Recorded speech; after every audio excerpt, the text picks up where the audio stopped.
Chapter 1. Rope Tree. I have emerged. The sky drizzled gently with rain as Ito Noboru gripped his kunai tightly, slowly approaching the corpse lying not far away.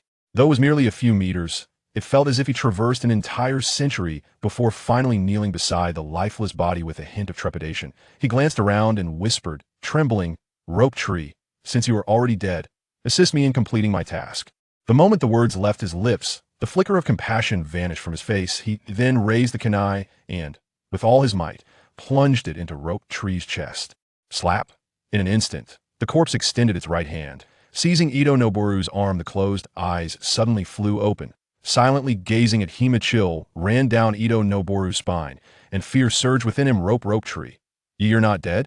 Rope Tree remained silent, fixated on him without a hint of movement yet. With his left hand, he stealthily retrieved another kunai adorned with an explosive tag, driving it viciously into Ito Noboru's chest before vanishing from sight.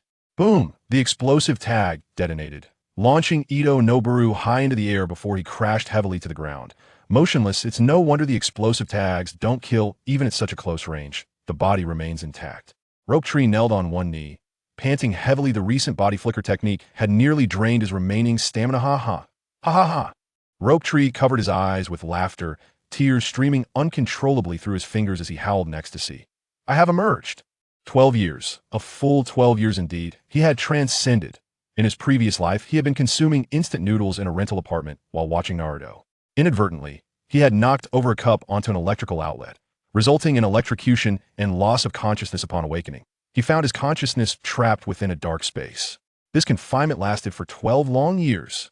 Only upon the death of the original owner's consciousness did he finally emerge from that void, encountering the scene he had just witnessed. Minutes later, he gradually regained his composure. The Naruto world? Senju Rope Tree? Fortunately, it's you. During those 12 years in the dark space, his sole activity had been observing this world through the perspective of Senju Rope Tree. From Rope Tree's birth to his encounter with a fatal trap, it felt as if he had lived through it all. Once he occupied Rope Tree's body, there was not a trace of incongruity. It seemed as though it was destined to be this way. From now on, I am Senju Rope Tree, the heir of the Senju clan and the younger brother of Tsunade, one of the legendary three. Rope Treekin, are you all right? A somewhat hoarse voice emanated from behind him. Laced with concern and astonishment, Rope Tree shuddered, turning to find Orochimaru standing not far away, scrutinizing him. With the scale of that explosive formation, your escape is a testament to your capabilities. It seems the teacher underestimated you. Teacher? Rope Tree swayed slightly as he stood. I sensed something amiss the moment I entered the formation and could only evade using the body flicker technique, yet I still sustained grave injuries. I apologize for the trouble. Orochimaru sighed, softly in response. It is indeed the teacher's oversight. I failed to perceive the enemy's scheme. He slowly stepped forward, one hand resting on the arm of the Rope Tree, while his gaze was fixed upon the lifeless body of Ito Noboru. What transpired during the explosion? A bead of cold sweat emerged on the forehead of the Rope Tree. Although he had acted decisively in eliminating Ito Noboru, the lingering evidence would undoubtedly not escape the keen eyes of the seasoned Orochimaru. Orochimaru Sensei, can I truly trust you? Orochimaru paused, a raspy chuckle escaping his lips. Rope Tree, I am your teacher. If you cannot trust me, whom can you trust? Noboru, he actually intended to kill me. Fear washed over the Rope Tree's face. Why would he want to kill me? Orochimaru's pupils constricted as he released the Rope Tree's arm. In an instant, he was beside Ito Noboru's body, flipping it over. At this moment, the corpse was unrecognizable, utterly disfigured by the explosion. If not for familiarity, it would be nearly impossible to identify the individual as Ito Noboru. Damage from a close-range explosive tag? Rope Treekin, you are rather decisive. Orochimaru's mind stirred as he opened the mouth of Ito Noboru's corpse, inspecting the tongue, the curse mark of tongue deprivation. Danzo, perhaps? What do you mean, Sensei? The Rope Tree leaned closer, sorrowfully gazing at Ito Noboru's remains. You must believe me, I was forced to retaliate. Orochimaru remained non-committal. Rising and brushing off his hands, he clasped them together and softly intoned. Wind release. Gale palm. A blade of wind sliced towards Ito Noboru's body, obliterating any remaining traces subsequently. Orochimaru produced a scroll, sealing Ito Noboru's remains within. Let us depart. Orochimaru patted the Rope Tree's shoulder. The lower ninja, Ito Noboru, fell in battle against a formidable foe. I shall arrange for compensation to be sent to his family.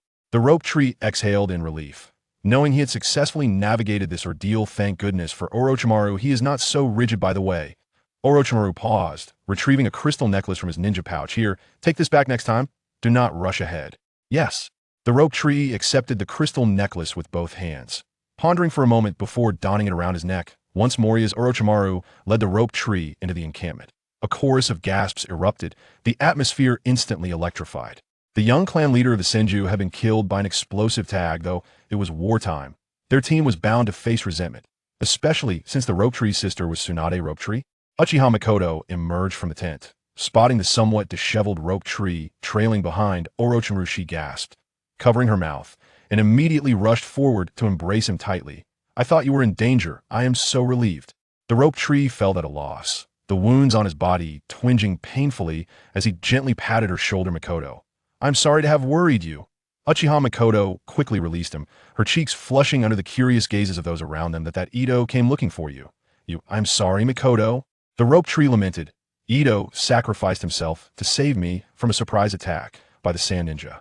Mikoto covered her mouth, tears welling in her eyes. This cannot be true. Can it? War is merciless. Suppress your futile tears. Orochimaru remarked coldly, what you must focus on now is how to survive in this conflict. I'm sorry, Orochimaru sensei, I will be fine shortly. Mikoto Uchiha hastily wiped her tears, only to find that they flowed more abundantly. Orochimaru turned to Shenshu and instructed, Shenshu, recuperate swiftly. With that, he disappeared into the tent. Understood. Shenshu took Mikoto Uchiha into the tent, only to discover her pupils had turned crimson as the trio regrouped. Two of them encountered unforeseen circumstances.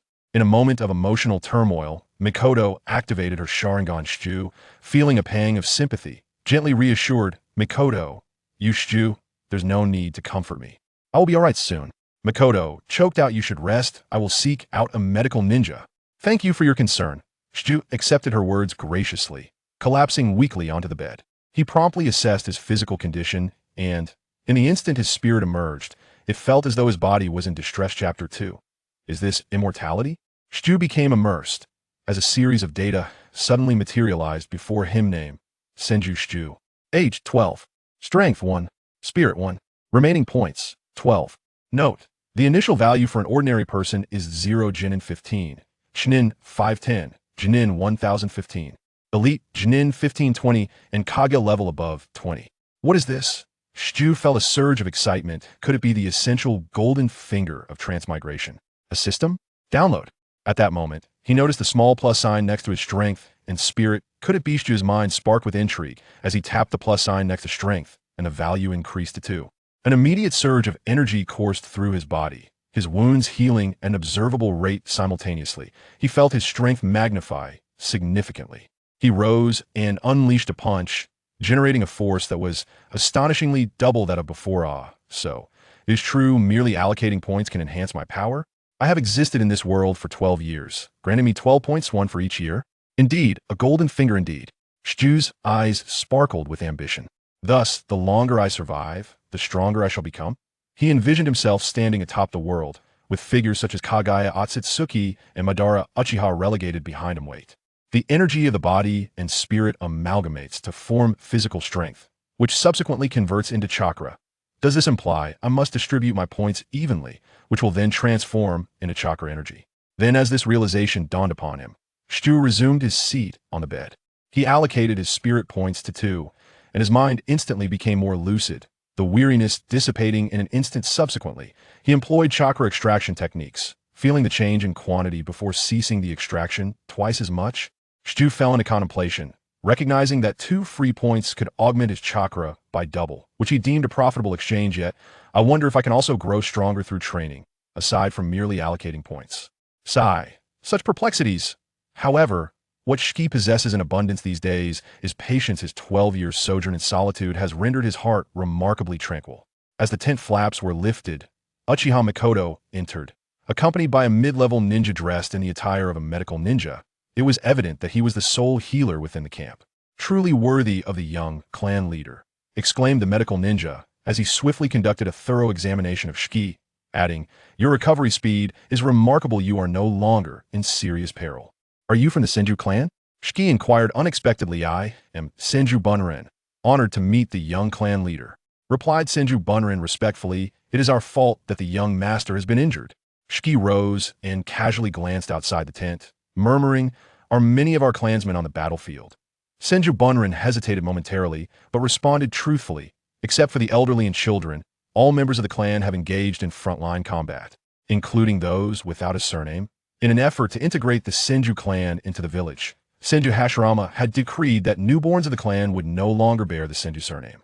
Indeed, Shiki frowned slightly with Mikoto present. He refrained from further inquiries, simply stating, "For now, I am merely an ordinary genin of Konoha. The particulars of my other identities are best kept to myself." "Understood," Senju Bunrin replied, somewhat hesitant, bowing his head in acknowledgement. "Brother Bunrin, I have a favor to ask of you." Senju Bunrin's expression turned serious. "Please, young clan leader, go ahead. I would appreciate it if you could compile a list of our fallen clansmen." After a moment of contemplation, Shiki added, "It would be best to account for all those who have perished within the village to avoid any misunderstandings."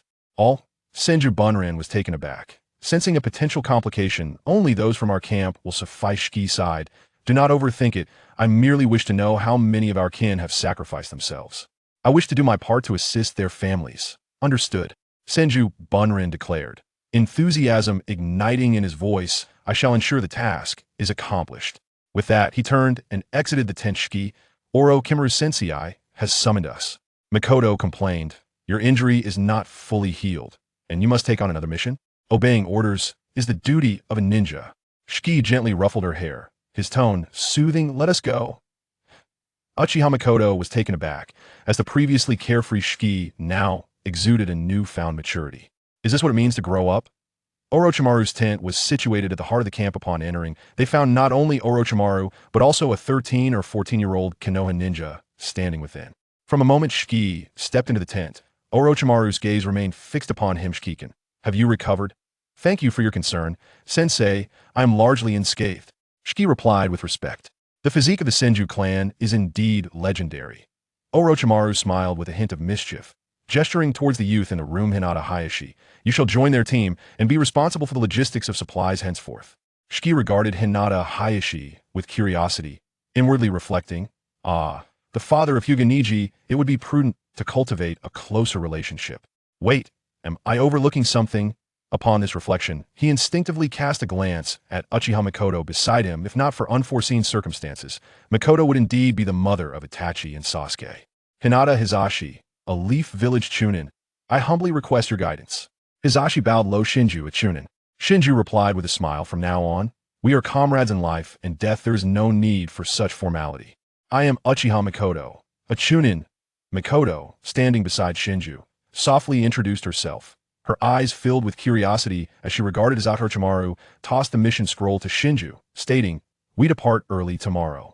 Remember, the mission takes precedence above all. Even as Leaf Ninja, one must remain vigilant." "Understood." The three promptly bowed their heads in acknowledgement. "Step outside, Shinju. Stay for a moment." Mikoto and Hizashi, not thinking twice, turned to exit the tent. Orochimaru fixed his gaze upon Shinju, remaining silent. Shinju felt a shiver run down his spine. Had it not been for the fact that Orochimaru had not yet succumbed to darkness, he would have had an overwhelming urge to flee. "Shinju, are you afraid?" Shinju chuckled sheepishly. "A little." "Hee." Orochimaru's laughter was tinged with a sinister undertone. "You have done nothing wrong. There is no need to dwell on it. Moreover, some matters are best left unexamined. They serve no benefit to you feigning outrage." Shinju retorted, "Teacher, do you imply that you know who seeks to harm me?" The waters of the Leaf Village run deep. Orochimaru approached him slowly, whispering, "And you are but a mere Chunin. What would knowing achieve? Do you intend to inform Tsunade, putting her in jeopardy as well?" Placing a hand on Shinju's shoulder, Orochimaru urged, "Let it go. Humans are fragile beings. I do not wish to hear of your misfortunes." Shinju stood frozen in place. But as Orochimaru turned to leave, he suddenly asked, "Teacher, do you aspire to become Hokage?" "The role of Hokage is not meant for me." Orochimaru chuckled lightly. "Besides, I have higher aspirations." Exiting the tent, Shinju felt a faint smile tug at the corners of his mouth. The matter concerning Itanoboru had finally reached a resolution. Now, what remained was the question of how to survive amidst the war. Chapter 3, Tsunade and Jiraiya. Byakugan. Hizashi swiftly formed hand seals, declaring 3 o'clock direction in the trees. "Mikoto." "Yes." Uchiha Mikoto inhaled deeply, unleashing a fiery sphere from her mouth, fire style. Great fireball technique. The scorching fireball surged towards the enemy's concealed tree, followed by a chilling scream before all fell silent. 1 o'clock attack. At high speed, incoming. Hisashi urgently called out. Earth style, earth flow wall, bang, bang, bang. A barrage of shuriken mixed with kunai struck against the earthen wall, and Shinju exclaimed, "How many enemies?" 3. It appears to be a small squad. Hisashi observed through his Byakugan for a moment. All are Chunin. Good. Shinju nodded. 1 for each. Is there any issue? No issues. Hisashi and Mikoto replied in unison, "Let's go." The 3 leaped into the trees. Diving down from above in the blink of an eye, the 3 swiftly dispatched their respective adversaries and departed from the scene. Over the course of a month, the trio engaged in numerous skirmishes, amounting to no less than 10 encounters. Yet fortunately, each proved to be a close call without any grave danger. During this interval, Shinju diligently allocated his available points, distributing them evenly between strength and spirit, successfully ascending into the ranks of Chunin. He retained 4 points for any unforeseen circumstances. Pulling up his attribute list, he noted. Name, Senju Shinju. Age, 12. Strength, 6. Spirit, 5. Available points, 4. Shinju was astonished to discover that his strength attribute had automatically increased by 1 point, filling him with a surge of exhilaration. He mused internally. So, aside from the annual allocation of attribute points, training can also enhance these values, albeit at a slower pace. Mikoto exclaimed with delight, "Shinju, after we complete this mission, how about we take a day to rest and enjoy a hot pot together?" Nichiraku, upon hearing this, was equally eager, looking at Shinju with anticipation. With a knowing smile, Rope remarked, "No problem, it's the usual arrangement. I shall bring lamb." Hinata eagerly exclaimed, "I've sent someone to relay the message." "Hee. Then I shall gather some vegetables." Mikoto cheerfully added, "The soup ingredients will be entrusted to you, Rope." Of course.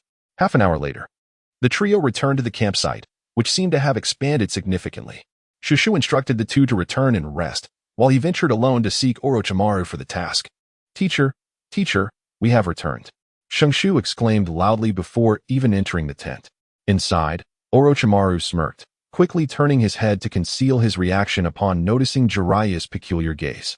"Humph, you could simply return without expecting me to invite you in, couldn't you?" he retorted with a chuckle.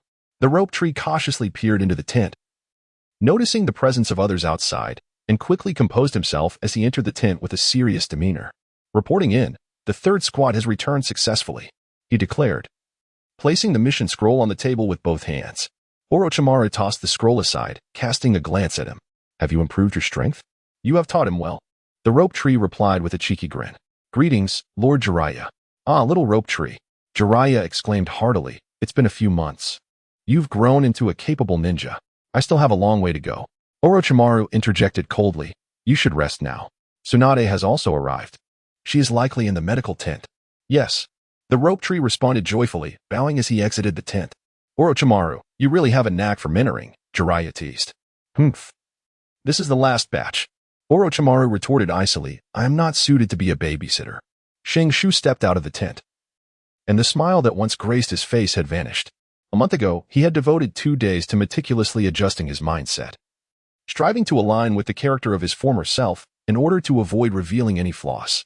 Thus far, the outcome had been relatively satisfactory, although some discrepancies remained. It was only natural to mature through the trials of blood and fire. Shenshu, seemingly oblivious to the faint gazes lingering behind him, greeted the passing leaf ninjas with a cheerful smile as he made his way directly to the infirmary. Ever since his strength transcended the level of a Chunin, he sensed a presence monitoring him within the camp. To avoid raising any alarms, Shenshu feigned ignorance as he usually did. The essence of the extraction technique lies in the meticulous control of chakra energy, infusing it into the patient's body to draw out the toxins within. Even the poison of the elderly Chiyo remains unchanged. No matter how much research is conducted, what significance does it hold? What we truly need is... The rope tree heard a faint sound and smiled subtly, estimating that after this battle, the title of the medical saint would become renowned throughout the world. He lifted the curtain and discovered a crowd gathered in the center. Tsunade was encircled, elaborating on something with fervor. "Silence, please." Shushu hastily attempted to restrain Winrin, yet was still noticed by Tsunade. Upon raising her gaze, she spotted the stealthy Shushu, a smile of barely contained amusement gracing her features. "All right, you may attempt it yourselves," Tsunade declared, dissipating the healing technique in her hands as the injured individuals began to regain consciousness. Wow, truly a testament to Lady Tsunade's prowess. Success achieved in such a brief span. One of them exclaimed, Lady Tsunade, I find myself rather perplexed here. I humbly request your guidance. Tsunade, however, paid no heed to the crowd, maneuvering through them to stand before Shenshu. Sister. Before the words of Rope Tree could fully escape his lips, he was enveloped in the warm embrace of Tsunade. What a fine young man, he murmured. MMM. The Rope Tree protested, striking Tsunade's arm, exclaiming, I can hardly breathe. Tsunade quickly released him, and the Rope Tree rolled his eyes, saying, Sister, I haven't been slain by the enemy, yet I'm nearly suffocated by you. Tsunade laughed heartily, unconcerned about the gazes of those around them, insisting, Let me see if you're injured. Rope Tree hurriedly pulled her out of the infirmary, inquiring as they walked, Sister, have you and Lord Jiraiya come because the conflict in the north has concluded? Indeed, Tsunade replied, feeling considerably relieved to see Rope Tree in good health. She believed that as long as they could subdue the sand-hidden village, the war would likely come to an end. That is truly splendid. After a brief moment, Rope Tree followed Tsunade into her private tent. Tsunade seated herself on a chair, her hands intertwined supporting her chin, and gazed at Rope Tree, asking, Now, tell me, why did you want Ren to investigate those matters? Shenshu had never intended to conceal the truth from her, nor could he. In contrast to the renowned Tsunade of the ninja world, he was merely a 12-year-old child. Senju Tobirama would undoubtedly inform Tsunade of the situation. You are aware of the incident I encountered, right? Shenshu spoke earnestly. Indeed. Tsunade nodded. I have heard about it. What you do not know is that my former teammates turned against me. Shushu chuckled self-deprecatingly. Had I not reacted swiftly, you would never have seen me again. Tsunade furrowed her brows, striving to suppress the anger brewing within her. A spy? It seems Orochimaru-sensei mentioned something about it, but I dared not inquire further. Shenshu sighed softly. I am too weak. Rude? That scoundrel Danzo? Tsunade suddenly stood up. I shall confront Orochimaru. No. Shushu quickly grasped her arm. This matter must not be made public. I revealed it to you for your own caution. Do not fall into their trap. If he dares, what do you fear? Tsunade panted, lowering her voice. I fear it may be the will of those above. Shenshu gestured toward the sky. If so, confronting them now would be akin to striking a rock with an egg. Upon hearing this, Tsunade's pupils constricted sharply. Chapter 4. Return to Konoha. Tsunade refrained from arguing, scrutinizing Shushu with a piercing gaze. It seemed that the innocent visage of one who constantly clamored to become Hokage was fading into the distance. Sister? Tsunade snapped back to reality, waving her hand. The old man Azashi? How is that possible? Do not indulge in fanciful thoughts. Oh. Shushu obediently replied, yet his expression bore no trace of relinquishing hope. Very well. Tsunade pondered for a moment. I shall consult Orochimaru to arrange for your team's return to Konoha. Shushu did not refuse. On the battlefield, countless elite ninjas have perished, let alone an ordinary chunin like him. The village is currently short-staffed, and returning now would invite criticism. Moreover, Danzo is present in the village. My sister is not foolish. Tsunade irritably tousled Shenshu's hair, knowing she must find a plausible excuse. Shushu suddenly pondered and inquired, Sister, why do you not practice the art of ninjutsu? Ah, haha. Tsunade chuckled awkwardly. Ninjutsu? After utilizing it, one becomes quite unattractive. I have no desire to pursue it. Sister, you are acting strangely. How do you know about ninjutsu? Shushu responded confidently, I heard our father mention it once during my childhood. Look at me. Can I learn it? You? Tsunade regarded him with an expression suggestive of disbelief. Her brother had never been a prodigy. What kind of look is that? Shushu retorted defiantly, I am indeed a genius. Ahem. Well, I truly cannot see it. Tsunade coughed lightly. Let me inquire. Ha, Su Yu Shun. Wei, how courteous. Suddenly, a diminutive slug materialized within the tent, its voice soft and melodic. Lady Tsunade. Tsunade unabashedly declared, Lord Slug, my brother wishes to learn ninjutsu. Do you believe there is an opportunity? The slug turned its gaze to Shenshu by Tsunade's side, gently stating, the Wetbone Forest can indeed sign a summoning contract with the Senju clan, and it does not oppose his training in the Wetbone Forest. However, Lady Tsunade, you must be aware of the challenges associated with the ninjutsu of the Wetbone Forest. You yourself have not mastered it. Haha, I know. Tsunade quickly interjected, that is well. Once the war concludes, I shall send him there. Would you be so kind as to sign a contract now? The slug seemingly communicated with someone, remained silent for a moment, and then nodded, very well. Upon finishing, it expelled a scroll from its mouth, which unfurled to reveal a blank page. Lord Shushu, begin. All right. The rope tree remains unentangled, although the slug may not excel in combat. One cannot expect a healer to engage in battle. He inscribed his name upon the scroll and, after pressing his handprint, the slug consumed the parchment. Rope tree. To cultivate celestial arts, one must venture to the wet-bone forest. Do refrain from attempting elsewhere. Indeed, slug immortal. Though the rope tree remained perplexed, it honestly replied, Tsunade. I shall return. The slug greeted and, with a soft puff, vanished from sight. Task accomplished. Tsunade clapped her hands and declared, I shall seek out Orochimaru. You are free to enjoy yourself. Don't worry, don't worry. Tsunade seemed to anticipate his forthcoming words. I am not a child. With that, she lifted the curtain and stepped outside.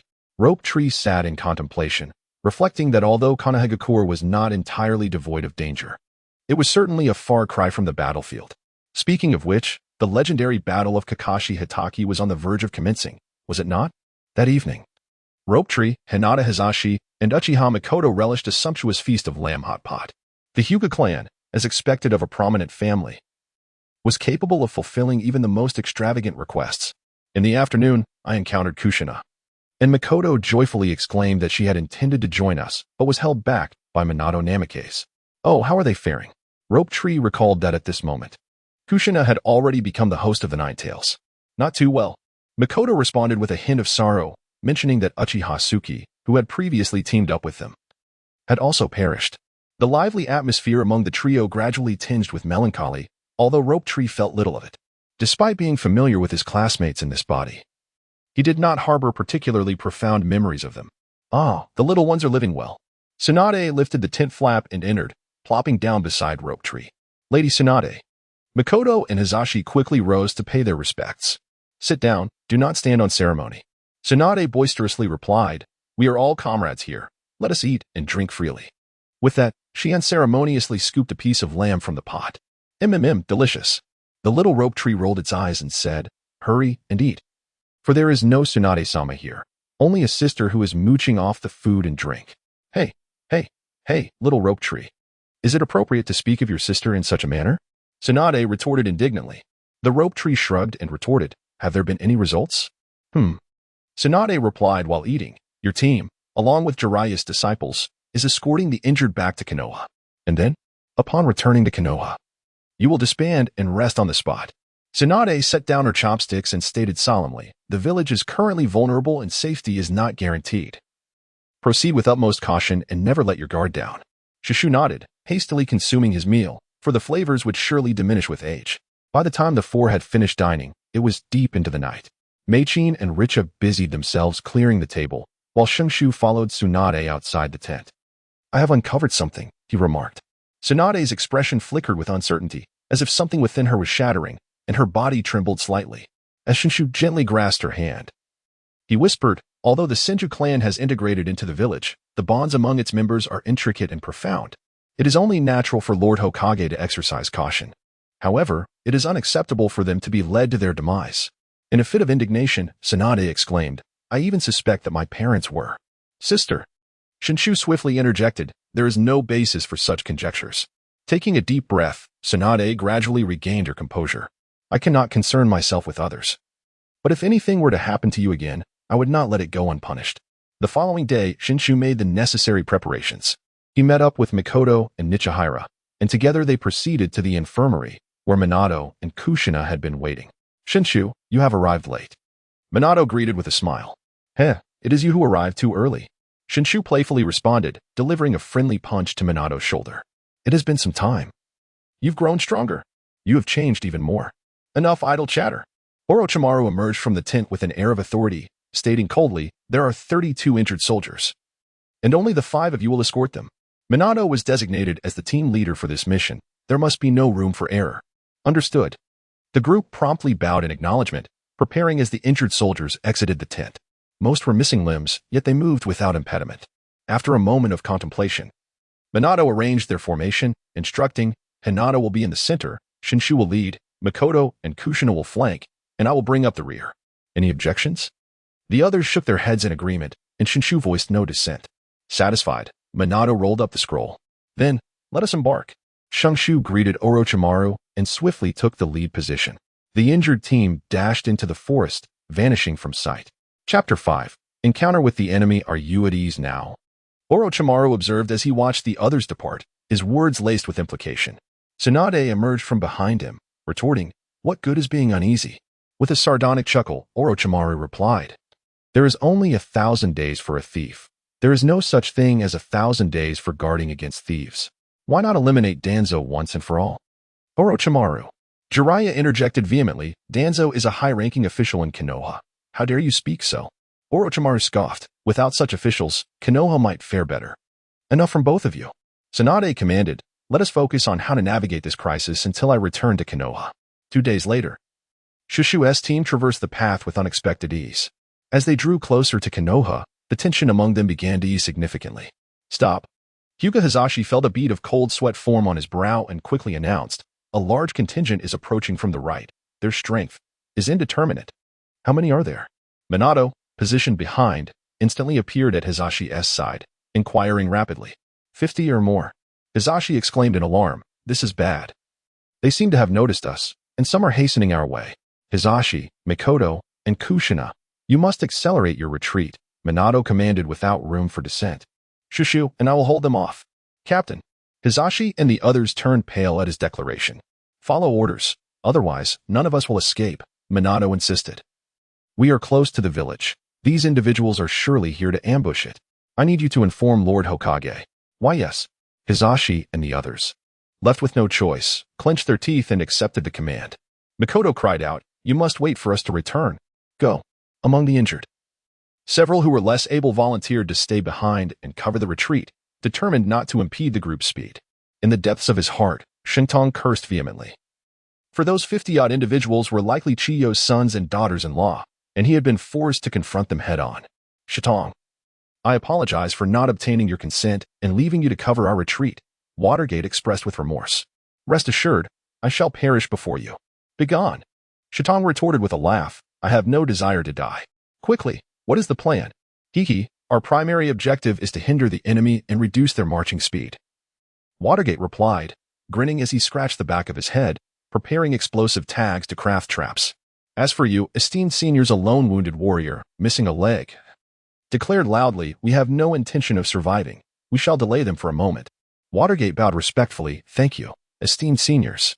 He then gestured to Shintong and vanished from sight. With a sense of helplessness, Rope Tree vanished in a flash, swiftly joining the ranks of the Sand Ninja team. "Lord, I have confirmed. It is the Leaf S Wounded Transport Team, a group of mere Leaf Genin." A Sand Jonin reported quickly, kneeling on one knee. Among the more than 50 Sand Ninjas, the leaders were a man and a woman. The red-haired man coldly commanded, "Kill them. Leave no survivors." "Understood." 3 figures from the Wind Ninja team vanished in an instant. The red-haired man issued another command, "Just in case, quicken our pace. Eliminate anyone who obstructs us." Boom. Boom. 2 explosions echoed through the forest, sending a chill down Rope Tree's spine. He quickly rolled to the side, thrusting several kunai into the earth. He dared not linger and immediately fled into the distance. Damn it, the trap was useless. At that moment, Rope Tree abruptly halted. He hurled a kunai forward, aiming for a branch ahead. Unbeknownst to him, an enemy, a Sand Ninja, had appeared on that very branch. Clang. The kunai was easily deflected by the Sand Ninja, who taunted, TSK, little brat, why not choose a more dignified way to perish?" At this moment, the Rope Tree remained remarkably composed, fully aware of the vast disparity between the 2 individuals. The immediate priority was to take the initiative. With this thought in mind, he swiftly formed a series of hand seals. Earth Release, Earth Dragon Bullet. Suddenly, a grayish dragon's head emerged beside the Rope Tree, unleashing torrents of earth from its gaping maw, obliterating both the adversaries and the trees alike. A trivial display. The figure of a Sand Ninja materialized behind the Rope Tree, grinning malevolently as he plunged a poison needle into his back. "Perish." The Rope Tree revealed a look of terror, lowering its gaze to its chest, seemingly wanting to cry out but unable to utter a sound. The corpse of the Rope Tree had transformed into a piece of withered wood. Soon as Shinobi was taken aback. When had this occurred? Instantly, he became vigilant, scanning his surroundings in search of any trace of the Rope Tree, yet found nothing. "Damn it. I'm not foolish enough to simply wait for death," Shushu muttered under his breath as he swiftly fled towards the hidden Leaf Village. As for obstructing the enemy, what significance did that hold? Was preserving his own life not of greater importance? As for Minato Namikaze, he was powerless to assist. Half an hour later, Shenshu beheld the bridge that led into the village, a smile breaking upon his face as he silently deemed himself to have narrowly escaped a perilous situation. Suddenly, a resounding roar erupted from behind him, reminiscent of a powerful ninjutsu. Wind release? The fierce gust of wind rushing towards him made it all too clear that it was a technique of the wind element. Could it be Minato? The rope tree found itself ensnared in a moment of indecision, yet ultimately mustered the resolve to whisper to itself, "I shall take but a glance." Merely a fleeting glance before departing. With that, it swiftly altered its course and hurried forth. "Little ghost, I underestimated you," the sand ninja remarked coldly. To wield such formidable ninjutsu. On the battlefield, Minato Namikaze knelt on one knee, panting heavily, with another sand ninja lying beside him. "However, in your current state, are you capable of unleashing a second attack?" The sand ninja sneered, forming hand seals and inhaling deeply, unleashing a violent gale from his mouth. Wind style, great breakthrough. Minato sprang to evade, but a sharp pain coursed through him, draining his strength, leaving him powerless to do anything but watch as the tempest drew ever closer. Earth style, earth flow wall. A sturdy earthen barrier rose before Minato, successfully blocking the oncoming whirlwind. The sudden appearance of the rope tree beside Watergate prompted him to command sharply, "Let us go." The two figures swiftly vanished from their spot, hastily fleeing into the distance. As the rope tree encountered the Watergate in a rather disheveled state, it could not help but jest, "Watergate, how do you intend to express your gratitude? Shall you offer yourself in return?" The Watergate let out a bitter laugh. "You still have the leisure to joke? The enemy is on our heels. This is troublesome." Shenshu muttered under his breath, casting the Watergate into the air. He swiftly turned around, his hands raised as he bellowed, "Earth release, heavenly fall." A protective earthen cover resembling the mythical Xuanwu descended upon the pursuing Shad, stirring up a cloud of dust. Without even glancing at the outcome, he caught the falling Watergate and continued his flight. Cough, cough, Shenshu, you this. Watergate lay in Shenshu's embrace, a look of profound embarrassment on his face. "Enough with the idle chatter. If you can't fight, then hurry and flee." "Are we waiting for death?" Shenshu cast a glance at him, while behind, the sand ninja shattered the soil, rushing forward in a fit of rage. The grand bridge loomed ahead, yet Shenshu abruptly halted, a wry smile gracing his lips as he remarked, "Well, it seems there's no need to flee any longer." There, at the bridge's entrance, stood three sand ninjas, gazing at them with a mocking demeanor, much like spectators observing a jester's performance. "Run!" The pursuing ninja sneered from behind. "Why have you stopped? Are you not going to flee?" Shenshu rolled his eyes. "Brother Minato, today we shall embark on this journey to the underworld together. Alas, it is a pity that I have just taken possession of Shenshu's body, only to face demise once more. It is truly a disgrace to a traveler like me." Chapter 6. The arrival of Konoha's White Fang. Minato pushed aside Shenshu's arm and stood tall with determination, exclaiming, "Death is but a mere occurrence, with you by my side. Solitude shall not accompany us even in the Pure Land." Even when on the brink of death, Shenshu yearned to resist. His mind was sharply focused, tirelessly drawing forth chakra from within.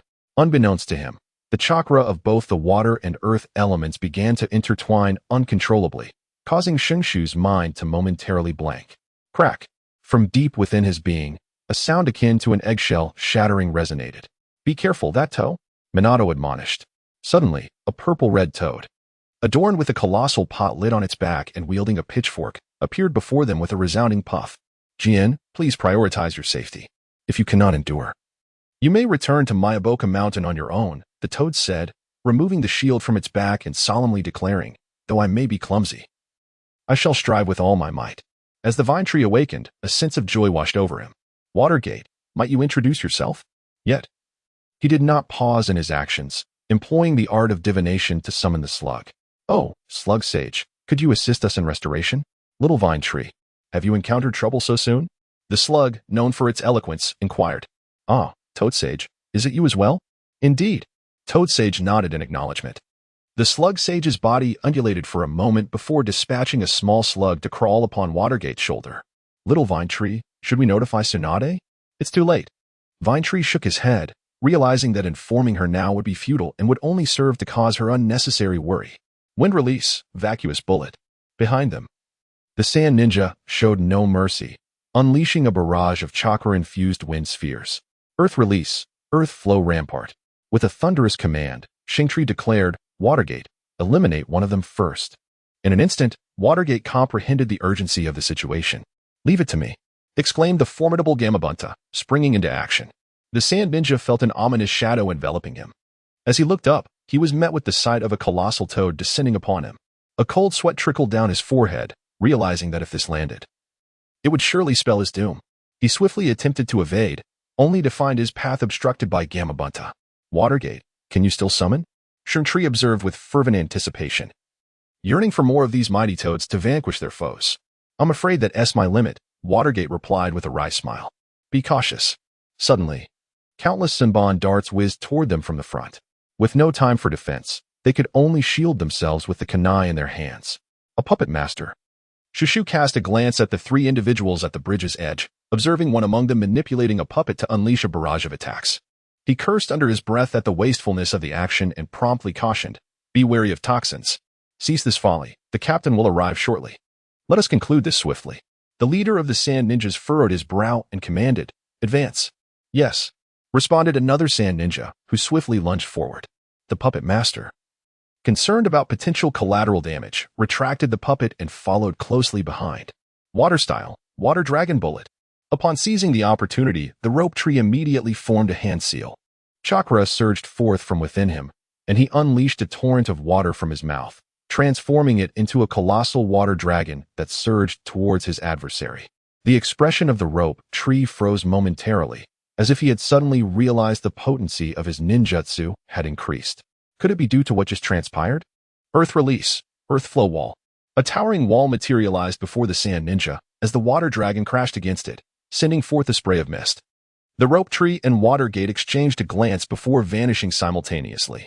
The sand ninja, utterly suppressed by Toadkin, found himself unable to retaliate as the space behind him rippled. Two kunai pierced his body, and with an agonizing cry, he collapsed to the ground. Without hesitation, the two leapt onto Toadkin's head, and Watergate shouted, Kin, charge forward. I'm clumsy.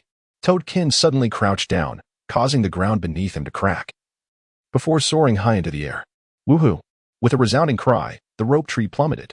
The agile frog Jian, accompanied by two others and the slug resting upon his shoulder, landed heavily upon the bridge.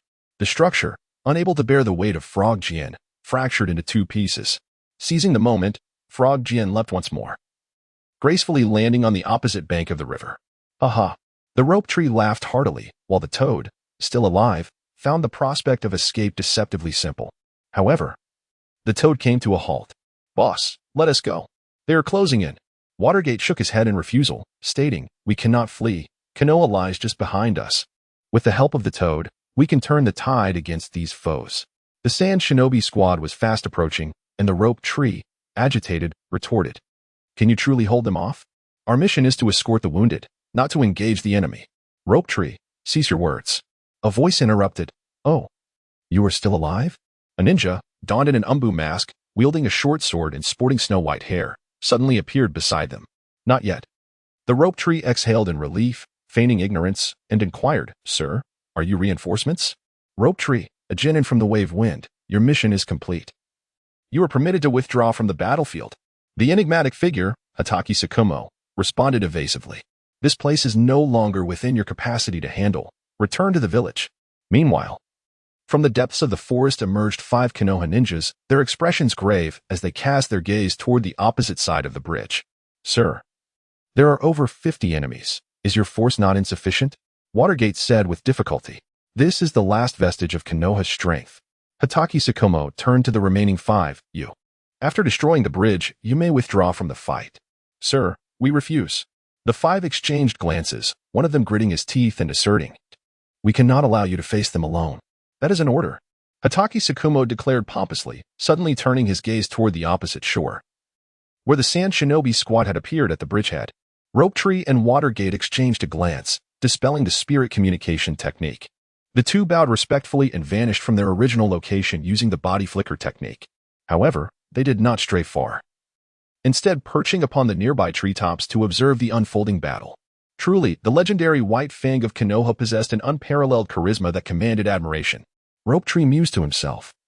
No wonder the third Hokage harbored a sense of trepidation towards his rising prestige, ultimately leading to a tragic demise amidst online harassment. In the year 37 of Konoha, Kakashi and Uchiha Obito appeared to be merely 2 or 3 years old. At that moment, Tsukumo Hatake had already plunged into the midst of the sand shinobi ranks. In the eyes of Shenshu, he has vanished without a trace, leaving only the myriad white shadows of blades in his wake. When it comes to his swordsmanship, the sole word that resonates in Shenshu's heart is speed. It appears that Kiki Tsukumo has perfected the art of the body flicker technique to its utmost limits. Each strike is accompanied by bloodshed and agonized screams. The Sand Ninja's techniques seem utterly ineffective, and even the unique puppet jutsu falls prey to his chakra-infused blades, severing the chakra threads and rendering it powerless. Shenshu cast a glance at the water gate nearby, silently reflecting. Even with his recent mastery of the Flying Thunder God technique, he should be no match for this. Alas, his family's swordsmanship had been rendered ineffective by Kakashi. He recalled how Kakashi's eye, the one belonging to Obito, seemed to seal him away. The esteemed prodigy of Konoha was burdened with shackles that surpassed his physical limits, stripping him of his innate brilliance. Chapter 7. Konoha. An hour later, there were no surviving sand shinobi left on the battlefield. When Tsukumo Hatake appeared before the crowd, his umbu mask lay shattered, revealing a visage marred by numerous wounds, over a dozen, in fact, his attire soaked in crimson. He looked precariously unsteady, clearly exhausted. Summoning technique. The rope tree once again summoned the slug, swiftly approaching. The slug then climbed onto Shuaomao's shoulder, aiding in the restoration of his injuries. Sir, do you take on disciples? Rope tree leaned against Shuaomao's arm, inquiring with a playful lick on his cheek. Shuaomao, momentarily perplexed by his intent, realized that the stature of the rope tree's Thousand Hands clan far surpassed his own. What do you mean? Might I request that you refrain from using honorifics? Rope tree chuckled awkwardly. I understand this may come off as abrupt, but I wish to ask if I could learn swordsmanship from you. Shuaomao did not rush to respond. After a moment of contemplation, he finally stated, Young Master Rope Tree, I fear I must disappoint you. At present, I am solely responsible for the safety of Lord Hokage and truly lack the time to instruct you. The rope tree tilted its head, indicating the battlefield ahead, where bodies lay strewn haphazardly across the ground. You have earned merit in this battle. The Hokage is certain to promote you, and at that time, you should be able to take on students. Kisame, at a loss for words, could only evasively respond. If what the young master of the rope tree says is indeed true, then you may certainly come seeking me. I shall impart all that I know, but let us dispense with the titles of master and disciple. Shenshu expressed his joy, exclaiming, This is what you promised. You cannot go back on your word. The captain announced, the battlefield has been cleared. The 5 individuals who had accompanied Shuaomao gazed at him with admiration. Shuaomao nodded and declared, Then let us return to the village to report our mission. Indeed, one of them replied uncertainly, Captain, I noticed that among these individuals, there seems to be a man and a woman who are the son and daughter-in-law of the esteemed Chio from the Sand Village. Oh. Chimu Shuaomao's eyes sparkled with intrigue. It appears we have indeed captured a significant prize. Not we, but you alone, he continued. This is a task for our small team. It is not solely my achievement. Chimu Shuaomao stated with conviction. Once he had regained much of his strength, he rose and said, Thank you, young Master Shenshu. Shall we return to the village now? Of course. After Shenshu expressed gratitude to the slug, he dispelled the summoning technique and proceeded towards Konoha, following behind the others. After half an hour, Shenshu finally arrived at the great gates of Konoha, where Makoto, Kushina, and others had been waiting for some time.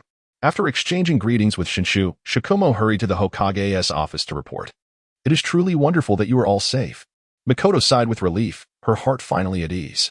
Shenshu, what have you been doing at home without any missions? Shenshu chuckled and replied, Oh, you know, just eating and sleeping and eating. The group laughed and chatted, as if the life and death battle they had just faced had never occurred. It must be said, the children among the Hokage are indeed precocious. After completing their registration at the gates, the 5 took their separate paths, with Shenshu and Kushina returning to the Senju estate together. The residence of the Rope Tree family is situated not far from the Hokage Tower, originally established to ensure the safety of the Uzumaki clan. Since the passing of Watergate and the subsequent emergence of Kushina Uzumaki as the Jinchuriki, she has also resided in this location, and the two have long since become familiar with each other. Rope Tree, your return means I no longer have to bear solitude at home. Kushina exclaimed. What of your clan members? Rope Tree inquired casually. I recall arranging for them to look after you before I departed, he continued. Kushina replied with a hint of frustration. The Hokage deemed it unsafe to have too many people around, so they were dispersed. I see. It appears I did not consider this matter thoroughly, he acknowledged. Rope Tree cast a glance at the hidden shadows surrounding the residence, acknowledging the considerable efforts made by the third generation to ensure the safety of the Jinchuriki. As the two entered through the main gate, a servant was already there to greet them. Following the passing of Uzumaki Mido, the only attendant who had served her also departed in succession. This individual was specially selected by Rope Tree's mother from the clan to attend to their daily needs. "Young master, young lady, the fragrant bath is ready. Please go wash up while I prepare the meal." "Absolutely," Rope Tree replied eagerly. Having traveled tirelessly for days and unable to bear the discomfort, "Kusina, would you care to join me?" "Get lost." Kusina retorted angrily. "Rope Tree, are you itching for trouble?" With that, she tugged at Rope Tree's collar and clenched her fist, gesturing menacingly before him. "Oh, you fierce girl, it was merely a jest." "Humph," Kusina huffed, throwing him aside before turning to enter the room. "What a violent person. Whoever marries you in the future will be unfortunate." Shenshu murmured softly as he entered another room, indulging in a relaxing bath. After dinner, he sat cross-legged on his bed and opened his attribute panel. Name: Thousand Hand Shenshu. Age: 12 Strength, 6 Spirit, 5 Constitution, Sage Body, 5. Available points: 4. He widened his eyes in disbelief, staring at the word Sage Body. Although he belonged to the Thousand Hand clan, he had never heard of any other clan member developing the Sage Body, not even Tobirama. 5%? Could it be that all members of the Thousand Hand clan possess the Sage Body, merely at different levels of development? How does one achieve this? Sage Body? Sage Body? Does it require training in physical techniques to awaken the body's potential? No, previously, when I was on the brink of death, my chakra nature seemed to have changed. Water and earth fused, resulting in would release. Could it be that would release is the key to unlocking the Sage Body? Just as Shenshu was about to experiment with chakra fusion, he sensed a subtle gaze sweeping over him. He hastily ceased his movements and lay down to sleep. It seems my spiritual awareness has also heightened. Lord Danzo, Thousand Hand Shenshu has returned to his residence without incident. Danzo slowly emerged from the shadows, his footsteps echoing ominously in the vast underground space. Finally, he paused at the dimly lit juncture, revealing only the scars crisscrossing his chin. "Has the body of Ito Noboru been examined?" One of his subordinates, a masked root ninja, replied in a hushed tone. "The wounds suggest death by wind attribute chakra. However, curiously, there are remnants of an explosion on the wounds." Danzo remained silent for a moment before emotionlessly inquiring, "Is the tongue curse seal intact?" "Completely. Jai. You will be responsible for monitoring Thousand Hand Shenshu from now on," Danzo said ominously. "Report any anomalies immediately." "Understood." The next day, after finishing his breakfast, Rope Tree declined Junai's invitation to go shopping and ventured alone to the ancestral home of the Senju clan, which remains in Konoha. In his childhood, his father had brought him here once, although at that time his soul was still confined within the dark realm. The perspective of Rope Tree's former self rendered the memory vividly clear. He utilized the body flicker technique several times, but upon realizing he could not shake off his pursuers, he resigned himself to their presence. The ancestral home of the Senju clan is located in the northeastern corner of Konoha, although it is maintained throughout the year. Its lack of inhabitants renders it particularly desolate. However, residing here offers a sense of tranquility. As Shenshu pushed open the courtyard gate, a musty odor assailed his senses. Chapter 8. The residence of the Thousand Hand clan. He did not linger for long, stepping into the room where his father had lived before his passing. The moment he closed the door, Shenshu formed hand seals and uttered a low incantation, shadow clone technique. In an instant, as his clone materialized beside him, his true self activated the hidden mechanisms within the room and dashed into the secret chamber. Simultaneously, he commanded the clone to open the windows and commence a thorough cleaning. Concealed in the shadows, Jia was utterly perplexed but nonetheless noted Shenshu's actions in his ledger for future reference by Danzo. Shenshu entered the concealed passage, deftly igniting the oil lamps that adorned its sides. He traversed the lengthy corridor, ultimately halting in a chamber measuring 100 square meters. Ignoring the ancestral tablets enshrined upon the walls, he directly opened a hidden compartment below, extracting 2 scrolls from within. This location had only been visited once by Shenshu's former self, and he remained uncertain whether Tsunade had ever set foot here. His father once told him that one of the books documented the ninjutsu of Senju Hashirama, along with the technique for extracting would release chakra. However, despite his father's relentless efforts, he ultimately met with failure. The other book was a replica of the ninjutsu of Senju Tobirama, which was regarded as a forbidden tome by the third Hokage. With a sense of excitement, Rongshu unfurled the scroll inscribed with the intricate techniques of ninjutsu. Among the myriad of over 20 techniques, he discovered the wood release, advent of the tree realm, the technique of the wooden man, and the art of the wooden dragon. All elegantly detailed. At the scroll's conclusion, even the sacred art of the 1,000 hands and the transformation into the Buddha were meticulously enumerated. Alas! The rope tree shook its head, pondering inwardly. If only one member of the Senju clan had inherited the wood release, they would not have fallen into decline. He committed various techniques to memory, focusing intently on the final method recorded in cryptic script, the wood release chakra extraction technique, as well as the cultivation methods for sage techniques. An hour later, the rope tree exhaled deeply and murmured, "So that is how it is. It is well known that chakra is a fusion of physical and spiritual energy, which then transforms into physical prowess. The formation of wood release requires, first and foremost, the presence of both water and earth nature chakra. Moreover, the critical condition is that the ratio of physical energy to spiritual energy must reach 2:3. While most members of the Senju clan possess both water and earth attributes, achieving such precise proportions is utterly impossible. However, I possess a unique advantage." Shenshu, suppressing the excitement within, began to examine the methods of cultivating celestial arts. Indeed, they hailed from the wet-bone forest. The dangers were immense. Failure could result in his transformation into a colossal tree. Upon realizing this, he hesitated momentarily. Mastering would escape and lurking in the shadows. As long as he did not act recklessly, it seemed improbable that anyone could slay him. No, he must learn. Shenshu gritted his teeth and declared, "Without the enhancement of celestial arts, the true 1,000 hands technique remains incomplete." He promptly committed all of the information to memory. It must be said that since occupying Shenshu's body, his memory had remarkably improved, instilling within him a sense of photographic recall. He attributed this enhancement to an increase in his mental fortitude, which had significantly bolstered his memory. Subsequently, Shenshu smiled as he unfurled the scroll from the 1,000 hands dimension. "Ah, my dear second uncle, who devoted his life to the study of ninjutsu, has been sealed away. How truly unfortunate. Multiple shadow clone technique. Flying thunder god. Mutual exploding tags.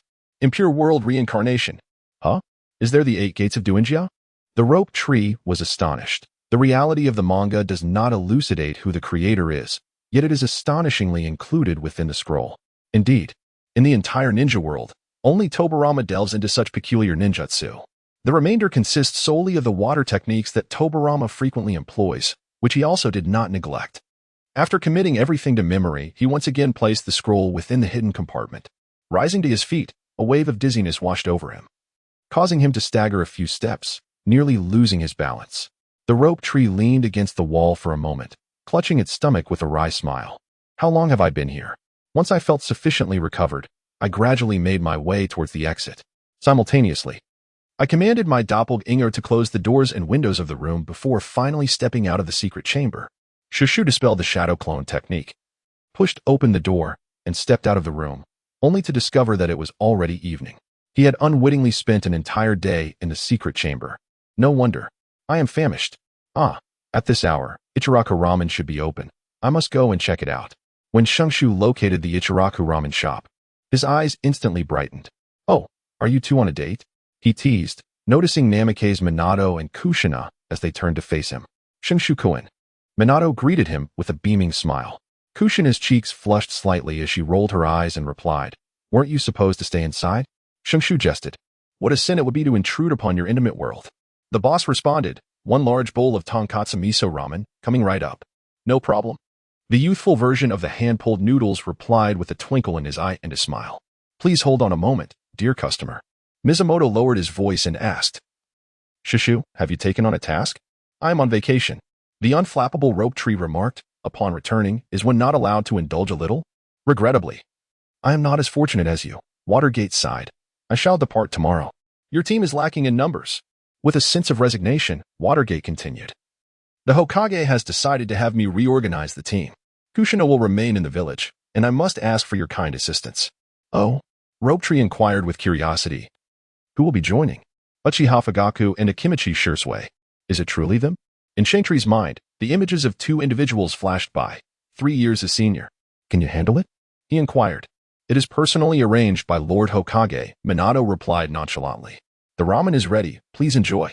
The chef placed a large bowl of ramen before Shantry, the enticing aroma whetting his appetite. "Thank you, I shall begin." Shenshu first took a sip of the soup, savoring its delightful flavor. Delicious. He then picked up a few strands of hand-pulled noodles, relishing their remarkable texture, far superior to the noodles found at the entrance of his neighborhood. "Boss, do you have a secret recipe for these noodles?" he inquired. The proprietor chuckled. "Ah, it's an exclusive secret, but I mustn't reveal it to you." The wind stirred the remnants of the clouds as the noodles disappeared within mere breaths. "Are you a starving ghost reincarnated?" Kukinai teased. "Be careful not to swallow your tongue." The sloth disregarded her and turned to Shuemin, saying, "Shuemin, I have a favor to ask of you." Shuemin paused for a moment, then smiled with narrowed eyes and replied, "Do tell." Shenshu lowered his voice, requesting, "Could you discreetly inquire about the whereabouts of Uchiha Kagami? Let it not be too conspicuous." "The leader of the Uchiha clan, you say? Quite impressive." Minato did not press further, responding, "I shall do my utmost." After dinner, Rope Tree bid farewell to Q Shernai at the Watergate and returned to the grand residence. "Q Shernai, do you have any connections with the members of the Uzumaki clan?" A fleeting sorrow crossed Q Shernai's face. "The Uzumaki clan no longer exists in this world." No. Rope Tree shook his head. "It is said that when the Land of Waves was destroyed, many civilians managed to escape. As a princess of the Uzumaki clan, have you not considered gathering them together?" Q Shernai's expression faltered, and she instinctively clenched her fists. "You know well the predicament I am in. What freedom do I possess? This time, I had to plead with Master Jiraiya for a long while just to be allowed on the battlefield. And now, upon my return, I have been expelled from the team. What can I do? Even my childhood companions have been driven away." Rope Tree gently tousled her crimson locks, interrupting her speech. "Do you possess any seals from the Whirlpool clan?" Chapter 9. Would release, huh? What is a seal? Kuzina lifted her gaze, her innocent eyes glimmering with tears as she looked at him. "It is a token that, once seen by others, signifies it belongs to you." Kuzina fell into contemplation, ultimately shaking her head. "I can't recall clearly.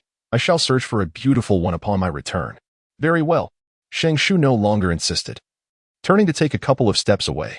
Yet, he heard a voice behind him, filled with gritted teeth. "Damn it, Shenshu, how dare you touch my head?" The Rope Tree shuddered and hurried back to the bedroom, as if fleeing. This little firecracker is not to be trifled with. However, the ability to consolidate the scattered members of the Vortex clan is indeed a considerable advantage. Unfortunately, I have not a single capable individual at my disposal, rendering the prestigious identity of the heir of the Senju clan utterly futile. Nevertheless, upon reflection, it seems that the time has come for Konoha Shikaku to make his move. Meanwhile, at the roots, Danzo furrowed his brow as he perused the reports concerning Senju Rope Tree. A few minutes later, he set the documents aside and closed his eyes. Upon witnessing this, the kneeling subordinate instinctively diminished his breathing. "Has it been a day?" "Yes." The subordinate replied hastily, "I have remained vigilant without deviation." When he departed, I entered to inspect the room, but found nothing out of the ordinary. I wondered if he was yearning for his parents. Danzo's expression darkened. "Do I need your conjectures?" The subordinate, in a state of panic, stammered, "I would not dare." This is both the first and the last time."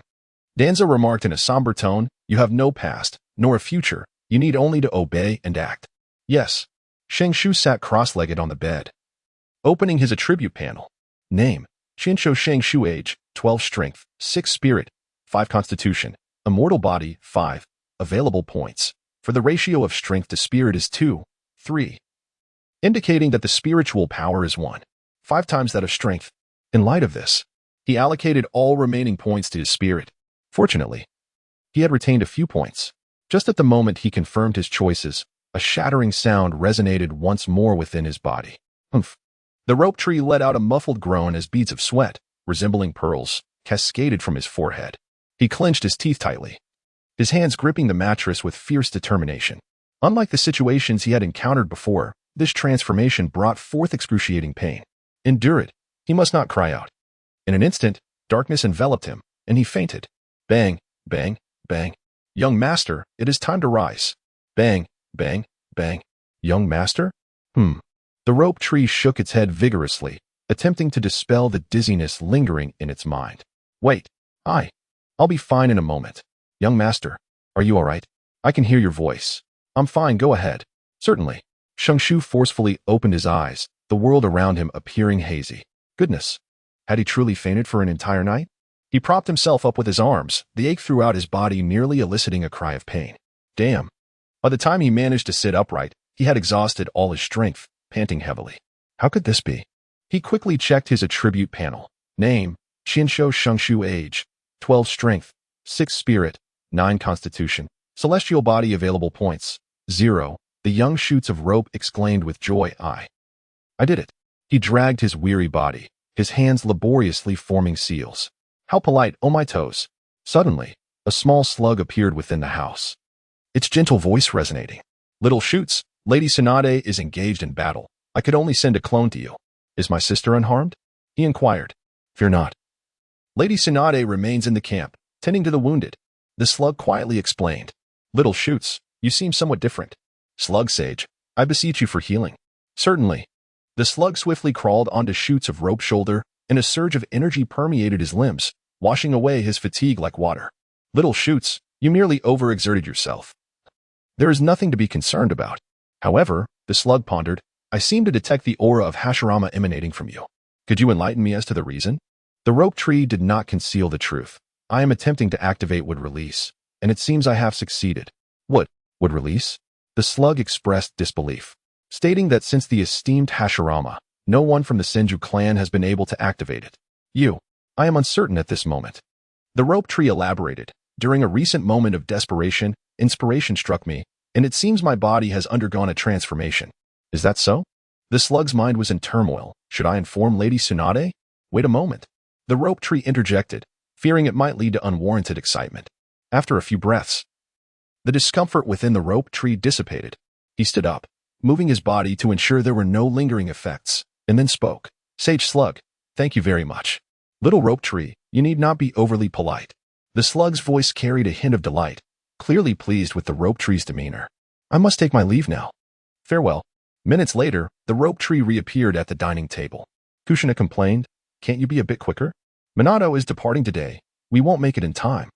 Shushu rolled her eyes and remarked, why are you dragging me along while you are with your sweetheart? Juxinai felt her cheeks flush and, clenching her right fist, replied, are you going or not? Yes. Shushu shrugged her shoulders, exasperated. Why can't girls be a little more gentle? Humph. What is gentleness? Juxinai retorted, like Makoto? What about Makoto? Shenshu countered. She is graceful, generous, and considerate, unlike you. The rope tree remarked, perhaps due to her lineage. She developed a tough exterior while harboring a delicate heart. As the two hurriedly made their way to the gates of Konoha, Minato was already waiting at the entrance. Behind him stood a somewhat impatient Fugaku Uchiha, clearly having waited for a considerable time. Kushina, I've told you not to see me off, Minato said gently, gazing at Kushina as she rushed towards him, instinctively wiping the beads of sweat from her forehead. Kushina's face instantly flushed crimson to the roots of her ears, and she murmured softly, I want to see you off. Shushu curled his lips in disdain. With his handsome looks and charm, it's no wonder that Minato Namikaze managed to win over the fiery Kushina. Uchiha Fugaku? Quite impressive, but who are you? Uchiha Fugaku replied impatiently. Allowing a mere child to take the lead was one thing, but this incessant prattling was another. Shenshu cast a deep glance into his eyes, uncertain if Uchiha Fugaku had awakened his Sharingan. He had long heard of the genius from the Uchiha clan. Yet it was only today that he had the fortune to meet him. Allow me to introduce myself. I am Senju Shenshu. The adage a hand extended in friendship does not strike echoed in his mind, and this flattery left Uchiha Fugaku momentarily speechless, as he was, after all, merely an adolescent. I have heard of you, young master of the Senju clan, he exclaimed. I am not worthy. The rope tree wished to convey something further, but Mizumoto approached and softly said, Kasuna, I implore you. Nonsense, she is my sister. Why should you say that? Mizumoto nodded, subtly gesturing before swiftly departing into the distance. Chapter 10. Apprenticeship. I shall make a trip to the training grounds. Are you returning home? Shushu approached Juxinai, waving his hand in front of her eyes. Juxinai's face flushed slightly. I need to find Makoto. We have made plans. Very well, it's best to return early. The figure of Shenshu no longer lingered. With a swift movement, he departed from his original position. Pausing momentarily at the corner of the street, he once again dashed towards the training ground. After a brief interlude, Shenshu emerged from the shadows, murmuring to himself, 2 individuals? Who could the other be? Confusion enveloped his mind as he pondered the peculiarities of Rinzhao. This voyeuristic fiend endowed with the art of telescopic vision, who should not have resorted to sending someone to surveil him. Nevertheless, the shadow clone technique proved to be far superior to mere duplication. Subsequently, he concealed his form and exited the village, ultimately coming to a halt near the Valley of the End. The rope tree stood upon the branch, its eyes tightly shut, mind in a state of serene emptiness. After ensuring that no one was nearby, it swiftly formed hand seals, murmuring softly, would release. The realm of trees descends. Within the body of the rope tree, a tenth of its chakra vanished in an instant. In that fleeting moment, the ground before him was ruptured by robust tree roots. In the blink of an eye, these roots transformed into several towering trees, encircling him. He sensed a profound connection between his spirit and these magnificent trees, granting him the ability to manipulate them to either vanquish or ensnare his adversaries. The towering figure of the rope tree rejoiced, no longer lingering, and in an instant departed from its original spot. Truly magnificent. The figure of rope tree stood contemplatively upon the statue at the Valley of the End. It is said that if Madara could live for such an extensive period, then Hashirama should not have met an early demise. Could it be that Madara harbors rabies? During their fierce battle, Madara did indeed bite off a piece of Hashirama as flesh. Huh. The thought brought a chuckle to his lips. These two, it seems, were not accustomed to the manner in which some ninjas engaged in combat, resorting to bites. In a moment, Rope Tree returned to the village. He utilized his previous tactics, recalling his shadow clones while absorbing their memories. Splendid. Both water-style and earth-style techniques remained at his disposal. This alleviated his concerns about exposure. At this juncture, a vision of a figure with white hair flashed through his mind. This individual must have been summoned from the Umbu. How many times has it been said? Make your strikes swift, accurate, and fierce. Raise your arm. Deliver 50 strikes with all your strength. Tsukumo Hatake held a wooden stick, gazing sternly at the small boy before him, no more than 2 or 3 years old, donned with a mask and possessing the same white hair. That father, Kakashi struggled to utter, I can't do it anymore. 50 times, not a single one less. Tsukumo maintained a serious expression, fixing his gaze on Kakashi. Do not attempt to slack off. I am aware of your capabilities. Master. A servant rushed in, lowering his voice. There is someone outside requesting an audience. Claiming to be Senju Rope Tree. Is it he? Tsukumo's brow furrowed. Practice diligently. Do not be lazy. With that, he stepped outside, his mind laden with thoughts. Given Rope Tree's status, it would be a significant honor to accept him as a disciple. However, the current political climate in Konoha was complex, and he was reluctant to entangle himself with such a powerful faction. Young Master Rope Tree, your personal visit is an unexpected honor. There is no need for such formality. Tsukumo-sensei. Rope Tree seemed to perceive Tsukumo's intent to defer, promptly cutting off the conversation. We had an agreement. Surely, you would not go back on your word? Tsukumo sighed softly. Very well. Young Master Rope Tree, please follow me. Turning, he led the way into the courtyard, while Rope Tree followed, observing everything with keen interest until they encountered the young boy practicing his strikes within the yard. This is my son, Kakashi Hatake, Tsukumo remarked, his eyes softening momentarily as he looked at Kakashi, then abruptly turning to say, teaching you swordsmanship is not out of the question. But as for taking you as a disciple, let's forego that. That won't do. Rope Tree shook his head. Once a student, always a father figure. You may choose not to care, but I cannot simply accept it as a given. Tsukumo's lips curled into a slight smile before quickly regaining his composure. As you wish. You are likely aware of the nature of my swordsmanship. It hinges upon one principle, speed. You have reached the level of Chunin and possess a foundation in sword techniques. Yet there are certain habits with the blade that you must amend. Please wait for me. Understood. The Rope Tree bowed and stood upright, while the sprightly foliage nodded in agreement, swiftly entering the inner courtyard. Who are you? Inquired Hatake Kakashi, pausing his actions, his curiosity piqued. Me? The Rope Tree smiled warmly as he approached Kakashi, kneeling before him and gently uttering, I am your father's student. Now, call me senior brother. Although Kakashi was perplexed, he softly complied. Senior? Brother? Ah. Shenshu was overjoyed and ruffled his hair. From now on, feel free to come to me for anything. I will protect you, he exclaimed. Kakashi, with wide eyes, retorted, my father is more formidable than any master or senior. Haha, you are absolutely right. The teacher is indeed impressive, came the response from Kiki Tsukumo, who emerged from the inner quarters, lightly clearing his throat while holding a short blade. This is a short knife from my collection. Though it pales in comparison to my own, it is still quite sharp. Tsukumo handed the knife to him and continued. I will be in the village for the next few days. You may come to practice your swordsmanship every morning. Is that agreeable? No problem at all, Shenshu replied, accepting the short knife with both hands. Thank you for bestowing this blade upon me, master. Tsukumo nodded. Now, come at me. Be careful, master. Shenshu glanced at his companion Kakashi and said, Little Junior, stand back. Suddenly, he drew his short blade and lunged forward, aiming directly at Shumao's chest. Half an hour later, stop. Shumao leaped out of the small circle, and Shenshu, feeling a sense of relief, panted heavily. A twinge of disappointment welled up within him. He hadn't even grazed the hem of Shumao's clothing. At that moment, he truly understood the disparity between himself and the elite Jonin. Shenshu, your physical aptitude is commendable. Shumao remarked with a furrowed brow, but your swordsmanship is utterly lacking. From today onward, you will train alongside Kakashi, starting from the basics. Do you understand? Yes. In the dead of night, Danzo set aside Shenshu's information, lightly tapping his fingers on the table. Seeking a master? Quite intriguing. Team A, cease surveillance on Shenshu. Your squad is to proceed to the Rain Village and make contact with Hanzo. As for the mission, you will be notified by designated personnel. Understood. Team A knelt in acknowledgement before vanishing from sight. Since when did Hiruzen take an interest in Shenshu? Danzo's voice echoed ominously in the empty space.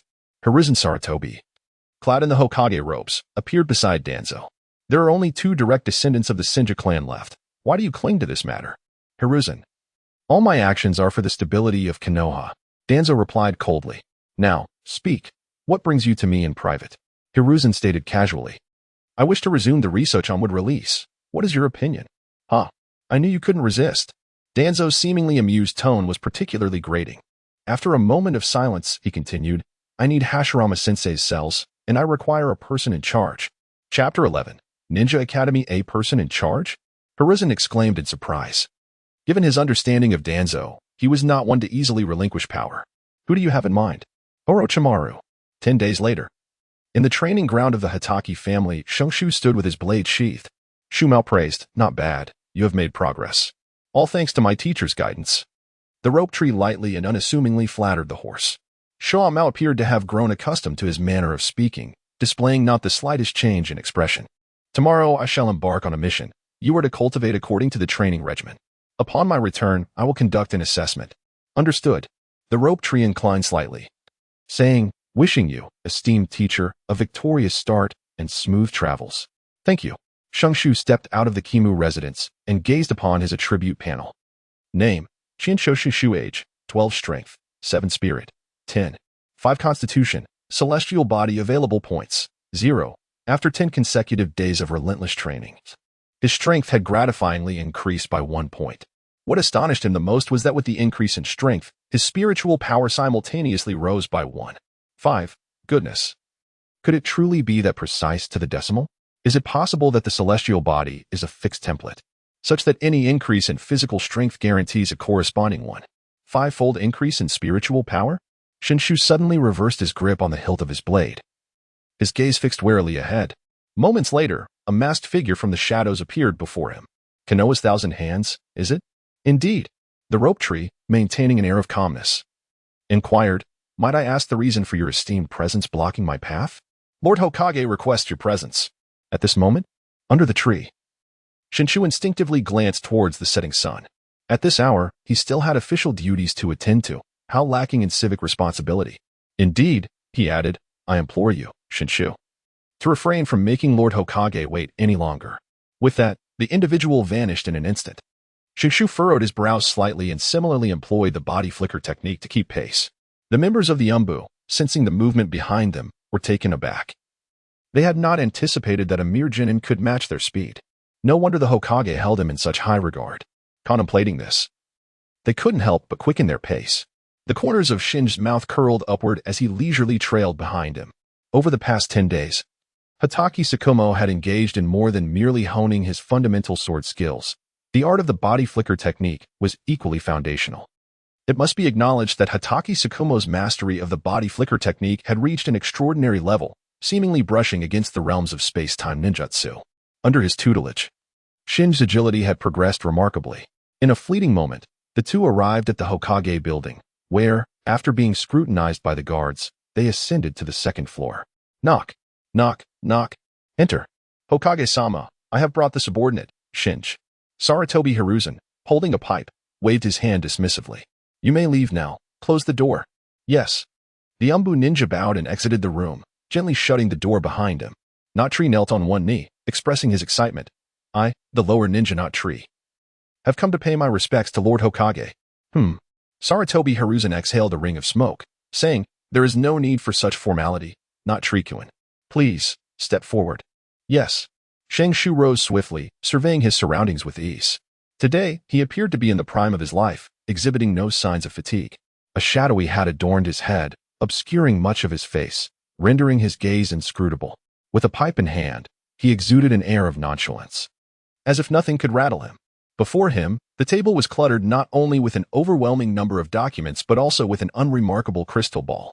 Shenshu, it is said that you sustained serious injuries while thwarting the Sand Ninja on your return journey. Are you feeling any better now? Shenshu inwardly cursed, pondering how much time had passed, questioning whether this concern was a touch belated. I am grateful for your concern, Lord Hokage. I assure you, I am well, he replied. But may I inquire what prompted your summons? If I am not mistaken, it seems that Shenshu has achieved the rank of Chunin, has he not? That is not the case. Shenshu quickly refuted, I have yet to pass the Chunin exam. Sarutobi Hiruzen placed the Chunin forehead protector on the table and calmly remarked, in times of war, one must prioritize practicality over formalities. Our ninja academy is in need of guidance. What are your thoughts on this matter, Shenshu? Me? Shenshu was astonished. The ninja academy was the domain of Sarutobi Hiruzen, so how could he possibly be appointed there? Confusion filled his heart, yet on his face, he hesitated and said, Hokage-sama. I fear I am unworthy and might lead the students astray. Why must you belittle yourself so? Sarutobi Hiruzen chuckled lightly. With your achievements on the battlefield, you are more than qualified to take on the role of a teacher. Indeed. Shenshu no longer hesitated, stepping forward with a bow to accept the protective headband, exclaiming passionately, where the leaves of the village dance, the fire shall burn eternally. I vow to safeguard the children of the school, even at the cost of my own life. Sarutobi Hiruzen had words poised on his lips, but found himself swallowing them back. Having heard your declaration, what more is there for me to say? After a brief silence, he could only respond with approval. Very well, the practical lessons for the children shall be entrusted to you, Shenshu-kun. Rope Tree once again bowed respectfully and exited the Hokage's office. Sarutobi Hiruzen gazed thoughtfully at Rope Tree's retreating figure, lost in contemplation, while beside him lay a partially unfurled scroll, densely filled with information. Surely, this would satisfy Tsunade, wouldn't it? As Rope Tree emerged from the Hokage Tower, an increasing sense of perplexity enveloped him. Could it be that the withdrawal of those surveilling me was also his directive? What, precisely, does he intend to orchestrate? Suddenly, his steps faltered. Could it be related to Sister Tsunade? Or perhaps this old silver coin has caught wind of the inquiry into the death list. The Rope Tree swayed gently, and every step taken by the flying ape carried profound significance. For instance, accepting Konoha's own as a disciple, and later allowing Asuma to take on the boar, deer, and butterfly as his students. Well, becoming a teacher might be advantageous, providing an opportunity to venture into the wet-bone forest to study the art of sagehood. What? You? A teacher? Kaisina exclaimed, her hands pressed against the table, incredulity lacing her voice. How is that even possible? You are merely 12 years old. Shenshu leisurely donned the Chunin headband and remarked, being a Chunin essentially entails a role as an educator, which is to say, a responsibility of overseeing children. Chunin. Kushina's voice escalated in surprise. When did you pass the Chunin exam? Ah, such a fuss. Shenshu finished his porridge. Do you think you would be privy to my clandestine endeavors? Kushina, feeling dejected, rested her head on the table, idly tracing circles with her finger. If you have your duties, won't I be even more bored? Let Makoto keep you company. Shenshu replied matter-of-factly, she is likely to benefit from avoiding the battlefield. That would be splendid. Kushina clapped her hands. The battlefield is truly no place for anyone. Shenshu deeply resonated with the notion that although there were no fatalities among the elite shinobi during the Second Great Ninja War, the casualties among the lower-tier ninjas escalated exponentially. This was nothing short of a nightmare for the lower-ranking shinobi. The following day, Shenshu arrived early at the entrance of the Ninja Academy. Ever since Sarutobi Hiruzen reformed the academy, establishing a system where one teacher instructs 3 students, this model has become a tradition in Konoha. As Shenshu approached, a Chunin instructor was already waiting at the entrance. Greetings. May I inquire as to your identity? Shenshu asked, bowing respectfully. You are quite youthful, replied Hirakawa Seiki, smiling as he returned the gesture. I am the combat instructor for Class 2. Please follow me. Class 2? Shenshu inquired, puzzled. The Hokage assigned me to this class. Indeed. Hirakawa Seiki nodded in affirmation. You are here to take over my position, as I will be reporting to the battlefield tomorrow. Apologies. Shenshu said, awkwardly rubbing his nose. Hirakawa Seiki narrowed his eyes with a radiant smile. This matter is unrelated to you. It was my own request. As for the battlefield, it is better suited for us seasoned veterans. You are still just children. 17 or 18 years old, and yet you consider yourself an old man?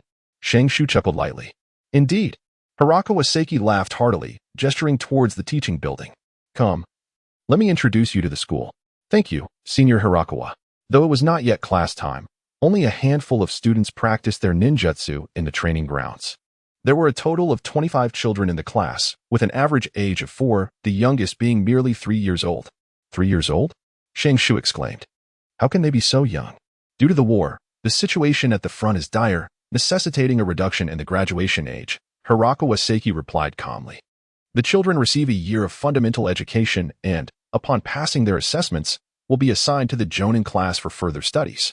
Here we are. This is the classroom for Class 2. Hirakawa Seiki led Shenshu into a slightly worn classroom, which featured 10 rows of desks but did not appear cramped. Shenshu-kun. You will be responsible for the practical lessons, primarily teaching the body flicker technique, shuriken throwing, and the shadow clone technique, correct? That sounds fine. Shenshu affirmed. Then I shall entrust the children to you, Shenshu-kun. Hirakawa Seiki concluded with a bow. Shushu promptly returned the gesture, feeling a sense of duty, and urged Ping's Jun to take care and return victorious. After watching Ping's Xing depart, he approached the desk that once belonged to Ping's Xing, which had been cleared of personal belongings. On the desk lay a sheet of paper detailing the teaching schedule and a list of tasks he needed to undertake, alongside a roster for Class 2. Ah, how intriguing. The moment Shenshu took an interest, he discovered the names of Kakashi, Obito, and Rene among the members of Class 2. Indeed, Kakashi enrolled at the tender age of 3, which explained why he hadn't encountered him at home recently. This certainly made things more intriguing. Suddenly, a young man, seemingly 16 or 17, entered the room. Upon seeing Shenshu, he paused momentarily, then seemed to recall something. You must be Shenshu, the substitute for Hashigakure. Am I right? Greetings. I am Shemu, responsible for imparting theoretical knowledge. Hello, Teacher Shemu. Shenshu replied with a smile. I am Senju Shenshu, pleased to make your acquaintance. Shemu was momentarily taken aback, a flicker of something unusual crossing his eyes. Young Master Shenshu, what an honor. Please, there's no need for such formality. Shenshu quickly waved his hand. Just call me Shenshu. Teacher Shemu, which class do I have? The school day begins at 7, with the first 2 periods dedicated to practical training, Shemu explained swiftly. You need to prepare now. Understood. Shenshu nodded thoughtfully, picking up the teaching plan from the table to examine it in detail, while the two fell into a contemplative silence. Overall, these children are still in the foundational stage. Their practical lessons predominantly focus on honing their throwing techniques. The requirements for becoming a genin in Konoha are quite straightforward. One must successfully perform the body flicker technique. Furthermore, by creating a shadow clone, one can achieve the rank of genin. Aside from Kakashi, who is an anomaly, most children typically graduate around the age of 9. Suddenly, Yamaki inquired, Shenshu-kun, have you inherited the Senju surname? As the rope tree momentarily halted, a broad smile spread across his face as he proclaimed. The Chinsho is the most illustrious surname, and should never be forgotten, don't you think? Time was of the essence, for he had to attend class. Farewell, Teacher Xiaomu. With a gaze imbued with complexity, Xiaomu watched his retreating figure, pondering the thoughts that lingered in his mind. As Shingtree stepped into the corridor, he was immediately greeted by the cacophony emanating from Classroom 2, which sent a sharp pang of headache through him. The unruly children, merely 3 or 4 years of age, at an age where they are neither cherished by their grandmothers nor favored by their uncles, were unlikely to quiet down for even a moment. Creak. The door swung open, and the clamor within the classroom ceased abruptly, as over 20 pairs of eyes turned to gaze at the newcomer. Who are you? A child at the back, wearing windproof goggles, inquired loudly, where is Teacher Xing? You must be Uchiha Obito, correct? Please take your seat. Shenshu briskly ascended the podium and swiftly inscribed 2 characters upon the blackboard. I am your newly appointed practical course instructor, Shenshu. When your name is called, please respond. Kakashi Hatake? Present. The astonished gaze of his affordable senior was met with a slight smile from Shenshu as he continued, Karina Yuhi? Here. Asuma? Present. Excellent. The roll call is complete. The instructor, with a cheerful demeanor, closed the attendance register and announced, Today, we shall delve into the art of weapon throwing. Let us proceed to the training grounds.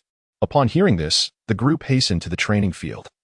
for nothing could compare to the allure of practical training over the tedium of theoretical lessons. The rope tree leisurely followed behind the crowd and, upon entering the training ground, beheld a group of boys, led by Uchiha Obito, huddled together in hushed whispers. Kakashi, although not partaking in their conversation, squinted his eyes, seemingly disinterested. Silence, everyone. The instructor. Shenshu clapped his hands and pointed towards the targets in the training ground. One by one, each of you will take 5 shots. Let me assess your foundational skills. As anticipated, Uchiha Obito raised his hand and exclaimed loudly, Teacher, may we have the opportunity to spar with you? No offense intended, but you appear quite youthful. We are eager to ascertain whether you possess the capability to succeed, Teacher Hoshi. Shenshu's lips curled into a smile as his gaze swept over the group gathered around Dato, finally settling on Asuma, who wore a mischievous grin. I'm mused that this lad was merely a Navi youth. How could he articulate such coherent thoughts? It seems he has a strategist behind him. With this thought, a faint smile graced his lips. What do you intend to do? Given your forehead protector signifies you as a nin, it would be unreasonable for us not to join forces, wouldn't it? Dato chuckled slyly. If you fear embarrassment. Without needing further elaboration, Shenshu retorted, Are you the one to make decisions for them? Shenshu-sensei, he is merely the underperformer. How could he be our leader? The strongest in our class is Kakashi. If we are to choose a leader, it must be Kakashi. Upon hearing their words, Dato's expression shifted to one of indignation and anger. His fists clenched tightly as he glared at Kakashi. I will surpass Kakashi. I am destined to become Hokage.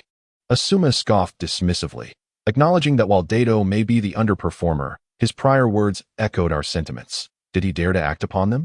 As she took a few steps forward, she cheerfully remarked, Let's leave the girls out of this.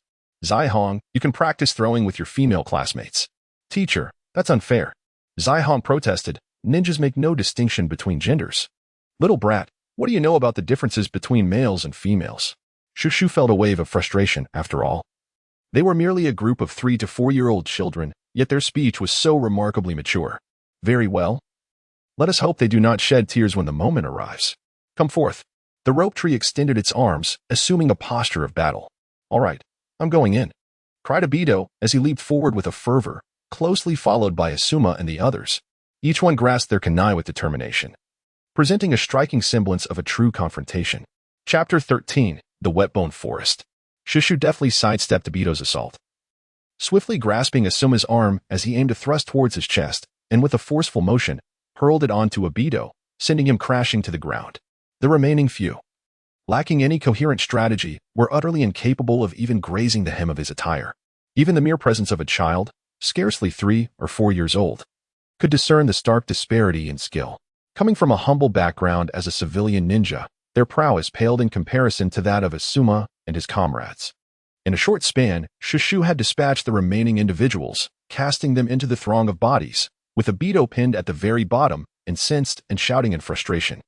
Apart from the young girls like Hinata and the others, only Kakashi from the entire second squad remained unengaged. Rope Tree cast a glance at the terrified figures of Nozawa Rin and the others, before finally turning to Kakashi with a teasing remark, Kakashi, aren't you going to join in? I'm not foolish.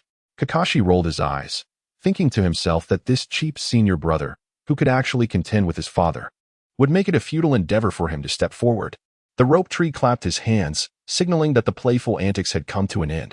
Now, each group of 3 shall step forward to throw. After half an hour, the Rope Tree had evaluated everyone, and he had a clear understanding of their abilities. Kakashi ranked first, followed by Asuma and others.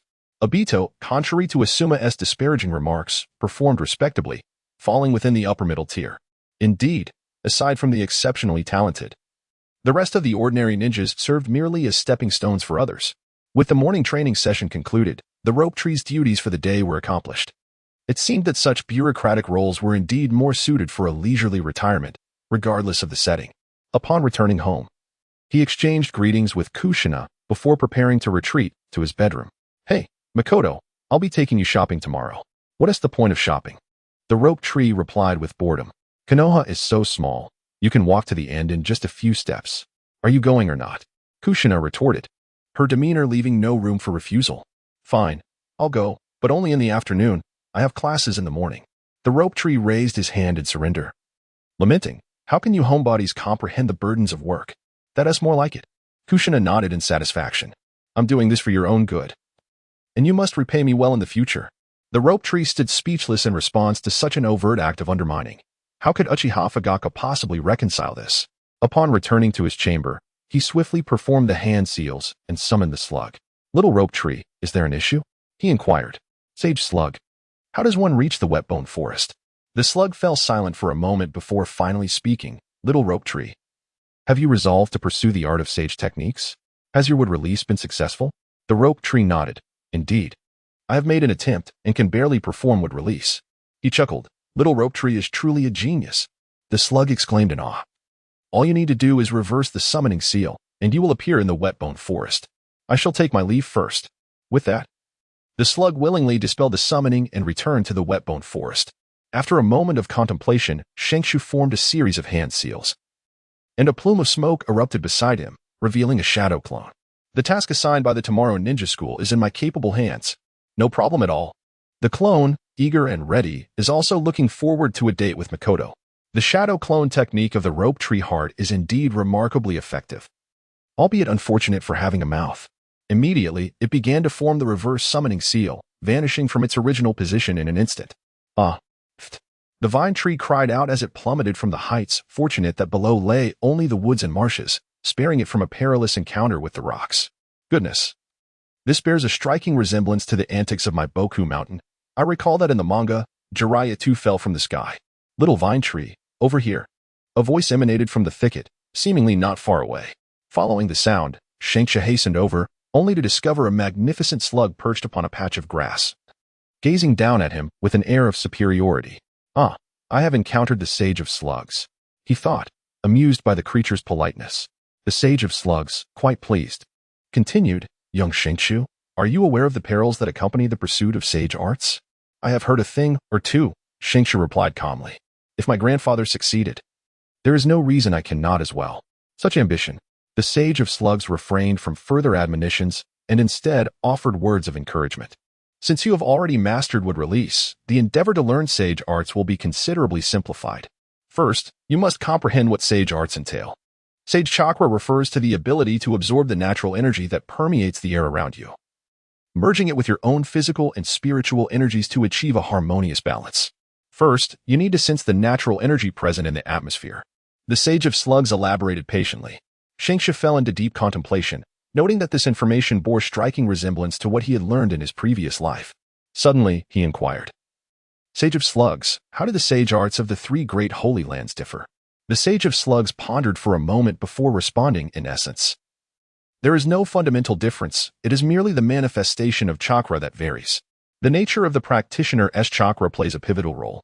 For instance, my wet-bone forest is particularly attuned to water, earth, and wood. Zhang Qing nodded thoughtfully. Then what is my first step? Enter a meditative state. The Sage of Slugs replied gently. Only in meditation can you perceive the natural energy that drifts through the air, and subsequently attempt to absorb it into your body through your cellular structure. Understood. Shenshu discovered a pristine location and settled into a meditative posture, gradually emptying his mind until it became a blank slate. Meanwhile, at the frontline headquarters of the conflict between Konoha and Sand Ninja, Tsunade was approached by a slug that whispered a few words into her ear, prompting her to rise abruptly. Tsunade, what has transpired? Jiraiya, seated nearby, was startled, while Orochimaru also exhibited a curious expression. Nothing to worry about, Tsunade retorted, clenching her jaw as she slowly resumed her seat, internally cursing Shenshu for his thoughtlessness. How could he not consult her on such a significant matter? It was infuriating. Jiraiya, oblivious to her turmoil, pointed at the map and declared, after Tsunade neutralized Cheeto's poison, the Sand Ninja have shown signs of exhaustion. It is time to determine the victor. I concur. Orochimaru licked his lips, a thrill coursing through him at the prospect of this impending battle culminating their rivalry. By the way, he inquired with keen interest, Tsunade, was your team member, Kato Dan, killed in action? Indeed, Tsunade replied, her expression darkening. He was ambushed and tragically fell. Could you not save him? Tsunade lamented, his organs were shattered. There was no hope for recovery. What a pity, Orochimaru remarked contemplatively. The technique of spirit transformation is quite remarkable. Tsunade, wasn't Kato Dan one of your admirers? Jiraiya's focus seemed to shift. Tsunade interlocked her fingers, applying pressure until they cracked ominously. Jiraiya, what are you implying? Nothing at all. Jiraiya laughed awkwardly before adding, Orochimaru, shall you take the lead, or shall I? Well, since I am responsible for this battlefield, it is naturally my duty. Orochimaru replied with a sense of entitlement. These toxic vermin are better off crushed by my hand. Chapter 14. The Choice of Hatake Tsukumo. The Shintong tree's mind was flooded with countless images, a chaotic blend of past and present, leaving him in a state of agitation. After sitting for 5 minutes, it felt as though a thorn had grown beneath him, rendering him utterly uncomfortable.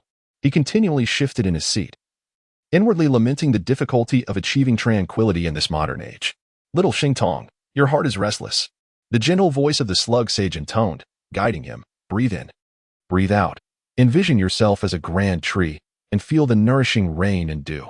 The slug's tender voice seemed to possess an enchanting power. And under its influence, Shintong felt himself transform into a towering tree. He could almost sense the sunlight warming him as he slowly absorbed the moisture floating in the air, unwittingly sinking into a profound meditative state. The slug, stationed beside him, nodded in satisfaction.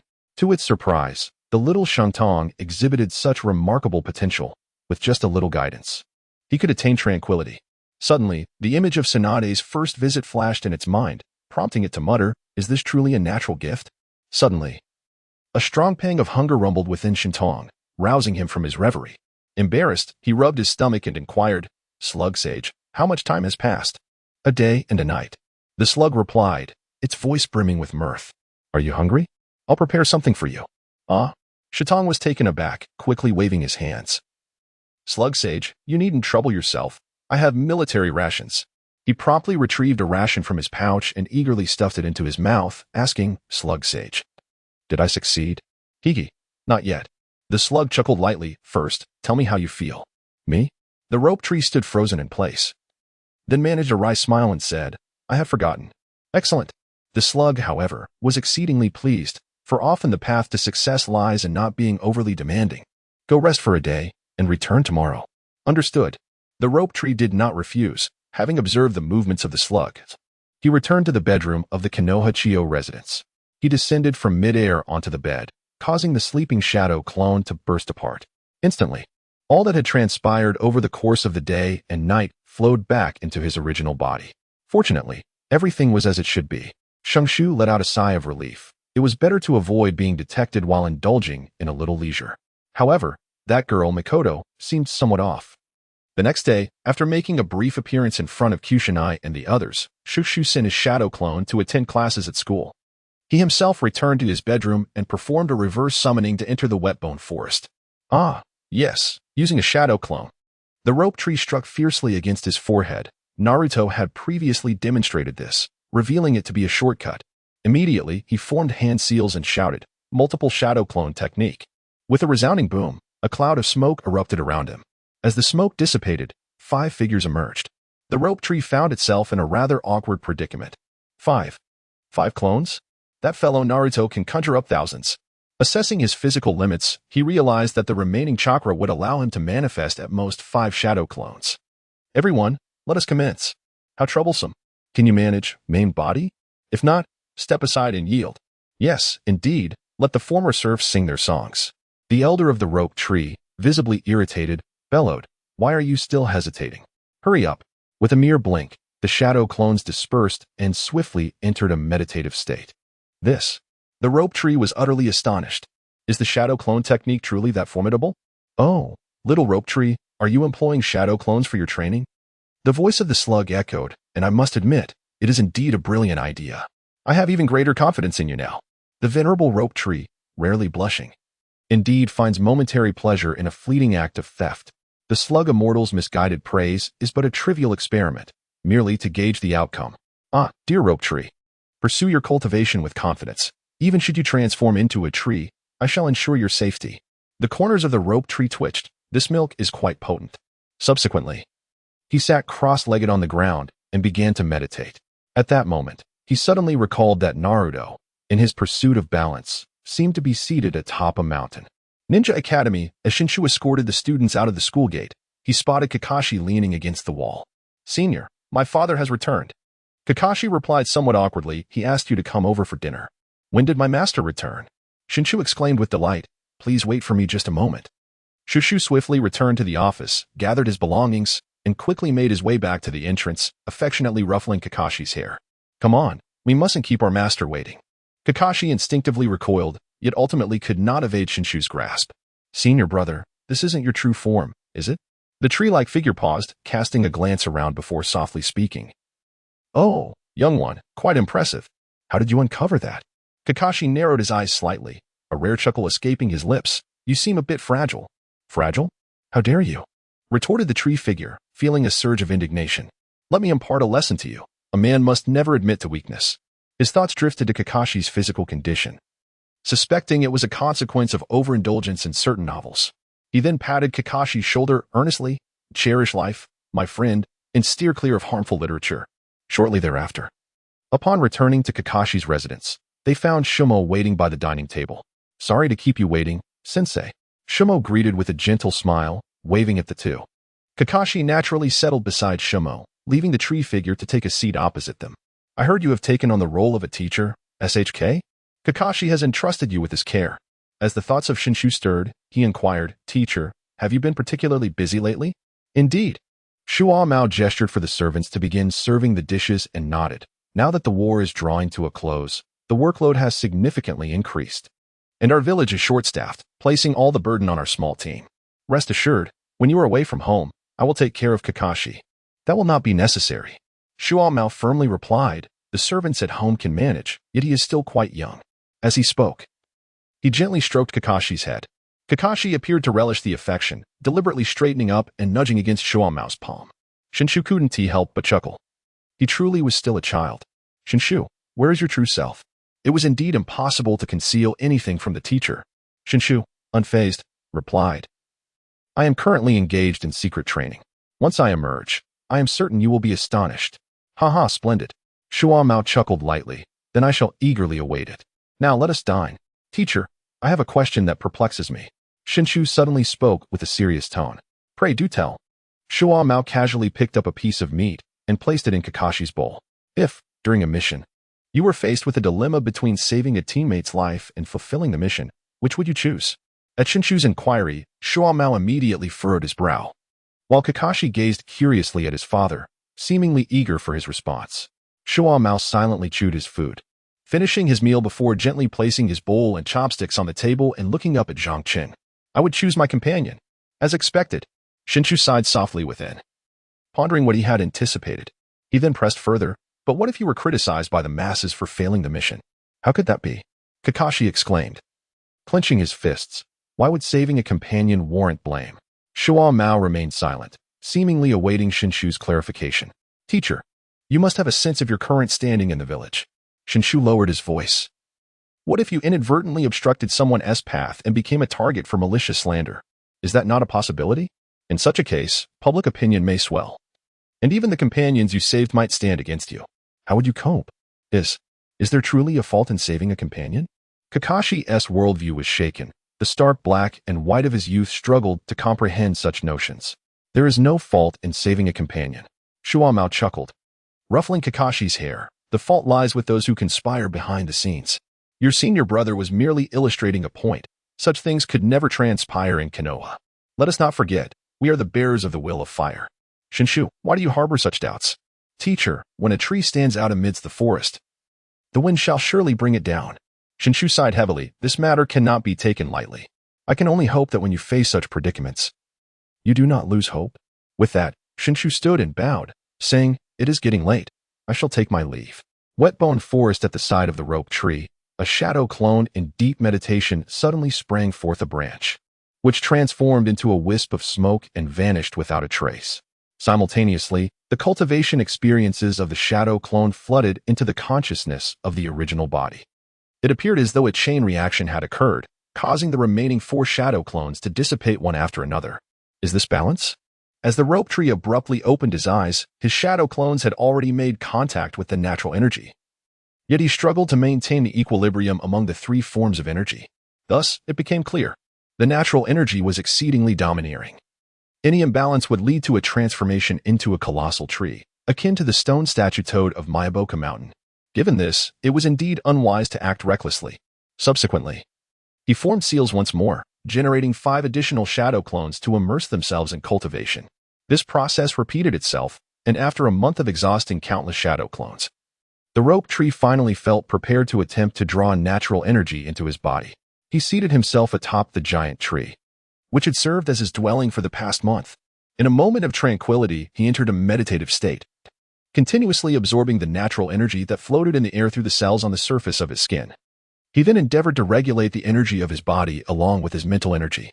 When the 3 energies achieved harmony, the world as seen through the rope tree's eyes transformed. It was as if the very forces of the universe became accessible to him. The tree suddenly opened its eyes, a circular mark appearing at the center of its forehead. Simultaneously, several deep brown shadows emerged around its eyes. Haha, it worked. The vine tree laughed heartily at the sky, and before he could attempt to employ his celestial arts, the brown patterns representing the immortal visage faded away like water. Oh, is it gone? A true man in 3 seconds? Hee hee. Congratulations to the little vine tree for successfully mastering the celestial arts. The voice of the slug immortal echoed from afar. The vine tree felt an overwhelming sense of embarrassment as the slug sage jested, urging him to refrain from making light of his inexperience. The slug marveled, proclaiming, "In just a month's time, you have mastered the art of ninjutsu, little vine tree. You are indeed a prodigy." The slug sage's flattery did not go unnoticed, as the vine tree struggled to conceal his inner joy. It was the result of mastering the wood-release chakra that facilitated such a harmonious connection with the sage techniques you imparted. We are not akin to those frogs or foul serpents. The wood-release is far more attuned to the forces of nature. The slug sage took a moment to belittle the other 2 great sanctuaries, and added, "By the way, the hidden sand village has conceded. Your leaf village has triumphed in the war. Has the second great ninja war truly come to an end?" Shenshu was taken aback, realizing that his butterfly had not altered the course of history. Contemplating Tsunade's hemophobia, he hastily inquired, "Sage of the Slugs, is my sister in any trouble?" "Huh?" The sage, somewhat perplexed by the question, reassured him, "Tsunade is unscathed, perfectly well." Shenshu was somewhat uncertain. He had not heard of Tsunade engaging in a romantic relationship with Dan Kato. Could it be that in a past life, due to Shenshu's demise, Dan Kato seized the opportunity to win Tsunade's heart? He quickly shook his head, knowing that he would understand everything once he met Tsunade. "Toad Sage, I have begun my training. Little Shenshu, keep up the good work." 5 days later, Shenshu let out a soft exclamation, and an ethereal visage, indistinguishable from that of the Sennin, manifested upon his face. He seemed to undergo a sublime transformation, particularly in his perceptive abilities. Within a radius of 1,000 meters, not even a solitary insect could elude his gaze. He opened his attribute panel, which revealed further alterations. Name: Senju Shenshu. Age: 12. Strength: 10, Spirit: 15, Constitution: Sennin. Body available points: 0. Does this imply that in my current sage mode, I possess the strength of an elite jonin? I wonder if I could challenge a shadow level master. After a stick of incense burned down, the Sennin visage gradually receded. Thankfully, I have finally bid farewell to the ephemeral state of a true man. In Shingtai's mind, another memory emerged. The shadow clones left in Konoha were forcefully dispersed. What a brute, he muttered, before conjuring 10 shadow clones to remain in the wet bone forest, continuing his training in sage arts. After exchanging greetings with the Sage of Slugs, he returned to Konoha village. "Sister, this is my bedroom. Must you be so violent?" As the rope tree materialized in the bedroom, he found Tsunade standing with her hands on her hips, glaring at him. It was evident that the shadow clone had been ruthlessly dispelled by her violent temperament. He harbored serious doubts that Kanai's propensity for aggression had been learned from Tsunade herself. Knowing I have returned, instead of welcoming me with enthusiasm, you dare to hide in the wet bone forest? Tsunade's tone was anything but pleasant. How is it that with newfound abilities, you no longer regard me with the respect I deserve? Dare I not? The rope tree hastily pleaded for mercy, saying, "Isn't this a crucial moment? I cannot be distracted." Tsunade glared with her elegant eyes. "Did you succeed?" With a flick of his head, Rope Tree proudly proclaimed, "Of course. Who do you think I am? There's no such thing as failure for me." Aha. Tsunade laughed heartily, declaring, "Indeed, my dear brother, your intellect rivals my own." She stepped forward, wrapping her arm around Rope Tree's neck, exclaiming, "Come, I shall treat you to some grilled meat." Sister, please release me. Quickly, let go." Rope Tree's face flushed crimson, feeling utterly embarrassed, struggling to catch his breath. I apologize. I couldn't help myself." After tidying up, Shitian invited the idol Juxinai to the barbecue restaurant of the Chiodao family. Sister, I heard that a certain Kato is pursuing you? Shitian asked, seemingly indifferent. Upon hearing this, Juxinai's curiosity was instantly piqued, her eyes widening as she gazed at Tsunade. Sacrificed. Tsunade maintained a stoic expression, reflecting that for a ninja devoid of strength, all emotions were mere extravagances. So, are you certain about this relationship? Tsunade shot him a glare. Do you think I would entertain all the suitors that line the streets? The rope tree comes to a realization. If Tsunade is not afflicted by hemophobia and is still alive, then it stands to reason that she would not leave. Suddenly, Tsunade declares, in the Kato family, there remains only one niece, Shizen. I shall bring her to my home, and you are not to bully her. In Shintai's mind, an uncontrollable image emerged. Splendid legs. Ah, no. Silence? Chapter 16. The Orphanage. Tsunade cast a peculiar glance at him, yet did not dwell on it, after all. He was merely 4 years old, rather pitiable. The rope tree softly said, Elder sister, what do you think about me establishing an orphanage? Tsunade halted her steps, turned around, and fixed her gaze upon him. What are you intending to do? Shushu did not make excuses, nor did he shy away from the presence of Juxinai beside him. He stated plainly, I am in need of assistance. You have changed, Shenshu. It is the world that has transformed. Shenshu shrugged. I have taken on a new mentor. You have no objections, I trust? I have heard of it. Tsunade nodded, her mind occupied with thoughts, and she fell silent. Tsunade, over here.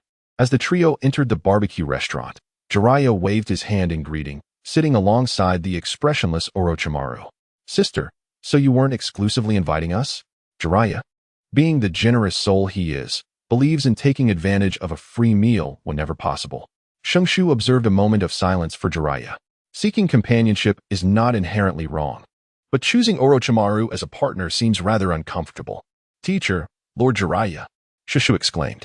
No need to be so formal with me, just call me elder brother. Jiraiya replied with a cheerful smile. Are you certain you wish to be my elder brother, rather than my brother-in-law? Shenshu teased. Haha, it's all the same, really. Shenshu, enough? Tsunade interrupted. Let us focus on ordering. Orochimaru, I've heard that the old man Hiruzen has other plans for you. Indeed. Orochimaru replied nonchalantly. He has tasked me with overseeing a particular research project, which I find quite intriguing. Tsunade rested her chin on her hands, accentuating her prominent features, while Jiraiya's gaze became somewhat restless. I heard it's under Danzo's supervision. Are you really going to be the director? Yes. Orochimaru paused in his actions. Tsunade, I will provide you with an explanation regarding Shenshu in due time, but not now. Let us avoid unnecessary complications. Hiruzen has interceded on his behalf, and I assure you I will tread carefully. Tsunade furrowed her brow. However, Danzo is quite treacherous. I fear you may be exploited. Haha. Orochimaru croaked. Tsunade. The fact that one can be exploited indicates their value. However, it remains uncertain who is truly utilizing whom. Enough. Jiraiya interjected. Let us not discuss business during our rare moment of respite. Here, Tsunade. He handed her a piece of grilled meat.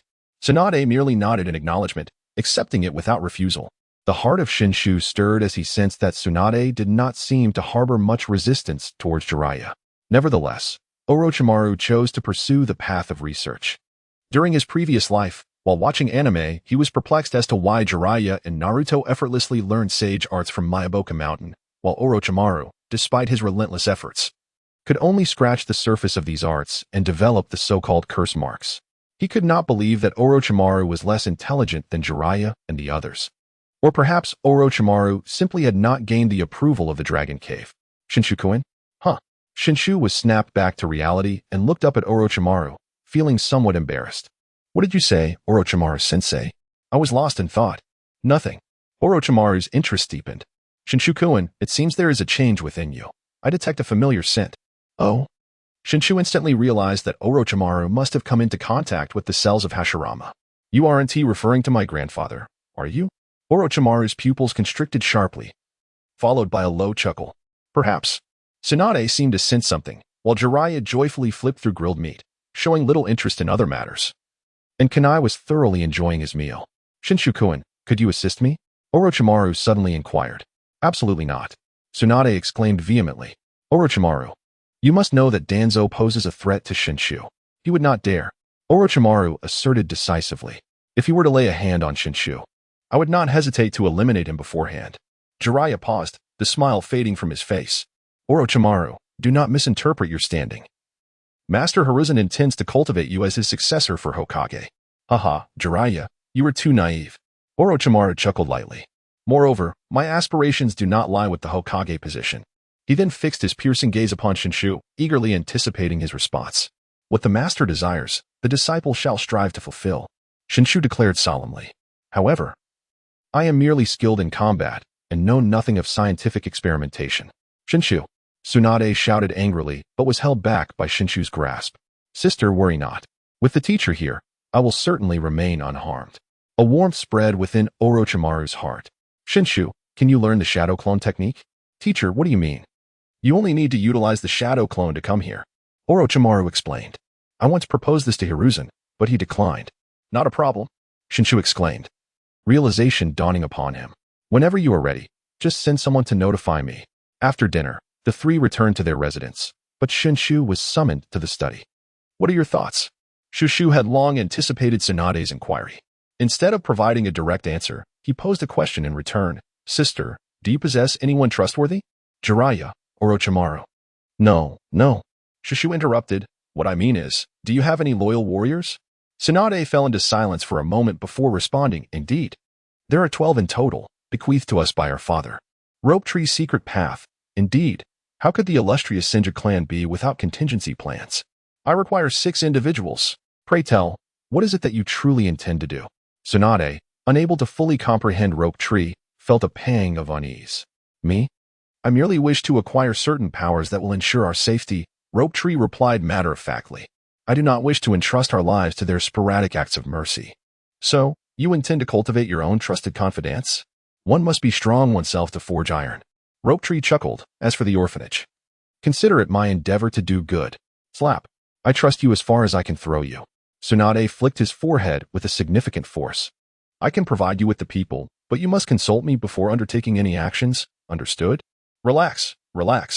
I have no intention of toppling Konoha. Rope Tree laughed. I am but a child. How could you perceive me as such a threat? Humph, a child with blood on his hands. Tsunade was reluctant to engage in further banter. Why did you acquiesce to Orochimaru's request? Anything that piques Orochimaru-sensei's interest also intrigues me. Suddenly, Rope Tree pondered. Does establishing an orphanage require the Hokage's approval? You're only realizing this now? Tsunade retorted, don't worry, I'll take care of it. As for finances, we still have some reserves that can sustain your expenses for a while. Hey sister, you're the best. Get lost. All right then. The Rope Tree returned to the bedroom and retrieved a small booklet, marking a check next to the orphanage section. Next came the arduous task of cultivation and the pursuit of wealth. The thought of earning money caused him further distress. Had he possessed the ability to amass a fortune in his previous life, he would not have found himself confined to a rented room subsisting on instant noodles. Chapter 17. Human Experimentation. The following day, classes at the Ninja Academy were suspended as all the ninjas of Konoha gathered to pay their respects at the memorial stone, a tradition deeply rooted in the village's customs. Shushu, clad in a deep-hued garment, emerged from his chamber to find Tsunade awaiting him in the courtyard. Beside her stood a curious child of 3 or 4 years, gazing at him with wide-eyed wonder. This is Shizen. He is Shushu, and you may call him brother henceforth. Shizen instinctively hid behind Tsunade, clutching her sleeve, revealing only his head as he timidly called out, Brother Shushu. Ah, what a good child. Shushu replied with a radiant smile. Oh, is she coming too? Tsunade's voice rang out. Kushina, are you ready? It's time to set off. I'm coming, Kushina exclaimed, emerging from her chamber with a bouquet of white flowers. After distributing a flower to each person, she gently took Shizun's small hand and said softly, let us go. As they made their way to the memorial stone, an increasing number of ninjas gathered together. At this moment, Shenshu realized that there were numerous unfamiliar ninjas in Konoha. Furthermore, a considerable number of injured individuals were gradually emerging from the Konoha hospital, making their way to the memorial stone to pay their respects.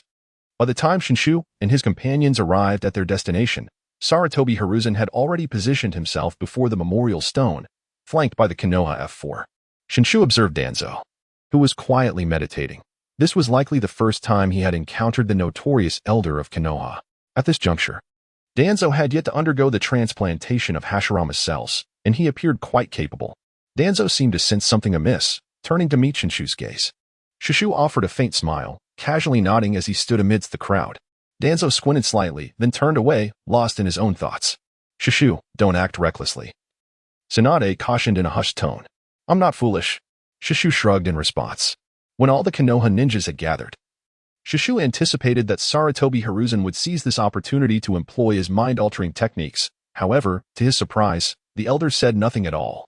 After leading the group in a moment of silence for 5 minutes, Sarutobi raised his hand, and the assembly began to orderly place the white flowers they held at the foot of the memorial stone.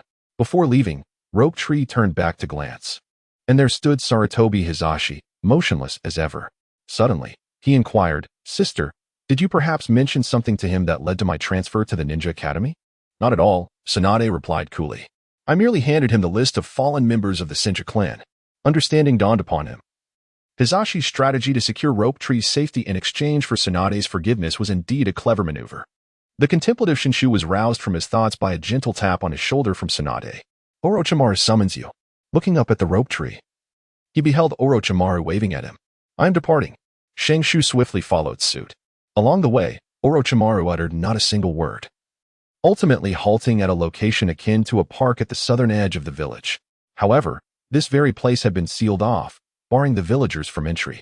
Orochimaru, in a concealed corner, fumbled for a moment, and soon the sound of mechanisms echoed against the stone wall. A stone door creaked open, revealing a dark, gaping entrance leading directly to the underground of Konoha village. Let us proceed. Orochimaru licked his lips, for this was one of the passages leading to Danzo's lair, which I shall transform into a laboratory. Does Danzo truly trust you to manage the secret passage? Rope Tree inquired. Could it be merely to facilitate his surveillance over you? With a sinister chuckle, Orochimaru descended the stairs into the underground. After traversing 100 meters, the space opened up dramatically. The entire subterranean area had been excavated using Earth-style ninjutsu, partitioned into over 20 concealed chambers. The decor resembled that of a secret prison rather than a laboratory. Orochimaru-sama. A young girl emerged from one of the chambers, clutching a notebook and casting a curious glance at Rope Tree. She was Mitarashi Anko, a war orphan, and could be considered one of my disciples. Greetings, junior sister. I am Rope Tree. I look forward to your guidance. The Vine Tree greeted with a gentle smile. Taking the lead is the eldest disciple. Senior brother. Hongdo smiled sweetly. Shenshu, there are experimental materials in the secret chamber. I hope you can familiarize yourself with them. Orochimaru pointed towards the secret chamber that Hongdo had just revealed. I will give you a month. You must comprehend the details of our experiments. Understood. Orochimaru paid no further heed to the two and hurriedly ventured into the innermost room of the passage. Hongdo, what is the teacher up to? Shenshu inquired, somewhat perplexed, as it was rare to witness Orochimaru in such a state of disarray. This morning, someone delivered experimental samples that piqued the teacher's interest, Hongdo whispered. Senior brother, would you like to study with me? I have many characters I cannot recognize, and you could teach me. No problem. Throughout the month, Shenshu found himself extraordinarily busy. He juggled his time between the ninja school, where he was merely an observer, and the scientific studies in Orochimaru's laboratory, alongside learning senjutsu in the Wetbone Forest. During the intervals of Hatake Tsukumo's return to the village, he also sought instruction in swordsmanship from him. Despite the busyness, he made remarkable progress. The shadow clone technique was a waste when used for combat. Were it not for the shadow clones, he certainly would not have managed to persevere. The Rope Tree opened its attribute panel, and in just a month, changes had once again occurred. Name, 1000-hand Rope Tree. Age, 12 strength, 12 spirit, 18 constitution, celestial body. Available points, 0, if all goes as anticipated. It will not take a year to surpass the level of a Jonin. In this light, the points accumulated each year seem rather trivial. The Rope Tree pondered silently. Young master. Shenshu was taken aback and chuckled lightly. Mao Tu, is there something you need? The orphanage has been completed. Would you like to pay a visit? One of the 12 guardians, Mao Tu, replied respectfully. Certainly, lead the way. Meanwhile, Shenshu's shadow clone entered the laboratory, only to be stealthily drawn into a secret chamber by Hongdo, who mysteriously whispered, Senior brother, that old man has come again. He brought many jars with him. Can you guess what's inside? Tuanzong. The Rope Tree squinted slightly.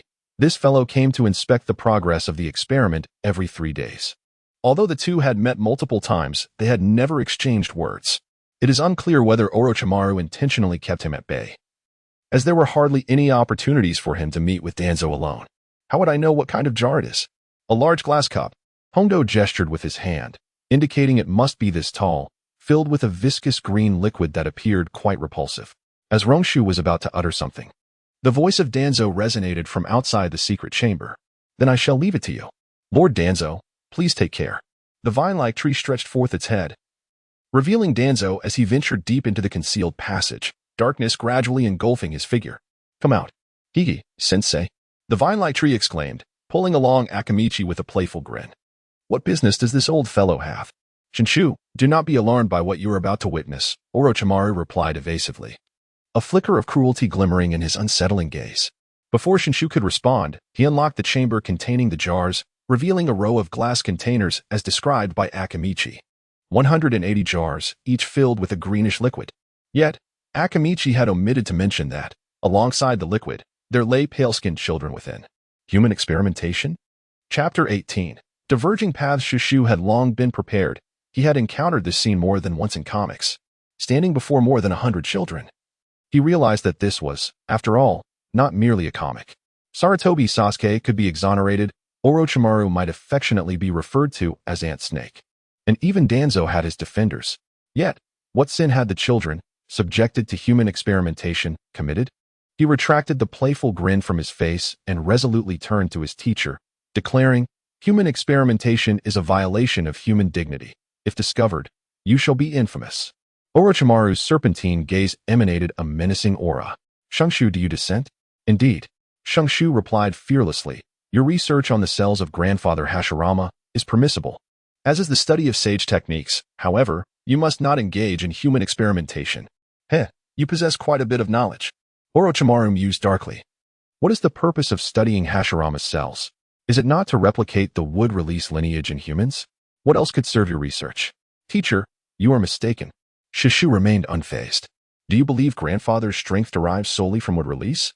It is, in fact, the sage techniques you so fervently covet.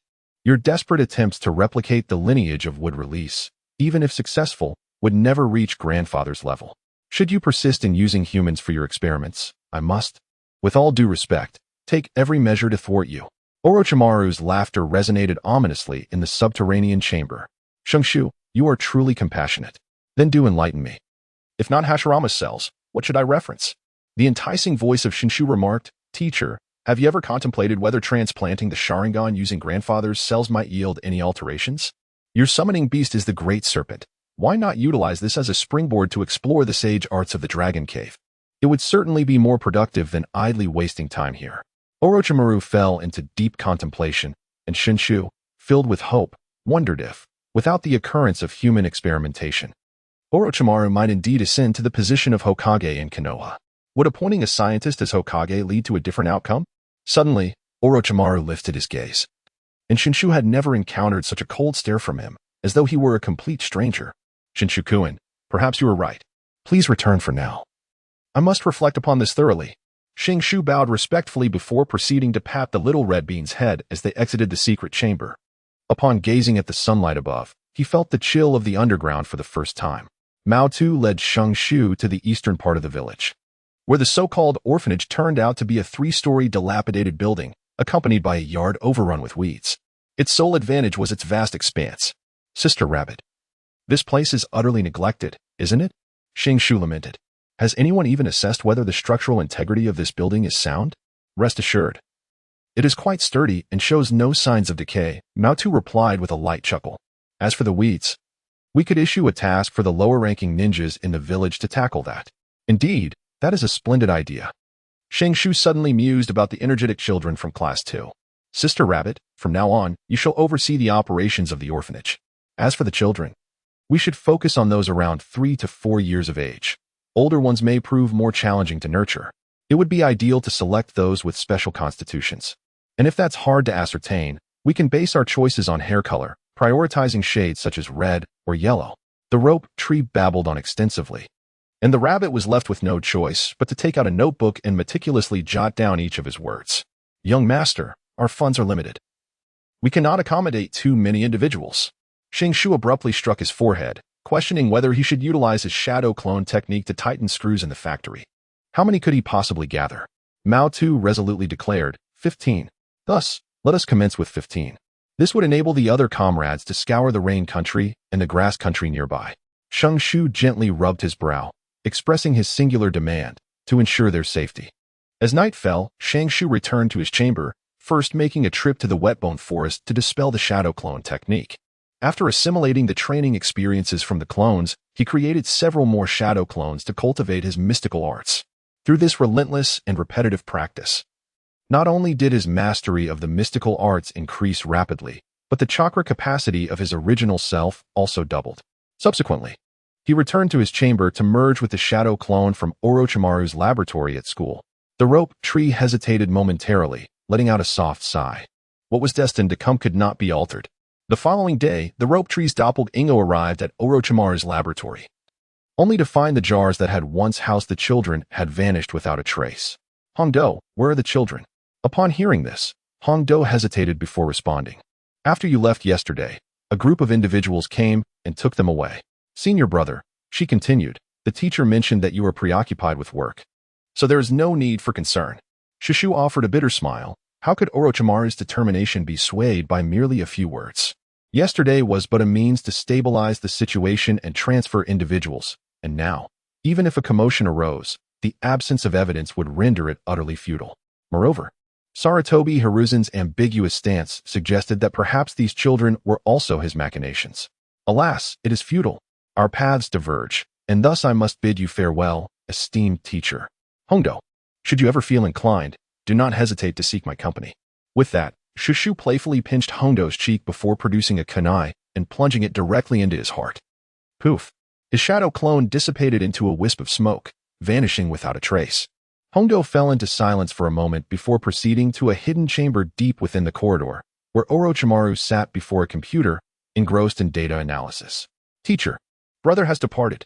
Indeed, came Orochimaru's reply. Hongdo gritted her teeth and continued, Teacher, I believe my brother harbored no ill intentions. I am aware. Orochimaru turned his gaze towards Hongdo's delicate features, reflecting that he was solely considering my interests, even contemplating elevating me to the position of Hokage. Then, what do you wish for? That is not my desire. Orochimaru turned back, resuming his scrutiny of the experimental data, quietly murmuring, human life is exceedingly fragile. Rather than pursuing power, one ought to delve into the secrets of longevity behind ninjutsu. Hongdo, partially understanding, silently gazed at Orochimaru's back. Shenshu was momentarily taken aback, nearly falling victim to Shuo Mao's blade. Losing focus in battle is a path to demise. Shuo Mao sheathed his sword and remarked, Shenshu, your prowess has escalated remarkably. The fruits of your clandestine training are evident. Thank you for your kind words, Master. Shenshu replied with a forced smile. Master, in your travels, have you discerned which nations have a greater number of orphans? Shuo Mao shook his head and sighed. The kingdom of Long, the kingdom of grass, the kingdom of rain. These lands have been ravaged by war, leaving countless civilians displaced and innumerable war orphans. With your current strength, Shenshu, remaining in the Ninja Academy is a mere squandering of time. How about I speak with Lord Hokage and propose your inclusion in our team? Only through combat can you swiftly enhance your abilities. Otherwise, possessing mere potential without practical experience renders you nothing more than a lamb awaiting slaughter. The rope tree nodded, acknowledging that this indeed poses a significant dilemma. Between life and death lies a profound terror. Dancing on the edge of a blade, though perilous, serves as a swift avenue to enhance one's capabilities. The embodiment of this truth can be seen in Kakashi Hatake, who has now ascended to the level of AJ Nin. Chapter 19. C-Rank Mission. The instructor's words ring true. However, your team comprises elite individuals, and my inclusion may inadvertently hinder the expedition's pace. Shenshu pondered, now that I have attained the rank of Chunin, I should be able to independently undertake missions of D and C ranks. However, I shall forego the D rank. Capturing stray cats and dogs in the village is simply a waste of time. Shu Mao chuckled, with your current prowess, you are capable of taking on some relatively simpler B rank missions. Very well, I shall return home to inform them, Shenshu replied. Otherwise, my sister will be quite displeased. Haha, Princess Tsunade is merely concerned for your safety, Shu Mao remarked, to which he wholeheartedly agreed. It is getting late. You should head back. We shall meet at the Hokage's office tomorrow morning. Certainly, Shenshu exclaimed. What? No way. As anticipated, Tsunade erupted upon hearing his request. Next to her, Kunoichi and Ino trembled in fear, worried about being caught in the crossfire. I'm not a child anymore. You can't keep me confined at home. Shenshu protested, raising his hands in exasperation. With the war just concluded, the outside world is in utter chaos, Tsunade warned. Each time a mission team returns, they do so in a shattered state. Sister, let us not forget that my teacher, Kakashi Shumao, has just returned. Do you think you can compare yourself to him? Tsunade scoffed. With the reputation of the Konoha White Fang, enemies dare not engage him in battle. What of you? The rope tree stood speechless, having never witnessed such stubborn opposition from her before, not even during their previous ventures into battle. Surely, one cannot remain a mere subordinate for all eternity, can they? Embracing Tsunade's arm, the rope tree asserted, I shall undertake only C-rank missions with my current abilities. They are hardly beyond my grasp. Tsunade, feeling disheartened, acknowledged that her younger brother had grown and deserved his own opinions. One cannot simply resort to punishment for disobedience. Now, do enlighten me about your current prowess. If I were to enter Sage mode, you might find yourself at a disadvantage. Bang. Ouch. The rope tree exclaimed, clutching his forehead. Why did you hit me? Do you dare lay a hand on me? Tsunade bellowed, you ungrateful little wretch. The rope tree dared not retort. Indeed. The focal points of these women were strikingly different. Fearing further harm, it hastily retreated to the bedroom. The following day, the rope tree arrived at the Hokage Tower as promised, where Shikamaru awaited at the entrance. Let us proceed. The guards surrounding the Hokage Tower, surprisingly, made no move to obstruct them. Sarutobi Hiruzen remained as courteous as ever towards Shikamaru. Upon hearing Shikamaru's arrangements for the rope tree, Sarutobi Hiruzen turned to him and inquired nonchalantly, Rope Tree-kun, has school life become excessively comfortable? Indeed, Lord Hokage, Rope Tree replied respectfully to advance further. One must transcend a life of ease. Well said. Sarutobi Hiruzen appeared to regard him with newfound respect. What about Tsunade? I have made all necessary arrangements, Rope Tree responded. Excellent. Sarutobi Hiruzen nodded. You are part of Shikamaru's team? My abilities do not match those of my teacher, and I would not want to disrupt his plans. I respectfully request permission to assemble the third squad. Sarutobi Hiruzen pondered, Rope Tree-kun, Orochimaru currently has other missions and may not have time to lead. Lord Hokage, I am now capable of operating independently. Suddenly, the door swung open, and Tsunade burst into the Hokage's office, disregarding the Umbu's attempts to stop her. Old man, I am here to lead the team. With a wave of his hand, Sarutobi Hiruzen motioned for the Umbu to exit the office, admonishing, nonsense. Konoha Hospital is undergoing reforms. Can you afford to be absent? Each team is assigned a medical ninja, a requirement that you yourself insisted upon. Are you ready to abandon your responsibilities after just a few days? Tsunade's bravado was instantly deflated as she replied meekly. How can we succeed without a Jainin to lead? Shenshu furrowed his brow, sensing a distinct nuance in Tsunade's demeanor towards Sarutobi Hiruzen, reminiscent of a daughter playfully seeking her father's affection. The Jonin were preoccupied with various duties, leaving them unable to assist. Sarutobi Hiruzen abruptly declared, It is entirely sufficient for a Chunin to undertake a C-rank mission. Old man. Shenshu began, but Sarutobi raised a hand to silence him. Turning to inquire of Shenshu, are you departing now? My subordinate has yet to inform the team. Very well. I shall send someone to notify Hyuga Hisashi and Uchiha Makoto. You are to come tomorrow to receive the mission. Understood. Do you not realize that the Hokage would never permit your departure? Was it truly necessary for you to come here? Shenshu lamented on the way back. Youngster. This is about attitude. Do you understand? Tsunade scoffed. Even if I cannot prevent it, I must assert my own stance. The rope tree silently complained, observing the atmosphere. Not a single word dared to be uttered in response to the reprimand. Rope tree, something seems amiss with you. Tsunade inquired, puzzled. Aren't you wholeheartedly eager to assist Orochimaru? It would be better for you not to know. Otherwise, you might lose your sanity. After escorting Tsunade to the Konoha hospital, Rope Tree summoned a shadow clone to the Wetbone Forest. At present, the forest was devoid of tranquility, disrupted by Rope Tree's shadow clones. Upon seeing him, Sage of the Slugs gently lamented, Little Rope Tree, do you truly consider this a training ground? Hee, isn't this the safest option? Rope Tree replied, seeking to appease. The Slug Sage chuckled lightly. How long can you maintain the Sage mode now? Shenshu clasped his hands together, suddenly lifting his head, as the figure of the celestial being materialized upon his visage. Little Shenshu, your innate talent is truly remarkable. I am unworthy of such praise. Shenshu retracted the celestial mode, confessing, even now, I can only maintain it for a mere 15 minutes, and I see no room for improvement. You are still young. Take your time. Subsequently, Shenshu completed the summoning of shadow clones, allowing a portion to continue their study of celestial arts. The majority, however, devoted themselves to the meticulous exploration of the Flying Thunder God technique.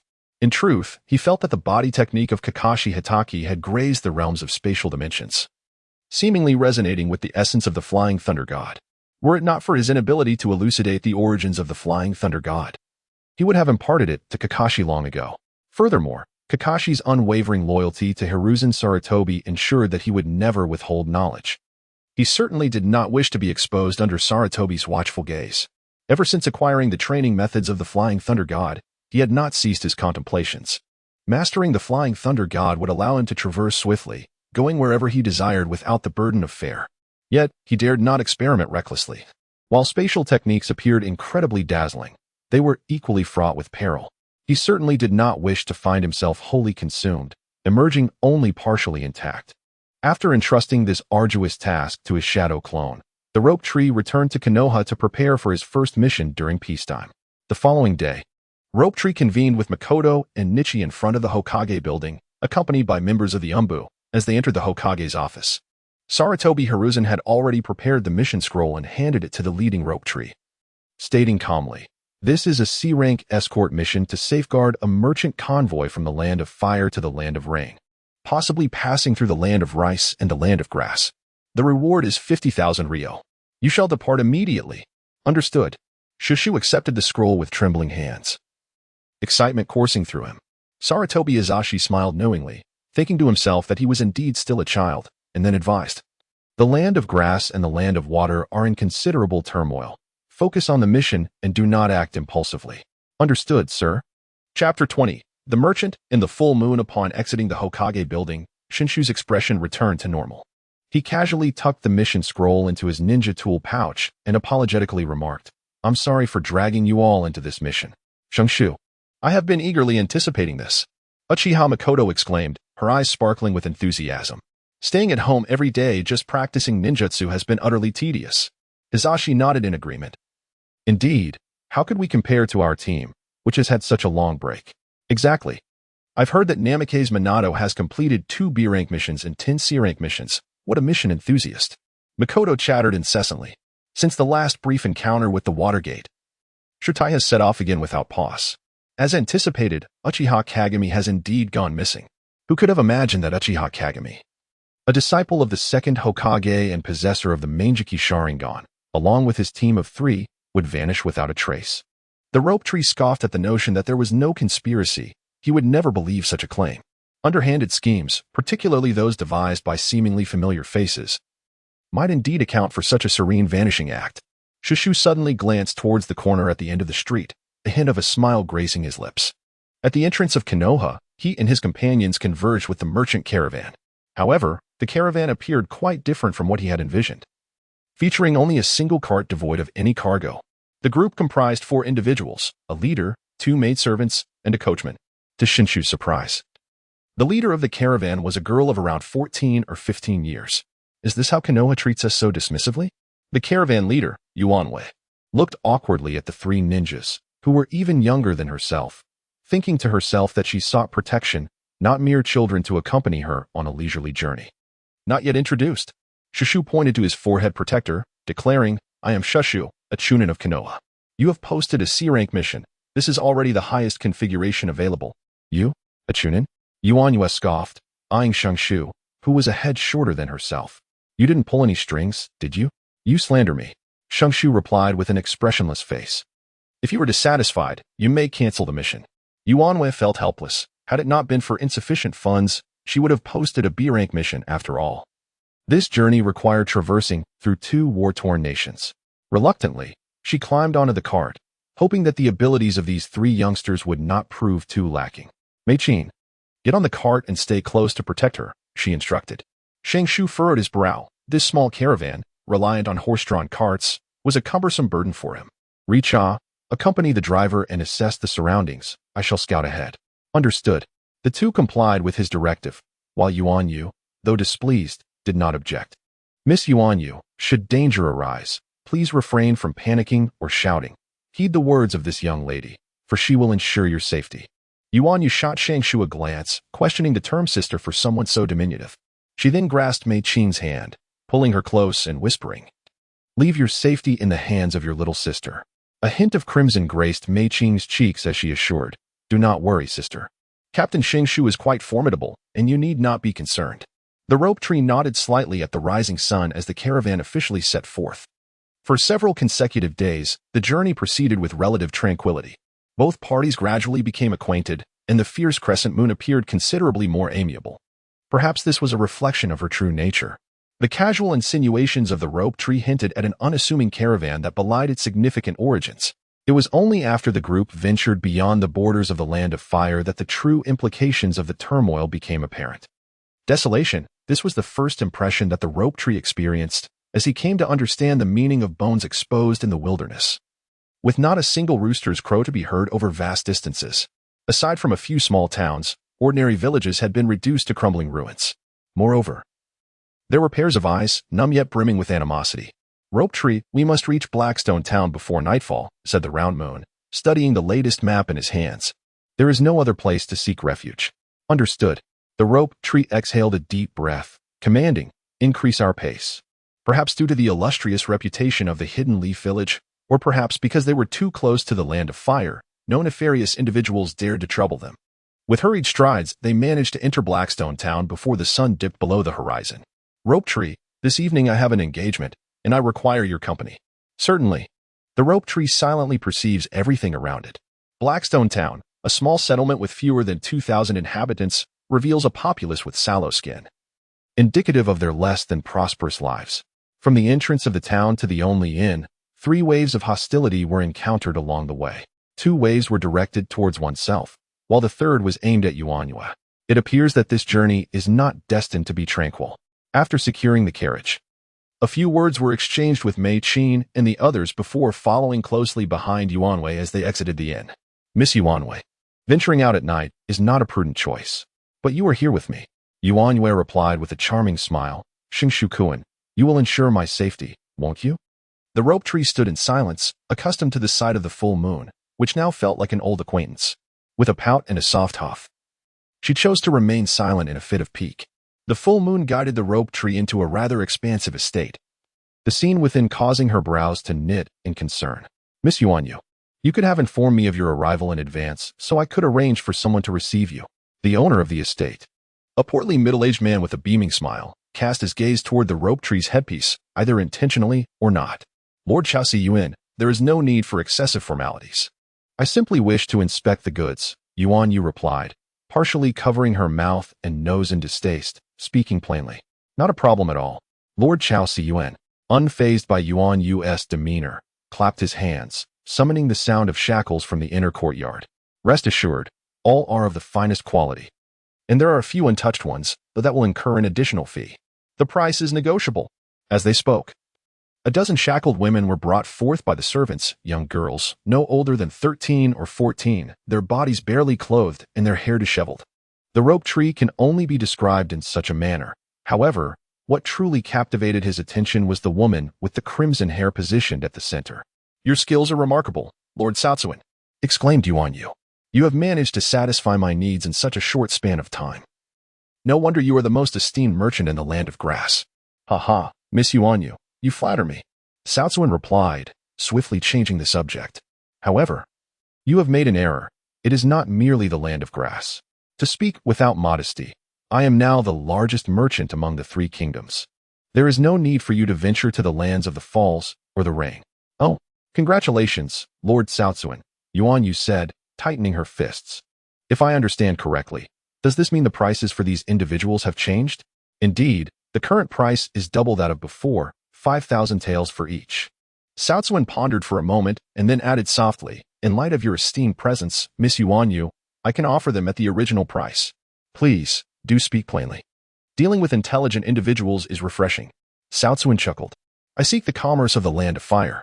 Yuan Yu's expression shifted, yet she did not refuse, instead deflecting. "This matter is too significant. I cannot decide." "Haha, understood." Satsuin pointed to the 15 female slaves. "These are the stepping stones for my inquiries." Chapter 21, The Trade of Souls. "Is this your business?" The rope tree pointed at the woman trailing behind him, inquiring, "Where do you intend to take them?" "That place called Saotsuin is no paradise. Human trafficking is still a form of trade." Yu chuckled softly, "Shenshu-kun, if you have taken a liking to someone, I can arrange for her to be delivered to your room tonight. Do you not find this conversation somewhat inappropriate?" Shenshu retorted, gesturing to himself before shifting his tone, however. "I must admit, there is indeed someone who has caught my eye. What would you estimate her worth to be?" Yu, visibly annoyed, replied, "How old are you to be considering purchasing a maid? Do you even comprehend what a woman is? Why must one understand women to buy a maid?" Shenshu replied with a smirk, "You are merely going to sell these individuals to others once you acquire them. What difference does it make?" "Absolutely not," Yu huffed. Storming back to the hotel, while Shenshu merely shrugged. "We must remain vigilant tonight. Richa, you will take the first half of the night watch, and as for Mei-chin, you shall sleep beside Yu. "Understood," Richa responded. As for Mei-chin, it is prudent to be cautious when away from home. Subsequently, Shenshu placed a meal before the red-haired maid. "Allow me to introduce myself. I am Senju Shenshu, the elder brother of Uzumaki Junai. May I ask for your name?" The woman was taken aback, then exclaimed with delight, "Is it truly Princess Junai? My name is Uzumaki Nami." "Excellent." Shenshu pushed the food closer to her. "I shall redeem you. Do you have any objections?" "And no." Uzumaki Nami quickly shook her head, tears streaming down her face. "Thank you, my lord. I shall serve you faithfully." "No need for further words. Please eat." Shenshu rose gracefully and spoke softly, "Come out." "Shenshu, do you truly have an interest in her?" Yu emerged from around the corner of the hotel, her earlier anger completely dissipated. "She is, in a sense, my kin. It is only natural to offer assistance upon encountering her." Shenshu chuckled lightly. "My dear sister, your thoughts are impure. Do you truly believe I care for matters of romance?" Yu scoffed quietly and replied earnestly, "I could offer her to you without charge." "No," Shenshu interjected swiftly. "That which is free in this world is often the most costly. Let me finish my words." Yu shot him an exasperated glance. "The grassland village that we operate is bound to consume us, and they certainly will not allow me to leave so easily. Speak plainly." The rope tree indeed regarded her with newfound respect. It is no small feat to attain the position of caravan supervisor at such a tender age. "My financial situation is rather precarious, and I may soon face an ambush by ninjas." Speaking of which, the round moon nervously fiddled with the hem of her garment. "I am somewhat familiar with your assessments of the Leaf Village missions, but I lack the means to afford you an upgrade. Is this all?" With a gentle caress of the rope tree upon her chin, it was decided that Nami would henceforth be mine. Release her from her shackles, and let the maid assist her in bathing and donning fresh attire. By the way, are you not heading to the land of rain? It is impossible. Yu swiftly shook her head. The cunning nature of Chao Si-yun made such a venture perilous, given his ostentatious demeanor. Those I have left in the land of rain are likely to face dire consequences. After speaking, Yu appeared to release her worries, a smile gracing her face as she hummed an unknown melody, instructing the maid to attend to Nami's needs. Shenshu returned to his chamber to meditate and rest, while his shadow clones in the wet-bone forest tirelessly dissipated, causing his mind to grow heavy with fatigue. After an hour, he absorbed all the cultivation experiences transmitted back by the shadow clones, feeling a sense of relief for not hastily attempting to learn the Flying Thunder God technique. The unfortunate demise of the shadow clones was a result of being torn apart by spatial rifts during their traversal through space. How arduous! The rope tree gently massaged his temples, contemplating the genius of Namikaze Minato, who could elevate the Flying Thunder God technique to its third stage. Fortunately, with the research on the immortal defense through multiple shadow clones, combined with Professor SHM's foundational agility, he had managed to grasp a mere glimpse of its intricacies. He retrieved a kunai from his ninja tool pouch, along with a specially crafted sheet of paper. Following the descriptions of the Flying Thunder God technique, he inscribed his unique mark upon the paper and subsequently affixed it to the grip of the kunai. Dragon. Shenshu gazed with great satisfaction at the intricate pattern imprinted in his hand, finding it far more dazzling than the sword of compassion wielded by Minato Namikaze. He cast aside the kunai and closed his eyes, sensing the connection that formed an invisible spatial conduit between his body and the kunai. So this is how it works. The Flying Thunder God technique serves not only as a spatial coordinate but also as the key to unlocking a gateway to another realm. The rope tree gazed eagerly at the passage, its impatience palpable, yet it ultimately restrained its impulse. No, it was prudent to hold back for a moment. First, let the subordinate scout the way ahead. Under the rope tree, The replacement of the day's discrepancies continued into the midnight hour, while those who kept watch did not stir until dawn. "Good morning, Lord Ropetree." The full moon yawned as it emerged from the bedroom. "Without further ado, let us have breakfast and set forth." "No problem." The Ropetree stands unperturbed. Nami, clad in the garb of a servant, timidly approaches the Ropetree. "Master," she stammers. Shenshu awkwardly touched his nose, stating, "You may call me Shenshu, young master, or boss, but never master." "Nami, remember this. From now on, you are no longer a slave." "Understand?" "Huh?" The eyes of Vortex Nami sparkled with brightness. "Yes, young master." Meichin teased, "Shenshu, I never expected you to have such a preference." "Enough of that." Shenshu replied earnestly, "Inspect the equipment and prepare to depart." "Yes, in order to facilitate the transportation of female slaves." The Crescent Moon dispatched a coachman to the town market to procure a carriage, but he returned empty-handed. In the absence of unforeseen circumstances, the grass village, having decided to take action, would certainly not allow any possibility of escape.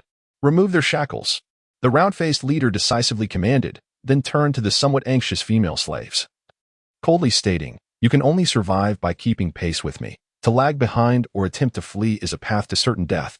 Let us depart." "My lord." The young women have set off.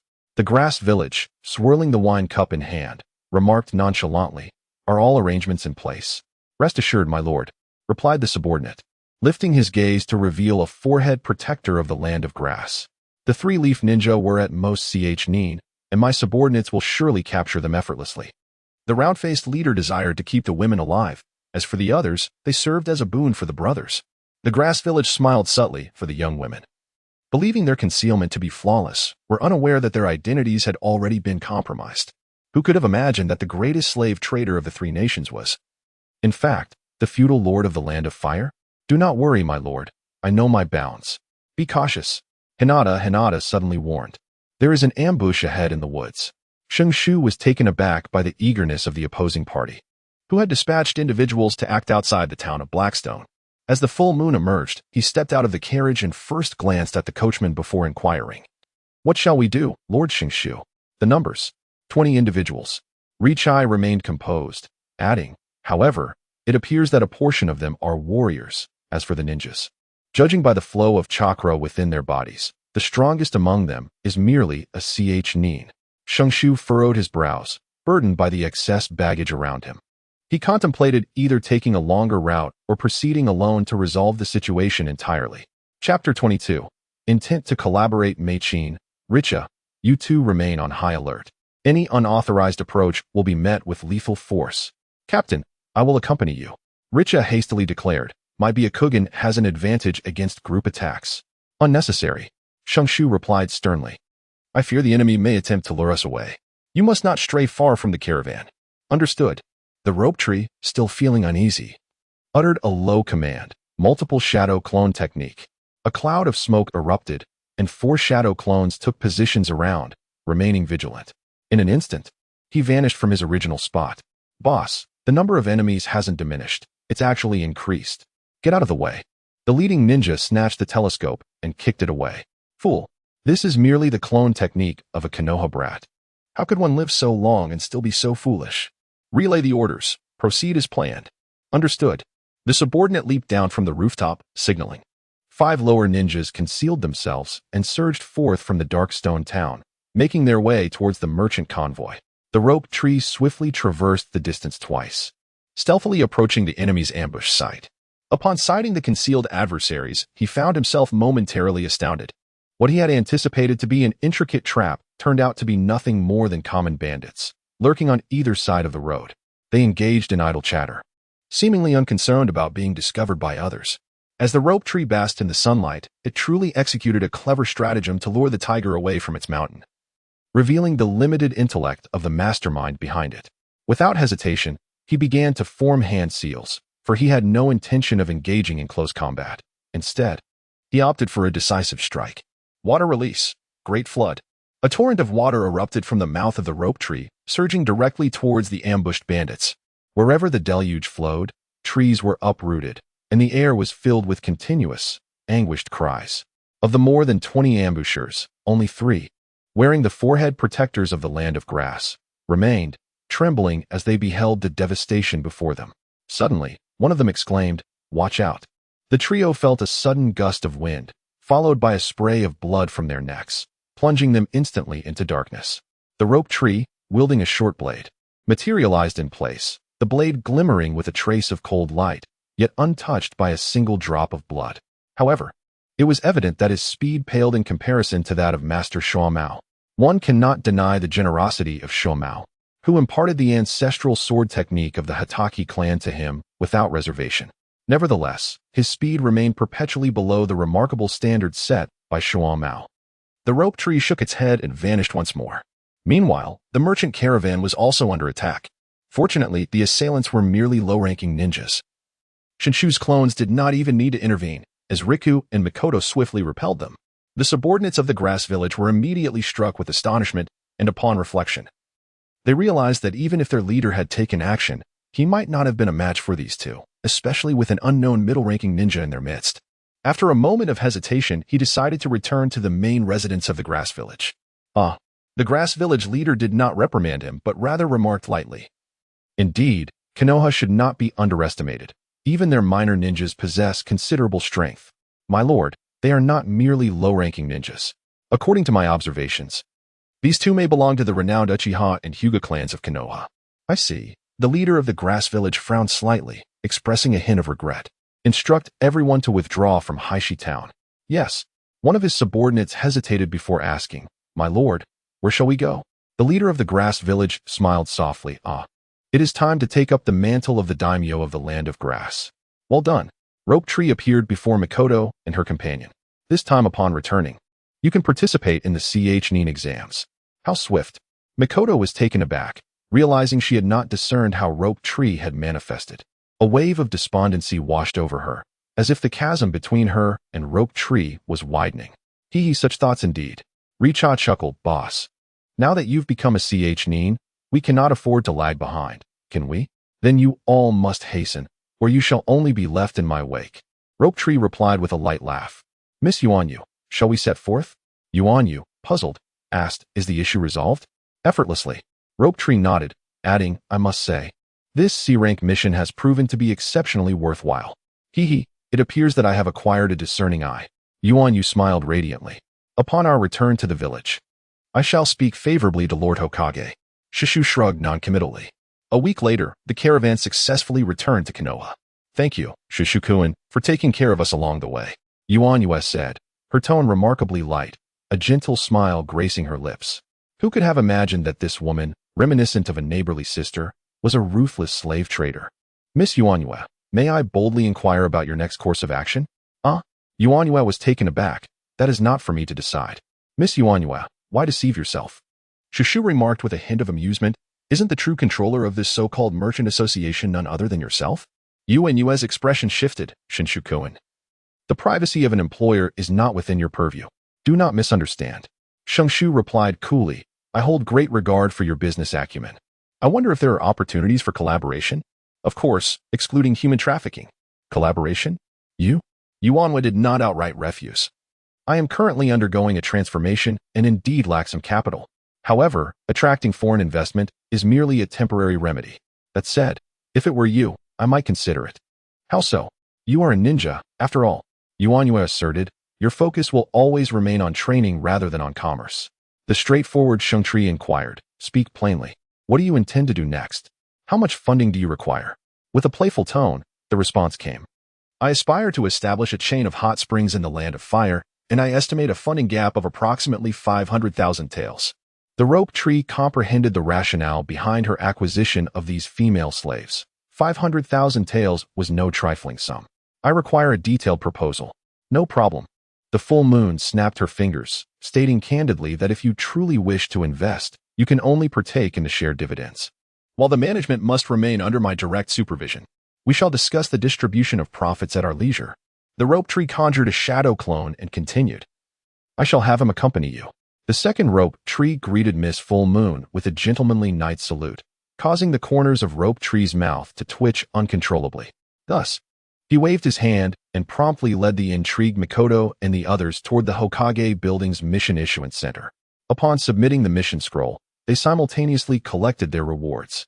Hello, I would like to receive 2 applications for the Chunin promotion examination. The official cheerfully extracted 2 forms from beneath the counter and placed them before him, stating, "Your timing is impeccable. There will be a unified Chunin examination in 3 days. Simply fill in your details here. This assessment will consist of 2 parts, a written test and a combat competition, so you must be mentally prepared." Shenshu presented 2 application forms to Mei-chin and suddenly inquired, "What are the requirements to become a jonin?" The official scrutinized him for a moment before responding. According to village regulations, one must successfully complete 3 B-rank missions to apply for jonin status. Additionally, you may seek a recommendation from a respected senior, such as Lady Tsunade or Lord Shimo. Chapter 23, Flying Thunder God. Do you know me? The rope tree scrutinized the individual before him, confirming that he had never encountered this person before. The legendary thousand-hand rope tree, how intriguing. The person in charge expressed curiosity. Rope tree, have you attained the strength of a jonin? Impossible, he retorted. I merely inquired. Farewell. Shenshu, reluctant to elaborate further, guided Mei-chin and the others out of the Hokage building. Meanwhile, Uzumaki Nami had successfully completed the review by the intelligence department and, under Shenshu's assurance, joined Konoha. Well then, everyone returned to your respective homes. Shenshu waved his hand dismissively, adding, by the way, the Chunin exams are not open to the public, so I shall not accompany you. With a confident smile, Mei-chin raised her fist, rest assured. The Chunin exams are a mere formality for us. Indeed, boss, we already possess the strength of Chunin. This time, it is merely a walkthrough. Hinata Nichi, nonchalant, remarked. Once we pass the evaluation, shouldn't the boss treat us to a celebration? Absolutely. Shenshu readily agreed. You may choose the time and place. Splendid. On the way home, Uzumaki Nami suddenly exclaimed, Young master, I desire to learn ninjutsu. Oh, although Shinyu intended for her to become a ninja. He did not anticipate her proactive suggestion. Why? It is only by becoming a ninja that I can assist young master. Uzumaki Nami declared resolutely. A person of no use will eventually be abandoned, and I do not wish to be forsaken by you. He chuckled, acknowledging her clarity of thought. I too harbor such intentions, yet I require your unwavering loyalty. As Shitian paused abruptly, Nami nearly collided with him. I offer you a choice. Leave now and live a life akin to that of an ordinary person. Alternatively, I can teach you the art of ninjutsu, and you shall serve my purposes henceforth. However, should I ever sense treachery in your actions, I shall not hesitate to take your life. Consider your answer carefully before responding. I aspire to become a ninja. Though Uzumaki Namikaze's voice was faint, it held no trace of hesitation. I am willing to be the blade in my master's hand. Shenshu smiled with a sense of relief, feeling that his efforts had not been in vain. Let us return home. Home? The eyes of Xuanwen Nami sparkled with increasing brightness. Shushu, you must explain yourself. Tsunade exclaimed, pointing at Nami behind him. Adopting a child is one thing, but why do you require a maid as well? Shenshu, heed my advice. You are still young and may not grasp the situation. Sister, what kind of vicious words are these? Shushu retorted indignantly. She is still just a child. Stop your theatrics and confess the truth. Tsunade shouted. While Goxin Nai observed Nami's hair with a curious gaze, Shushu cleared his throat and formally introduced, This is Namikaze Nami, one of my subordinates. Indeed. She belongs to the esteemed Uzumaki clan. Juxine murmured to herself before exclaiming loudly, Shushu, have you perhaps coerced her? You must be Princess Juxine, am I correct? Nami timidly replied, The young master did not force me. Everything is entirely voluntary. Tsunade rubbed her forehead, realizing that Shushu was becoming increasingly unreliable, exceeding her control. Very well then. Make sure to visit the orphanage more often. We have gathered 5 children who meet the criteria. Shenshu was overjoyed. Sister Rabbit has returned? I shall go tomorrow. Humph. Hurry and wash up. You reek terribly. Tsunade remarked, wrinkling her nose in disgust. By the way, Jiraiya has returned to the village. Let us gather together tonight. Noticing the peculiar look in Shenshu's eyes, Tsunade suddenly slapped him, exclaiming, What are you staring at? It's Jiraiya and his entire team. Understood. As the rope tree joyfully escaped the clutches of Tsunade, the servants at home had already prepared warm water, allowing him to indulge in a refreshing bath. Nami. Can you read? I can. Nami nodded. My parents taught me when I was little. Excellent. The rope tree handed her the booklet on how to cultivate chakra, saying, Take a look. If you have any questions, feel free to ask me. Your room is next to mine. Is that all right? Thank you, young master. Nami replied. accepting the book with both hands, no problem at all. Subsequently, the rope tree accompanied Tsunade to their appointment. Jiraiya, the task enthusiast, was nearly as affluent as Tsunade. Fortunately, Tsunade no longer harbored a gambling addiction. Otherwise, their family would be left destitute. The gathering spot for everyone this time was a small tavern. And it seemed that Jiraiya had finally come to his senses. Jiraiya, every time you invite my sister, you always bring me and Kushina along. One tea that mean you'll never have a chance. Shenshu jested as he greeted Jiraiya, Minato, and the others. Noting that Minato's team members had now become a stable fixture, Uchiha Fugaku and Akimichi Shido appeared to have been thoroughly subdued by Minato. Jiraiya laughed heartily. Haha, Shishu? Would you like to join me in inviting Tsunade? If you could amend your habit of wandering, I would be quite willing, replied Shenshu, maintaining a calm demeanor. By the way, I heard you're planning to write a book? Jiraiya seemed somewhat embarrassed. Oh, don't take it seriously. It's just for fun. He quickly filled Tsunade's cup with wine and said earnestly, today's gathering is in honor of Minato, who has successfully advanced to the rank of Jonin and is officially embarking on his journey. Oh? Tsunade exclaimed in surprise, has Minato grown so swiftly? Truly a genius. I dare not accept your praise. It is all due to my teacher's encouragement, Minato humbly replied, feeling somewhat inferior compared to Shushu. Please, do not involve me, Shenshu said, feeling uneasy. In comparison to you, I concede defeat. Come, let us drink. After a satisfying meal and drinks, Shenshu discreetly signaled the younger members to exit early, leaving the stage for Jiraiya. What kind of younger brother pushes his older sister out? Kushina said sternly. Be careful or Tsunade will give you a thrashing. Humph. My sister is indeed one in a million, but only Jiraiya can withstand her temper. Shushu shrugged. As her younger brother, I am burdened with the worries of this troublesome sister. Do you understand the weight of my pressure? The exaggerated antics of the rope tree elicited hearty laughter from the crowd. As the hour grew late, a few individuals chose not to linger outdoors for long. Upon returning to his chamber, Shenshu promptly made his way to the marshy bone forest. After days of experimentation, he had become increasingly adept at utilizing the shadow clone technique alongside the flying thunder god. He selected a location sufficiently distant from the slug and cast the kunai imbued with his mark. At the moment the spatial portal opened, he resolutely stepped inside.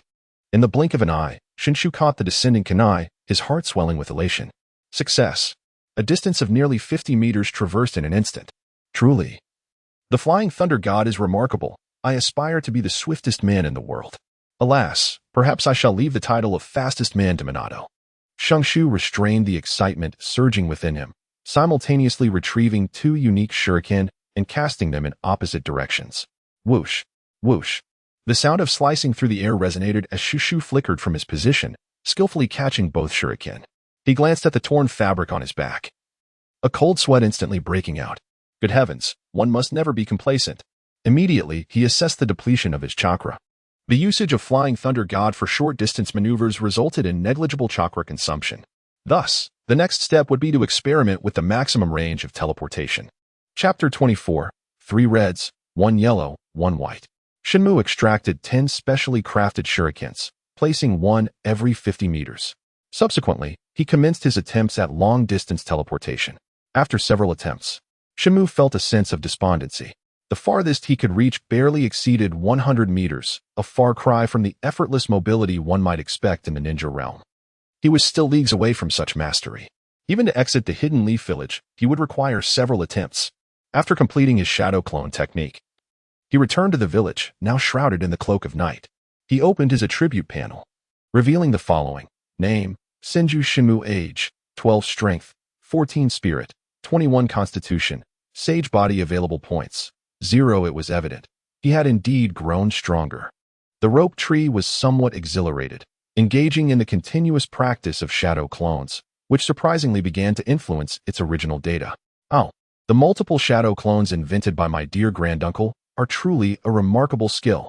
The following day, Uzumaki Nami knocked eagerly at the rope tree's door, calling out, Young master, it's time to rise. Coming. The rope tree, still bleary-eyed, opened the door, greeting, Good morning, Nami. Young master, I can sense the flow of chakra within my body. Uzumaki Nami exclaimed with delight. Moreover, I have discovered that I can perceive the chakra within others. Oh. Upon hearing Nami's revelation, the rope tree instantly shook off its drowsiness. Inquiring, What do you mean? I seem to be able to sense the unique characteristics of a ninja's chakra. For instance, Uzumaki Nami closed her eyes, and when she reopened them, a ripple seemed to pass through her. For instance, young master's chakra is gentle, evoking an irresistible desire to draw near. Much like returning to the embrace of nature. Shenshu was taken aback. The skill mentioned by Nami appeared to be one of the unique abilities belonging to the Uzumaki clan, seemingly referred to as Kagura's Hard Eye. However, it seemed to be an exclusive skill of Xianglin. Could it be? Young master? Ah, where was I? Shenshu regained his composure, his gaze somewhat complicated as he looked at the girl before him. Nami, tell me honestly, did you sustain any injuries while on the run? Yes, but it seems I have healed on my own. Uzumaki Nami whispered, Young master, let me share a secret with you. Biting your arm when injured can alleviate the pain. The rope tree gently tousled her hair and said, You need only to be aware of this matter. Do not divulge it to others. Shortly, I shall assess your chakra nature and subsequently arrange for your instruction in ninjutsu. I have no intention of allowing Nami to tread the old path of medicinal bodies. Only the worthless inhabitants of the grass ninja village would squander such potential. Come with me to the orphanage during your idle hours. Lend a hand there while simultaneously honing your foundational ninja skills. Yes. The rope tree stood at the entrance of the little shell orphanage, surveying the surroundings with satisfaction. Over the course of a month, Rabbit had transformed the orphanage into a pristine haven. Initially intending to name it after the rope tree, this was firmly rejected. Instead, a more casual name, Little Shell, was adopted, owing to the countless shells embedded in the walls of the grand entrance. Young master, you have arrived. Rabbit sensed someone's approach and quickly came out to greet him. How do you feel? Thank you for your hard work, Sister Rabbit. The rope tree nodded in approval, then gestured towards Nami, saying, I have brought you an assistant. Please provide her with specialized training. Oh, Rabbit assessed Nami from head to toe. What direction do you intend for her development? A sensory-type ninja, primarily focusing on combat techniques and weapon usage. As for ninjutsu, I will arrange that once her aptitude is determined. Upon hearing the term sensory, Rabbit's interest peaked. Such ninjas were prized assets in any ninja village. I will handle this. I have prepared ample chakra paper, which will be quite useful. Then what are we waiting for? The rope tree chuckled, eager to meet the little ones. Please, young master. Rabbit opened the door, leading him into the orphanage and introducing, this time, the 4 members of Qianlong traversed the land of Long and found 5 children who meet your requirements. We were cautious not to draw attention from prying eyes. Excellent. Proceed discreetly, without any fanfare. The rope tree teased, quite pleased with their method of operation. As they spoke, the rope tree followed Rabbit into a classroom where 5 little ones sat obediently by their desks. Their only distinguishing feature was their hair, 3 red, 1 yellow, and 1 white, which brought a smile to the rope tree's face. You truly embody my ideals. Rabbit chuckled awkwardly. Please do not blame them, young master. They are too young to discern aptitude and could only rely on the hair colors you described. That is quite all right. It serves as a decent method of assessment. The rope tree chuckled lightly. The likelihood of discovering exceptional talent is even greater. Rabbit approached the 5 children and gently said, Now, this is the individual I spoke of. How should you greet him? The 5 children exchanged glances and collectively exclaimed, We greet the young master. Wait, the rope tree quickly interjected, Sister Rabbit. This is too ostentatious. You may call me brother instead. Rabbit understood and promptly replied, Rest assured, young master, I know how to handle this. Subsequently, the 3 entered the orphanage's office, where Rabbit produced the chakra paper and instructed Nami to channel her chakra into it. Following her instructions, Nami reluctantly infused the chakra paper with the meager amount of chakra she possessed. Moments later, the chakra manifested 3 distinct transformations, fire, earth, and water, which was quite promising. The rope tree mused, I shall take charge of the water and earth ninjutsu. We will address the fire attribute later. Younger master, it appears that Nami's chakra levels are nearly non-existent. Rabbit frowned. At 12 years of age, this is quite concerning.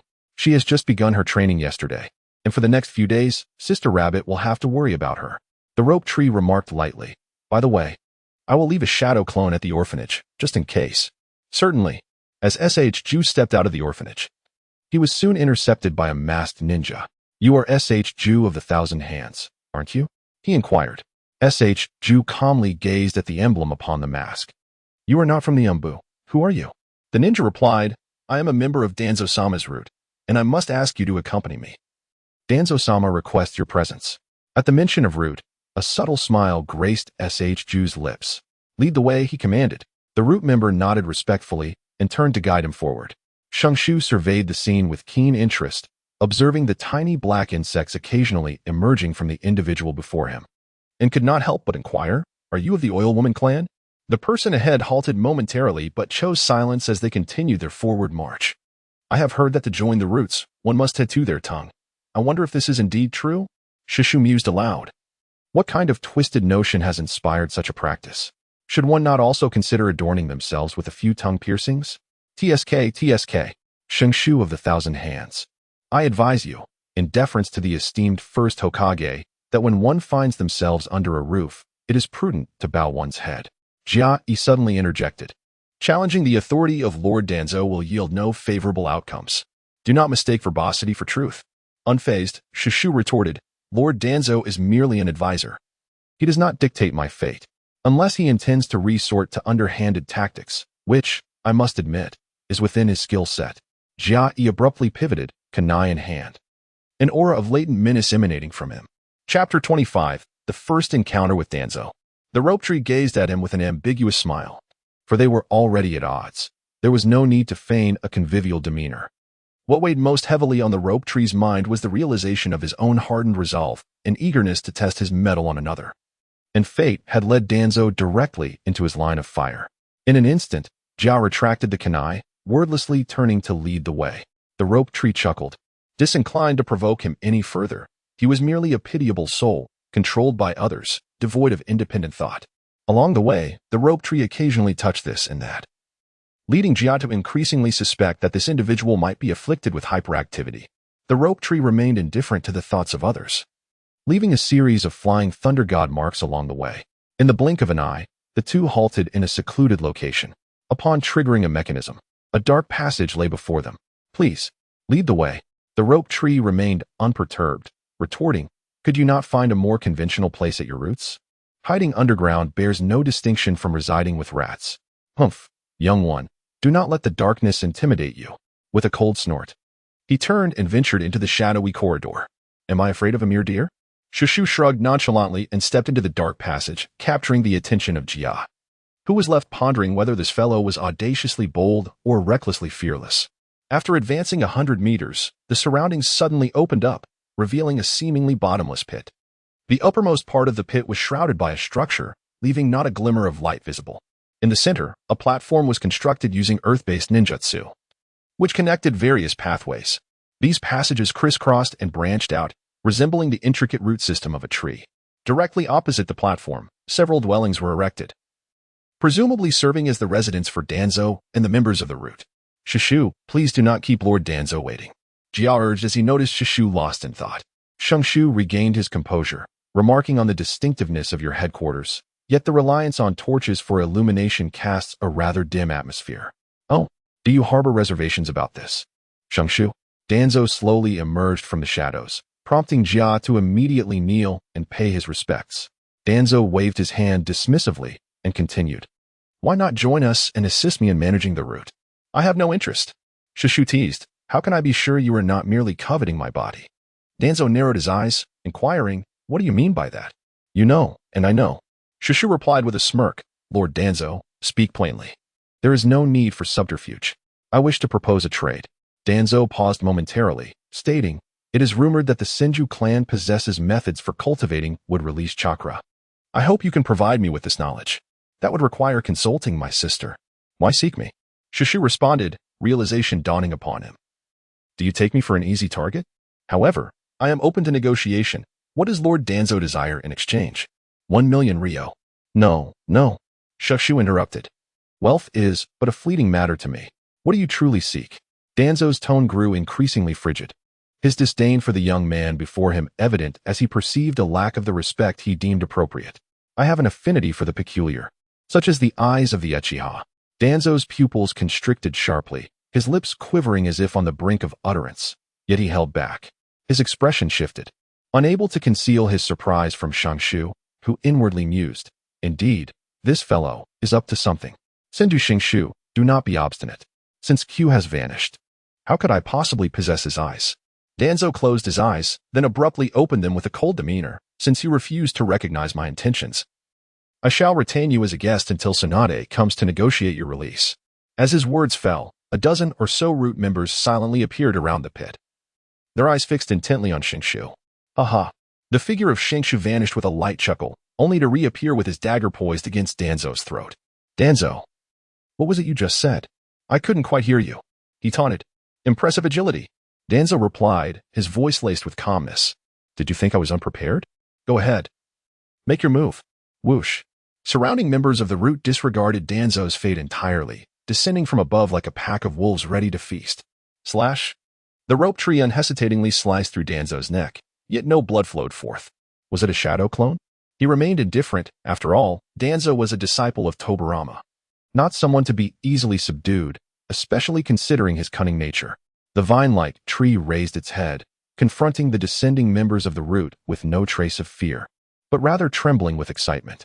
"Kill," he growled lowly, his body moving in an instant, leaving only fleeting shadows in his wake. Bang, bang. The air was filled solely with the sound of slicing wind, interspersed with faint screams and the thud of bodies falling. Retreat. Upon witnessing the heavy casualties among his subordinates, the leader swiftly issued a low command, simultaneously forming seals with his hands at an astonishing speed. Secret technique, Insect Jade. A swarm of insects erupted from his body, enveloping the chasm above and constricting the movement space of the vine-like tree. Just as the tree revealed itself, the root members, poised and ready, unleashed their attacks. Fire release, fire dragon flame bullet. Wind release, great breakthrough. The wind fueled the flames, and in an instant, the entire underground was engulfed in fire. "Did we succeed?" the leader murmured. As the flames subsided, no trace of the vine-like tree remained. Water release, great water barrier. The sound of the rope tree echoed above the heads of the crowd, causing Jia to look up in astonishment. He beheld a torrent of water surging forth from the rope tree's mouth, forming an enormous watery prison that cascaded down from the heights. "Impossible," Tuanzo exclaimed. "How could a mere Chunin wield such formidable water techniques?" The underground pit was engulfed by the deluge, leaving the members of the root with no choice but to endure the onslaught. Earth-style, heavenly fall. A tremendous roar reverberated through the depths as the water collided, creating vibrations that even affected the structures above ground. Sarutobi Hiruzen abruptly rose, instantly surrounded by members of the Umbu. "Assess the situation. Where is the attack originating?" Just then, a member of the monitoring division hurriedly entered. "Lord Hokage, there are large-scale fluctuations of ninjutsu underground." Root. A glint of determination flashed in Sarutobi's eyes. "Umbu Team 1 and Team 2, follow me."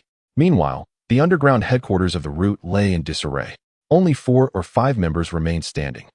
While Tuanzo glared at the rope tree, his face ashen, and bellowed, "Rope tree, have you betrayed the village by killing a comrade?" "Oh?" The rope tree replied nonchalantly. "Who is my comrade? It seems they attacked me first. Wouldn't you agree, Lord Hokage?" Sarutobi materialized beside Tuanzo, with the Umbu members encircling the rope tree. Frowning deeply at the chaos before him, Sarutobi demanded, "What on earth happened?" "Rope tree, speak." "Lord Hokage," the rope tree feigned innocence. "Tuanzo sought the Senju clan's techniques for wood release. I was unaware of such a secret and thus declined. However, Tuanzo ordered his men to attack me, threatening my sister. I had no choice but to resist, and I implore you to mediate on my behalf." Chapter 26. The encounter of Hashirama cells in the Sharingan. Sarutobi frowned slightly and calmly stated, "Rope tree, return for now. I will provide you with an explanation shortly." "Eh?" The rope tree was taken aback that Hiruzen did not follow the expected script. After a moment's hesitation, he bowed and replied, "I shall obey." He then vanished in an instant, and the surrounding Umbu members did not impede his departure. "You may all leave as well." "Yes." Once everyone had exited, Sarutobi coldly addressed Tuanzo. "Have I not instructed you not to provoke him?" "Tuanzo, this boy is concealing his true strength. He undoubtedly possesses secrets of the Senju clan." Tuanzo replied in a low tone, "Once he rises to power, can you contain him?" "Enough," Sarutobi retorted sharply. "Senju Rope Tree and Minato Namikaze are the leaders of the younger generation. Attacking them would be self-destructive." "Humph, one individual cannot determine the fate of Konoha," Tuanzo asserted stubbornly.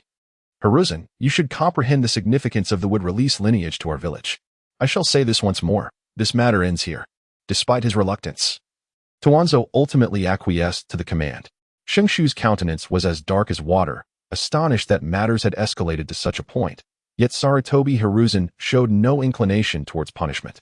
He recalled the online discourse of his past life, which claimed that Danzo was the shadow of Sarutobi Hiruzen, each being indispensable to the other. Indispensable? I am eager to witness whether Hiruzen can still govern Konoha after Danzo's demise. The following day, the rope tree was brought to the Hokage building by the Umbu. Danzo has already faced my reprimand and will no longer trouble you. Sarutobi Hiruzen, with his head buried in paperwork, spoke softly. As for your act of eliminating the root members, though it was rather extreme, it is understandable, and I shall not pursue the matter further. However, there must not be a next time. Hokage-sama, what if there are others who disregard your orders? Sarutobi paused, setting down his pen, and gazed at Zhang Cheng with a somber expression. I permit you to act decisively. Rope Tree, since you have surpassed your previous limits, it is time to undertake B-rank missions and strive for the rank of Jonin. Yes, the Rope Tree did not hesitate to agree. You and Minato are the two young talents I hold in high regard. The burdens of the future will surely fall upon your shoulders, so do not let me down. The Rope Tree, overwhelmed with gratitude, exclaimed loudly, Thank you, Lord Hokage, for your nurturing. Alas, as the Rope Tree made his way home, a tinge of regret washed over him. He had not had the opportunity to engage with the formidable Zong during this journey. He wondered about the true extent of his prowess in his prime. Subsequently, he returned to the orphanage, where Vortex Nami and the 5 little ones were diligently practicing their throwing techniques with blades. Fortunately, they were indoors, thus remaining undetected by any prying eyes. The Rope Tree entrusted several ninjutsu techniques to Nami and gently remarked, Please introduce yourselves one by one. The 5 individuals appeared somewhat timid, but ultimately, a slightly older boy with red hair mustered his courage and stepped forward, saying, We do not possess names. We kindly request that you bestow names upon us, young master. The expression on the Rope Tree's face was slightly furrowed as he glanced back at the Rabbit of Dawn, who gave a subtle nod in acknowledgement. Both of them were orphans of war, having been discovered on the brink of death, their names long since forgotten. However, the Rope Tree was unconvinced in this realm. Children matured swiftly and could not possibly forget their own names. Perhaps it was a survival instinct that compelled these children to conceal their previous lives. Very well. I shall assign you a code name. The choice of your true names rests solely with you. The Rope Tree spoke gently. You are the eldest. Your code name shall be Tian Kwai, and you shall bear the significant responsibility of caring for your brothers. Tian Gang responded affirmatively. Yes.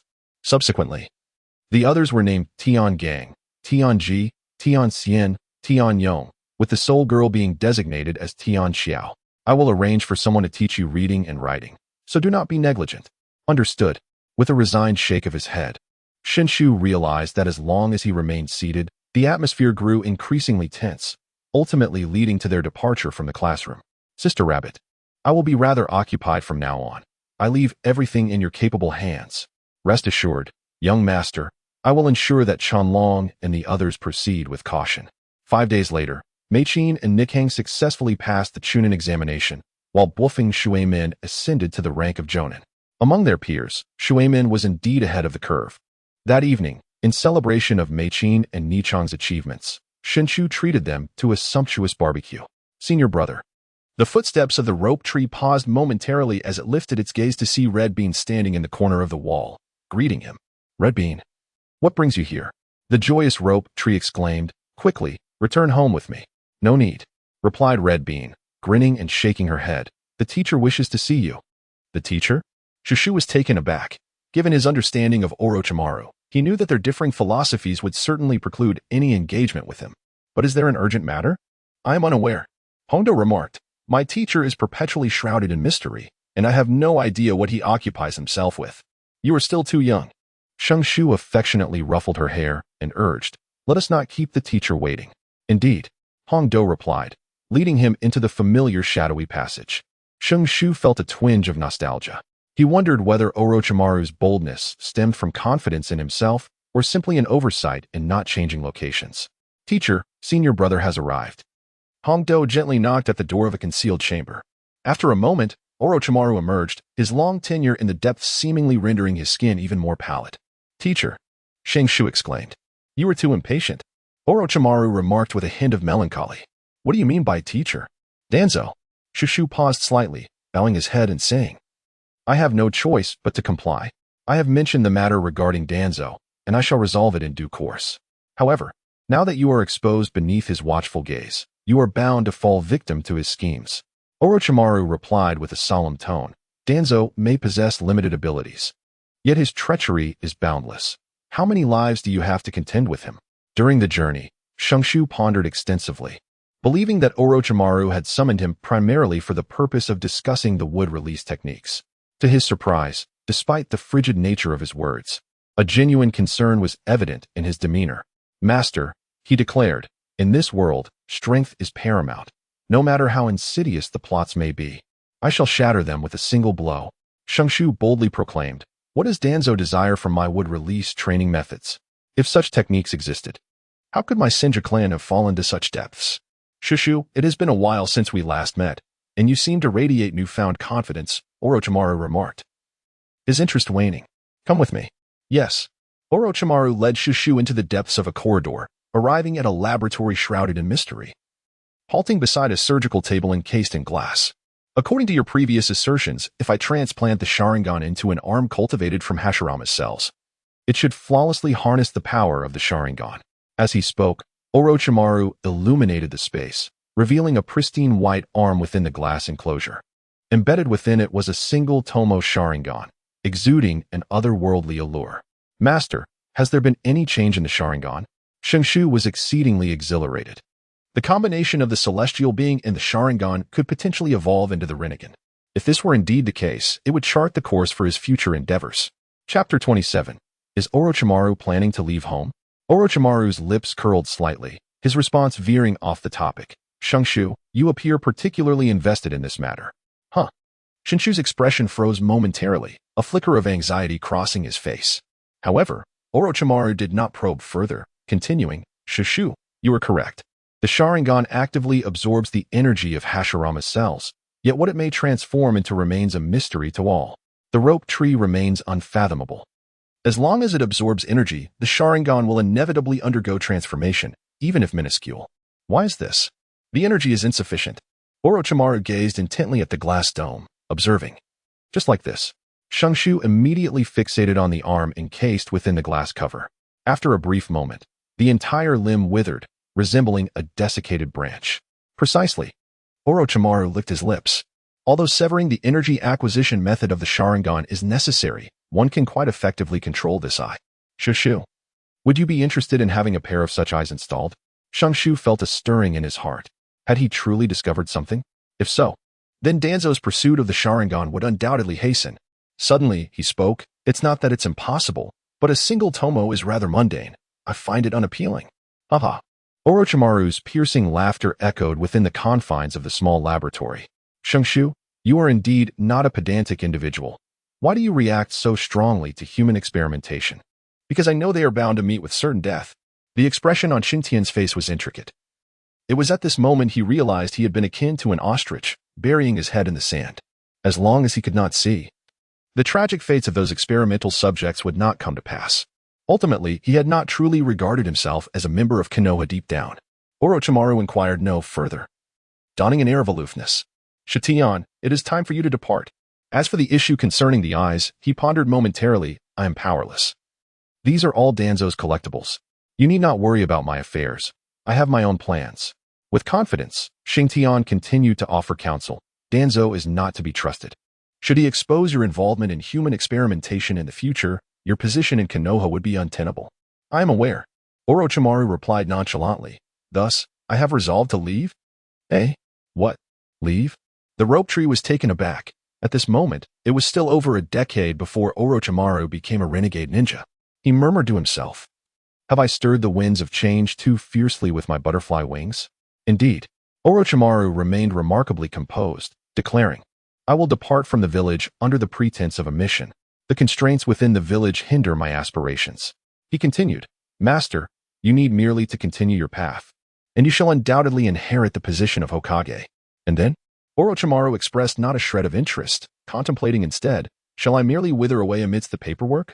Shenshu was suddenly struck by a pang of toothache. Was it not true that Orochimaru was wholeheartedly aspiring to become Hokage? Had he not once competed with Minato? Why then?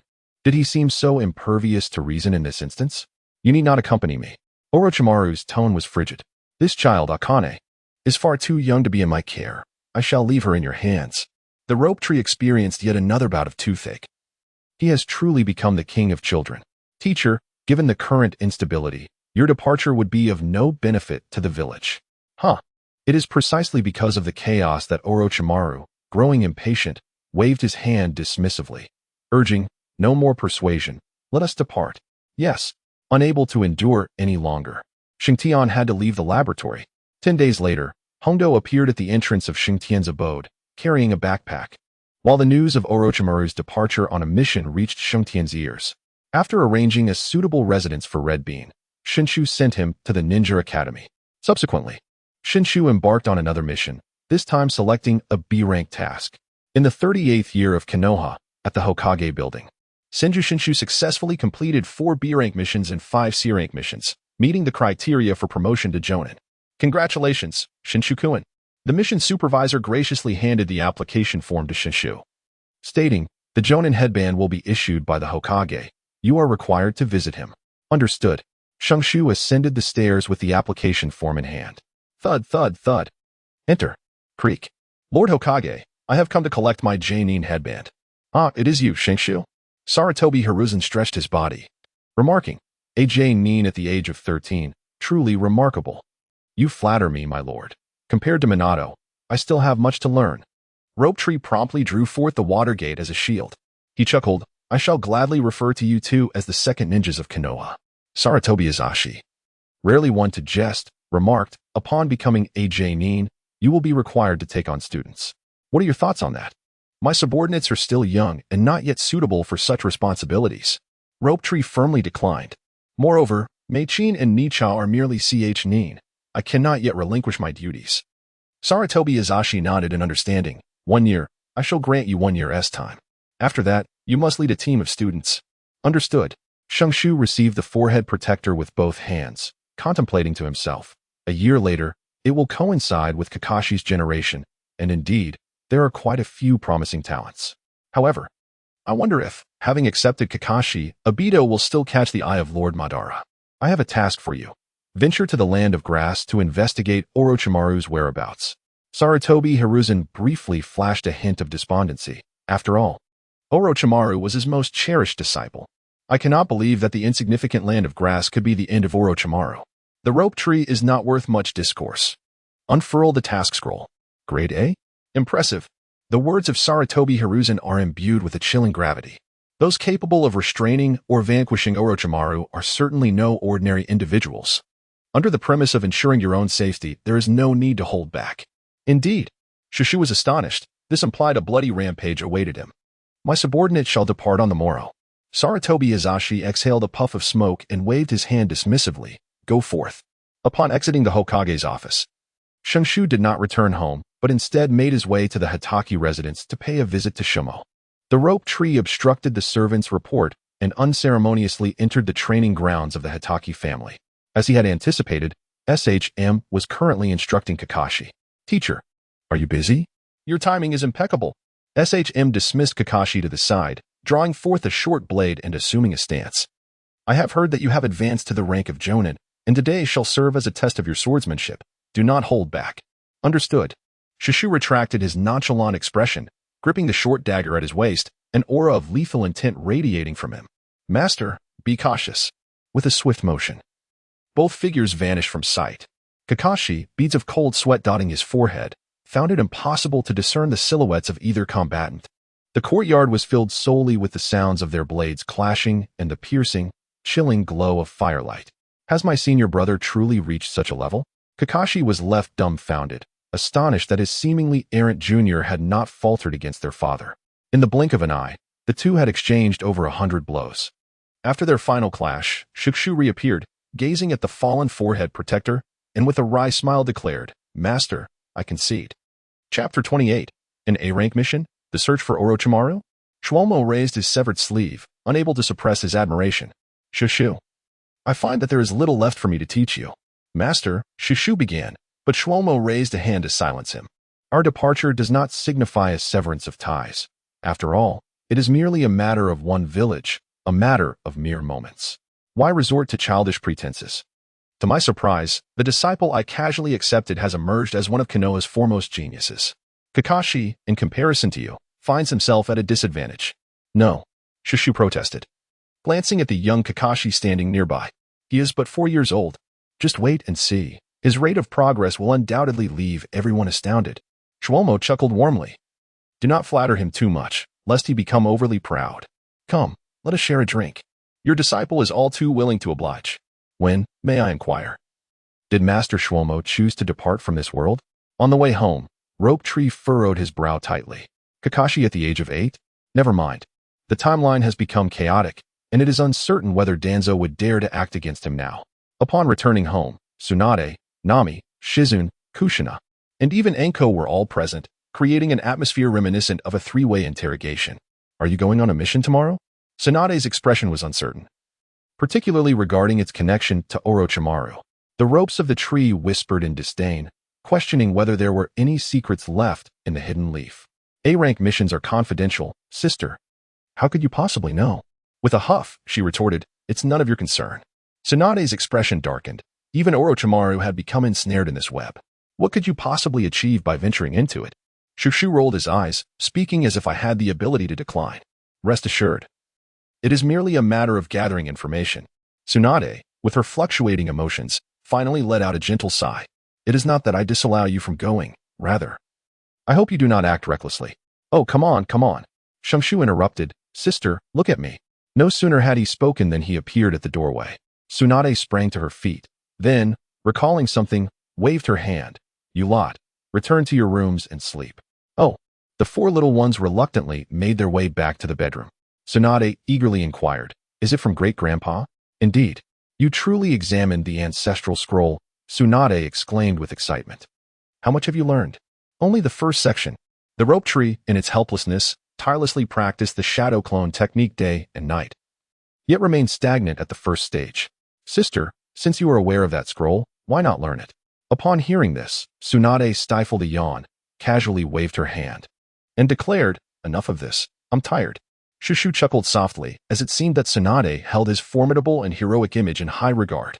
Returning to his bedroom, he opened the attribute panel. Name, Senju Shenshu. Age, 13 Strength, 16 Spirit, 24 Constitution, Sage Body. Available points, 1 Elite Jonin. Upon activating Sage Mode, it appears he could contend with elite-level masters. In the heart of Rope Tree, excitement surged as thoughts of Danzo emerged. Never mind. It would be prudent to play it safe and let him be for now. This old schemer, lingering in the hidden leaf, is truly a bore.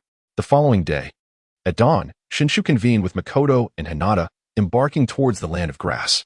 Over the past year, the trio had thoroughly familiarized themselves with the terrain surrounding Konoha. Their bond had deepened significantly, and Uchiha Makoto no longer concealed a strand of azure hair. My goodness, have I become the father figure to Uchiha Itachi and Sasuke?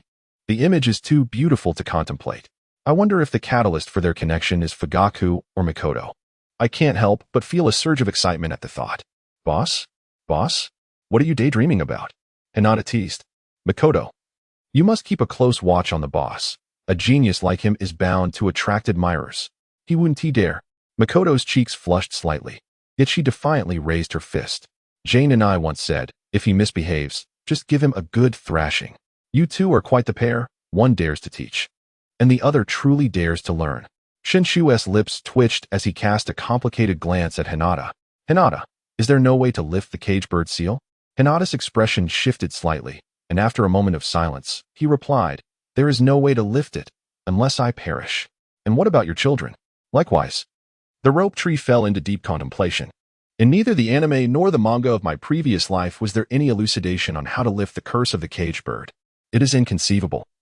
There exists no curse in this world that cannot be undone. Is there no record of it in the Hyuga clan's archives? None. Hinata replied helplessly. I once held the same belief and consulted numerous texts and manuscripts, but it is impossible.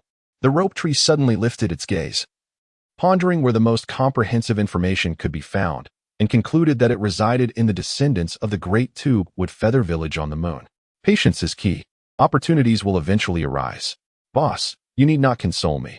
I have already accepted my fate. Hinata shrugged. As for Nezuki, he is my brother. Even in the absence of caged birds, I shall relentlessly strive to protect him. Shenshu cast a glance at him, declaring confidently that he was destined to stand at the pinnacle of this world, and that breaking a curse seal was merely a matter of ease. Shushu, you truly possess an audacious demeanor. Meichin jested immediately, adding, however, I am unwavering in my belief in your words. Haha, boss, I shall remember that. Upon entering the land of grass, the trio immediately assumed a state of vigilance. A year had passed since the Second Ninja War. Yet these small nations remained in a continuous state of turmoil. Incidents of ambushing leaf ninjas occurred frequently, for to them, leaf ninjas were indeed the most sumptuous of targets. Shushu unfurled the map and pointed to a specific location, swiftly exclaiming, the last place where teacher Orochimaru vanished lies at the juncture of the land of grass and the land of waterfalls. The terrain here is intricate, characterized by mountainous ridges and caves. Rihua, we shall rely on your Byakugan abilities. Leave it to me, Rihua declared, thumping his chest, within a 1-mile radius. The enemy will be utterly exposed. Enough with the theatrics. Shenshu chided with a chuckle, then continued, as per our usual protocol, Meichin, you will provide support and safeguard our rear. Meichin replied playfully, this lady shall not hesitate. And so, they set forth. An hour later, the trio arrived in a valley, flanked by mountains on 2 sides and bordered by a river. To the northeast lay the territory of the land of waterfalls. This must be it. Rope Tree crouched within a deep crater, seemingly the result of a water dragon technique. Sunlight slightly shook his head, boss. You underestimate the prowess of Master Orochimaru. In the midst of their fierce battle, this valley may not even withstand the aftermath. Suddenly, Meichin interjected. Is it possible that this valley is a remnant of their clash? Impossible. Rope Tree refuted. The terrain here is tranquil, not a product of human intervention.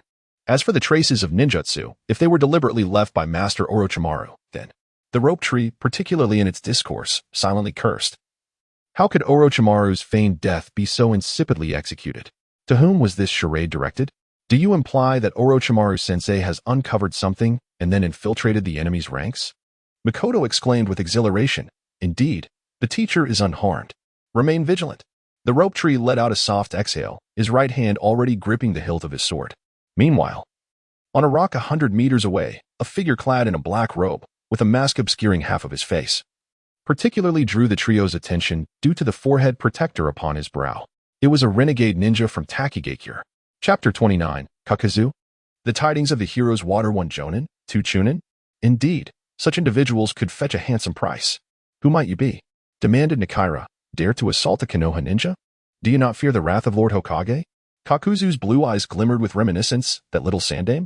Little sandame? Hold your tongue. Nakaira rebuked. How dare you show such disrespect towards Lord Hokage? Humph, I have once crossed blades with Hashirama. Though I was defeated, I have lived to see this day. Kakuzu remarked nonchalantly, do you consider Saratobi Hiruzen merely a little sandame? A bead of cold sweat trickled down Nakaira's cheek, his muscles tensed as he swallowed hard and whispered. Boss, what shall we do? Rope Tree took a step forward, tauntingly inquiring, are you the traitor from Takigakure, Kakuzu? Youngster, do you recognize this old man? Kakuzu was momentarily taken aback, pondering, is my reputation truly that vast? Even the young ones from Konoha are aware of me? A financial maestro. Who I ascenti familiar with your name. Rope Tree jested. Are you implying you wish to exchange us for money? So, does that mean you intend to collect the bounty on Konoha? With a chuckle, he continued, ah, young one, you certainly possess a fair share of knowledge. Given that, how about we decide on a method for your demise? Kakuzu scoffed coldly, unwilling to engage in further trivial discourse. As Shenshu waved his hand, Nicha immediately retreated 10 meters in caution. Slow down. Shenshu interjected hastily, there is a matter that has perplexed me for quite some time, and I would appreciate Mr. Kaidi's insight. Oh, pray tell. Kaidi replied, his brow slightly furrowing. This young lad seemed to possess considerable knowledge about him. I have heard that you attempted to assassinate Grandpa Hashirama from 800 miles away by throwing a shuriken. Is that true? Shenshu inquired innocently. Behind him, Nicha and the others were unaware of the unfolding situation and chuckled softly. Seeking your own demise. Kaidi, feeling insulted, erupted in fury. The incident involving the assassination of Senju Hashirama, despite being long in the past, still weighed heavily on his heart. Was it not normal for an assassination attempt to fail? It was as though the entire Takigakure village held him solely responsible for the failure. What do you think the strongest ninja in the world is? If I possess such skills, why would I serve you? With that, Kaidi unleashed a powerful gust of wind, forming a swirling vortex before him, which he directed fiercely towards Shenshu and his companions. Retreat. With a low growl, Shenshu swiftly drew his short blade and vanished from his position in an instant. Kakuzu felt a chill run down his spine, astonished by the remarkable speed of this Konoha youth, who, in a moment of carelessness, pierced through his chest. Did he succeed? Mikoto's lips parted in disbelief as she exclaimed, to think such a formidable foe could be struck down by Shenshu in a single blow? How powerful. Impressive speed for a mere child. Kakuzu turned his head, his gaze fixed upon Shenshu behind him. The angle at which he twisted his neck was beyond that of an ordinary human, yet Shenshu remained unfazed. With the aid of the Earth Grudge fear, he was well aware of the extremes one could achieve, and thus, he was not surprised. Earth Style, Earth Spear. The ropes constricted slightly, and the short blade in hand became ensnared within Kakuzu's form, rendering it impossible to withdraw. Kakuzu swiftly swept his right leg back, forcing the ropes to retreat a step. He gradually extracted the dagger and cast it aside, his ebony skin gradually returning to its original hue. Child, with your speed, I cannot hinder your escape. Attempting to slay me would be a futile endeavor. It would be wiser to abandon the notion altogether. Oh? The ropes were taken aback by Kakuzu's unexpected acquiescence. Was it possible that the trio did not meet his expectations? It was not out of the question, yet he had two inquiries to make.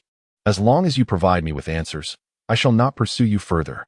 Child, I am not negotiating with you. Rather, I simply deem this battle not worth the effort, Kakuzu replied, his displeasure evident. Mr. Kaku, do remain calm. It is but a trifling matter for you. The ropes said with a cheerful demeanor. First, have you encountered Orochimaru? Second, I seek information regarding the hero's water from Takigakure. Child, do you harbor some misunderstanding about me? Kakuzu retorted, launching into action once more. His arm rapidly darkened, and with a powerful punch, he unleashed a tremendous force that created a resounding crack as it sliced through the air. The rope tree skillfully evaded the oncoming attacks, taunting Kakuzu. No matter how formidable your strikes are, if you cannot touch me, they are all for naught. With a scoff, he added, you seek your own demise. Enraged, Kakuzu swiftly altered his hand seals and bellowed, fire style, head hardening. A torrent of flames surged forth, incinerating everything in its path to mere ash. Water style, great waterfall technique. The figure of Shenshu suddenly descended upon the river, expelling a colossal sphere of water from his mouth, effectively thwarting the onslaught of flames. Kakuzu was momentarily taken aback, astonished by this young one's remarkable speed, skillful swordsmanship, and the sheer volume of chakra he possessed. When had Konoha produced such a formidable young adversary? As the water sphere collided with the flames, a mist enveloped the surroundings, nearly shrouding the entire valley in its embrace. Mr. Kakuzu, do not think of fleeing. Shenshu's ethereal voice resonated in Kakuzu's ears. I possess quite a keen sense of perception. I am unfamiliar with the likes of Orochimaru, Kakuzu retorted, his tone faltering slightly. As for the hero's water of Takigakure, it lies concealed within a hollow beneath the great tree. You shall discover its location upon your arrival in Takigakure. Thank you for the clarification, esteemed sir. Shenshu chuckled softly. I never expressed an intent to acquire the hero's water, merely intrigued by its existence. This matter does not concern me. Kakuzu dismissively replied, young one. Do you understand why it is called the hero's water? I have heard whispers, Shenshu nodded. It is said to amplify one's chakra manifold. Kakuzu's laughter betrayed a hint of derision. What constitutes a hero? Only those who have perished may be deemed heroes. The hero's water may enhance chakra, yet the price paid is one's lifespan. Youngster, I have no desire to engage in further banter. Do not impede my path, or our fates shall intertwine in a deadly confrontation. No sooner had he spoken than Kakuzu vanished from sight. The rope tree seemed to ponder, wondering if this fellow was truly so agreeable. However, since there were no personal grievances between the two parties, there was genuinely no need for a deadly conflict. Boss, he has departed. Richai observed the other's trail with a disdainful glance until it vanished from sight. Pay him no mind. The rope tree waved its hand, proceeding to the next objective. Water release, water dragon bullet. Fire release, fire dragon bullet. Earth release, earth dragon bullet. Shushu and Mei Qin, alongside their shadow clones, unleashed a devastating barrage of 3 elemental chakra types upon the unsuspecting crowd of grass ninjas. A mere minute later, the battlefield lay strewn with over a dozen lifeless bodies. while the remaining few had vanished without a trace. Boss, do they truly consider us easy prey? Richa complained. This is already the third wave of their ambush. Have they lost their minds? Men die for wealth, and birds perish for food. Shushu replied with a calm demeanor. They are merely a band of inconsequential ninjas, unworthy of our concern. As per our usual practice, we shall cleanse the battlefield and retreat. Understood. Mei-Chin and Richa cheerfully dashed onto the battlefield. For another opportunity to open their treasure troves had arrived. Though these individuals were impoverished, they represented an additional source of income. The rope tree gazed at them, vigilantly observing the surrounding circumstances. This is it. Rope tree, more accurately described as the shadow clone of rope tree, stood before a magnificent waterfall. After comparing it with the entrance of the hidden waterfall village on the map, he meticulously checked himself to ensure there were no exposed leaf village insignias. In a flash, he dashed into the waterfall. Chapter 30. Hidden Waterfall Village. The Water of Heroes rope tree was undoubtedly intrigued by the Water of Heroes. The prospect of significantly increasing one's chakra reserves was an irresistible temptation for anyone. As for the issue of longevity, what was that? Since Xingtong mastered the art of immortality, he came to a profound realization. Perhaps due to the existence of his attribute panel, his lifespan seemed boundless. However, in a ninja world where destruction looms at every corner, even if one hides in the shadows, the ominous threat of a tailed beast bomb could descend from the heavens at any moment. In such circumstances, the essence of heroism was undoubtedly tailored to suit him perfectly. Shenshu originally intended to approach the main body, but in comparison to Mikoto, the safety of Riji took precedence, making the Water of Heroes secondary. Ultimately, he decided to send a shadow clone to make the journey. Remarkably, this place was left unguarded. The rope tree is truly astonishing. Could this be the legendary tale of flourishing in adversity, yet perishing in comfort? One must admit that the location of Takagen village is exceptionally advantageous, which explains why. Despite being surrounded by 4 nations, it remains untouched by the ravages of war. As Shitian effortlessly approached the outskirts of Takigakure, he beheld the colossal tree described by Kakuzu. This was truly a magnificent giant. He momentarily pondered whether this tree could be a distant relative of the divine spirit tree. The ability to produce a liquid that enhances chakra seemed to possess an aura reminiscent of immortal cultivation. Takigakure, though modest in size, radiated an atmosphere of tranquility and comfort.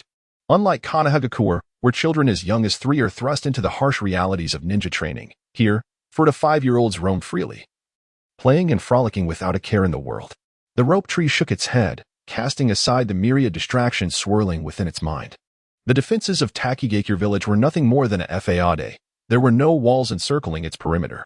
Merely at the forefront of the village stood a watchtower, serving as a means of vigilance. Inside the outpost, 2 or 3 large cats languidly dozed in a state of ennui. Am I truly in the right place? Who could have anticipated that such a village harbored 7 tails of human pillars? The tree swayed its head and quickly darted towards the colossal tree. You. Someone has infiltrated your village. Lying in bed, you, in a fit of boredom, turned over and waved his hand dismissively, saying, Zhoming, cease your chatter. I finally managed to fall asleep. I am too old to move much. Let the youngsters in the village handle these matters. Zhoming chuckled darkly. Heh, you. Once you depart this world, I shall venture out and indulge myself. It would be utterly dull without you. You scoff, dream on. Lord Ryuing has already set forth to search for the next Jinchuriki. You would do well to remain obedient. Ah, Zhoming exclaimed. Damn that Senju Hashirama, damn that Takigakure. Damn you. The rope tree effortlessly located the entrance beneath the colossal tree, heading straight towards the hidden place described in his memories. Is this it? He peeled back a layer of bark and discovered a gourd-shaped transparent glass vial, containing less than half a bottle of milky white liquid. The Water of Heroes? The rope tree swayed vigorously, and the liquid appeared denser than water. No matter how it was shaken, not a single bubble emerged. Could it be the fabled water of life? Young man, I advise you to set aside the Water of Heroes. It shall do you more harm than good. Who? Shenshu was taken aback, for he had not sensed the presence of this individual. Thud, thud. A series of footsteps echoed from the corner of the tree hollow, and an elderly man appeared before him, leaning on a cane. Young man, from which village do you hail as a ninja? The rope tree did not lower his guard due to his age. His voice, tinged with a hint of disguise, declared, Enough of this idle chatter. I am under the orders of Lord Kakuzu to procure a vial of hero's water. Will you attempt to obstruct me? Kakuzu? The old man sighed deeply. Indeed. The grievous spirit was truly a divine artifact, and he had not anticipated that it was still alive. However, Lord Takigakure had indeed acted with a lack of foresight. Would he be willing to return to the village? I would gladly offer him the position of advisor to assist the new shadow. Shenshu was taken aback and exclaimed, "Is such a fortunate event truly possible? In these times, the village is beset by new and old divisions, without a formidable force to uphold it. We may face utter annihilation." The elder appeared exceptionally despondent. "As long as he arrives, one can freely partake of the hero's water. There is no need to send you to steal it. I shall inform Lord Jiao Du of your words. However, the hero's water must also be taken away." Shenshu replied, raising the glass vial in his hand. "This is my mission. Failure to complete it would mean certain death for me." The elder, however, shook his head, stating, "According to village regulations, we must safeguard the hero's water from being plundered by outsiders. I find myself unable to comply. Then let our true abilities reveal themselves in conflict." Shushu coldly declared, "Behold, water release, water dragon bullet." The elder took a step back, adopting a defensive posture, only to witness Shenshu vanish into thin air. This is utterly preposterous. The elder fumed, feeling his ninja honor besmirched. "Summon the people. Lord Takian. Immediately dispatch someone to investigate the whereabouts of Kakazu and issue a mission to all 5 great hidden villages. Those who slay Kakazu shall be rewarded with 50 million ryo." Yes, the land of grass. The trio, seated comfortably, indulged in their rice balls. Over the course of a month, they traversed the entirety of the land of grass, ultimately uncovering the whereabouts of Orochimaru. "Boss, what shall we do next?" Nishiraku inquired with concern. The bandits they had encountered were evidently no ordinary ninjas. They not only possessed formidable strength but also operated in cohesive squads, akin to facing a regular army. It seemed as though an unseen hand was thwarting their investigation. "No need," Shenshu replied, shaking his head. "Once we finish our meal, we shall return to the village. But the mission is complete." The rope tree retrieved a note from the toolkit and handed it to the 2 individuals. "Do not investigate. Leave swiftly." After reading it aloud, Makoto looked up and remarked, "It's the teacher's handwriting." Indeed, the rope tree nodded, deeming our mission accomplished. Though the whereabouts of our teacher remain unknown, we at least know he is still alive. "How splendid!" The sunbeam exclaimed with excitement. "At last, we can return to the village. I long to indulge in a hot spring." Shushu paused momentarily, resolute in his determination to conceal the fact that he too had a stake in the village's hot spring establishment. The so-called round moon chain of hot springs had now flourished into a substantial enterprise. With an investment of 500,000 ryo, he commanded a 30% share, while abstaining from any management responsibilities. In the event of extraordinary circumstances, Shenshu would be the one to address them. Such circumstances pertain specifically to matters involving ninjas, whereas any official affairs would be deftly handled by Round Moon. It was at this moment that he realized Round Moon was, in fact, the daughter of the feudal lord of the Land of Fire. "Nakaira, I never would have imagined you to be one who relishes life's pleasures," he mused.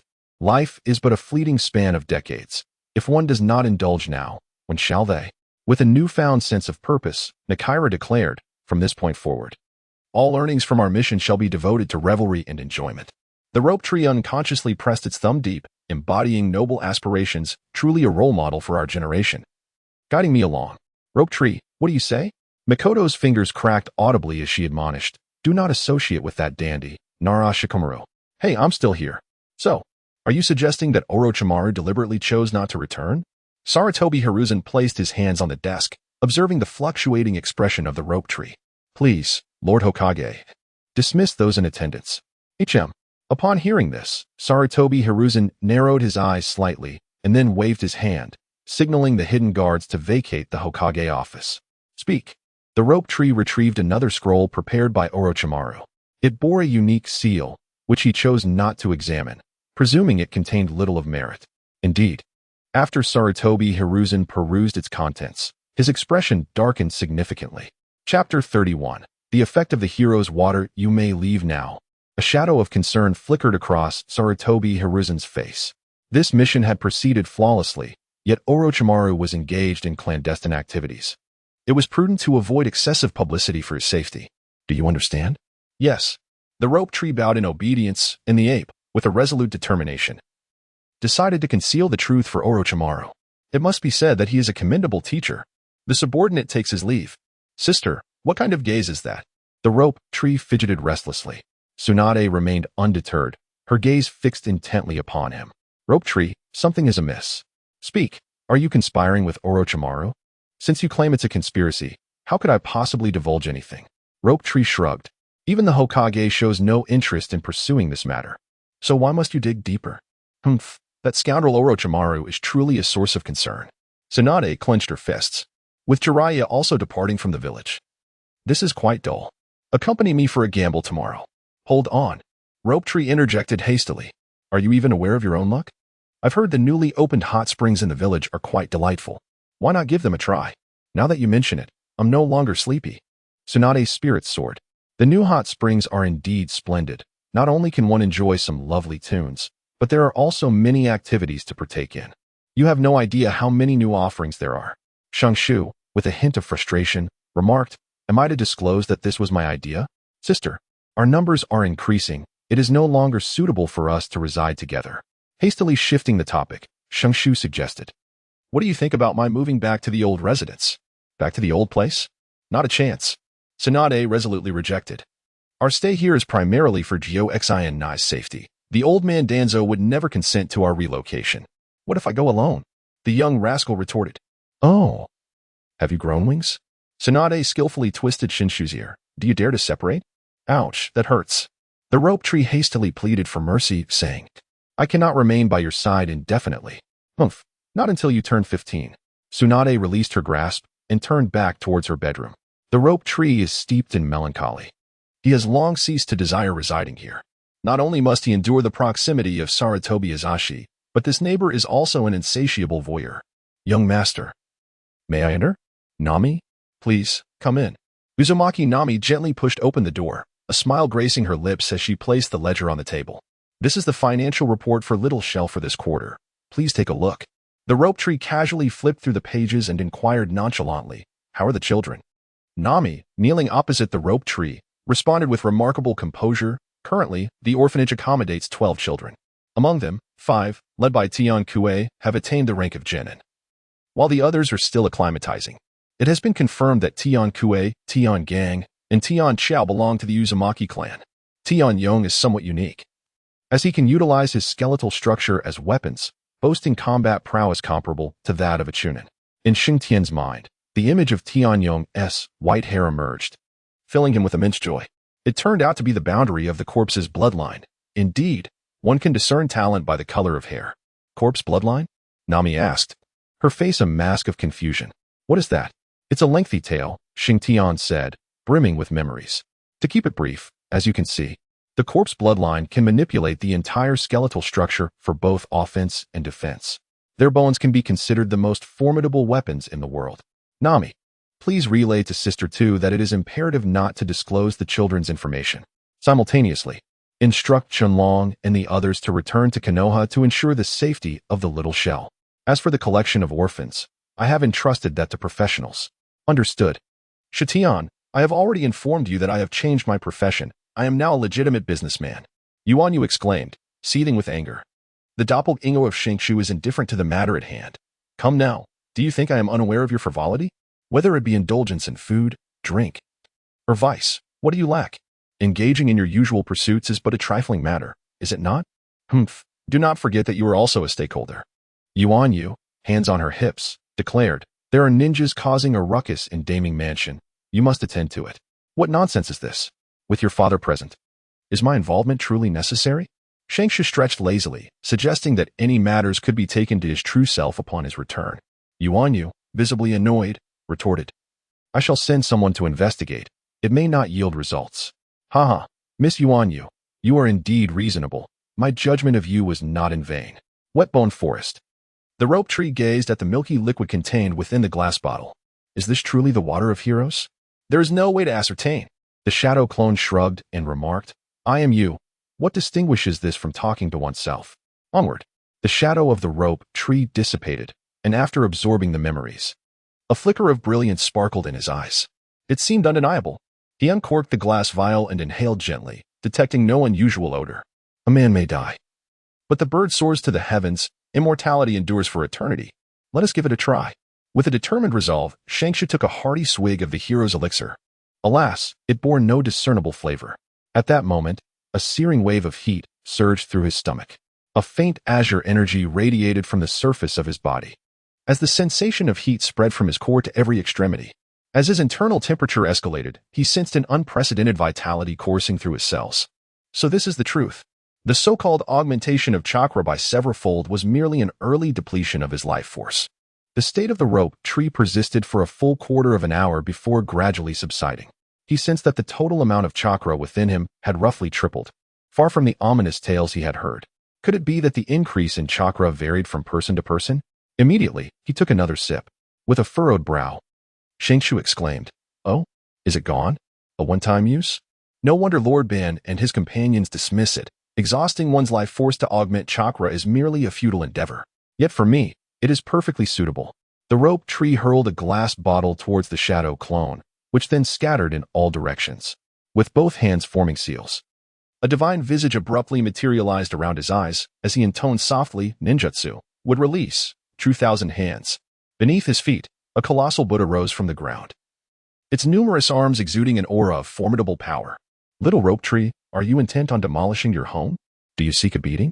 The soft-spoken slug suddenly unleashed a ferocious roar, commanding, "Now, at once, restore everything to its original state." Yes, yes. The rope tree, intent on unraveling the spell, unleashed the true myriad of hands, obliterating all the trees within a 1,000-meter radius. He gauged his chakra levels, and immediately, a gleam of exhilaration illuminated his expression. "Oh, how splendid! This hero's fruit is undeniably suited for me. What are you dawdling for?" The slug roared once more, demanding, "Restore it to its original state. At once." As the vine tree witnessed the slug's furious outburst, it dared not hesitate. With a swift change of hand seals, it exclaimed, "Would release. The domain of the trees descends." In the blink of an eye, the devastated forest was restored to its former glory. "Little vine tree, you are never to employ large-scale lethal ninjutsu in the wet bone forest again. Do you understand?" "Understood," the vine tree eagerly replied. "Slug sage, please calm your temper. If you become enraged, who will care for your well-being? Leave." "Understood." Chapter 32. Destiny. Shushu returned to his bedroom and promptly accessed the attributes panel. Name, Chinsho Shungshu. Age, 13 strength, 16 spirit, 24 constitution, celestial physique. Available points, 1. Has there been no change? Is it true that attributes can only be enhanced through conventional means? Rope tree was enveloped in confusion. He believed that since the hero's water could enhance cellular vitality, then physical prowess should significantly improve. Indeed, cheating was not as effortless as it seemed. In the 39th year of Konoha, Uchiha Makoto and Hyuga Hisashi successfully ascended to the rank of Jonin. Perhaps owing to their prestigious family backgrounds, neither of them held a position within Konoha. In other words, they found themselves unemployed and idling at home. As for me, I have no qualms. Hisashi reclined comfortably in a lounge chair, as merely eating and waiting for death was also a goal in my life. And what of Makoto? Hisashi suddenly sat upright, saying, "Big brother, you should start planning ahead." "What do you mean?" The rope tree, much like an elderly gentleman, leisurely sipped his tea. According to the younger brother's intel, Meichin's parents were intent on matchmaking her with Uchiha Fugaku. At this juncture, Nichi spoke, pausing to scrutinize Shinshu's expression, but upon noticing his lack of reaction, he grew disinterested and reclined once more. "Fear not," for Meichin adamantly declined, declaring she would only marry him. "Elder brother, you aren't even handsome. Be gone," Shenshu jestingly retorted. "It's far better than your disdainful glances. At least I'm on your side, or else I'd give you a good thrashing first." "Elder brother, while we may be familiar, your personal attacks are uncalled for," Nichi exclaimed in exasperation, without a couple of rounds at the hot springs. "Don't even think of flipping this page. No, you're still young and cannot grasp it. It's up to me," Shenshu countered, "though I call you elder brother. I am still a year older, mind you." Nichi, invigorated, declared, "I'll take your share." How naive. After their playful banter, Shenshu suddenly became serious and remarked, "Honestly, you should claim a position. Otherwise, the village will only recognize Hyuga Hisashi, and no one will know that a certain Nichi is no less capable.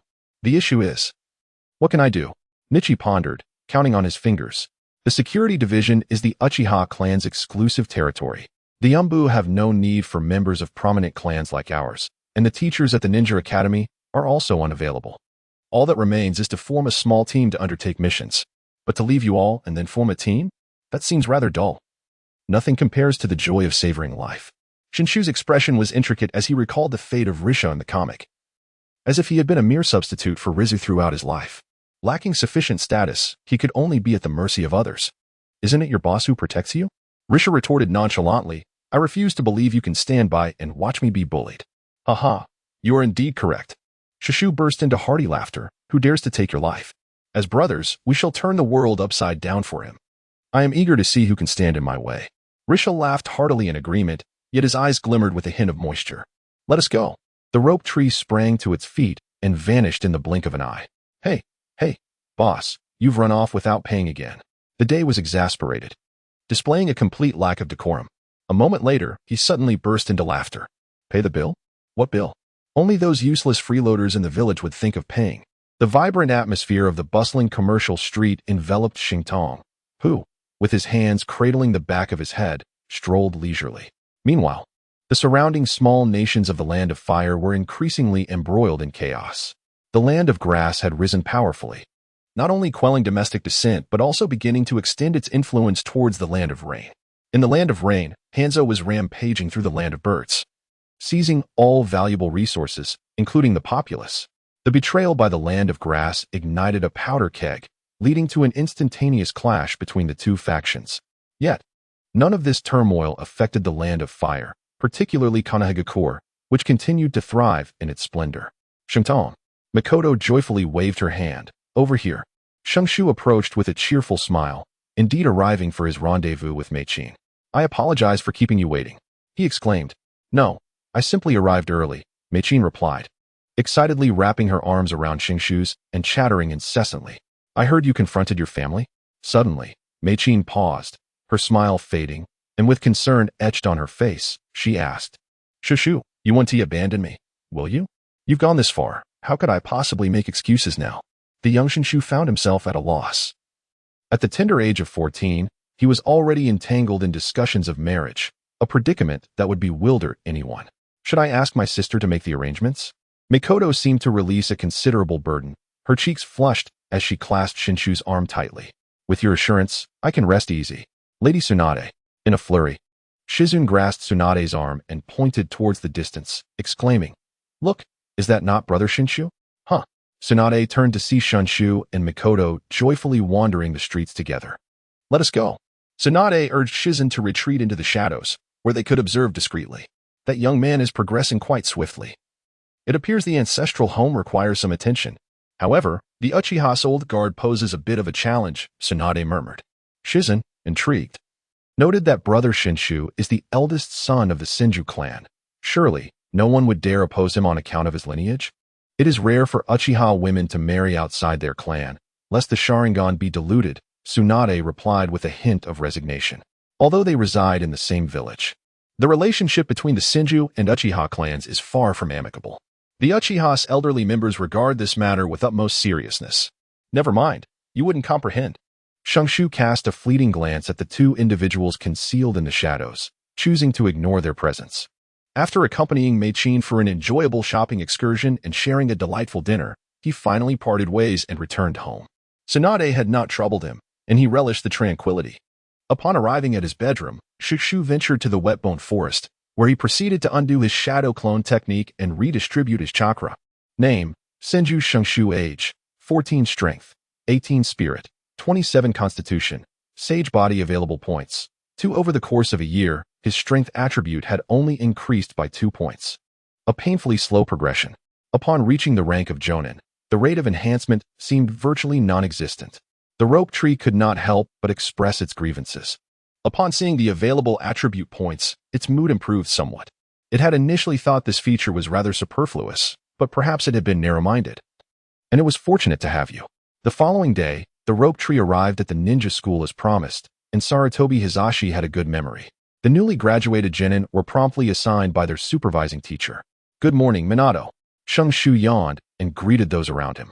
In truth, he was only acquainted with Shui men, while the others were merely familiar faces, their names escaping his memory. Shenshu, you are destined to become a teacher. So you must not be so languid, Shui Min remarked with a cheerful smile. The rope tree remained non-committal, shrugging and inquiring. Has the Hokage made arrangements for you? Indeed. As the door to the classroom swung open, Minato spoke while walking. Hatake Kakashi, Uchiha Obito, Nora Rin. The tree of fate twisted with unexpected pain, ultimately uniting these three individuals. Shall I intervene? Or perhaps I should intervene. Chapter 33, Class 7. In the end, Rope Tree chose to observe the unfolding events with patience. The trajectory of the Naruto world has veered off course, and it remains uncertain whether the battle at the Bridge of the Gods will transpire. I shall take my leave first, Minato said, giving Rope Tree's shoulder a reassuring pat. Do not keep your students waiting impatiently. You go ahead. I shall join you shortly. The Rope Tree waved its hand languidly, leaning against the wall, with the intention of having Shuamao appoint him as Kakashi's team leader. He was taken aback by Sarutobi Hiruzen's alternative arrangements. Once most had departed, the Rope Tree finally entered the classroom. Is there anyone who arrives later than I do? When Shenshu encountered Asuma, the setting sun cast a peculiar glow within the classroom, yet no further inquiries were made. The current heir of the Leaf Village. The choice of instructor was meticulously selected by Sarutobi Hiruzen himself. Among the candidates were Yuzuki Yugao, Yamanaka Aoi, and Akamichi Karui. Shirato found himself in a rather awkward situation. As a typical small team generally comprises 2 males and 1 female, with the latter often serving as a medical ninja. Consequently, the position of Akkad became somewhat uncomfortable, particularly since she was a transfer student. Ultimately, Sarutobi Hiruzen entrusted her care to Shirato. The assembly at the 7th training ground is scheduled to commence within 5 minutes. After finishing his words, Shenshu turned to leave. Shenshu-sensei, Asuma exclaimed loudly, do you know who our teacher is? Why haven't they arrived yet? I truly have no knowledge of that. Shenshu replied with a smile, young man, do not fret. Those who are meant to come will surely arrive. You 3 have 4 minutes remaining. Tardiness incurs a penalty. Ah, Shanshin Qingye exclaimed, springing to his feet in protest. Shenshu-sensei, why didn't you mention this earlier? 3 minutes. No way. In the 7th training ground, Shungtree stood idly at the entrance. To his surprise, Mitsuki Yuka was the first to arrive, followed by Akadama, while Yamashiro Aoi was the last to show up. Teacher Shungtree, they are all acquaintances. Is it really necessary to be so harsh? Yamashiro Aoi collapsed onto the ground, panting heavily. Shushu, with a mischievous grin, remarked, Ah, Qingye, you seem rather lacking, a bit feeble. Shanshin Qingye's complexion paled as he sprang to his feet, retorting, Teacher Shingshu, that's not true. You're speaking nonsense, it's not me. Enough of that. Shingshu chuckled lightly. Although we are acquaintances, the procedure must still be followed. Now, let each of you introduce yourselves, including your interest and chakra attributes. Shiyin, you may go first. Yes. The elegant Maowa Shiyin confidently stated, I am Maowa Shiyin. 5 years old, with wind and fire chakra attributes. I excel in swordsmanship and have a passion for it. Yusho Washi, 5 years old, possesses fire chakra attributes, with a fondness for glutinous rice dumplings and a distaste for spicy foods. My dream is to savor a variety of glutinous rice dumplings. Washi, if you continue to indulge like this, you may become a little round ball. Shungshu teased. Washi, clenching her fists, exclaimed, Senior brother, you're lying. That will never happen. Consider this a warning. Shushu pointed at Shanshin Qingye. It's your turn. Shanshin Qingye cast a suspicious glance at Washi and said, Teacher. Washi calls you senior brother. That makes us a generation shorter. We shall each speak for ourselves. Will you share or not? Shanshin Qingye, 5 years old, with fire chakra attributes, has an affinity for crows. As for my aspiration, it is to ensure the safety of the village. Shengshu recorded the attributes of the 3 individuals in a manual, seeking to understand their chakra affinities for future teaching reference. In the realm of ninjas, it is established that each person's body contains all elemental chakras, and the extent to which one can develop them is entirely reliant on personal talent. Much like the 3rd Hokage. All right. The Rope Tree retracted the manual, and we commenced the next procedure. As he spoke, he retrieved 3 bells from the tool pouch. Ding, ding, ding. It was the traditional leaf activity, the bell snatching contest. Originally, your group was required to collaborate to seize 3 bells to qualify. However, since we are all acquaintances, I shall offer you a concession. You need only to procure a single bell through any means necessary. Upon concluding his words, the Rope Tree affixed the bell to his waist and uttered a commanding shout, Commence. In an instant, the 3 individuals vanished before the Rope Tree. Ah! Their response was quite commendable. The Rope Tree yawned and sought a shaded spot to doze off. Meanwhile, activity stirred across various training grounds in Konoha. The crystal ball in Sarutobi Hiruzen's possession flickered through scenes before finally settling on the team led by Namake's Minato. The commotion primarily stemmed from Uchiha Obito and his companions. Perhaps influenced by the rope tree's demeanor, Kakashi displayed a less aloof demeanor, proactively extending an invitation to form a team. Although Obito was reluctant, he agreed to cooperate for the sake of completing their mission, with Noara Rin playing matchmaker among the trio. Hiruzen couldn't help but smile at Minato's progress with the Flying Thunder God technique. Truly, he was the young talent Hiruzen had always believed in. It was indeed impressive that Kakashi and his team could compel Minato to utilize such a technique. Hiruzen nodded in satisfaction. These young individuals represented the hopes of Konoha. As he recalled the rope tree's figure, a sudden flash of irritation crossed his mind when the scene in the crystal ball shifted again. That lazy individual. What to do? Akiyama Ao was a bit anxious. Although their teacher seemed full of flaws, he was, in fact, impeccable, a challenging opponent. I suggest we go back for a snack and then return. Whatever, Azuki replied nonchalantly. After all, senior brother hasn't he specified when we must conclude. Why do you call him senior brother? Ao inquired, momentarily distracted from strategy by his curiosity. Well, Azuki lowered her voice. It's a secret. Ao's expression brightened. While Yuzuki Yuin interjected with a smile, enough of that. We must prompt our teacher to move. Only then can we exploit his weaknesses. Ao, use your scatter thousand crows technique to flush him out. It's not the scatter thousand crows technique. It's the thousand crows technique. Ao retorted immediately. It amounts to the same. Yuin stated earnestly. When the time comes, I will launch a direct assault with my swordsmanship, while you and Azuki support with ninjutsu. With our combined strength, I believe we can secure the bells. Yuin, don't be overly confident. Senior brother's sword skills are top-notch. Oh, Yuin's eyes sparkled. Quick, tell me what else he excels at. I haven't witnessed senior brother in action, but he should be adept in both water and earth ninjutsu, Azuki remarked, her brow furrowing in concern. His agility and swordsmanship are exceptional. Don't expect a drawn-out battle. His chakra reserves far exceed our expectations. It seems our teacher is indeed an extraordinary individual. Ao exclaimed with delight, for he relished the thought of aligning himself with someone formidable. However, regardless, they had to take action. He did not wish to repeat a year at school. Let us proceed as planned. Yuin decisively declared. Ao, go scatter the crows. Ao reiterated. It's the thousand crows technique. Understood, now hurry. The rope tree reclined beneath the foliage, indulging in a light slumber, its lips curving ever so slightly in a smile. To my surprise, these little creatures seemed to rally under the leadership of the evening primrose, fortunately devoid of any troublemakers. Caw, caw, caw, as the rope tree gazed upward. It beheld a flock of crows soaring through the sky, heading straight towards it. Chapter 34. Everyone competes for the bell. Scatter 1,000 crows? Upon witnessing this, the rope tree promptly cooperated and dove into the depths of the forest. Fire release, grand fireball technique. A massive fireball surged forward, though its scale was considerably inferior to that wielded by Obito. Water release, great waterfall technique. The vine tree expelled a nearly spherical mass of water, neutralizing the fireball, and a thick mist immediately enveloped the surroundings. Now is the moment.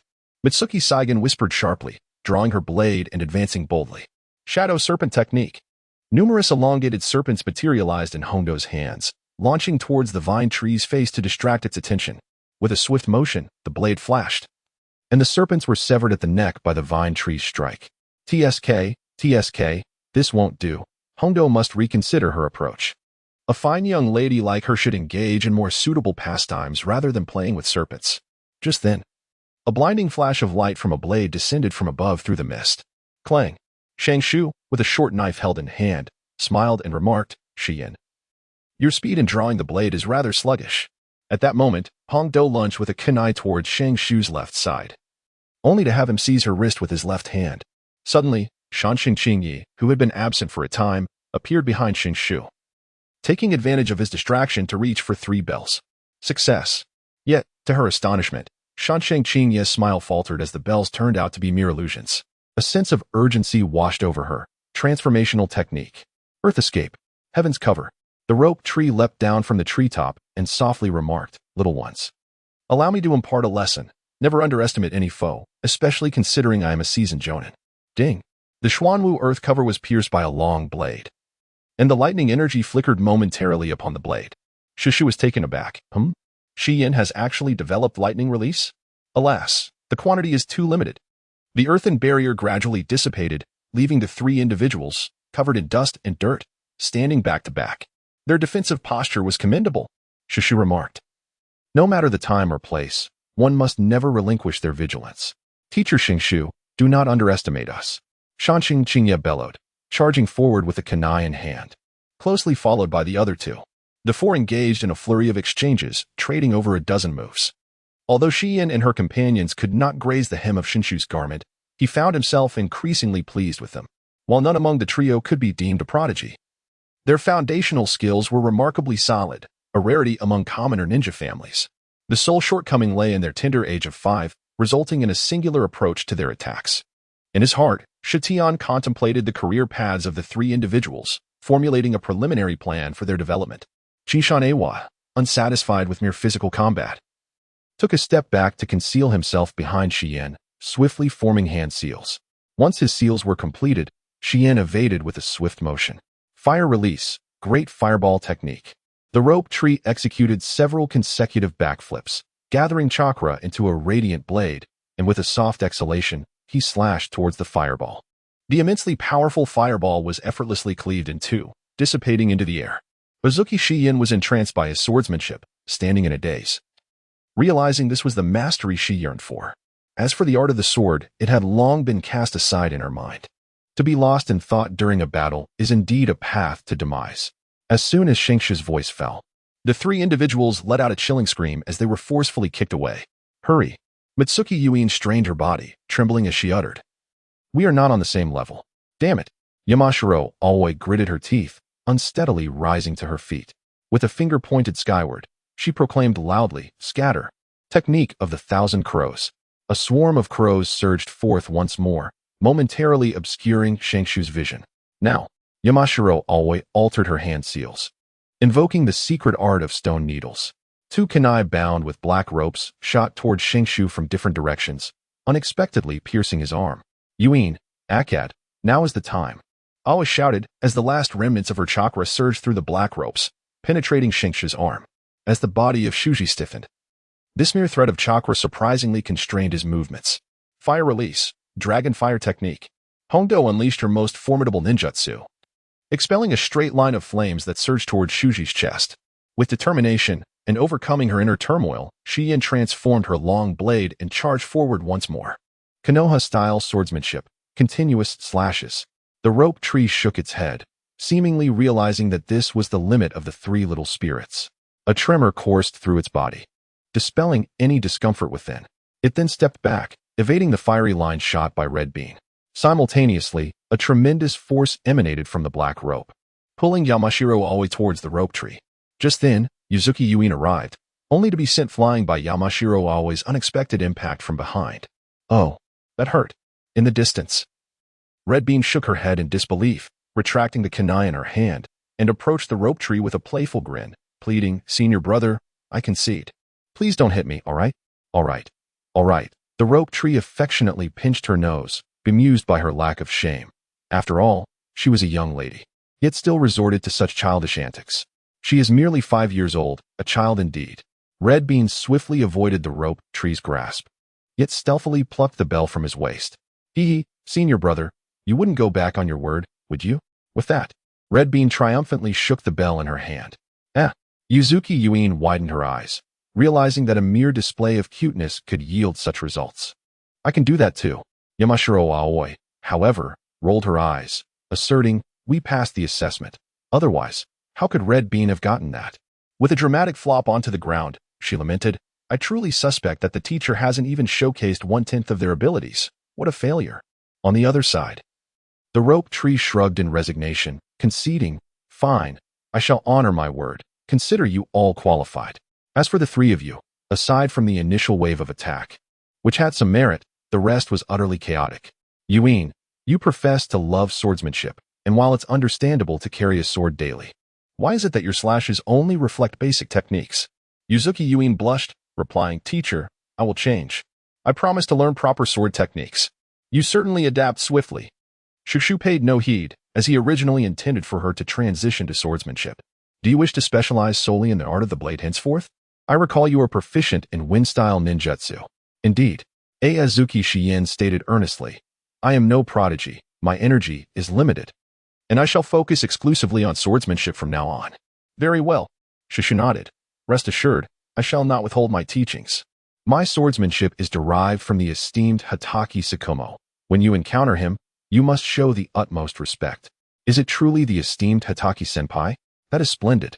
Azuki Shien exclaimed, vigorously shaking her fist, for Hatake Tsukumo was indeed her idol in the art of the blade. As for you, Aoyama, Shenshu remarked blandly, your ninjutsu is mediocre, your taijutsu is unremarkable, and in summary, you can be described in 4 words, utterly unexceptional. The greatest fear lies in mediocrity.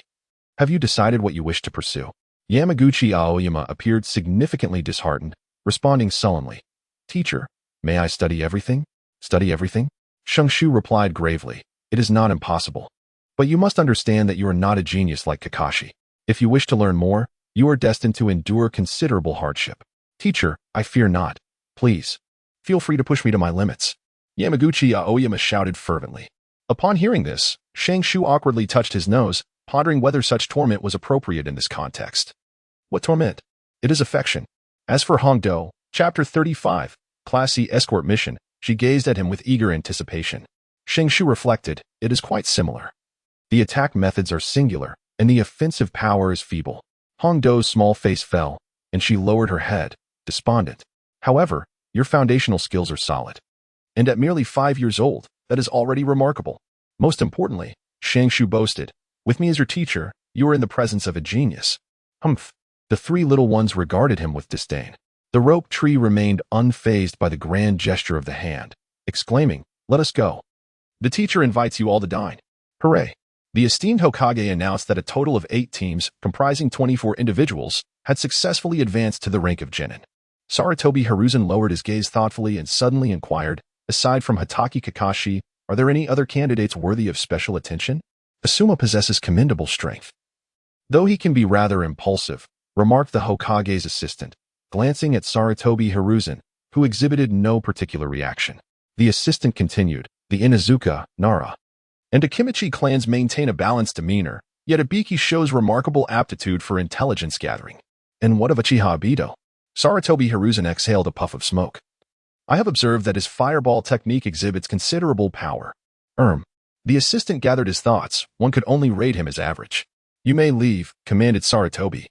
Yes, sir. He then fixed his gaze upon the crystal ball beside him, lost in contemplation.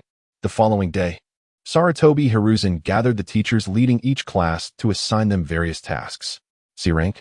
The rope tree opened the mission scroll, frowning slightly as he spoke. Hokage-sama, is this not a bit hasty? They are still but children. If I do not push you a little, you will not take any initiative. Sarutobi Hiruzen replied with a chuckle and a reprimand. Take a leaf out of Minato's book. He is your age yet handles twice the workload. Shinmu, I implore you to assign a different task. The atmosphere in the Hidden Mist Village is quite perilous at the moment, making it unsafe for the children. This is your mission. Sarutobi Izashi has resolutely decided that Shinmu should make the journey. The Hidden Mist Village is currently isolated, and the inability to relay information suggests that there may be some secrets at play. This is an opportune moment for you to investigate. Hokage-sama, such a brazen approach might lead to our annihilation before we even reach the Hidden Mist Village. Shenshu was reluctant to enter the land of water at this moment, as the third Mizukage of Kirigakure was firmly under the control of Obito, leading to relentless bloodshed among the villagers, not to mention the Leaf Ninjas. The task issuer had intricate ties with the higher-ups of Kirigakure. Sarutobi Hiruzen tapped his fingers on the table. Of course, one must not defy fate, especially when the lives of children are at stake. When shall we depart? Shenshu found it impossible to refuse and had no choice but to accept the mission. Tomorrow morning. Sarutobi Hiruzen pointed to another task, indicating that today they could allow the children to experience the thrill of a mission. The rope tree shrugged. Is there joy in weeding for others? Certainly. Sarutobi Hizashi smiled and added, especially when it comes to receiving rewards. As evening approached, Yueying and her companions trailed behind the rope tree, drenched and utterly exhausted. Teacher, is this the task? Aoyama shouted, weeding for others and finding pets. I'm nearly going mad. Indeed. The rope tree replied with a smile. Once a task is accepted, it must be completed. This upholds my credibility as a Konoha ninja. Is there not a more advanced task? Aoyama complained. There is. The rope tree paused, observing the eager expressions of the three. Tomorrow morning, we shall gather at the gate. Wow. The trio clapped in celebration. I will assign you techniques in swordsmanship and body movement. Do not forget. The rope tree instructed. Of course, I will not monitor you. It is entirely up to your self-discipline. Understood. They each returned home shortly after. Senior brother, do you truly believe that tasks take precedence over all else?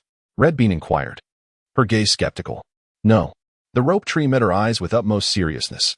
In my view, the preservation of life is paramount, even if it means forsaking the task.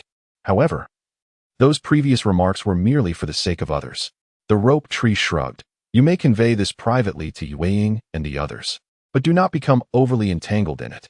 Red Bean nodded firmly. Rest assured, senior brother, I understand. On the following morning, Aoyama and Yue awaited at the gate. Teacher is late again. It is we who arrived early. Yue chuckled softly. I was a bit too excited for my first C-rank mission and didn't sleep well. Me too. Aoyama clenched his fists. Yue, do you think we might encounter ninjas? That should not be the case. At that moment, 4 carriages rolled out of the village, with the rope tree engaged in lively conversation with the lead figure. Rope tree, the security of the merchant convoy is entrusted to you. Not a problem. The rope tree nodded. Oishi, I have heard that the third Hokage has locked the village. Can we truly enter? Oishi chuckled slightly, though the village is locked. There is no restriction on entering or exiting the land of water. You need not worry. That is splendid news. The rope tree appeared considerably relieved. I was genuinely concerned about any potential misunderstandings. Absolutely not, Oishi assured, patting his chest. The rope tree remained non-committal as it gathered the 3 young ones together and introduced the task, a sea-level mission, which involved escorting a merchant convoy and ensuring the safety of its personnel. Does anyone have questions? I do. Quickly raised her hand, the vibrant youth from the mountain city. Chinya, are there any enemies? Unknown, responded the rope tree. Next, Yueshian inquired. Are there any special tasks? The rope tree expressed astonishment, but shook his head, stating, no. It is merely a straightforward escort mission. You 3 shall take the lead throughout, and I shall refrain from intervening excessively. However, I will ensure that the daily training tasks are not neglected. Understood, replied the subordinate. Lord, the 1,000-hand rope tree is already set off. From the shadows emerged Danzo, who would undoubtedly have astonished rope tree if he were present. For his right, I was shrouded in white bandages. What about personnel? Asked Jia in a low voice. We have a squad of 12, consisting of 8 elite Jonin and 4 Chunin, ensuring absolute reliability. Excellent, Danzo replied, his expression impassive as he nodded. I await your good news. Yes. Jia bowed and vanished from the spot. Danzo, however, fell into deep contemplation, abruptly inquiring. I have heard that an organization known as Akatsuki has emerged in the Land of Rain? Indeed, my lord, came the response. Unbeknownst to Danzo, another had knelt before him, awaiting his inquiry. Relay the order to attempt contact with their leader, Danzo stated coolly. Regardless of the outcome, it is imperative that you report back. Understood. The rope tree observed the 3 little ones with keen interest, and indeed, as he had anticipated, they gradually established a formation led by the moon's evening blossom, positioning themselves in a conical arrangement before the merchant caravan. Among them, there were adept ranged fighters, close combat specialists, and controllers. The only lament was the absence of a perception-type ninja. In the depths of his heart, Shenshu felt a stirring as a memory emerged in his mind.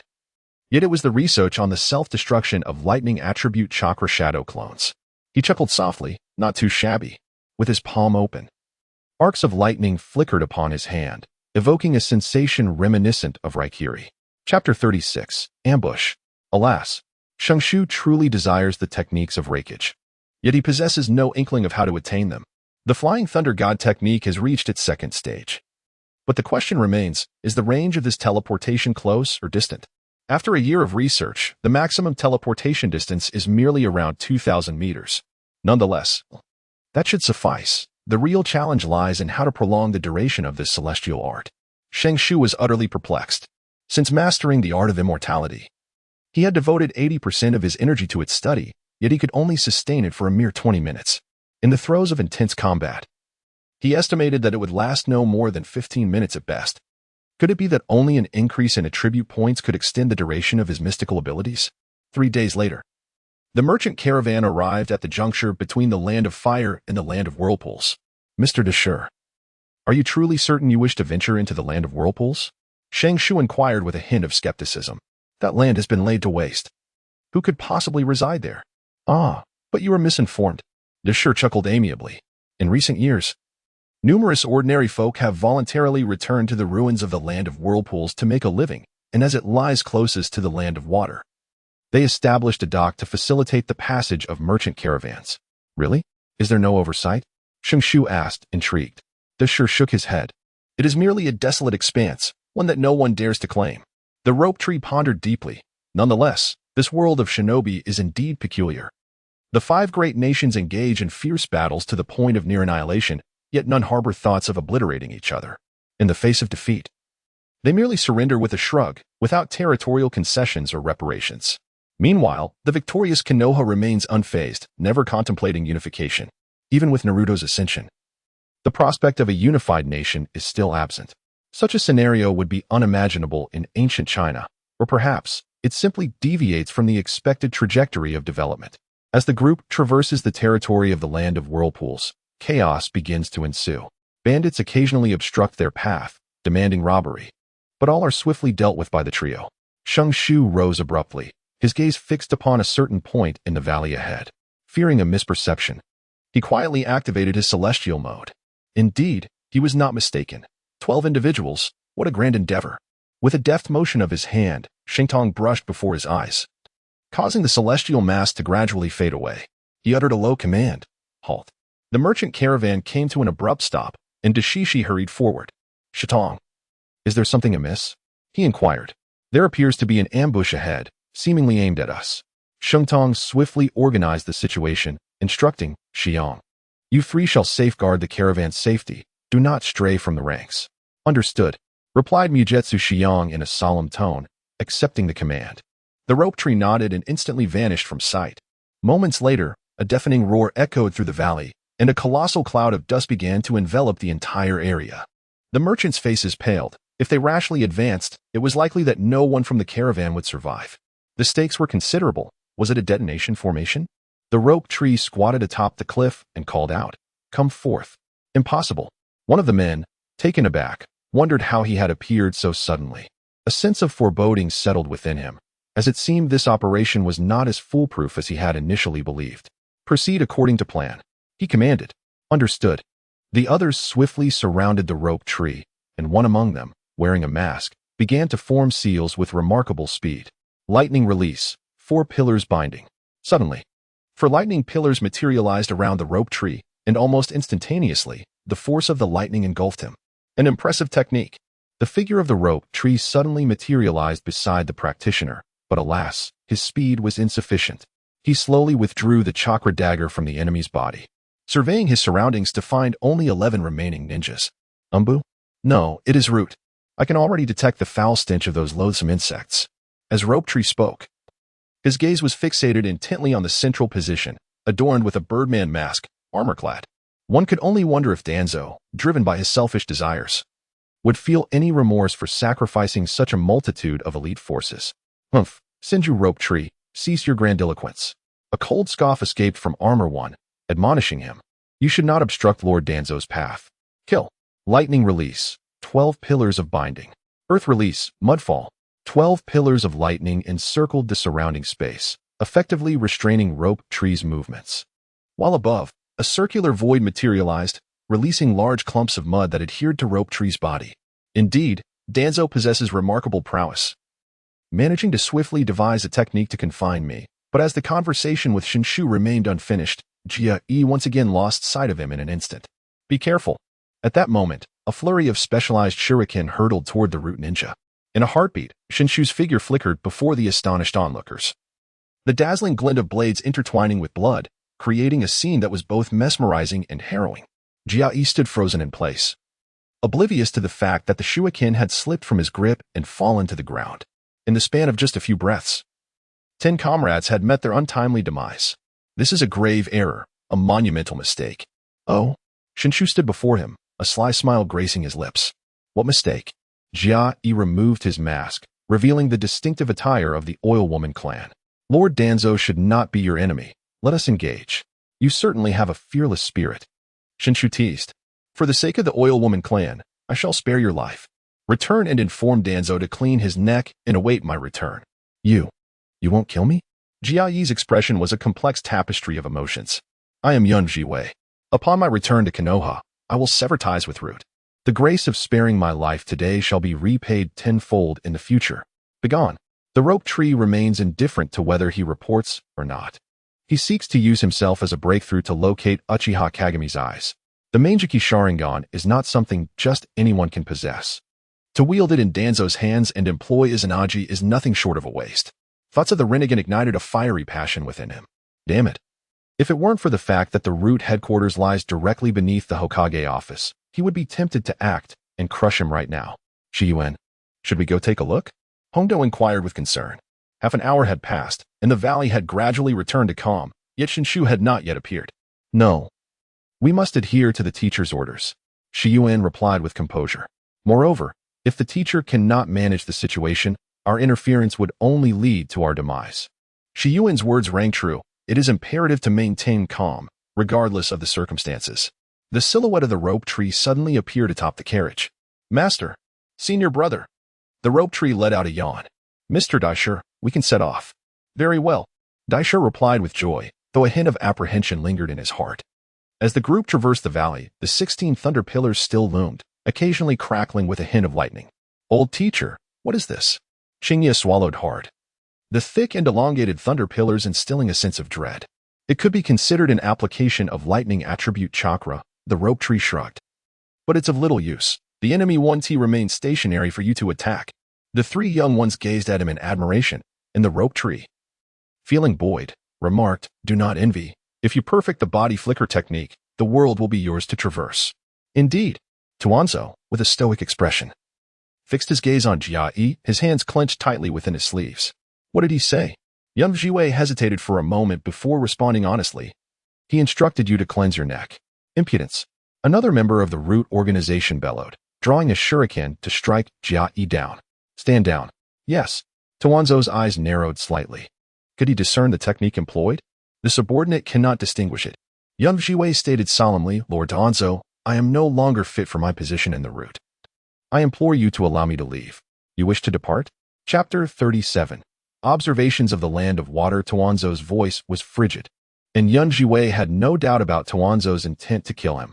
Yes, the clan leader has sent word, urging me to return swiftly to inherit the position of head of the Yun clan. Tuanzo paused, a slight smile curling at the corners of his mouth. A fortunate development. Indeed, you should return, but the Root still requires the Yun clan's considerable support. Rest assured, after I inherit the head of the family, I will ensure your convenience. Yun Jiwei said respectfully. Excellent. Tuanzo nodded in satisfaction, instructing that the matter concerning Senju Shenshu be delegated to Bing, and the task transfer be completed promptly. Understood. Is this the port of the Land of Whirlpools? Even though it was evening, the port remained bustling with activity. Who would have thought that despite the fall of the Land of Whirlpools, this place remained intact? Indeed. Daisher nodded. The controller behind this is the feudal lord of the Land of Water, yet every month he must remit 30% of the taxes to the feudal lord of the Land of Fire. I see. The rope tree stood in a daze. With two great nations backing it, none would dare to provoke. Honorable rope tree, let us rest here for the night, and set forth at dawn. What say you? The decision rests with you. The rope tree is indeed permissible. Soon after, he returned to the inn to instruct the trio in the art of knife techniques. It must be said that Maoyue Shien possesses an extraordinary talent for knife mastery. In merely 7 days, significant progress has been made in his skills. Your subordinate pays respects to you, my lord. Please rise. Dashi inquired softly, what is the situation in the village? My lord, you should not have returned. The figure in black swiftly responded. Currently, Lord Swaiming is ruthlessly slaughtering the prominent bloodline families. Lord Yuanshire attempted to counsel him, but was rebuffed and subsequently placed under house arrest.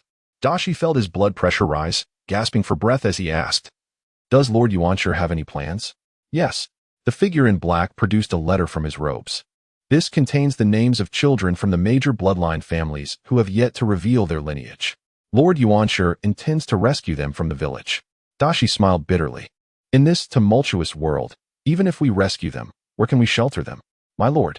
Lord Yuanshire suggests they could be sheltered within the borders of the Land of Fire. The figure in black quickly replied. Once the village regains tranquility, we can bring them back. We must not allow anyone from Konoha to catch wind of this. Understood. Dashi frowned, given the village is currently sealed by Lord Swaiming. How can we extract the children? Rest assured, my lord. When I arrived, I had already arranged for the children to be positioned outside the village, awaiting your merchant caravan. Dashi nodded. His caravan was well known in the Land of Water, and it should raise no suspicions. I shall depart early tomorrow, barring any unforeseen circumstances. I will reach the village in 5 days. Dashi instructed, you return to prepare, and it is imperative that this remains confidential. Indeed. The figure in black bowed respectfully before swiftly departing from the inn towards the dock. Dashi, with his hands clasped behind him, gazed at the moon obscured by dark clouds, pondering the brewing storm. As Rope Tree stepped out through the door, the sea breeze greeted him, filling the air with an extraordinary freshness. He closed his eyes for a moment, savoring the abundant moisture in the atmosphere. Indeed, this place was a veritable paradise for water element ninjas.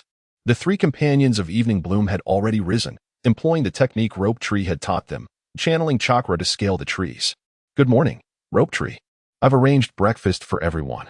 Dashi greeted cheerfully, his smile reflecting the hard work these children had put in. The early bird catches the worm. Rope Tree responded with a grin. Dashi, you seem to have dark circles under your eyes. Did you not sleep well last night? Oh. It's merely the anticipation of nearing home after a year away. I apologize for any inconvenience caused to you. Rope Tree. Dashi replied with a wry smile. Not at all. Such feelings are only natural.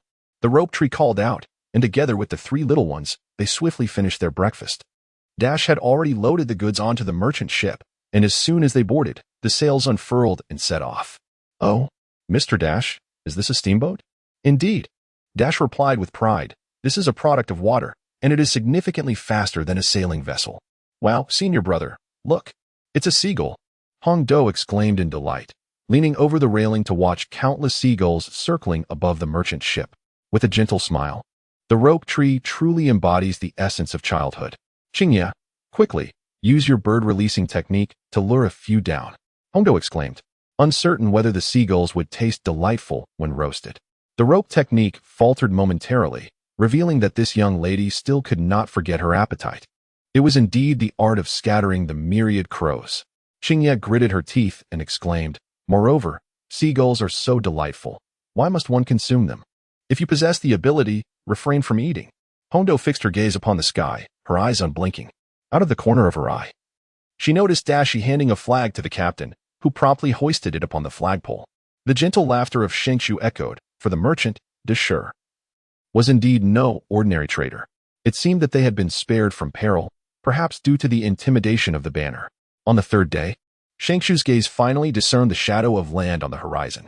Shengshu, once we enter the Water Nation, refrain from taking any action unless absolutely necessary, Deshur advised. The citizens of the Water Nation are quite insular. Any reckless behavior could lead to complications.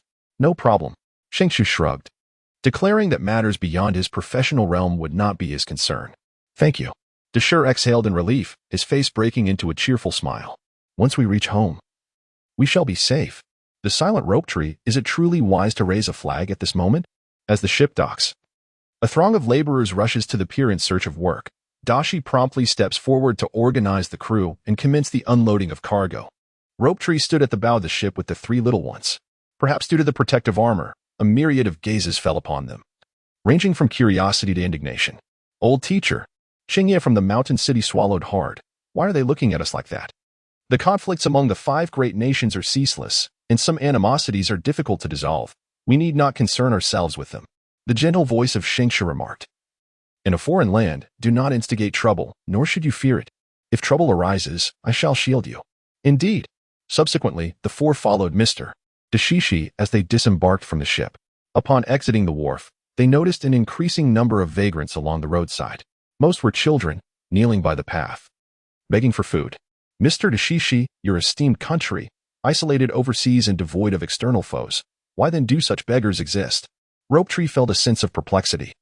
The citizens of the Water Nation were not unlike those from the chaotic lands of the Grass Nation. A fleeting flicker of resentment passed through Big Stone's eyes, and the smile on his face stiffened.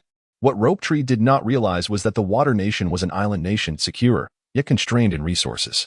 The populace, burdened with increasing taxes, inevitably faced the prospect of displacement and loss.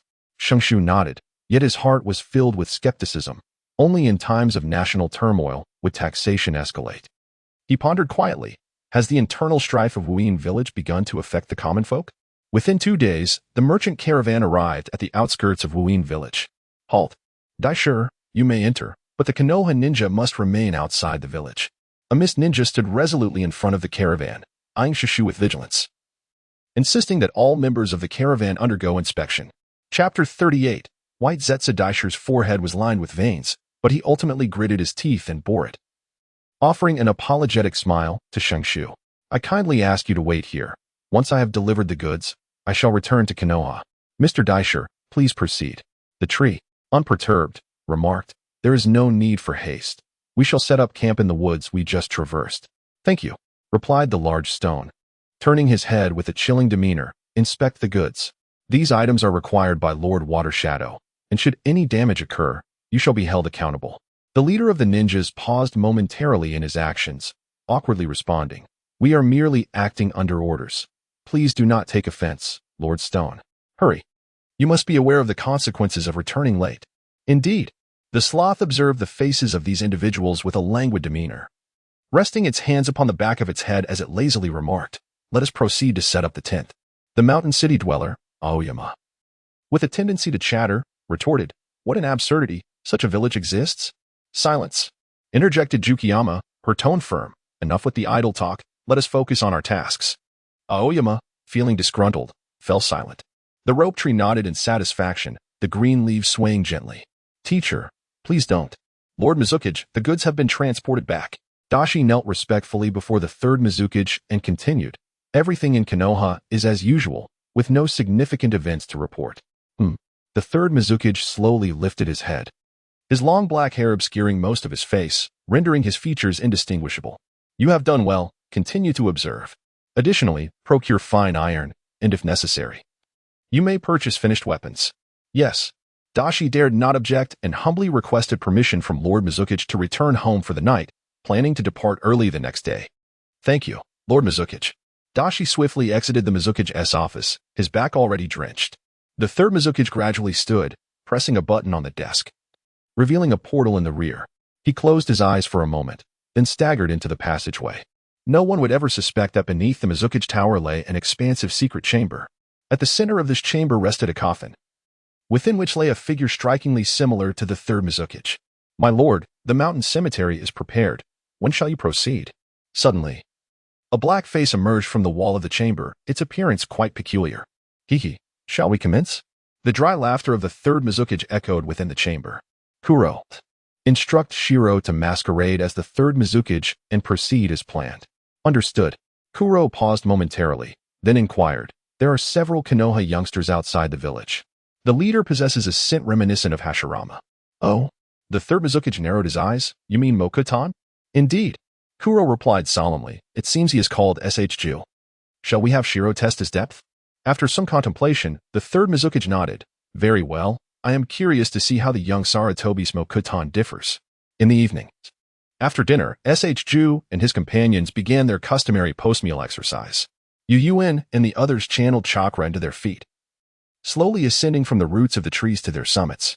Compared to their initial attempts, the trio had made remarkable progress, particularly Yuen, who managed to traverse back and forth 4 times without exhibiting any signs of fatigue. Shenshu realized that this training had little effect on her, while Hongdo lagged slightly behind. As for the only boy, Qingyi, he was clearly falling behind. In 5 minutes, we will begin the sparring, Shenshu declared loudly. Xian, your opponent is me. Xian was taken aback and fell from the tree. Teacher, if you wish to hit me, just say so directly. There is no need for such roundabout ways. The other two erupted in laughter. Hee ha. Hongdo, reveling in the moment, encouraged Sister Xian. Don't be afraid. It's just one word. Fight. Hongdo, young ladies should refrain from using foul language, Shenshu said with a smile. Otherwise, the rope tree suddenly gazed into the distance, his right hand firmly gripping the hilt of his blade, and he commanded in a low voice, assume defensive formation. The 3 youngsters, startled by his words, quickly positioned themselves back to back, holding their shurikens in a state of readiness, vigilantly surveying their surroundings. What keen observational prowess. 100 meters ahead of the rope tree, a white figure emerged from the trunk, gazing at the crowd. Is it Baiju? Shutian furrowed his brow, filled with trepidation. With Baiju present, Heiju and Ban could not be far behind. Baiju's true identity was exposed, revealing a look of shock. You know me?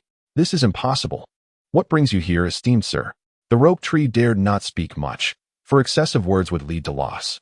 He lacked the confidence to confront Uchiha Madara. Despite the latter's advanced age, it is no wonder that Black Zetsu remarked upon your issues. Indeed, the problems are quite significant.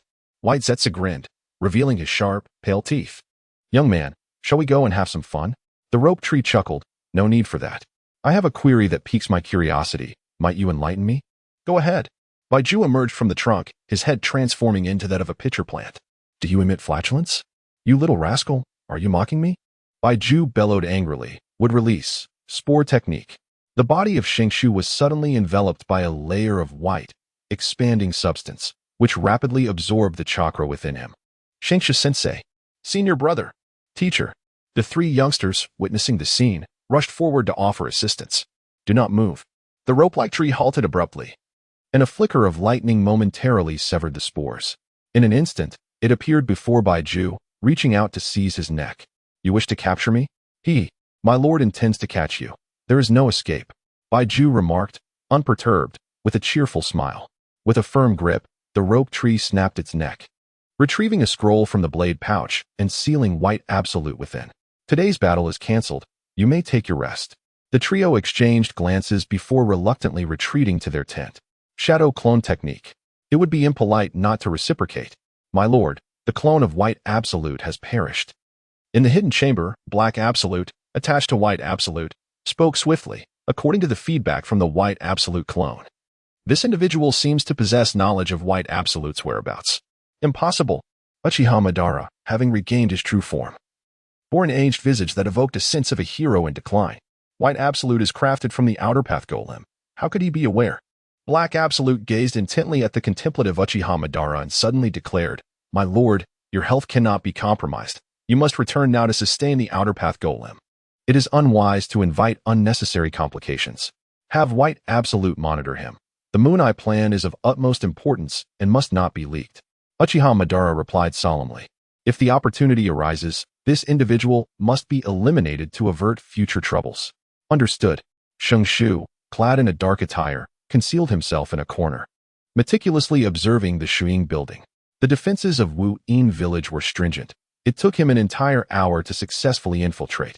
However, the fortifications of Shuing building were even more formidable, leaving him with no opportunity to approach. Indeed, one must never underestimate any village. It's time to take a risk. Shushu swiftly retrieved a shuriken and dashed towards the office of the Water Shadow. Who goes there? An enemy attack. Protect Lord Water Shadow. With remarkable agility, Shenshu swiftly maneuvered past several individuals, simultaneously concentrating a sphere of thunderous energy in his hand to strike the glass window. Bang! The window shattered, and he seized the opportunity to dash into the office. No one? Chapter 39. The exposure of the third-generation Water Shadow's corpse. The Water Shadow Guards, perceiving Shenshu's intrusion into the Water Shadow's office as a profound disgrace, recklessly charged forward to engage in a fierce battle. The pressure on the rope tree intensified, and within the confines of the narrow space, the use of ninjutsu became impractical. Relying solely on swordsmanship could sustain him for a while longer. At that moment, the door to the secret chamber creaked open quietly. The tree of ropes rejoiced, swiftly evading the onslaught. Despite his agility, he bore several wounds in a brief span. This cannot continue. He must hasten to a swift resolution. The rope tree surged directly into the hidden passage, and the Water Shadow Guards could not possibly let him escape. Closely following behind, he collided head-on with the Uchiha Madara and his group, who were preparing to retreat. With great joy, Shenshu exclaimed loudly, "Ban has been exposed. Quickly, flee. I shall hold them off." Without hesitation, he ceased his evasion and turned to engage in fierce combat with the Water Shadow Guards. Mere moments later, he was pierced by several kunai, vanishing from sight. Shadow clone, perhaps? Uchiha Ban murmured, "Kuro." Kuro understood the command, swiftly transforming into the guise of the third Hokage, and ordered, "Get out of here." They were accomplices. The third must have been secretly harmed. For the sake of vengeance, they must kill the Water Shadow Guards.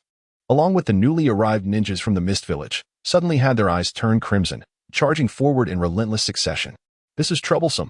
Uchiha Ban realized the futility of concealment, his forehead lifting slightly to reveal his eyes. The Shenshu shadow clone, caught in the commotion, was the first to be affected, uncontrollably toppling backward. Rinnegan? Sharingan. Bang! The shadow clone collided with the wall, dissipating once more. Outside the village encampment, Shenshu abruptly opened his eyes. There is still Rinnegan. Could it be that Rinnegan can be mass-produced? Indeed, theoretically speaking, as long as one possesses the sage body, sage eyes, and an inexhaustible supply of chakra, Rinnegan could be naturally generated in abundance. Haha, Ban, a single village's strength would be more than sufficient for you. Boom. A violent explosion resonated through the mist village, rousing the three young ones from their slumber. As Shenshu instantaneously ascended to the treetop, he beheld the village of hidden mist engulfed in a sea of flames, nearly shrouding the entire settlement. What is this? Chingya murmured, his eyes glazed over in disbelief. Fire release. Great fire annihilation. Shenshu exclaimed with a grin. What do you think? Quite the spectacle, isn't it? Impossible. Who could possibly unleash such a grand-scale fire jutsu? Chingya pondered in astonishment, struggling to comprehend the situation. Is not great fire annihilation a technique exclusive to the Uchiha clan? Why is it manifesting here? Silence. What do you mean by exclusive? Shenshu interjected sharply. The affairs of hidden mist have no bearing on our Leaf Village. Chingya fell silent, hesitant to speak further.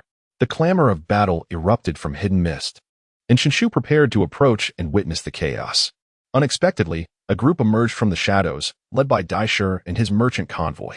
Shenshu-kun, where are you? Daisher called out. His expression fraught with urgency, yet he dared not raise his voice too high. Shenshu furrowed his brows slightly and descended swiftly. What has happened, Mr. Dashi? Mr. Dashi trembled all over, and upon recognizing the visitor, he breathed a sigh of relief. The village has come under attack from an unknown force. Lord Mizuki instructed me to set off under the cover of night. Can you manage the journey, Shenshu-kun? Of course. Shenshu nonchalantly glanced at the carriage. Mr. Dashi, are you not concerned for the safety of your family? I have brought my family with me. Mr. Dashi replied helplessly. Compared to Konoha, the hidden mist village is indeed perilous. Haha, you speak thus and Lord Mizuki may be displeased, Shenshu chuckled lightly. Let us wait 5 minutes, and then we shall depart. What is the situation? Yuanshu inquired, his gaze piercing as he surveyed the battlefield. Their adversary was but a single individual. Yet they found themselves at a distinct disadvantage. The children have been evacuated. The mist ninja suppressed his rage. Lord Yuanshu, this individual must be connected to Konoha. Why then did we send the children to the land of fire? Foolishness. Yuanshu rebuked. If Konoha possessed such might, would the second great ninja war have been so arduous? This individual is comparable to Senju Hashirama. Impossible. The mist ninja appeared dazed. Yuanshu paid him no heed and continued. I believe this person intends to leave. Release the blockade and allow him to pass. But, my lord, I said let him go. Yuanshu slammed his cane down. Do you wish for the entire village to be buried alongside him? Why, yes. Furthermore, once he departs, initiate a thorough search for the whereabouts of the third Mizuki, Yuanshu commanded. We must see him alive or his remains. Understood. Uchiha Madara gazed at the breach, a faint smile gracing his lips, his mood exceedingly buoyant. My lord, we cannot afford any further delays. Your body cannot withstand it. Ah, how I long for my youthful form. Uchiha Madara lamented, looking at the aged skin on his hands. Korosetsu, accelerate the plan. Everything is proceeding as normal. But who among the Uchiha clan shall we choose? Korosetsu inquired. What of Uchiha Fugaku? He is a prodigious talent of the younger generation, Korosetsu suggested. Uchiha Madara frowned slightly. Too mediocre. I shall consider others. Has the one who exposed my identity been identified? Hakazetsu mentioned he bears the sin of Shishu. Korosetsu tapped his forehead. It must be that Konoha brat. His desire for revenge is quite strong, but how does he know we are here? Could it be that Hakazetsu has revealed our position? Interesting.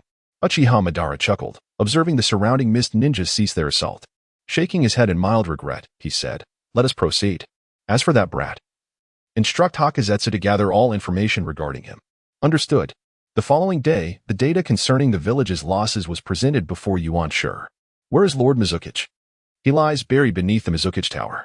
According to the Intelligence Department's analysis, Lord Mizuki has been deceased for several days. Yuanshu's cheeks quivered. Several days? How many precisely? I demand specific figures. It is feared to have been several years. The mist ninja dared not meet his gaze. Haha. Yuan Master, filled with rage, laughed maniacally, his eyes turning crimson. The esteemed water shadow has been slain, and yet we remained oblivious. Useless, all of them, utterly inept. Indeed. Moments later, Yuan Master regained his composure. He promptly restored order in the village, announced the demise of the water shadow, and informed the daimyo to hold Konoha accountable. As for the position of the fourth water shadow, I must deliberate thoughtfully. By the way, how fares Ichang? Upon hearing this, the mist ninja replied with excitement. Lord Ichang has perfectly mastered the three tails and is currently training outside the village. Excellent. Yuan Master sighed with relief. The fourth has found a suitable successor. Mr. Dashi, your cargo is quite extraordinary. The profound Shenshu inquired. Do not tell me that these are all your family? The child count is rather excessive. I beg your understanding. Dashi felt a sense of embarrassment, fully aware that he could not deceive Shenshu's perceptive gaze. Rest assured, this has no connection to Warren. They are all my kin. Yet they face execution due to baseless accusations. I cannot bear to witness such injustice. It is futile to speak to me, Shenshu replied, devoid of any semblance of compassion. You must understand that they cannot enter the village. I am aware, Dashi responded. I will ensure their safety at the Deming residence. I have made prior arrangements. Furthermore, this journey may present dangers, so I kindly ask for your forbearance. Should misfortune befall me, your mission will not be deemed a failure. You simply need to escort these children to the designated location. Chapter 40. Maida Kamai. The rope tree refrains from making a definitive statement. I must ascertain the number of children. Right? Certainly. Dashur brought all the children out of the cabin, totaling 22. The tree of ropes was considerably troubled, for there were 22 children. The eldest merely 5 or 6 years of age, while the youngest was scarcely 2 or 3. Their hair displayed a variety of colors. And at the forefront stood a girl with orange hair, vigilant and protective, shielding others behind her. Mr. Dashur, have they been weaned? She inquired, a hint of embarrassment in her tone. Mr. Dashur offered a wry smile, assuring her, do not worry. The children can take care of themselves and will not trouble you. The rope tree shrugged and approached the girl at the forefront, gently inquiring, I find you familiar. May I ask your name? Please, uncle. Your method of flirting is rather outdated, don't you think? After all, she is just a child. The expression on Sheng Tian's face darkened. Before he could retort, the girl spoke again. It's not that I cannot tell you. My name is Mei Ming. Uncle, you must remember this. I am destined to make a name for myself in the ninja world. So it was you. Shenshu was taken aback, like Shadow. You have kept a low profile, not only in the ninja world but also in the realm of otaku. What a pleasure. Shenshu chuckled lightly. I am Senju Shashu. But you may call me Brother Shenshu. Very well, uncle. Terumi Mei replied with a playful smile, her eyes still harboring a hint of vigilance. Uncle Dashi, I shall take my younger siblings home now. Go ahead. Uncle Dashi responded apologetically. Shenshu-kun, do not take the children too seriously. How could I? They are quite adorable. After 3 days of sailing, the steamboat suddenly came to a screeching halt, causing the passengers in the cabin to tumble about. Meanwhile, the clear skies that had prevailed moments before were swiftly enveloped in a thick mist. As time passed, the fog grew denser until visibility became impossible. Fog concealment technique? It seems that leaving is not as simple as it appears. The rope tree bellowed, enemy attack. Gather around me. The 3 young trainees, trained swiftly, had already encircled the rope tree, standing guard with utmost vigilance. Surprisingly, Mr. Dashi was not far behind them. Mr. Dashi, take the children and hide in the cabin. Do not open the door unless you see me. Understood. Dashi stumbled back to the cabin, where Komiai promptly rushed over to support him. Uncle Dashi, are they chasing us? There's no doubt about it. Dashi forced a bitter smile. It's the Water Shadow Assassination Squad. Then, should we go back?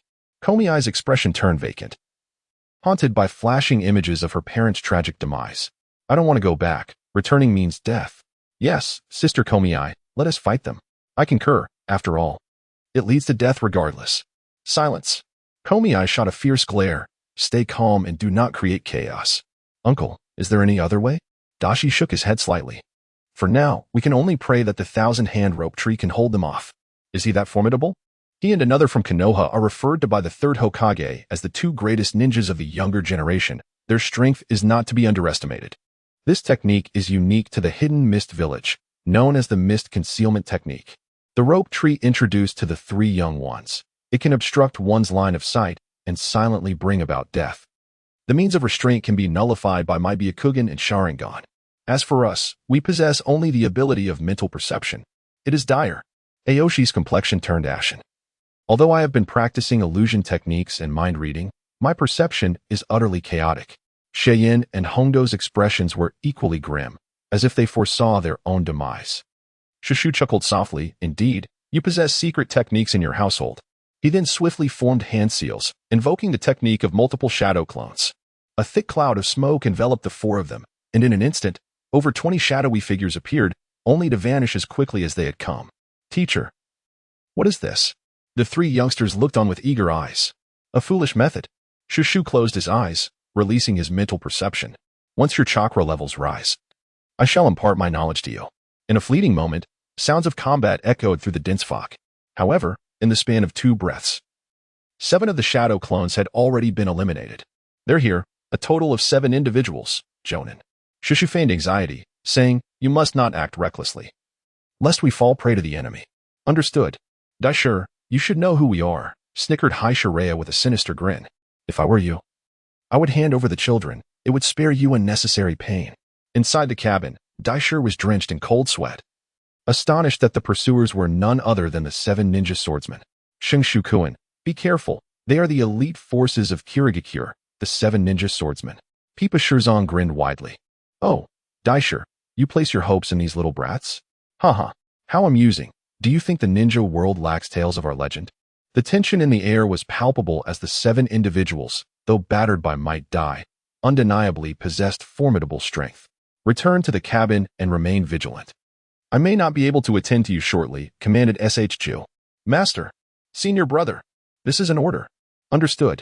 The 3, begrudgingly, retreated into the cabin, their gazes lingering on SH2's silhouette. Enough of the games. Paipa Shirzong spoke coldly. Eliminate the troublesome brat and take the children back. I'll handle it. Kurosaki Suimara licked his lips, eager for the thrill of bloodshed. Having not slain a leaf ninja in quite some time, his stitching needle was yearning for action. As soon as he finished speaking, he vanished from sight. With a dismissive snort, Paipa Shirzong did not object. Shirzong, this fellow disregards orders. Let us eliminate him, urged Nashi Shinpachi. Silence. The rope tree stood motionless, allowing the shadow clones to be eliminated one by one. The mist concealment technique obscured his vision, simultaneously hindering that of the 7 ninja swordsmen. I recall that Zabuza discerned the enemy's position through sound. I wonder how these individuals gauge their surroundings. Is it a contest of blade techniques? Now is the moment. As the Kairi Senmuro pierced the heart of a shadow clone, a gust of wind swept past. Instinctively, he sidestepped to evade, only to have a short blade plunged fiercely into his left chest. Kairi Senmuro let out a cry of anguish, retaliating with a horizontal slash of his long sword, forcing the rope tree to retreat. The steel wire pursued relentlessly, aimed at the tree's chest. A longsword? A sewing needle, perhaps? The shadow of the rope tree vanished, and Kurosawa Maru was momentarily taken aback, only to witness the chakra-infused short blade plunging once again into his chest. How swift it was. The rope tree chuckles. Can I enlighten you on the efficacy of the Flying Thunder God technique? With a swift motion, he withdrew the dagger and kicked Kurire Kushimaru's lifeless body towards the group, including Hoshigaki Kisame. Kisame abruptly swung his decapitating blade, cleaving the corpse cleanly in 2. His pupils constricted in shock, unable to comprehend how Kushimaru had been slain without a sound. Damn it, Kisame, did you really just kill him? Shut your mouth. This one's dangerous. The Loquat 10 concealed coldly remarked. The ghost lantern has dispelled the misty concealment technique. This fellow possesses a perception that surpasses ours. Understood. The ghost lantern, with 1,000 blades, formed seals with his hands and exclaimed softly, Unravel. I've located you. The sound of the rope tree resonated amidst the crowd as the chakra blade swept towards a man's neck. With a sharp slice, it was intercepted by a formidable sword. Was it the shark skin? The rope tree struck but missed, swiftly retreating. In mere moments, both sides engaged in a fierce exchange, trading dozens of blows. Although no lives were lost, the remaining 6 bore several wounds. Chapter 41. The 7 ninja blades. Pipa Shirzong felt a lingering dread, astonished that the mist concealment technique had been turned against them. Infuriated, he vowed, I shall slay him. Nashi Samachi roared, hurling the explosive knife spray scroll towards the vicinity of the rope tree. Stop, Pipa Shirzong exclaimed, realizing his command fell on deaf ears. He immediately urged the others, madmen, Retreat. The remaining members hastily distanced themselves. From afar, a multitude of explosive seals emerged, encircling the rope tree, centered around the explosive knife spray. Nashi Samachi let out a sinister laugh, explode. The deafening blast resonated, sending colossal waves surging outward.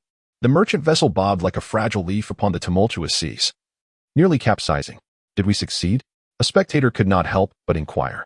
Humph, the explosive knife can obliterate even the immortal. Beware of the small spirit. Suddenly, Pipa Shirzong's pupils constricted. The previously vanquished rope tree materialized behind Nashi Samachi. In terror, Nashi Samachi spun around to defend himself, only to feel a sharp pain in his chest, rendering him numb. The explosive knife spray slipped from his grasp, plunging into the ocean. Impossible, Pipa Shirzong murmured, stunned by such speed, which was undoubtedly beyond human capability. Shirzong, we must not defy fate. Sukashani Tofu Ghost swallowed hard. If this continues, we are doomed. Pipa Shirzong nodded, exchanging glances with the others as they simultaneously formed seals, invoking their techniques. Water Style, Water Dragon Bullet, Lightning Blade Technique, Thunder Strike, Water Style, Water Prison. The rope tree found itself ensnared by the relentless waters, attempting to move its limbs yet remaining utterly immobilized. Suddenly, a colossal water dragon surged forth, charging directly towards it. Simultaneously, the lightning cascading from the heavens merged with the water dragon, creating a spectacle of formidable grandeur. An impressive technique of fusion, yet ultimately ineffective against me. The rope tree smirked, its figure vanishing within the watery prison. Bang! Shitsi Shirzong wielded a great blade to block the assault aimed at the Watermelon Mountain pufferfish demon. The latter's forehead instantly beaded with cold sweat. He had not sensed even the slightest trace of the rope tree's presence, despite its corpulent form. The Watermelon Mountain pufferfish demon was remarkably agile, sidestepping and sweeping with its sinewy body, forcing the rope tree back several paces. Let us go. The five dared not linger any longer and swiftly fled into the distance. Shenshu furrowed his brows without pursuing further. He had already marked the five individuals with the Flying Thunder God technique, rendering them no longer a threat to him. I had underestimated the power of the Flying Thunder God technique, which complemented the Konoha blade techniques perfectly. At this moment, he realized the formidable presence that Minato Namikaze held in the eyes of his adversaries. What could be the matter? As the rope tree returned to the merchant ship, it discovered that Daisher lay in a pool of blood. I am deeply sorry, master, Uu Shien lamented. I never anticipated that there would be a traitor among the caravan who would assassinate Mr. Daisher. Ordinary people? Under your very noses? The tone of the rope tree was harsh. Indeed, Shien, along with Hondo and Chingya, hung their heads in silence, too afraid to speak. Do not blame them. Terumi May casually wiped away the tears from her face. Uncle, your fierce battle drew our attention, and with the merchant ship in turmoil, we were caught off guard by the sudden ambush. A mistake is a mistake. There is no need for you to plead on their behalf. The rope tree snorted coldly, remarking that if it were a ninja, it would be understandable, but it was merely an ordinary man. This individual was an elderly companion of Uncle Daisher. Someone even Uncle could not have anticipated, let alone the others. Kogami May stepped forward a few paces, positioning herself beside the three youngsters. Uncle Daisher has passed away. I am now your entrusted representative. Let this be a warning. Shenshu gently tousled the hair of Mei Ming, the young client, and said, let us set off. Mei Ming did not shy away. For the remaining days, Shenshu was her protector. In fact, in the days to come, this group of children would rely on her as their stronghold, so it was imperative for her to cultivate a good relationship with Shenshu. What about the 7 ninja swordsmen? He inquired. I scared them away. Shenshu replied softly, call me brother. I am only 15. All right, big brother. The rope tree appeared disheartened. The young woman was undoubtedly acting with intention. Koyomi May forced a smile. Master, may I seek your guidance? Huh? The rope tree was taken aback, but I am a citizen of Konoha. Furthermore, perhaps being an ordinary person is a blessing. The depths of vengeance run deep. Koyomi May clenched her fists tightly. Although her gaze was fixed on the lifeless body of the great stone, her focus had drifted away. The rope tree smiled faintly, neither in agreement nor in rejection. Get some rest. I shall arrange for someone to set sail. 10 days later, the group had arrived at the daimyo's residence, not far from the hidden leaf village. Bang, bang, bang. Aoyama from the mountain city knocked on the door, yet there was no response from within. Is this truly the place? The rope tree gazed at the address in his hand, recalling that Daisher had mentioned someone would come to greet them. Uncle, you are the local, aren't you? Komei Ming rolled her eyes in response. though they had not formally established a master-disciple relationship. The two had already formed a bond akin to one. Konoha steadfastly followed the three young ones to practice ninjutsu. The rope tree harbors no secrets, as it merely conveys fundamental knowledge that is largely similar across villages. Shiin, Hongdo, and the others have come to recognize what true genius entails. With just a single explanation of the essential movements, Kaori was able to master them entirely. Mr. Oishi's provided address is exceedingly remote.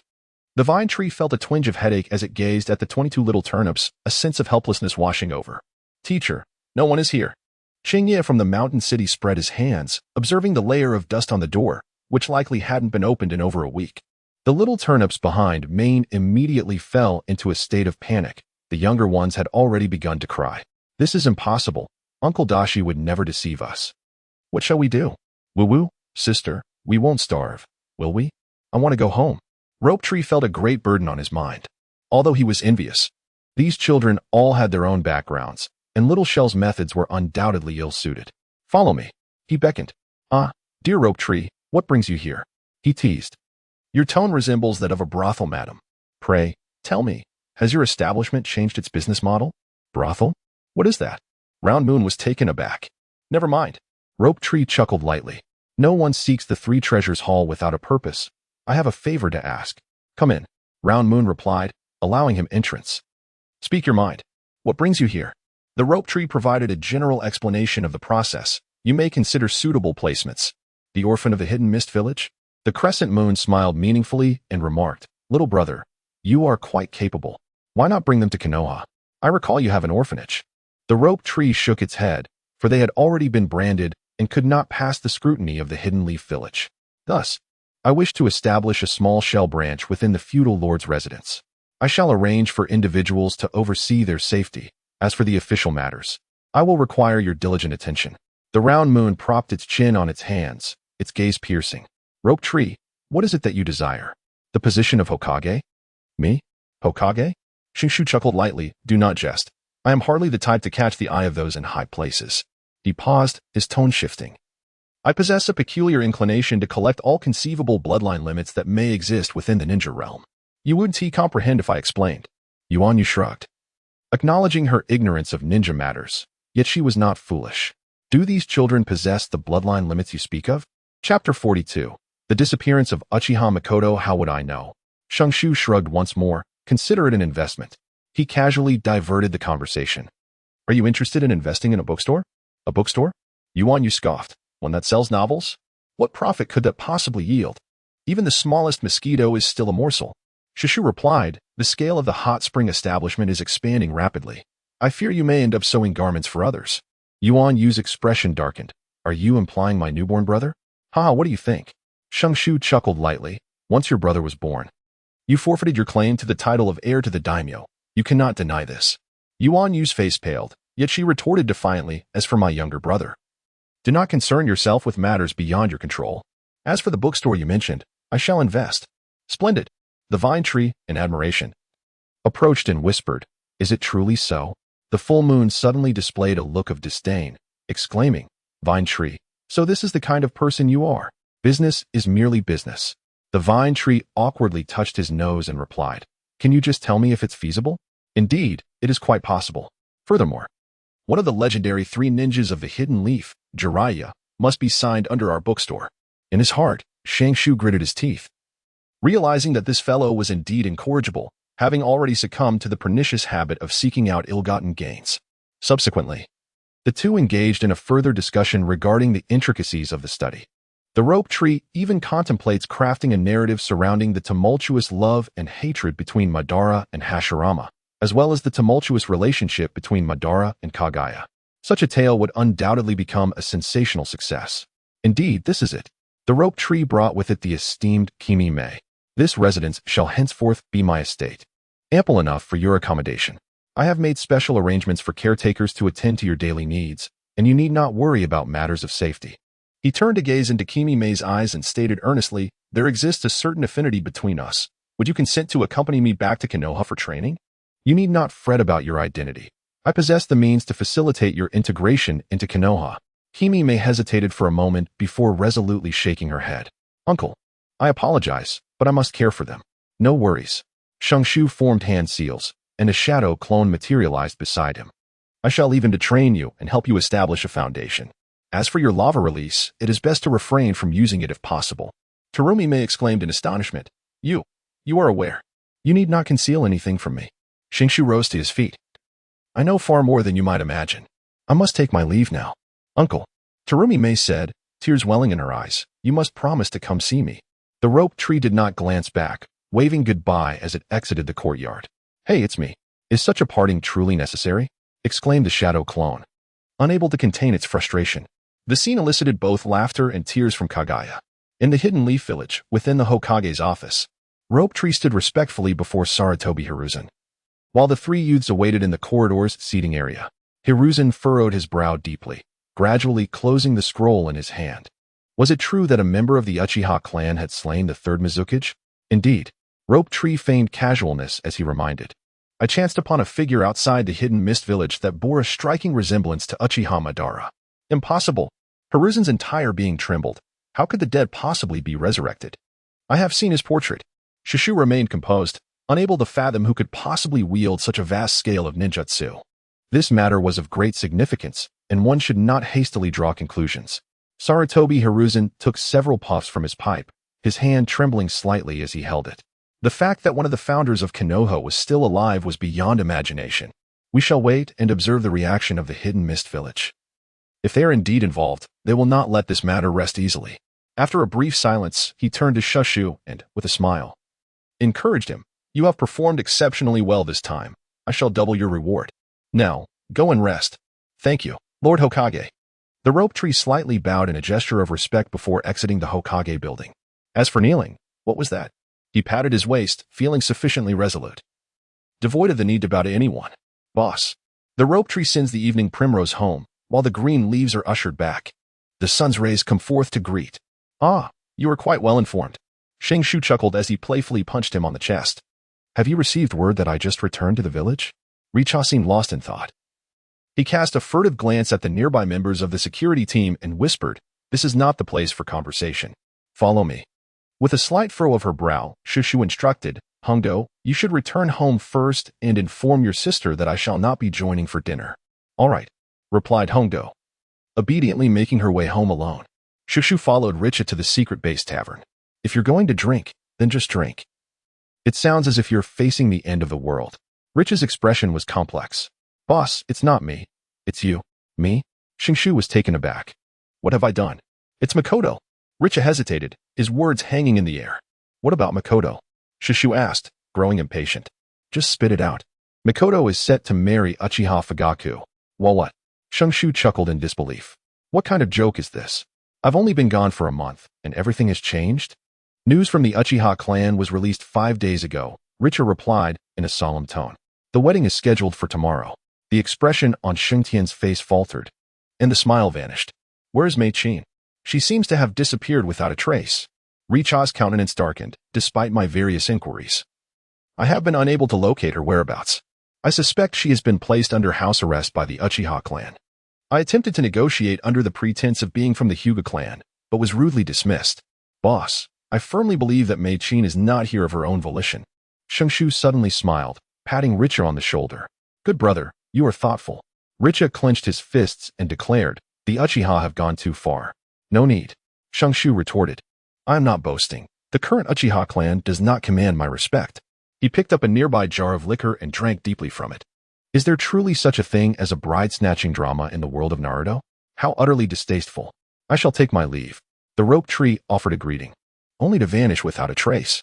Alas, Day's shock was palpable. He had encountered a ghost. The Uchiha clan has relocated from the heart of Konoha, now residing in the southern Hazikawa Basin, living in solitude. They euphemistically refer to it as self-governance, yet it is, in fact, a deliberate exclusion from the centers of power. Shenshu closed his eyes, attuning himself to the flying thunder god mark left on Makoto. After a brief moment, he suddenly opened his eyes. Found it. With a swift motion, he vanished from his original position once more. Makoto Uchiha held a kunai in her hand, slowly closing her eyes. The elders of the clan, stubborn in their ways, had forcibly betrothed her to Uchiha Fugaku. With no means to resist, she could only accept her fate. Oh, dear sister, are you calling my name? Mikoto was startled and turned around to find Shenshu standing behind her, grinning. Shenshu. She hurriedly covered her mouth to stifle any sound that might alert the guards outside. Yet tears streamed down her face uncontrollably. When did you return? Just now. As she took a few steps forward, she wiped away her tears. But it only seemed to make them flow more abundantly. You must leave quickly. If you are discovered, I will ask you one question. Are you willing to come with me? Chapter 43. The Fallen Uchiha Clan. I cannot. Mikoto vehemently shook her head. If I were to leave with you, the elders would never let it go so easily. You need not concern yourself with such matters. Just tell me. Do you desire to come or not?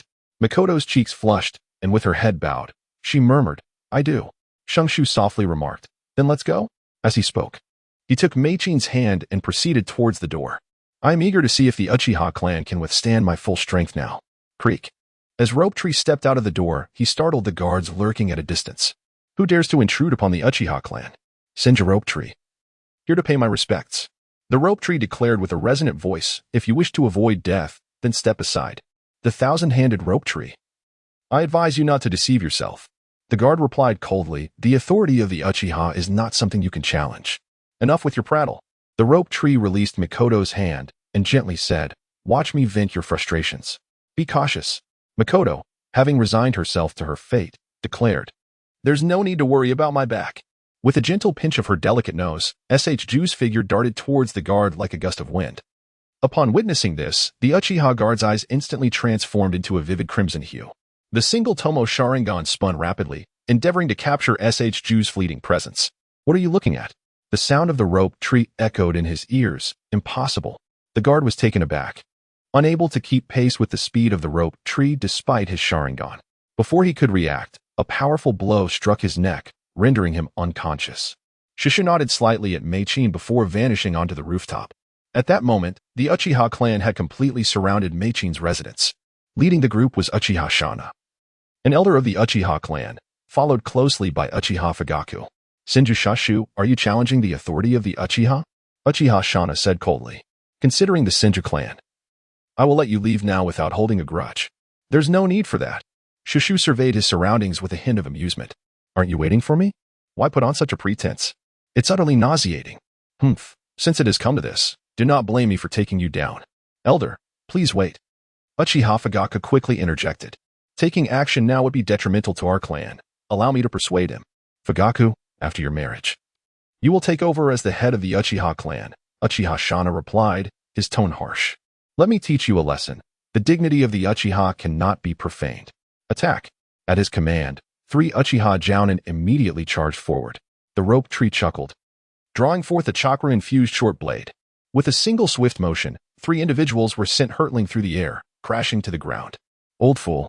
If you wish to capture me, why not take matters into your own hands? Silence. Uchiha Shana replied coldly, What are you dawdling for? Life and death hang in the balance. Indeed, the proud members of the Uchiha clan could no longer contain themselves, rushing forward to engage in fierce combat. Fugaku, what shall we do? Uchiha Hakadai quietly inquired. Should we intervene? Have Tetsuhan inform Lord Hokage, and you seek out Lady Tsunade. Uchiha Fugaku swiftly commanded. Is Ina also present? Have him find Master Jiraiya? Understood. Upon the rooftop, the Rope Tree deftly fended off the onslaught of attacks with mere swordsmanship, leading both sides into a stalemate. The 3 Tomo Sharingan posed no threat to the Rope Tree at all. Despite the Uchiha's overwhelming numbers, those possessing the 3 Tomo Sharingan were lamentably few. Within the courtyard, Mikoto clutched a kunai, her spirits surging as her Sharingan gradually transformed into the double Tomo. In that moment, she finally spotted the Rope Tree amidst the throng. She dared not relax for even an instant, preparing to strike at any moment.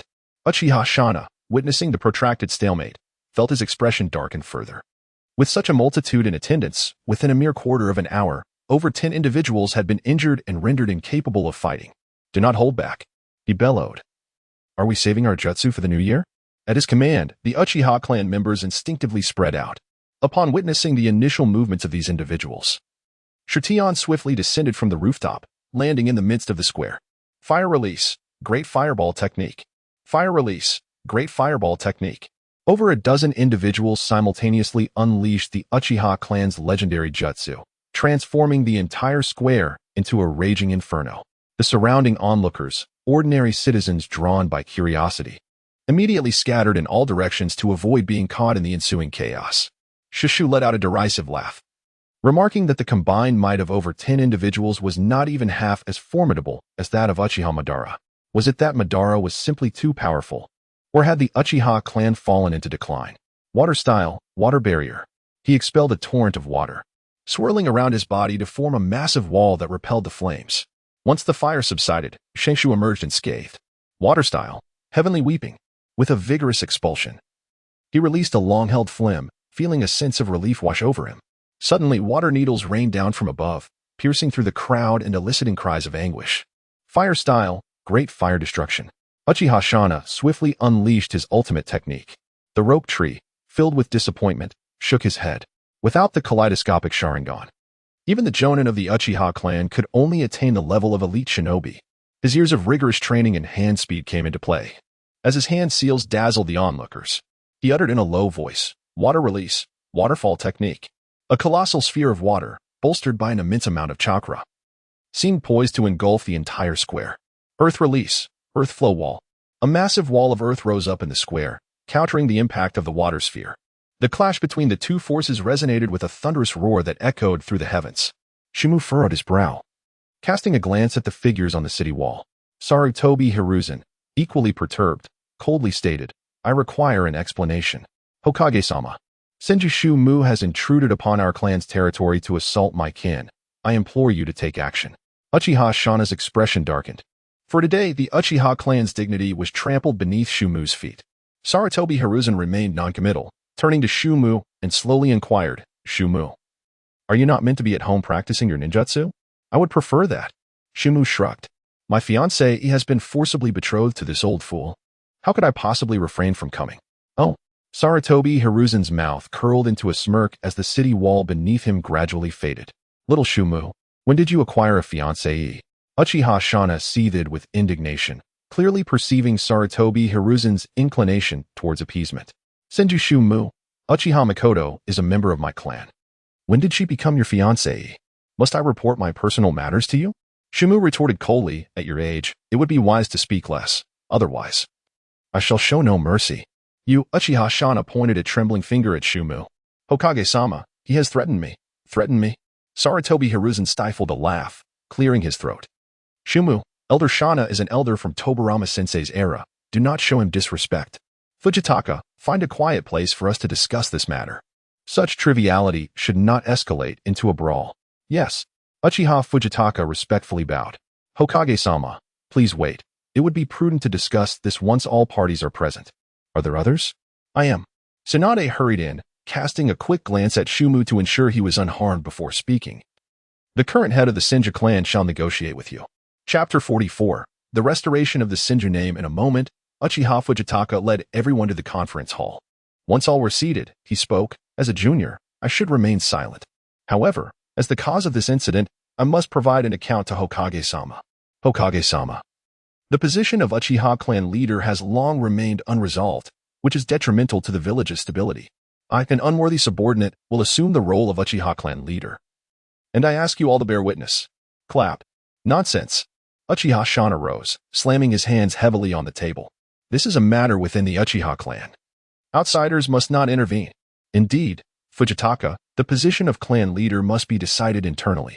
Although I am Hokage, I have no authority to interfere." Sarutobi Hiruzen remarked with a hint of gravity. "However, should you gain the support of the clan, it would not be impossible for you to assume the role of leader." Uchiha Fujitaka seemed to have been awaiting this moment, retrieving a list from his ninja pouch. "This is the list of those who consent to my assumption of the clan leader position, exceeding 70%. I kindly ask the elders to review it." Uchiha Shana narrowed his eyes, his already sinister visage growing even more menacing. "Fugaku, why the haste? I have previously stated that upon your marriage, you shall naturally ascend to the position of Uchiha clan leader." Uchiha Fugaku tucked the list away, declaring, "This brings me to my second point. Shinjuku and Mikoto are deeply in love, and I shall not accept such a marriage arrangement. Today, in my capacity as the Uchiha clan leader, I hereby command the annulment of this union. I oppose this."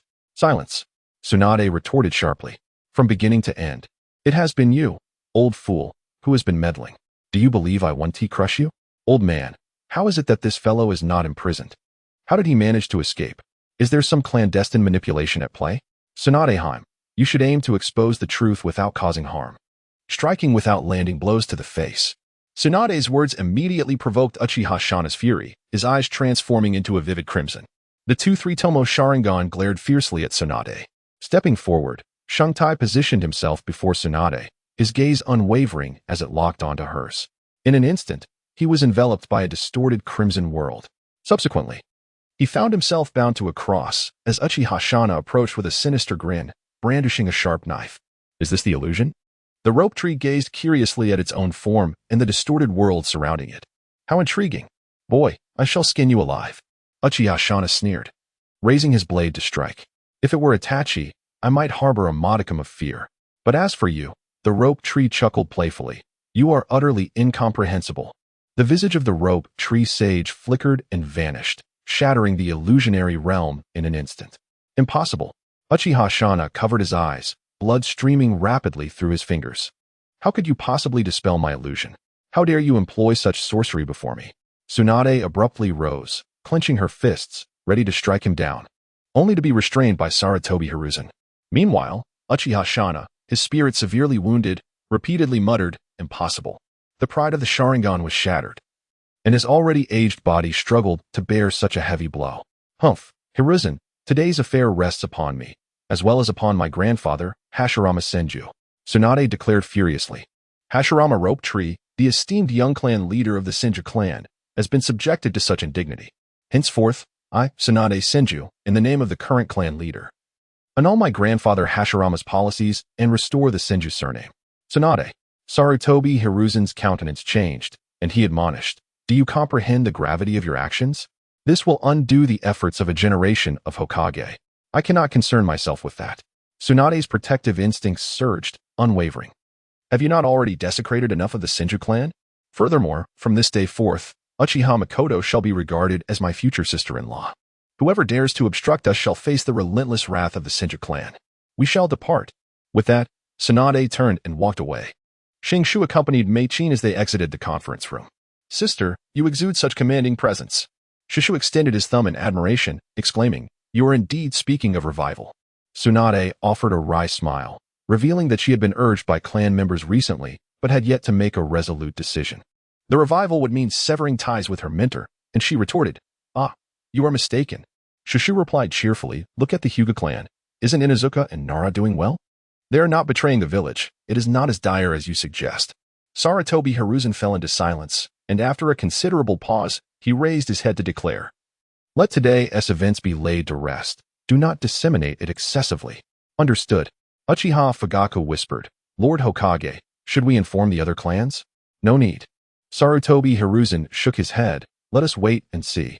The following day, Danzo burst into the Hokage's office, only to find Mido Kazumi and Nara Ashikaka present.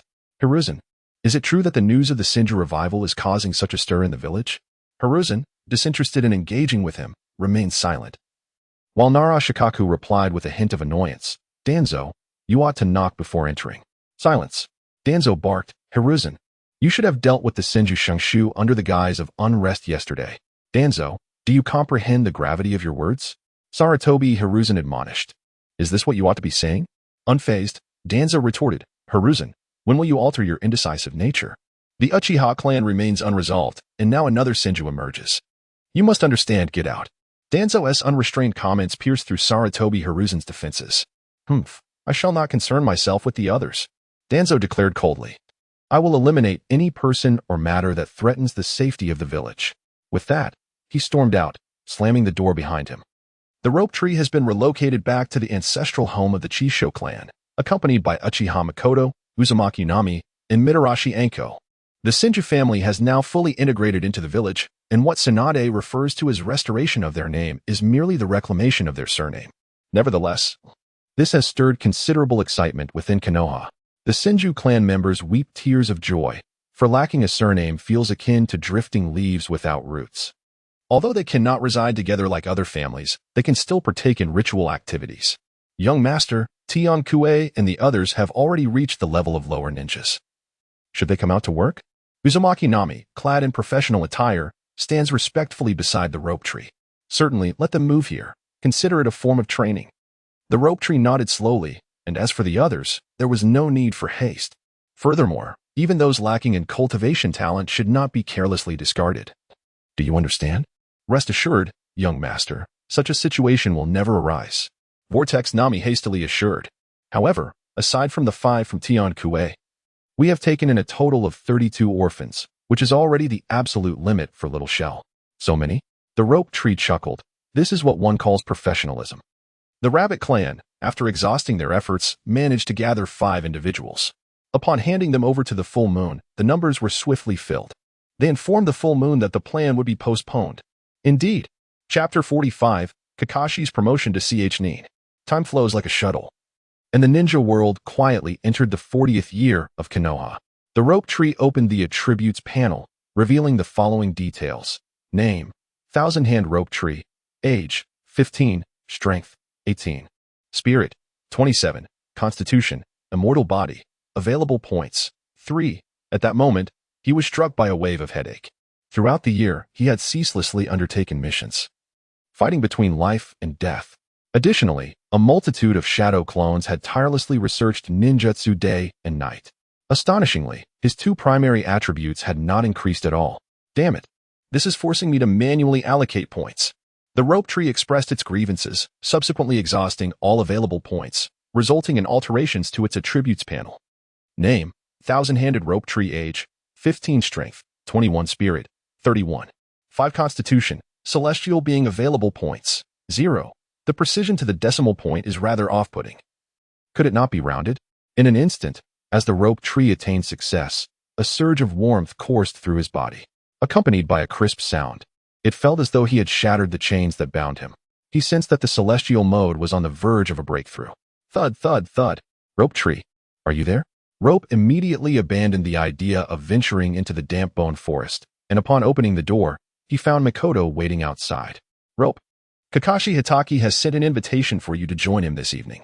Makoto said with a gentle smile. I have already prepared your attire. You may depart at your convenience. Thank you, Rope said, drawing her slender waist closer. Makoto, you need not concern yourself with such trivial matters. Engage in pursuits that bring you joy. This is what brings me joy, Makoto replied, nestling against his chest. Aside from caring for you, I have little interest in anything else.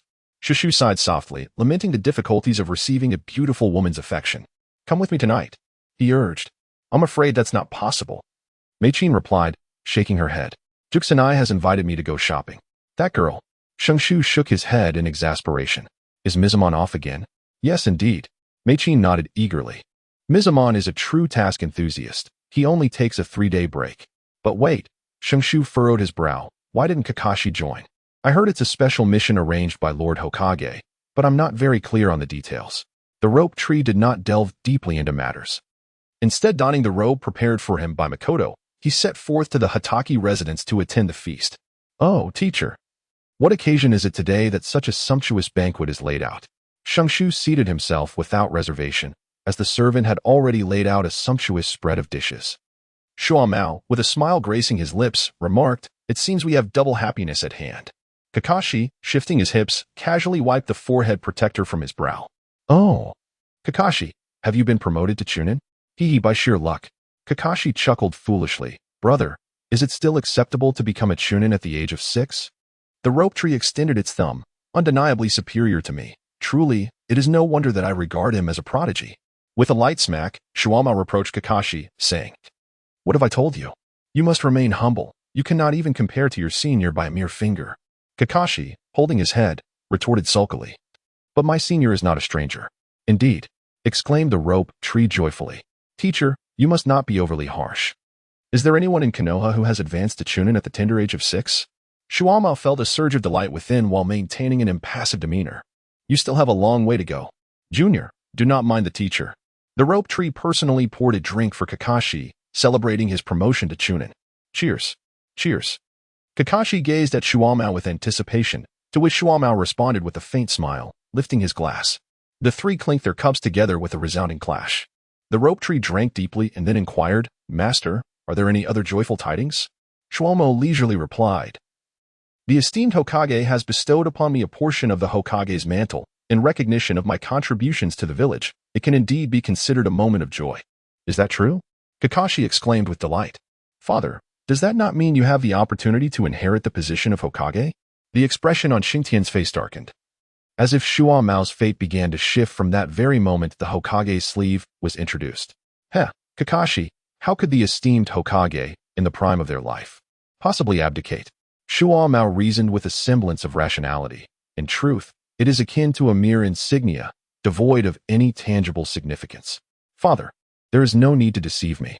Kakashi clenched his fists with excitement, asserting, only upon attaining the strength and prestige of Hokage may one be granted the Hokage sleeve. Kakashi, temper your emotions. Learn from your elder brother. Upon hearing this, Kakashi's mood gradually steadied, yet he noticed that Shutian displayed no trace of joy. Only a hint of unease. Elder brother you. Teacher, this may not bode well. The rope tree expressed his concerns, saying, your reputation is exceedingly high and has likely caught the attention of those with ulterior motives. I understood his implication. Shuo Mao smiled and nodded, stating, I have no aspirations for the position of Hokage, especially given my age. Currently, the most suitable candidates to succeed the role of Hokage would undoubtedly be Namikaze Minato and yourself. Shenshu was taken aback. But Shuo Mao had indeed seen through it clearly. Then why did you accept the sleeves? I am demonstrating to Lord Hokage that I am his right-hand man. And I declare that I shall not partake in the competition for Hokage. A tree that stands out will inevitably be brought down by the wind. This is what you taught me. What do you think? Is it not a clever strategy? Shenshu offered a wry smile, contemplating your lingering thoughts. However, dear teacher, upon accepting this mantle, you may have unwittingly become a thorn in the eyes of others. Shuo Mao waved dismissively, asserting that the petty detractors are not worth our concern. In the eyes of schemers, my actions will never garner approval, unless I were to retire at this very moment. Though that is not entirely out of the question. Shenshu quickly interjected, suggesting that with his junior now matured, perhaps retirement to relish life would be more fitting. I am but 30 years old. Do you truly wish for me to retire? Shuo Mao feigned exaggerated disbelief, reassuring him, fear not, my dear apprentice, for I am no mere child. Father, elder brother, what are you discussing? I am utterly perplexed, Kakashi remarked, bewildered. Oh, it is nothing. Shuo Mao gently patted the back of his head. Come, let us share another drink together. After their meal, as Shuo Mao accompanied Shenshu to the door, he suddenly remarked, I am aware of Danzo lurking in the shadows of Konoha, and I understand your concerns. Teacher, the most chilling aspect of this world is not the overt clashes of blades, but rather the treachery of those who hide in the darkness, launching their insidious strikes. Shenshu, filled with reluctance, quickly remarked, your prestige is currently too elevated. To bring you down from your pedestal, one must first tarnish your reputation. A person of integrity need not fear shadows. Shuomo snorted coldly. I have dedicated my life to diligence and have never erred. How could he possibly defame me? With a shake of his head, Shenshu replied, regardless of what the future holds, I shall always stand by your side, my teacher. Shuomo chuckled heartily. Ah, you, the disciple, are indeed concerned for your teacher's well-being. Indeed, your name, Shenshu, resonates throughout Konoha like thunder. Perhaps I may lean on your esteemed reputation. The rope tree awkwardly touches its nose, and you jest. As rope tree bid farewell to the bustling season of Shuo Mao and returned to his ancestral home, he discovered that the study he had left for Tsunade was illuminated. A series of crisp sounds, snap, crackle, crash, instantaneously captured his attention. Chapter 46, a second intimate encounter with Danzo. Oh, sister, have your relatives arrived? Shenshu gently pushed open the study door, carefully avoiding the shards of glass on the floor. Greetings, young master. Qianlong bowed respectfully. Brother Qianlong, no need for formality. We are all family. Etiquette must not be neglected. Qianlong chuckled, clan leader, I shall return now. Tsunade waved her hand, and Qianlong tidied up the broken glass before exiting the study. Sister, who dares to make you angry? I shall confront him. Shenshu stepped forward, massaging her shoulders. Tsunade leaned back in her chair, eyes closed, relishing Shenshu's ministrations. Recently, the clan had suffered considerable losses, all due to unforeseen accidents during missions. Can they truly think I am a fool, losing elite shinobi even on mere C-rank tasks? The movements of the rope tree came to a halt, and I thought they had forgotten about us. It must have been quite a challenge to endure until now before taking action. Humph, Tsunade coldly remarked. Such despicable tactics could not possibly be attributed to that old man Hiruzen, It must be the work of that scheming Danzo.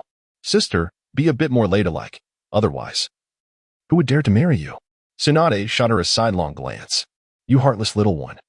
Are you hoping for my marriage so that you might inherit the position of clan leader? Forget it.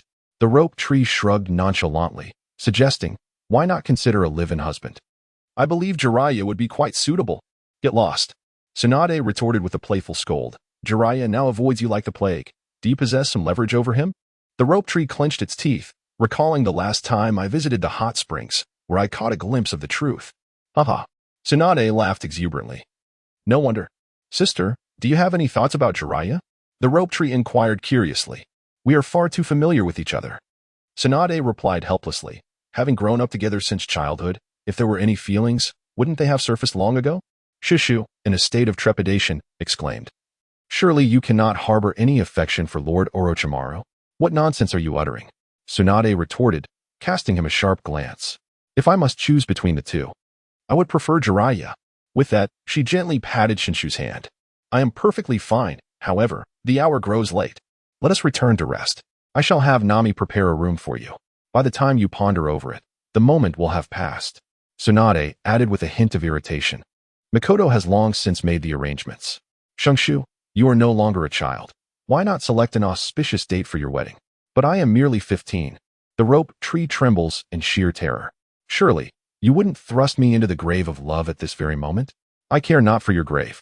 Tsunade bellowed with her hands on her hips. If you dare betray Mikoto, I shall crush you to oblivion. The rope-like figure swiftly fled the study, returning to the bedroom, leaving behind a shadow clone before vanishing from sight. Ah, Lord Danzo, are you in need of assistance with those bandages? Danzo halted his movements for a moment, instantly creating distance between himself and the intruder. Upon recognizing the newcomer, he leisurely re-wrapped the bandages around his head. Flying Thunder God? Impressive perception, Lord Danzo. I harbored suspicions that you possessed the Flying Thunder God technique. Danzo replied with a hint of melancholy. You underestimated me, Hisashi. Knowing this, do you still dare to provoke me? Hisashi smiled. Are you not afraid I might end your life? Do not be so arrogant, Hisashi. Regardless of the circumstances, I possess the strength of a shadow-level ninja. The figure of Shenshu vanished without a trace. Tawanzo felt a sudden chill envelop his body as the chakra blade pressed against his throat. Lord Tawanzo, what did you just say? Tawanzo's complexion turned pale, followed by a flush of shame and anger as he retorted, Shenshu, do you dare to show disrespect to me? Do not attempt to suppress me with your status. The rope tree returned to its original position, seated in a chair, gazing mockingly at Danzo. With my current strength, the world is within my grasp. Why should I care about your status in the higher echelons of Konoha? Danzo fell into silence, and after a moment, he calmly inquired, what do you desire? I do not seek much, the rope tree replied coldly, merely that you refrain from targeting the Senju clan. If another member of the Senju clan were to vanish, I would not hesitate to sever the roots of Konoha. Furthermore, Shikomo-sensei. Danzo's pupils constricted. The plan concerning Shikomo had only just begun to form in his mind. How could the rope tree possibly be aware of it? Shushu observed his expression and spoke solemnly. I possess knowledge that surpasses your imagination, such as the eyes concealed beneath your bandages. Do you truly believe I would fear your Izanagi? How did you come to know this? Danzo blurted out, his countenance shifting dramatically. He drew a kunai, glaring menacingly at Shushu. Shushu stood up, nonchalantly approached him, and patted him on the shoulder. I'm indifferent to your affairs. Even if you eradicate the Uchiha clan, it matters not to me. However, should you dare to lay a finger on even a single hair of those close to me, I would not hesitate to dismember you into pieces. I speak with conviction. Upon finishing, the trace of Senju rope tree vanished entirely. Danzo, akin to a deflated balloon, panted heavily. He had never anticipated that Senju rope tree could subdue him merely through sheer presence. In his heart, he couldn't help but compare Hizen with rope tree, seemingly finding that Hizen lacked such formidable aura. Senju rope tree, everyone has underestimated you. The following day, the rope tree was awakened by the verdant leaves of the mountain city. Teacher, please, I wish to master that technique. However, Yuzuki Yuka showed no interest at all. Ever since the rope tree had introduced her to advanced sword techniques, ninjutsu had become trivial in her eyes. The technique of multiple shadow clones demands a considerable amount of chakra from the practitioner. The Shinjutsu tree appeared listless, and moreover, the demise of its shadow clone rendered its original form susceptible to mental shocks, resulting in irreversible damage. Teacher, I understand. Aoba clenched his fists. Mentally, I possess some insights. These hidden dangers are trivial. Go summon Akad and wait for me at the training ground. Understood. Are you suggesting that the Shinjutsu threatened you last night? Ran would never fathom that Danzo would resort to reporting. That is not the crux of the matter. Danzo's expression darkened. The focus lies on the prowess of Senju Shinjutsu. Sarutobi Hiruzen took a deep drag from his pipe, exhaling a large cloud of smoke. Flying Thunder God? Indeed, at least at the second stage. Danzo appeared to recall the previous night as events. I lack confidence in evading a strike. I even suspect he has mastered sage techniques. Sage techniques? Sarutobi Hiruzen replied calmly. Impossible. You are well aware of the difficulty involved. Tsunade has yet to master it, and Jiraiya took a decade to grasp only a fraction. How could he possibly learn sage techniques in such a short span? Hiruzen, do you still not perceive Shinjutsu as a genius? I have never doubted his genius. The elder replied nonchalantly, yet even a genius has limitations. However, since he is concealing his strength, it is time to impose greater responsibilities upon him. Hiruzen, have you considered this carefully? Danzo insinuated that it would be prudent to cultivate one among Minato and Shinjutsu. No matter. Hiruzen's eyes narrowed slightly. The current turmoil among the small nations, with the land of water and the land of wind making their respective moves, is palpable. The land of lightning. The merchant of war seems to be stirring once more. A great conflict is imminent. Our foremost task is to bolster our strength. All else is secondary. Danzo remained silent. Aoba, is this your masterpiece? The rope tree pointed in exasperation at the shadowy figure behind the mountain city's verdant leaves. Chapter 47, The Water Shadow Arrow Warehouse. Shenshu believed that Aoyama could at least manifest 3 shadow clones, yet to his surprise, there was only a solitary one. Aoyama from Yamashiro felt quite awkward. Teacher, let me clarify something. I am not a mere illusion. It would be quite peculiar if you were, Shenshu replied dismissively. With your chakra. Do not attempt this technique lightly. Otherwise, you risk exhausting your physical strength to the point of peril. Understood. Yamashiro Aoyama moved his body, exclaiming in wonder, Teacher, this sensation is truly remarkable. If I were to cultivate chakra alongside the shadow clone, would the results be multiplied? You may give it a try. Shinmu gazed towards the corner of the training ground and announced, Your Excellency may emerge now. Chingya of the mountain city, taken aback, glanced around but found no trace. A member of the Umbu stepped forth from behind the tree, stating, Senju Shinmu, the Hokage requests your presence. Understood, replied Shinmu. Hokage-sama. Sarutobi Hiruzen fixed his gaze intently upon him and suddenly inquired, Shinmu, do you aspire to become Hokage?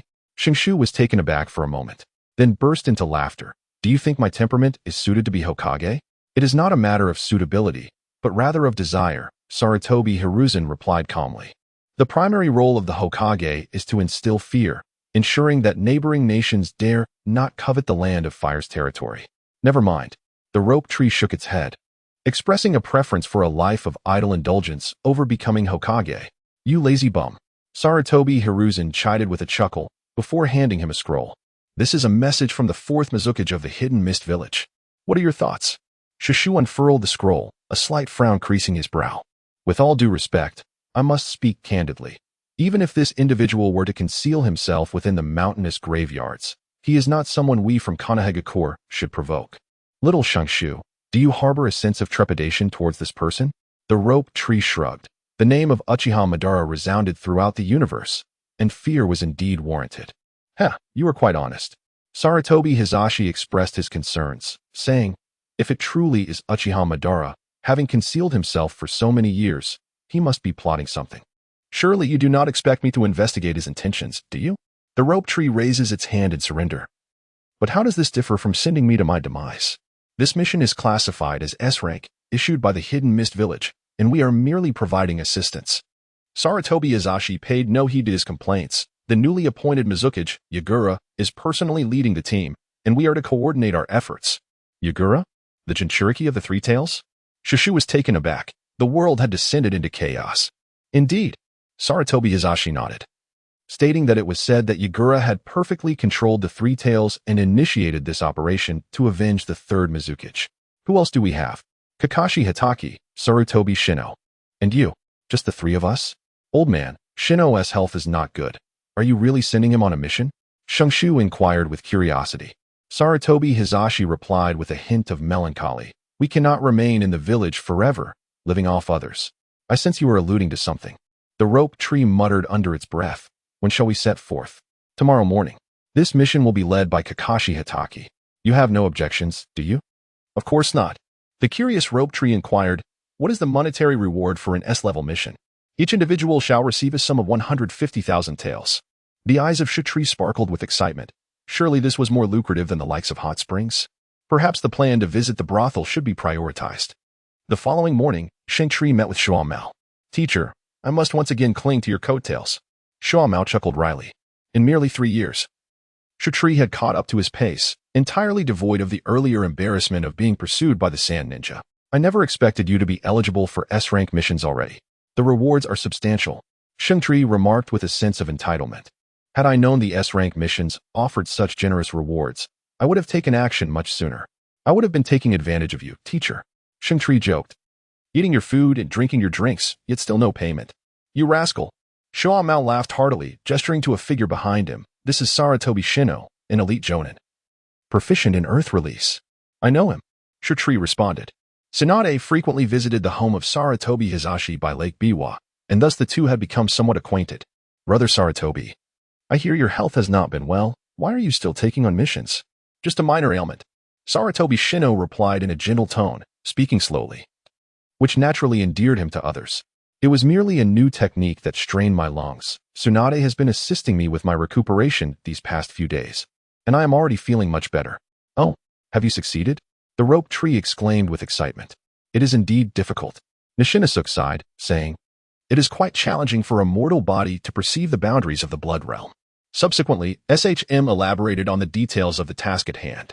The rope tree chuckled, ultimately placing the responsibility on the water shadow to ensure we are not deceived.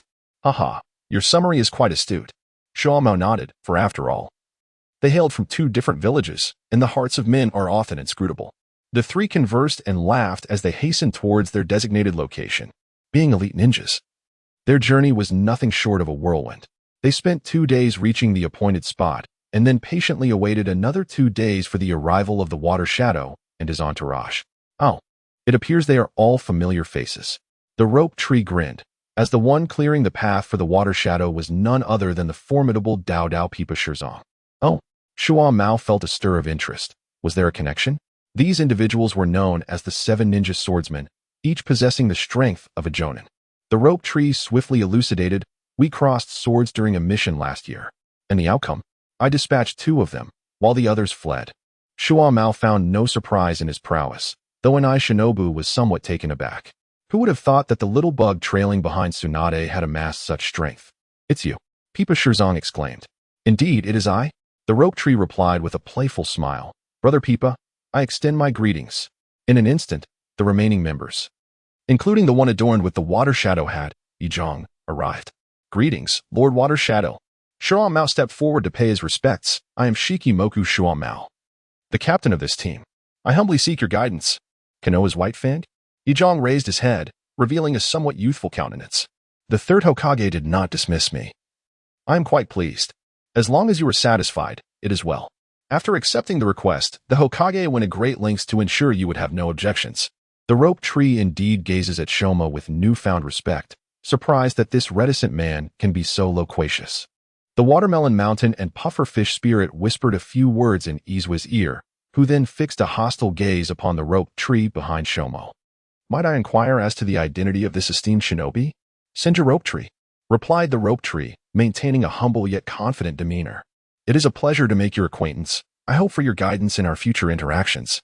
Oh, but I must correct myself. This is my 2nd meeting with your subordinate. Our previous conversation was most enjoyable, though it ended abruptly. I did not anticipate another opportunity for collaboration.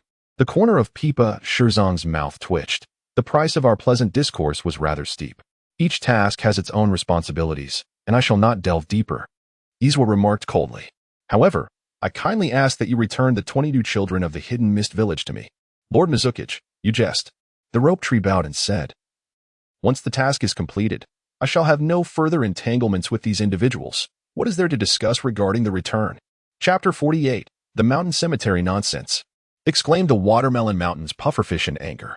The ones who came to assist have already been dealt with. What concern is that of mine? The rope tree raised his hands innocently and declared, "My sole responsibility is to transport individuals to their destinations. Surely, you do not expect me to raise your children, do you?" "Enough," interrupted Yagura. "This mission is of utmost importance. I implore you all. As for other matters, let us address them once the task is complete." Shikumo spoke up. "We shall heed Lord Mizuki's directives." "Very well," Yagura stated, casually unfurling a scroll and pointing to a dot on the map. "According to our intelligence, the bandits are concealed within the chaotic mountains of the peninsula.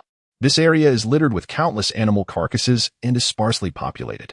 They are accompanied by numerous individuals clad in pure white. Many of my subordinates have fallen victim to their parasitic grasp, their chakra drained until death." After relaying the information regarding Uchiha Obito, Yagura proceeded to assign the mission. "Shikumo, your task is to eliminate the outer white-clad figures and escort us to the bandits' hideout. Do you have any objections?" Shikumo furrowed his brow. "What is the estimated number of foes?" "Preliminary estimates suggest no fewer than 100. I can only promise to do my best." Shikumo replied earnestly. "Lord Mizuki should understand that we are but 3. Yagura nodded. "As long as you can divert their attention. Do not impede my actions." "No issue." Shikumo responded affirmatively. The rope tree curled its lips in disdain, having never encountered anyone so eager to seek their own demise. No matter how frail Uchiha Madara may be, he is not someone that Yagura can contend with. Could it be the so-called perfect Jinchuriki that lends him confidence? Subsequently, SHM hastened his journey with the arrow formation. "Teacher, I have faced this so-called white entity," SHM exclaimed. "Oh?" A glimmer of delight flickered in SHM's eyes. "Do tell." Shinizuke stepped forward as well. "This creature is referred to as White Zetsu. For now, we may ascribe it the title of a being." "What do you mean?" Shinizuke inquired, perplexed. "Is it not a normal human?" "Indeed, it is not. It is an artificial being, possessing only one true body, while the rest are mere clones. Allow me to provide a brief introduction to the abilities of SH-Ju's White Absolute, offering SHM a bit of mental preparation. So, one might say that this White Absolute is rather weak? That would be a fair assessment." SH-Ju nodded, acknowledging the formidable presence behind him. "This Yagura has merely come to serve as fodder. At that time, we shall keep our distance to avoid being splattered with blood." SHM exchanged glances with Shino, who voiced his skepticism. "After all, he is a water shadow and a Jinchuriki. Is he truly as inept as you suggest?" The rope tree murmured softly. "Did Lord Hokage not inform you that the person behind this is suspected to be Uchiha Madara?" Shikumo stumbled beneath his feet, nearly falling to the ground. Shino, equally distressed, exclaimed, "Impossible. Lower your voice." Shenshu promptly cautioned. "This time, it seems that the arrow tower is doomed. Perhaps upon our return to Konoha, we should seize the opportunity to annex the land of water?" "Shushu." Shuangmo replied earnestly. "Where brings death, our very existence is solely to safeguard the village." "Teacher, do you not believe that unifying the 5 great hidden villages would be the most effective solution to the turmoil of conflict?" Shushu could no longer contain himself and laid bare his innermost thoughts. The first and second great ninja wars were instigated by the 5 great ninja villages. It is likely that a third and fourth great war may ensue. Amidst such chaos, how can one speak of peace? Only by unifying the 5 nations into one can we fundamentally eradicate the roots of turmoil, thus preserving the peace we so desire. Shuan Mao's gaze was filled with complexity, while Xing's disbelief was palpable. "Shushu, is this truly your ninja way?" "One might say so." Shenshu replied calmly. "Everything my grandfather Hashirama did was misguided. He possessed the power to unify the world, yet chose to acknowledge the existence of the 5 great ninja villages. Moreover, he distributed strategic weapons, the tailed beasts, to each village, which is simply." Shushu, with a resigned shake of his head, chose to remain silent. Meanwhile, Shuamao and Zinzan were still deeply enmeshed in the alluring fantasy of unification, a temptation that few could resist. 3 days later, the small team arrived at the outskirts of the Yu Mountain Cemetery. "Shenshu, do you truly believe that achieving unification is an attainable goal? It is fraught with insurmountable challenges." Shuamao remarked quietly. "The strength of the various villages is nearly equal. None possess the capability to annihilate the others. Furthermore, the other villages would never permit such an occurrence. Even Lord Hokage would vehemently oppose it. Have you considered what will become of us ninjas after unification?" The rope tree shrugged, reluctant to elaborate. "Ultimately, it stemmed from the selfishness of the major ninja villages, perpetuating the extraordinary status of ninjas within their nations. This is akin to nurturing a foe to maintain one's own strength. The chaotic nature of each ninja world war illustrates this clearly. Today I fight you. Tomorrow I ally with you against another. Sai, it is merely a game. In his eyes, whether it be Uchiha Madara or Obito, they are but ostriches. My lord, we are under attack. Uchiha Madara abruptly opened his eyes. With a shudder, several objects embedded in him were slowly withdrawn. Identify the intruders. Among the trio from Konoha, one was the young boy from before, accompanied by Konoha's white Fang, Tsukumo Hatake, and another unfamiliar face. White Zetsu grinned. From the mist, the Three-Tails Jinchuriki. Along with a few blade-wielding youngsters. Does the Three-Tails Jinchuriki dare to leave the village? Uchiha Madara sneered. Then let them stay. My lord.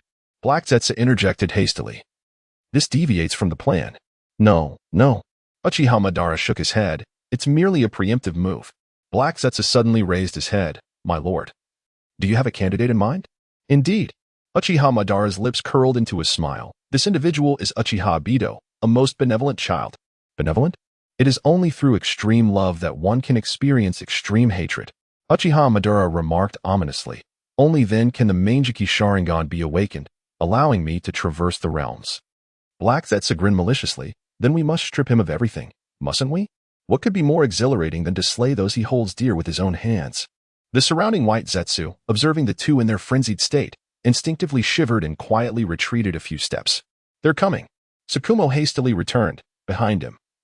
Hundreds of white Zetsu pursued like an unrelenting horde. Commence. Understood. With both hands forming seals, Shenshu let out a low shout. Earth release. Yellow spring swamp. The army of white Zetsus found themselves ensnared in the mire, struggling to extricate themselves. Shinazuke's ninjutsu was executed flawlessly. Fire release. Great fireball technique. Wind release. Great breakthrough. The intense flames, bolstered by the force of the wind, engulfed the pursuing white Zetsus entirely. Observing this, Yagura led a contingent of 75 shinobi into the domain of Uchiha Madara. Spicy, sweet, salty. A series of anguished cries erupted as Yagura and 5 of his shinobi were sent flying, landing in a disheveled heap upon the ground. Chapter 49. The Battle of the Pay-to-Win Old Man and the Cheat Devices from the Periphery. Watching the battle, Shikujo and Shinazuke's expressions shifted in shock. A single move of Water Shadow led to their defeat. Rope Tree had long anticipated this moment, his gaze fixed intently on the entrance of the cave. As the sound of footsteps gradually approached, thud, thud, the illustrious figure of Madara Uchiha made his grand entrance. It's him, exclaimed Shino, astonished that he had not perished. Though Madara appeared remarkably aged, his vigorous stride seemed to resonate with the hearts of those present. Young leaf ninjas, there is no need for concealment. Step forth. Madara Uchiha directed his gaze towards the trio of SHBU concealed amidst the trees. The three exchanged wry smiles before swiftly appearing beside the Mizukage. Regardless of the circumstances, preserving the Mizukage's life was paramount. Failure in this mission would deliver a significant blow to the reputation of the leaf ninjas. Madara's eyes settled upon Rope Tree. So you are Rope Tree? The experimental subject of Hiruzen Sarutobi's Wood release? The crowd gasped in astonishment. For the legacy of the Wood release from the Leaf Village was legendary throughout the ninja world. SHBU and Shino were equally perplexed, having never encountered such information given their esteemed positions. Senju Rope Tree at your service. Rope Tree replied with evident respect. I am the grandson of Hashirama Senju. Not merely a copy. Oh, Madara Uchiha seemed intrigued. So you are Hashirama's grandson. No wonder you carry his essence. Given your lineage, I may spare your life, he continued. What are the conditions? Huh. Clever, Madara chuckled lightly. Join us. Utilize your Wood release to assist me. SHBU gasped. Rope Tree you. The Rope Tree extended a hand to halt him, saying, Madara, I regret to disappoint you, but I have no interest in your plans. Besides, having successfully transplanted grandfather's cells. How could you still find me intriguing? You possess considerable knowledge, which only serves to ensure that you cannot depart. Uchiha Madara chuckled. Drawing upon the myriad of forces at play, Shushu was taken aback, swiftly retreating a step while remaining on high alert. He was astonished that even with but a single Rinnegan, Uchiha Madara could achieve such feats. What left him even more incredulous was the revelation that the person Madara had seized was none other than the Three Tails, Yagura. Yagura felt an immense force drawing him in, compelling him to fly uncontrollably towards Uchiha Madara. In a moment of sheer panic, the three-tailed beast cloaks manifested upon his form. Water release. Water mirror technique. A water mirror materialized before Yagura, and in an instant, a figure identical to Uchiha Madara emerged from it. Remarkably, Uchiha Madara was also drawn uncontrollably towards his clone. The shadowy pathway of the rope tree is indeed peculiar. This water mirror technique astonishingly has the capability to replicate myriad phenomena. The world has changed so rapidly. In the original narrative, it was only after the demise of Noera that Yagura managed to draw the three tails into his own being.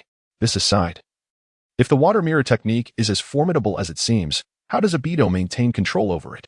The two Uchiha Madaras clashed fiercely before suddenly separating. What an intriguing technique. Uchiha Madara murmured, "It is surprisingly akin to my own strength. How about this?" In an instant, his left eye, the Manjiki Sharingan, flared open, causing the water mirror technique clone to dissolve into a mass of water. Along with it, Yagura was ensnared within the illusion. This is dire. Pai Pa Shirzong and the others rushed forward to provide assistance, only to be repelled once more by an immense force. The five were immediately gravely injured. Unable to rise again, the corners of the rope tree quivered, a clear indication of the disparity in their levels. Truly, it felt like a head was being delivered 1,000 miles away.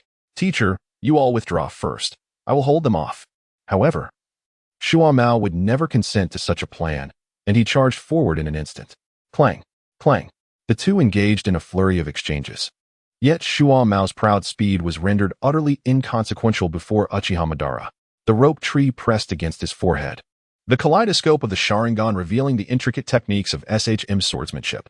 After several dozen exchanges, SHM's stamina swiftly waned. An impressive display of swordplay indeed. Uchiha Madara noticed this, a faint smirk curling at the corners of his mouth, yet in my eyes, it was fraught with vulnerabilities. Stepping forward, Uchiha Madara unleashed a powerful punch into the SHM, as if propelled by his own will, was sent flying back, struck in the chest. "Teacher." The rope tree swiftly caught Shuo Mao and placed him gently on the ground. Spirit summoning technique. With a puff, a large slug materialized before him. "Slug Sage, please send a clone to assist in rescuing my master." The rope tree urged hastily. Without hesitation, the slug began to writhe, and a smaller slug settled upon Shuo Mao's body. "Little rope tree, his injuries are quite severe. We must return to Konoha for Tsunade's treatment. Sarutobi, you must go ahead. I will cover our retreat." "Rope tree, spare me the chatter." Nishinobu gritted his teeth. "All right." He swiftly lifted Shuo Mao and retreated hastily into the distance. "Uchiha Madara, you are still alive?" the slug exclaimed in astonishment. "Little rope tree, flee." "Huh, how amusing. So it is the slug, truly a long time no see." Uchiha Madara allowed Nishinobu to escape without the slightest intention of intervening. The rope tree exhaled a sigh of relief, expressing gratitude to Lord Madara for sparing his life. "Haha, young one, you are indeed courteous." Madara Uchiha chuckled heartily. "Even if your grandfather were alive today, he might not be my equal. Do you still wish to engage me in combat? One must always give it a try." The rope tree replied with a bright smile. "As the saying goes, the old fear the young's vigor. How long do you think your physical prowess can endure? Then let me see how much of Hashirama's legacy you truly possess." Madara beckoned with a curl of his finger. "Come. I apologize for the offense." Shushu unsheathed a short blade and swiftly charged towards Uchiha Madara. Multiple shadow clone technique. Dozens of shadow clones rapidly exchanged positions with the original. Impressive speed. Uchiha Madara shook his head. Yet how did it differ from the previous White Fang? Shinra Tensei. The tree of bondage harbors a silent resentment, while the eye of reincarnation rests in his grasp, leaving no opportunity for close combat. He hastily deploys a shadow clone to shield himself, only to be instantly propelled away by a tremendous repulsive force. Water style, water dragon bullet. A mere parlor trick. Uchiha Obito places his hand upon his lips, unleashing fire style, great fireball technique. Water style, great waterfall technique. It is only with the enhancement of these two formidable water techniques that the inferno unleashed by Uchiha Obito is finally subdued. By my word, it is utterly reminiscent of a game-breaking ability. The rope tree silently cursed, with merely a casual jutsu from Uchiha Madara. He must exert his utmost effort to contend with it. How can one continue to play under such circumstances? If that is the case, then there is only one option left. The rope tree abruptly raised its head, altering the technique in its hands, and with a low shout proclaimed, "Wood release, technique of the wood dragon." A colossal wooden dragon surged forth from beneath Uchiha Madara's feet, swiftly coiling around his form. Shenshu was taken aback. Uchiha Madara did not evade at all, allowing the wooden dragon to constrict him while a look of enjoyment graced his face. Goodness, is this truly the Madara I remember? It has been so long since I witnessed the wood dragon technique. How nostalgic it is. Uchiha Madara remarked with an air of indifference. You believe you can defeat me with Hashirama-esque techniques? Such delusions. The Susanoo around Uchiha Madara rapidly took shape, and the wooden dragon entwined around him was instantly shattered into pieces. Remarkable. To activate the Susanoo with a single eye, is it truly that simple? I refuse to believe that. Even with my extraordinary abilities, I cannot surpass your apparent advantage. The rope tree unleashed its fury, and an ethereal mask suddenly appeared upon its visage. With hands clasped in prayer, it bellowed, mystical arts would release, true thousand hands. Chapter 50, The Retreat of the External Eight. A colossal Buddha rapidly ascended from beneath the rope tree, the thunderous roar reverberating through the air, leaving the newly arrived Shinnezuke in a state of astonishment as he entered the land of fire. My Lord Slug, what has become of the rope tree? The small rope tree is engaged in battle and has fallen into a disadvantage. How infuriating. Shinnezuke quickened his pace, his eyes darting to the still unconscious Shokumu. Anxiety gnawing at him. Rest assured, I have stabilized his injuries. The slug reassured. However, 4 of his ribs are fractured, and his internal organs are gravely injured. He requires immediate surgery. Thank you, Lord Slug. Lord Raikage, there is a significant surge of ninjutsu activity in the Ranchon Peninsula. The third Raikage, rose abruptly. Significant? To what extent? A bead of cold sweat trickled down the forehead of the ninja. My lord, my subordinates cannot articulate the magnitude. In an instant, the Raikage appeared atop the building, gazing intently toward the Ranchon Peninsula. Although visibility was poor, his furrowed brow gradually relaxed, and his eyes sparkled with newfound clarity. What a splendid pretext. Uchiha Madara's expression grew grave. He had not anticipated that this young one could wield. Is it truly Hashirama's ultimate technique? Does he possess the stamina for it? My lord. Kurizetsu emerged from his sleeve. Pray, exercise caution. Do not overexert your physical strength, lest you succumb. Madara scowled, increasingly vexed by this frail body. Without revealing his movements, his Susanoo underwent yet another transformation, conjuring a long blade and sprouting a pair of wings behind him. Rope tree. Unperturbed, yawned to test whether he could shatter Uchiha Madara's Susanoo just as Hashirama did. He leaned forward, the colossal Buddha surging mightily towards Uchiha Madara. Top transformation into the Buddha. At the instant of their collision, Rope Tree altered his hand seals, and countless hands emerged from behind the giant Buddha, rapidly striking at Madara's Susanoo. Has little Rope Tree truly reached this pinnacle? The slug observed with rapt fascination. Witnessing his growth from a mere genin to this moment felt akin to watching one's own child mature into adulthood. A subtle smile played upon Uchiha Madara's lips, further solidifying his resolve to bring Rope Tree under his wing. With Rope Tree safeguarding his plans, success seemed inevitable.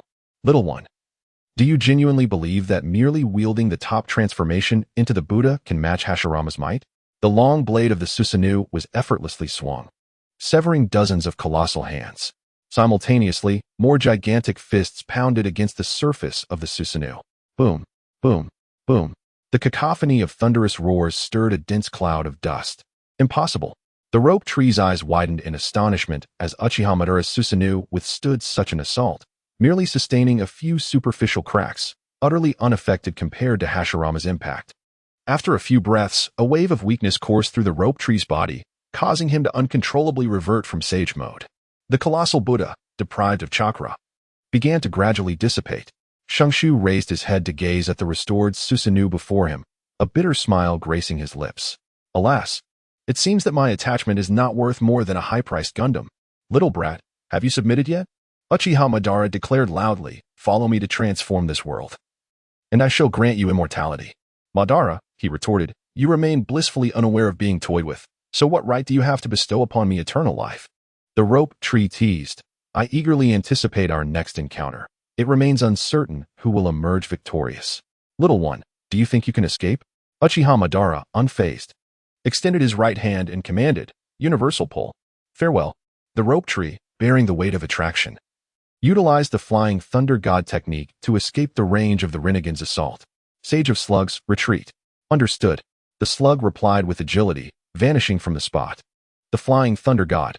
A glimmer of cold light flickered in Uchiha Madara's eyes as the wings of his Susanoo unfurled, lifting his form into the air. My lord, please. Your body has reached its limits. You must return quickly to maintain the outer path golem. Damn it. Move aside. Shinsuke bellowed, momentarily halting the gatekeeper's advance. Lord Sarutobi, do you require assistance? Immediately inform Lady Tsunade to head to the hospital to treat Captain Tsukumo. Shinsuke swiftly orchestrated, adding, also notify Hokage-sama of the emergency. Captain Tsukumo? The guard only then discerned the identity of the individual on Shinsuke's back. Why are you still here? Go. Yes. Shinsuke, nearing his limit, nearly collapsed at the hospital entrance, only to be caught by Tsunade. Tsukumo? Shinsuke, where is the rope tree? Tsunade demanded. Gasping for breath, Shinsuke quickly replied. Captain Tsukumo has 4 broken ribs and severe internal injuries. The rope tree stayed behind. I'll notify Hokage-sama to send help immediately. What? Tsunade's forehead pulsed with veins, her focus shifting away from Tsukumo. Grabbing Shinsuke by the collar with one hand, she exclaimed, You let a child stay behind for you? Tsunade, remain calm.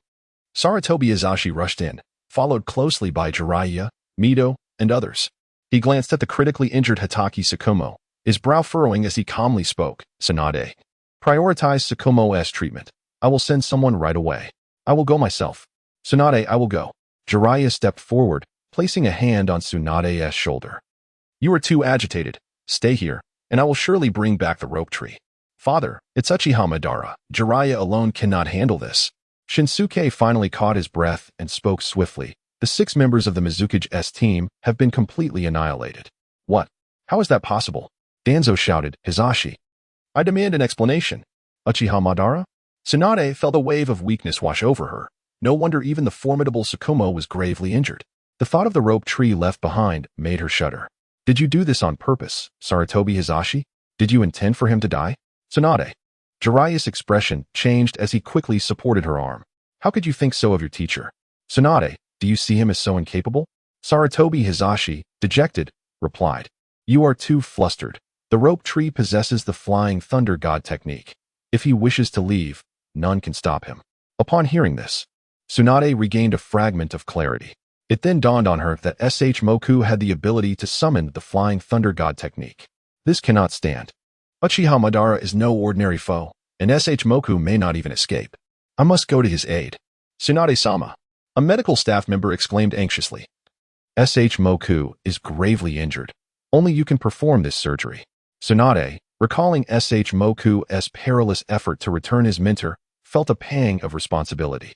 What will you tell SH Moku if anything happens to SH Moku? Jiraiya consoled, I will assist him.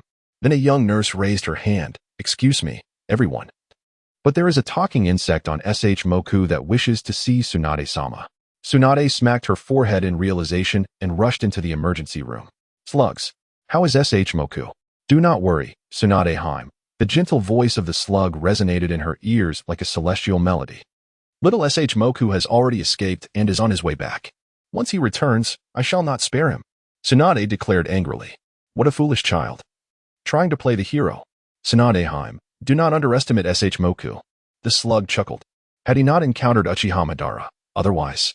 At that moment, Sarutobi Hiruzen led a group of high-ranking Konoha officials into the emergency room, causing the slug to fall silent. Tsunade, I require intelligence on Uchiha Madara. What say you? Hiruzen. I must attend to the emergency care of Hatake SH Moku, Tsunade replied awkwardly. Slug, please relay what you know about Uchiha Madara. Understood. The slug departed from SH Moku's body only after Tsunade took charge. Jiraiya stepped forward to embrace the slug as they exited the emergency room. Basic information on Uchiha Madara is likely known to all present, the slug stated flatly. The only distinction lies in his eyes. Eyes? Danzo interjected. ISNT at the Manjiki Sharingan. The slug glanced at Danzo before continuing. One eye retains the Manjiki Sharingan, while the other possesses the Rinnegan. Jiraiya gasped, impossible. How could he have the Rinnegan? That power belongs solely to Nagato. At that moment, he felt an overwhelming urgency, wishing he could fly to Amigakure. Could it be that Uchiha Madara had seized Nagato's eyes? Sarutobi Hiruzen's expression shifted. Slug-sama, please continue.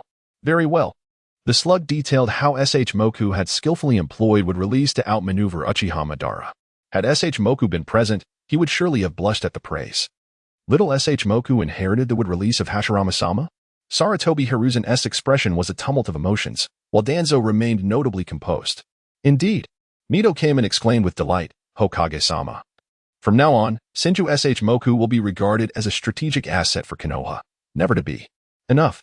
Sarutobi Hiruzen interjected, Jiraiya. You are to lead a small team to retrieve the rope tree.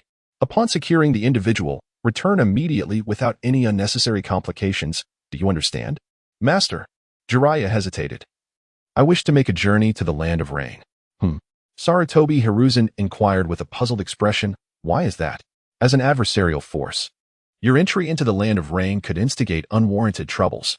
Jiraiya offered a bitter smile, revealing that his disciple was compelled by unavoidable circumstances. Very well. Sarutobi Hiruzen's eyes narrowed slightly. Once you ascertain the safety of the rope tree, you are permitted to proceed to the land of rain. Understood. As Rope Tree distanced himself from the battlefield, he noted that Uchiha Madara had not pursued him, allowing him to leisurely make his way towards Konoha. His mood was profoundly melancholic. He had anticipated a contest of strength with Madara, only to find himself utterly overpowered and humbled.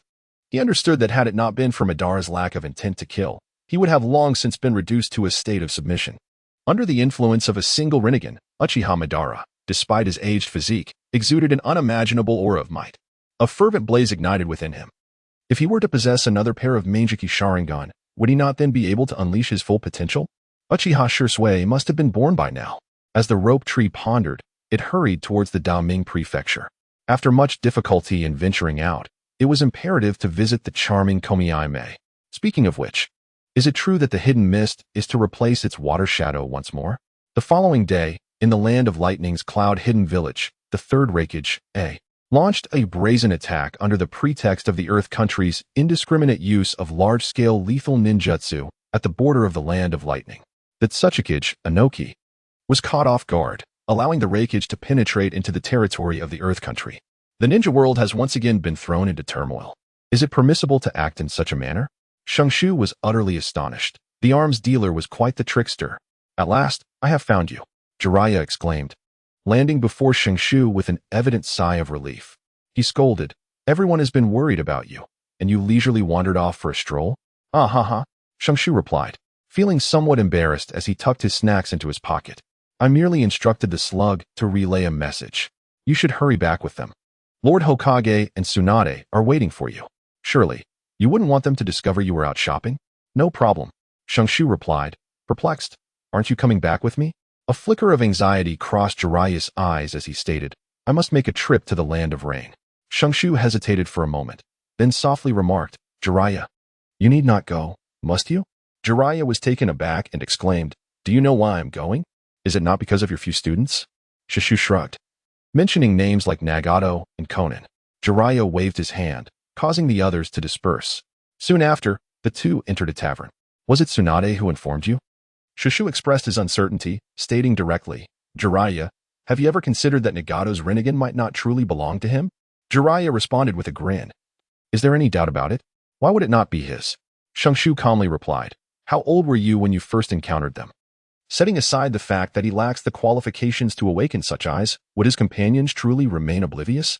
Given his appearance, it is not difficult to ascertain that he must belong to the Uzumaki clan. Have you ever heard of the Uzumaki clan possessing Rinnegan? Jiraiya was momentarily speechless. Realizing the situation seemed increasingly peculiar, beads of cold sweat forming on his forehead. Perhaps it was due to Nagato witnessing the death of his parents. After all, the Rinnegan is not the same as the Sharingan. Shenshu shrugged, adding, the reason I escaped with my life this time was that Uchiha Madara wished for my submission. To safeguard his plans. Just think about his Rinnegan. Shenshu, having finished speaking, paid no heed to Jiraiya's reaction, indulging instead in his drink and lost in thought. Alas, he did not sing a tune, which was rather disappointing. Jiraiya, his complexion pale, felt an increasing sense of unease. With a grave demeanor, he inquired, Shenshu, are you suggesting that Nagato's eyes are intentionally linked to Uchiha Obito? I once came across an ancient text that spoke of a legend, stating that only the fusion of a sage's body with a sage's eye could result in the mutation that forms the Sharingan. Rope Tree has once again released significant news. In this encounter, I have discovered that Uchiha Madara is capable of utilizing wood release, suggesting he has successfully transplanted his grandfather's cells. Jiraiya's hand trembled slightly as he grasped the cup, leading to the shattering of his long-held belief that Nagato was the child of prophecy. The thought of the child of prophecy suddenly made him glance sharply at Rope Tree, wondering if perhaps the sight of the Rope Tree made him feel utterly uncomfortable. Hey, Jiraiya, my sexual orientation is perfectly normal. Jiraiya's expression darkened, and he felt an overwhelming urge to strike him. Enough of your nonsense. The ninja world is no longer safe. Return to the village with me at once. I've heard that the Third Kazekage is once again engaging with the Rock Shinobi? He chuckled. The tumult of lightning and earth. Jiraiya laughed heartily. Yet he acknowledged that the Hokage believed this might signify the onset of chaos, and we must prepare for war. Chapter 52. The Declaration of the Mizukage. Shushu intentionally deviated from his path, entering the esteemed Deming mansion to pay a visit to Terumi Mei, before finally returning to Konoha. As Rope Tree entered the Hokage's office, the prominent figures of Konoha were conspicuously absent. Tsunade stood beside Sarutobi Hiruzen, her arms crossed and teeth clenched in a glare directed at him. Were it not for the presence of others, he would undoubtedly have been subjected to a severe beating. Jiraiya, displaying a lack of camaraderie, had immediately approached Tsunade upon entering the office. The rope-like figure, Shenshu, chuckled and remarked, "Old man, are you preparing for a tribunal?" Shenshu, having mastered the art of wood release, why have you not reported this significant achievement to me? Sarutobi Hiruzen tapped the table, fully aware of what wood release signifies for Konoha. Haha, a grandfather is a grandfather, and I am myself. What is the difference? Shenshu nonchalantly replied, "Old man, one cannot hope to grow without experiencing battle. For instance, this time, with the same ninjutsu, Grandpa could easily overwhelm Uchiha Madara. As for me, I got overwhelmed." The crowd could not help but stifle their laughter, while Sarutobi Hiruzen cleared his throat. "You are merely 15. It is understandable. Do share the details of your battle." "Certainly." While gesturing, Shenshu succinctly recounted his battle experience with Uchiha Obito, pondering the concepts of repulsion and attraction. Yamato muttered, "The myriad phenomena are being drawn. The divine realm's heavenly summons. Could this be the power of the Rinnegan? This is significant intelligence." Danzo spoke in a low voice, suggesting the convening of a 5 Kage summit to collectively strategize against Uchiha Madara. "Danzo, you are being overly presumptuous," Mito Minyan calmly stated, "to be precise. Uchiha Obito is a rogue ninja of Konoha. What justification do we have for inciting the 5 great nations to intervene? Uchiha Madara lurks in the shadows, his ambitions undoubtedly extending beyond a single nation or village, aiming at the entirety of the shinobi world." Danzo's eyes glimmer with intensity. His current unexpected exposure signifies that his plans have certainly not succeeded. Only by taking the initiative can he preemptively guard against future threats. The Rope Tree could not help but cast a few glances at Danzo, truly deserving of his reputation as a master of intrigue. For his thoughts and considerations were indeed unlike those of ordinary individuals. Upon hearing this, the crowd erupted into a flurry of discussions, with some voices in agreement and others in dissent, a cacophony of opinions. As the newly appointed leader of the Uchiha clan, Fugaku Uchiha remained observant, his gaze fixed, his mind wandering beyond the confines of the present. Bang! Bang! Silence! Sarutobi Hiruzen spoke up, declaring, "In this time of turmoil within the ninja world, we must abandon any hopes of uniting the 5 Kage. Let us proceed to our next agenda, the conflict between lightning and earth, and the potential repercussions that may ensue." Shenshu promptly raised his hand to indicate, "Old sir, this matter does not concern me. I'll take my leave now." "No need." Sarutobi Hiruzen declined. "Find a place to sit. It is beneficial to be exposed to such matters early on." Upon hearing these words, the individuals in the office exchanged glances. Yet none voiced any dissent. With a sense of helplessness, the Rope Tree sought a bench to sit behind Uchiha Fugaku, engaging in the task of crafting wooden objects. Uchiha Fugaku immediately felt an unsettling prickling sensation along his back, rendering him quite uncomfortable. The gentle voice of Nara Shikaku resonated. "In these times, the land of grass and the land of rain are in turmoil, and the land of wind appears to be tightening its grip with an ambiguous stance. If this continues, the third great ninja war may become inevitable." Indeed, Danzo concurred, "Given the current situation, it would be prudent for us to split into 2 groups. One should head north to monitor the earth and lightning countries, to prevent any collusion between them in a feigned invasion of our land. The other group should covertly establish a defensive line in the west. I dare assert, should war erupt, the land of wind will be the first to launch an attack against us." Shenshu listened intently, realizing that the 5 great ninja nations were indeed interconnected. The conflict between the Earth and Lightning countries directly influenced the trajectory of the Ninja World War. Now, I entrust the Northern Legion to you, Jiraiya. Jiraiya squinted his eyes and chuckled. Old man, perhaps you should consider applying a bit of pressure on the younger generation. What do you mean? Sarutobi Hiruzen inquired, glancing towards Shenshu in the corner. No. Jiraiya shook his head. While Shenshu may possess personal strength, the others still have much to learn. I mean Namake's Minato. He is more than capable of handling things on his own. After a moment of contemplation, Sarutobi Hiruzen replied, I shall consider it. As for the West, Tsunade will take the lead, with Kakashi as her support. Lord Hokage. An Umbu member burst into the office, urgency etched on his face. There is an emergency military situation. Sarutobi Hiruzen's expression hardened. Speak. The Mizukage of Kirigakure has issued a statement, claiming that Senju Shushu, driven by personal grievances, disregarded the ninja code and attacked, killing the 7 ninja swordsmen of the mist. The Umbu member swallowed hard as he continued. You must hand over the perpetrator, Senju Shenshu, or we shall meet on the battlefield. A profound silence enveloped the ninja office. After a moment, Tsunade erupted in anger. Absurd. Shenshu attacked the Mizukage? Who would believe such nonsense? Perhaps it is not so far-fetched. What if it were true? Danzo interjected ominously. Do you wish for death, Danzo? Tsunade fumed. Shushu was her sore spot. Enough. Sarutobi Hiruzen interrupted their quarrel. Shushu, what is your perspective on this matter? Me? I shall simply observe. The rope tree is indifferent. Since the water shadow has not perished, it must undoubtedly be under the illusionary control of Uchiha Madara. Danzo would not let this opportunity slip away easily. I refuse to believe that the Sharingan can dominate a shadow-level master. Why not inquire with Fugaku? A smirk played upon the lips of the rope tree. You do not intend to suggest that you possess a deeper understanding of the Sharingan than the Uchiha clan, do you? Uchiha Fugaku silently cursed, surprised that this fire could also burn him. Theoretically, the Meijiki Sharingan is capable of such feats, yet the practicalities remain elusive to me. Sarutobi Hiruzen nodded and remarked. What is our course of action regarding the Water Shadows announcement? What nonsense! He demands we hand over individuals? Jiraiya, for once, spoke with sincerity. The Mist Village is hardly worthy of such a request. Not even Danzo refuted Jiraiya's assertion.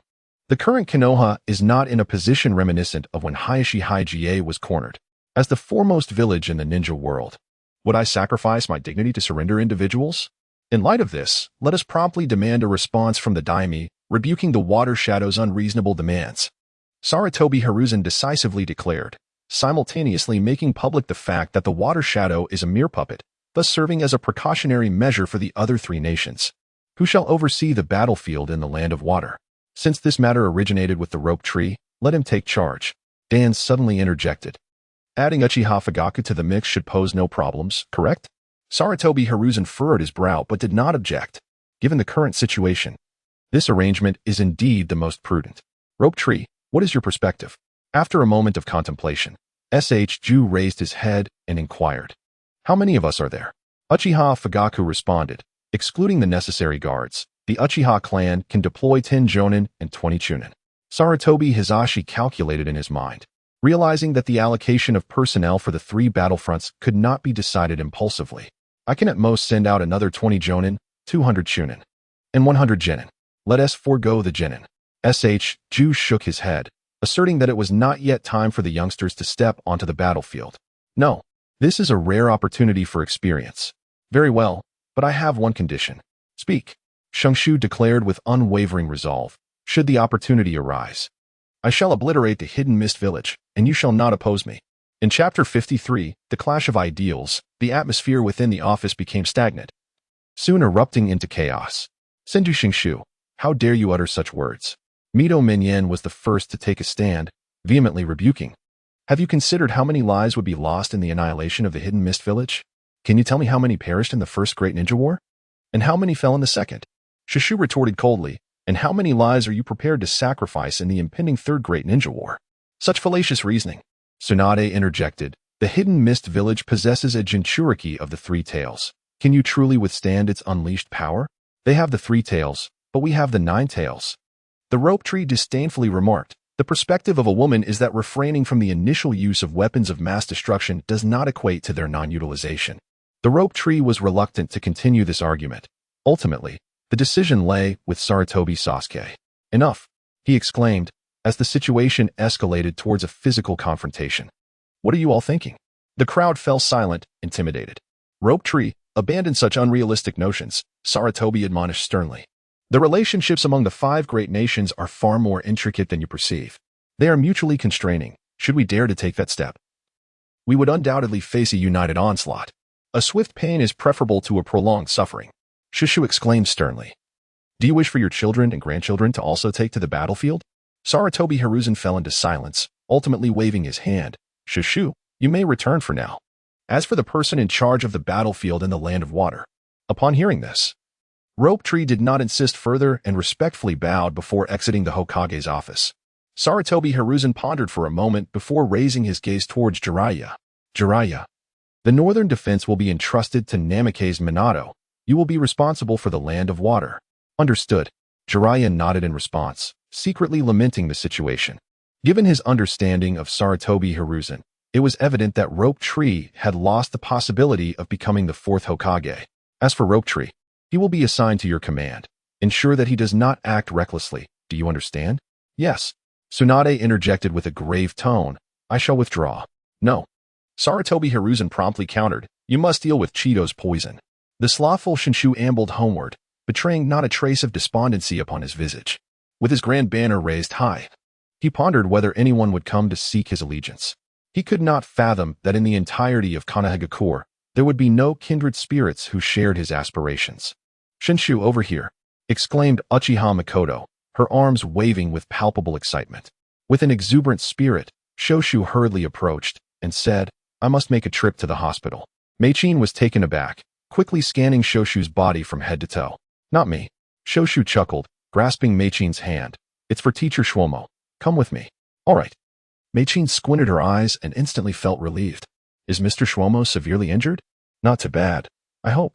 In the hospital, Kakashi was feeding Shuan Mao when Shenshu and the other arrived. Oh, Sensei, your life is truly enviable, exclaimed Shuan Mao, his initial amusement quickly fading into a serious expression. Shenshu, do you realize your mistake? Shenshu hastily pleaded. I understand my error. Please, do not let it affect your health. Understanding, but not amending, is it?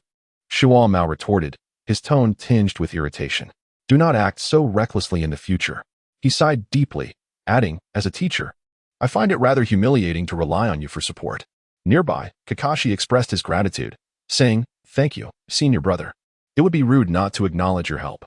Shenshu gently touched the back of his head and mused, Why should we speak in 2 voices? Teacher, this individual transcends the boundaries of humanity.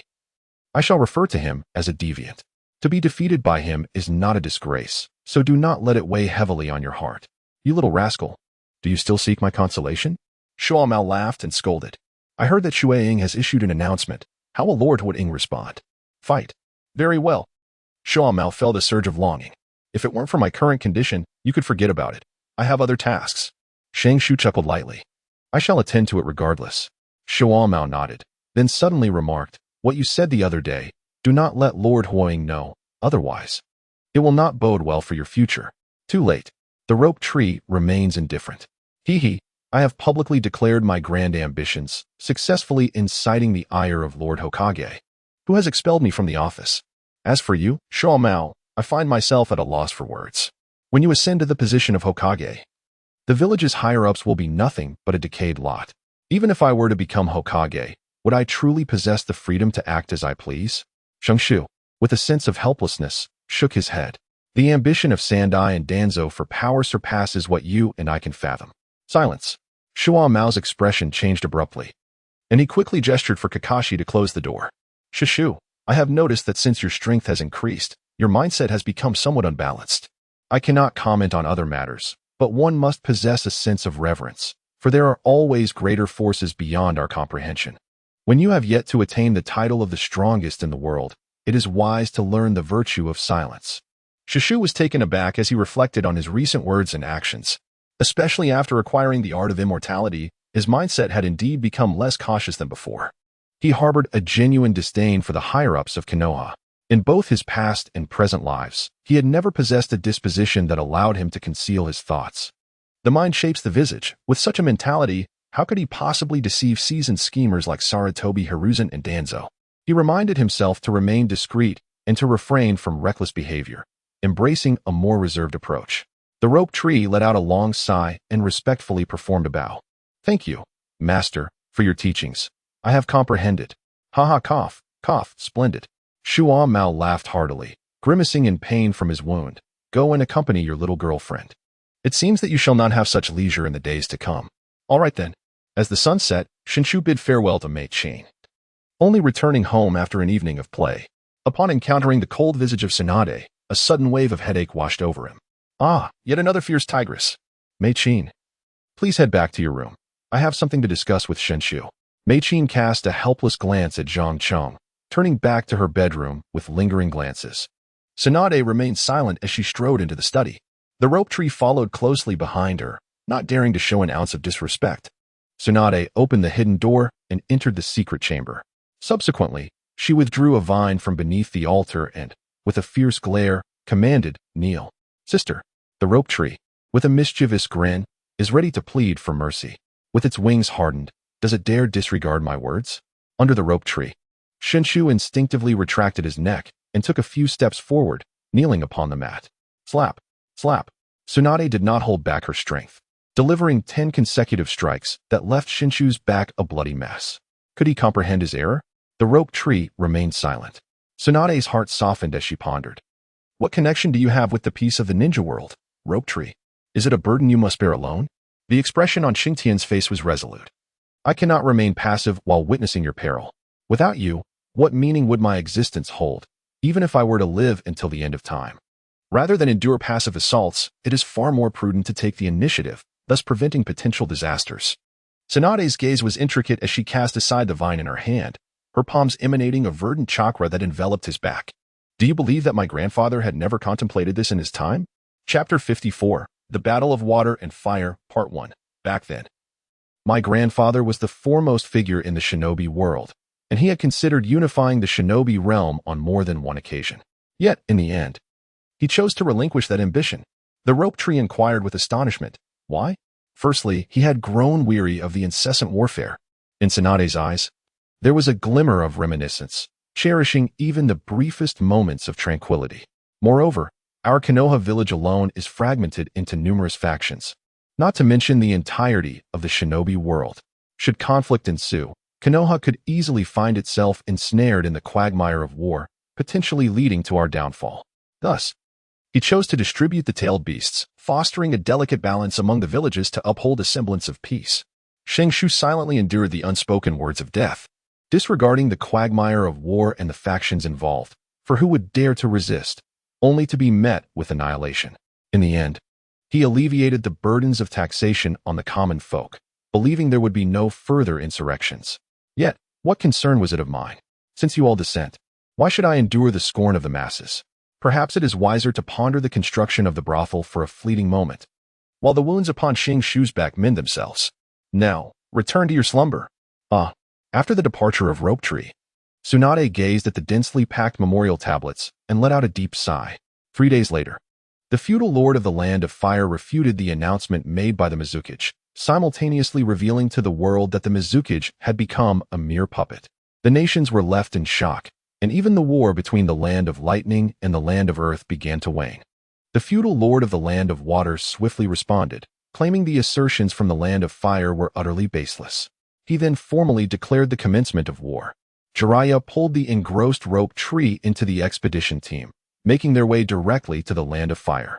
Boss, we can team up to vanquish foes once again. Hinata Hayashi cracked his knuckles, tired of the monotonous days of idleness. Don't mess with me. Shenshu pushed him aside, exclaiming, aren't you about to get married?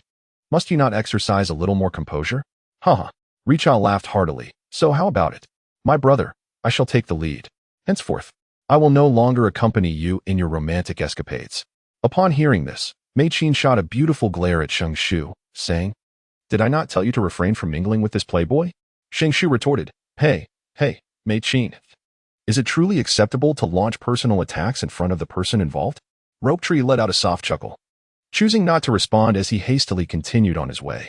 His small contingent consisted of Nichi, Mikoto, alongside Shino, and the likes of Yamashiro, Aoba, Yuzuki Yugao, and Akado. Their primary objective was to surveil the movements of the Mist Ninja and, if necessary, sever the supply routes to the Land of Water. Jiraiya had designated the ruins of the Land of Whirlpool as the battleground for both sides. According to intelligence reports, the Mist Village had mobilized 200 upper-ranking ninjas, 500 mid-ranking ones, and nearly 1,000 lower-ranking ninjas, despite their numbers being double that of Konoha's. Neither Sarutobi Hisashi nor Jiraiya seemed to regard it as a significant threat. Rope Tree, the Hokage is advanced in years and his thoughts have become conservative.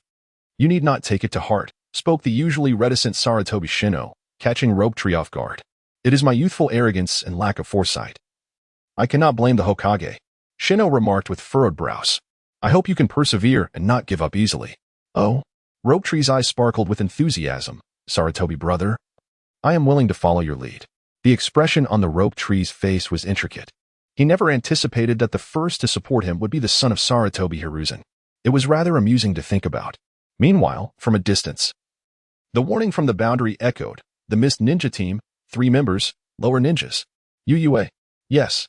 In an instant, Yuyue Akatsuki led Yamashiro Aoi and Akado to charge forward. The Rope Tree turned to Shino and said, Thank you for your endorsement, Sarutobi. However, I still need some time for reflection. I understand. Shino replied softly. I will seek out like-minded companions, for your plan cannot be executed alone. The Rope Tree remained non-committal, as he had not anticipated Shino's concern for him. A quarter of an hour later, Shien and the other 2 determined the outcome. At the cost of minor injuries, they vanquished 3 adversaries. The battlefield is not a place for the display of heroism. The Rope Tree spoke in a low voice, emphasizing the paramount importance of collaboration. It is only through mutual cooperation with companions that one can survive. Additionally, caution is essential, for even a lion exerts its full strength when hunting a rabbit, and one must never underestimate any adversary. Indeed, Hongdo employed palm techniques to assist Shien, while Qingyi tended to the wounds. In their trio, it ultimately became Hongdo who followed Tsunade to learn the art of medical ninjutsu. Boss, the sea is shrouded in fog. Should we still advance? Richa's expression was grave, as the mist teemed with figures, clearly indicating the presence of a formidable mist ninja force. No need. The Rope Tree shook its head, realizing that the sounds of battle here would likely attract a considerable number of onlookers. Let us consider fishing, it remarked. Understanding the situation, Hinata Hiyori took the lead in setting up traps, while Shinazuke expressed some concern. Rope Tree, the front lines have yet to engage in combat. We must keep our movements discreet. Fear not, it replied. I shall take action next. You all remain vigilant. The Rope Tree casually retrieved several specially crafted shurikens and launched them into the surrounding trees. Moments later, a series of piercing sounds echoed, heralding the arrival of 3 mist ninjas. The leading Jonin's pupils constricted as he swiftly halted his subordinates from approaching to investigate. Seahorse, return to the main camp at once and report to Lord Mizukichi. Yes. Just as the Jonin, named Seahorse, prepared to teleport away, a gust of wind brushed against his face, and then he vanished in an instant. The Flying Thunder God technique lived up to its legendary reputation. Shinzo clapped his hands in admiration. The 3 mist ninjas exhibited virtually no resistance. A routine operation. Shenshu shrugged, while Qinglei from Shanxing stared enviously, his eyes nearly bulging with desire. Teacher Mimi, he exclaimed, you must first master the art of shadow duplication. Qinglei from Shanxing replied sulkily. Throughout the afternoon, Shenshu successfully eliminated 3 fog concealment squads. It was evident that Shuing Yizong had sensed something amiss, as the mist over the sea swiftly expanded. Warning signals are sounding. The leader alerted. 5 directly ahead, 3 to the side, and 3 on either flank. Yizong is not playing around. The Rope Tree swayed, preparing to withdraw. In the distance, a sudden eruption of flames surged forth, directed towards the distant Water Shadow headquarters. Ah, it has begun. Shushu halted his movements, and the 10 or so ninjas surrounding him were taken aback, promptly retreating to provide support. It is Jiraiya's technique. Nishinobu chuckled lightly. I believe it is called the Toad Oil Fire Bullet. Quite formidable. After a moment of contemplation, Shenshu continued, Brother Sarutobi, you shall lead them back to the camp while I venture forth to sabotage the supply line. Shino immediately objected. No. It is unthinkable to allow you to embark on such a perilous journey alone. As you have observed, the supplies to the Land of Water are delivered by sea. How can we possibly disrupt that? The rope tree pointed towards the sea illuminated by flames, where numerous ships lay anchored at the dock. Shinnezuke hesitated and inquired, "Where do you intend to begin?" The rope tree rubbed its hands together, exuding an unusual excitement as it exclaimed, "Hee hee. Tell Jiraiya that I shall become a pirate on the high seas, and I will undoubtedly sever the supply line of the hidden mist village." Shinno looked at him with suspicion and asked, "You don't actually intend to plunder the ancestral home of the hidden mist village, do you?" "It's all the same." The rope tree cast a shadow clone, while its true form stealthily headed towards the dock. Unable to confront the formidable Danzo, can I not handle the three tails? Chapter 55, The Battle of Water and Fire, Part 2. Jiraiya casually tossed the scroll onto the table, a wry smile escaping his lips as he lamented, "I should never have trusted this kid to follow orders." "Do not fret, perhaps the rope tree will achieve something," Nara Shikaka remarked lightly.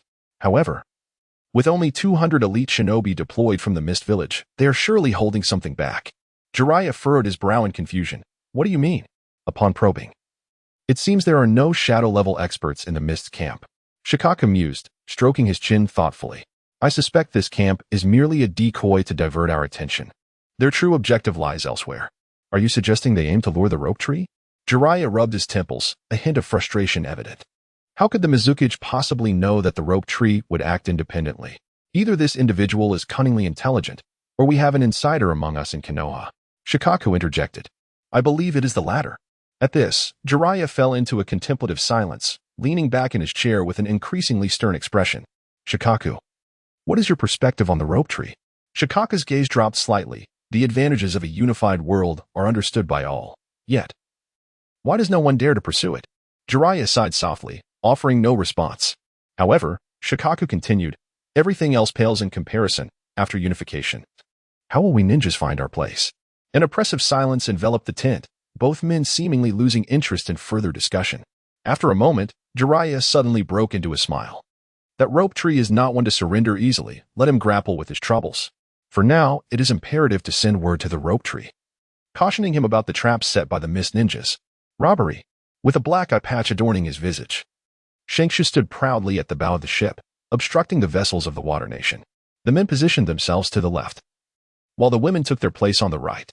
"You, yes you, simply stand in the center." Within the cabin, a dozen shadowy clones commanded the ship, vociferously emitting menacing sounds. At first glance, it certainly appeared to be quite a spectacle. Haha. From the beleaguered ships of the Water Nation, a chorus of laughter erupted. Indeed, there were foolish thieves unaware of their impending doom. The leading Mist Ninja grinned malevolently, commanding, "Go, sever their heads for the banner. Yes, no one dare take from me. It's mine." Three figures launched themselves from the ship, hurtling towards Shenshu. "Ah, a stance of nonviolent resistance, is it?" The tree of ropes extended its right hand, channeling lightning chakra that coalesced within his grasp. Subsequently, 3 bolts of lightning manifested as blades, piercing through the bodies of 3 middle-ranked Mist Ninjas.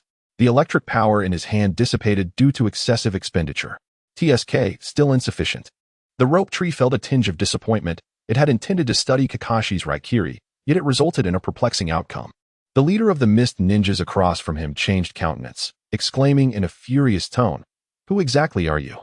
"Guess." The rope tree broke into a grin, its figure vanishing from the spot. The Mist Ninja, taken aback, remained on high alert. "Are you searching for me?" The Mist Ninja felt a sudden sharp pain in their chest and looked down, revealing a fragment of a chakra blade. "How swift. You are the swift one. Your entire family is swift." Shushu brandished his chakra blade, casting a cold glance at the ordinary individuals aboard the vessel. "Burn the supplies and cast the weapons into the sea. I shall spare your lives," he commanded. "Why yes." Over a dozen commoners from the land of water hurriedly complied, anxiously glancing at Shenshu, fearful of his potential change of heart. "Begone." The rope tree swiftly departed, expressing gratitude for the mercy shown by the noble lord.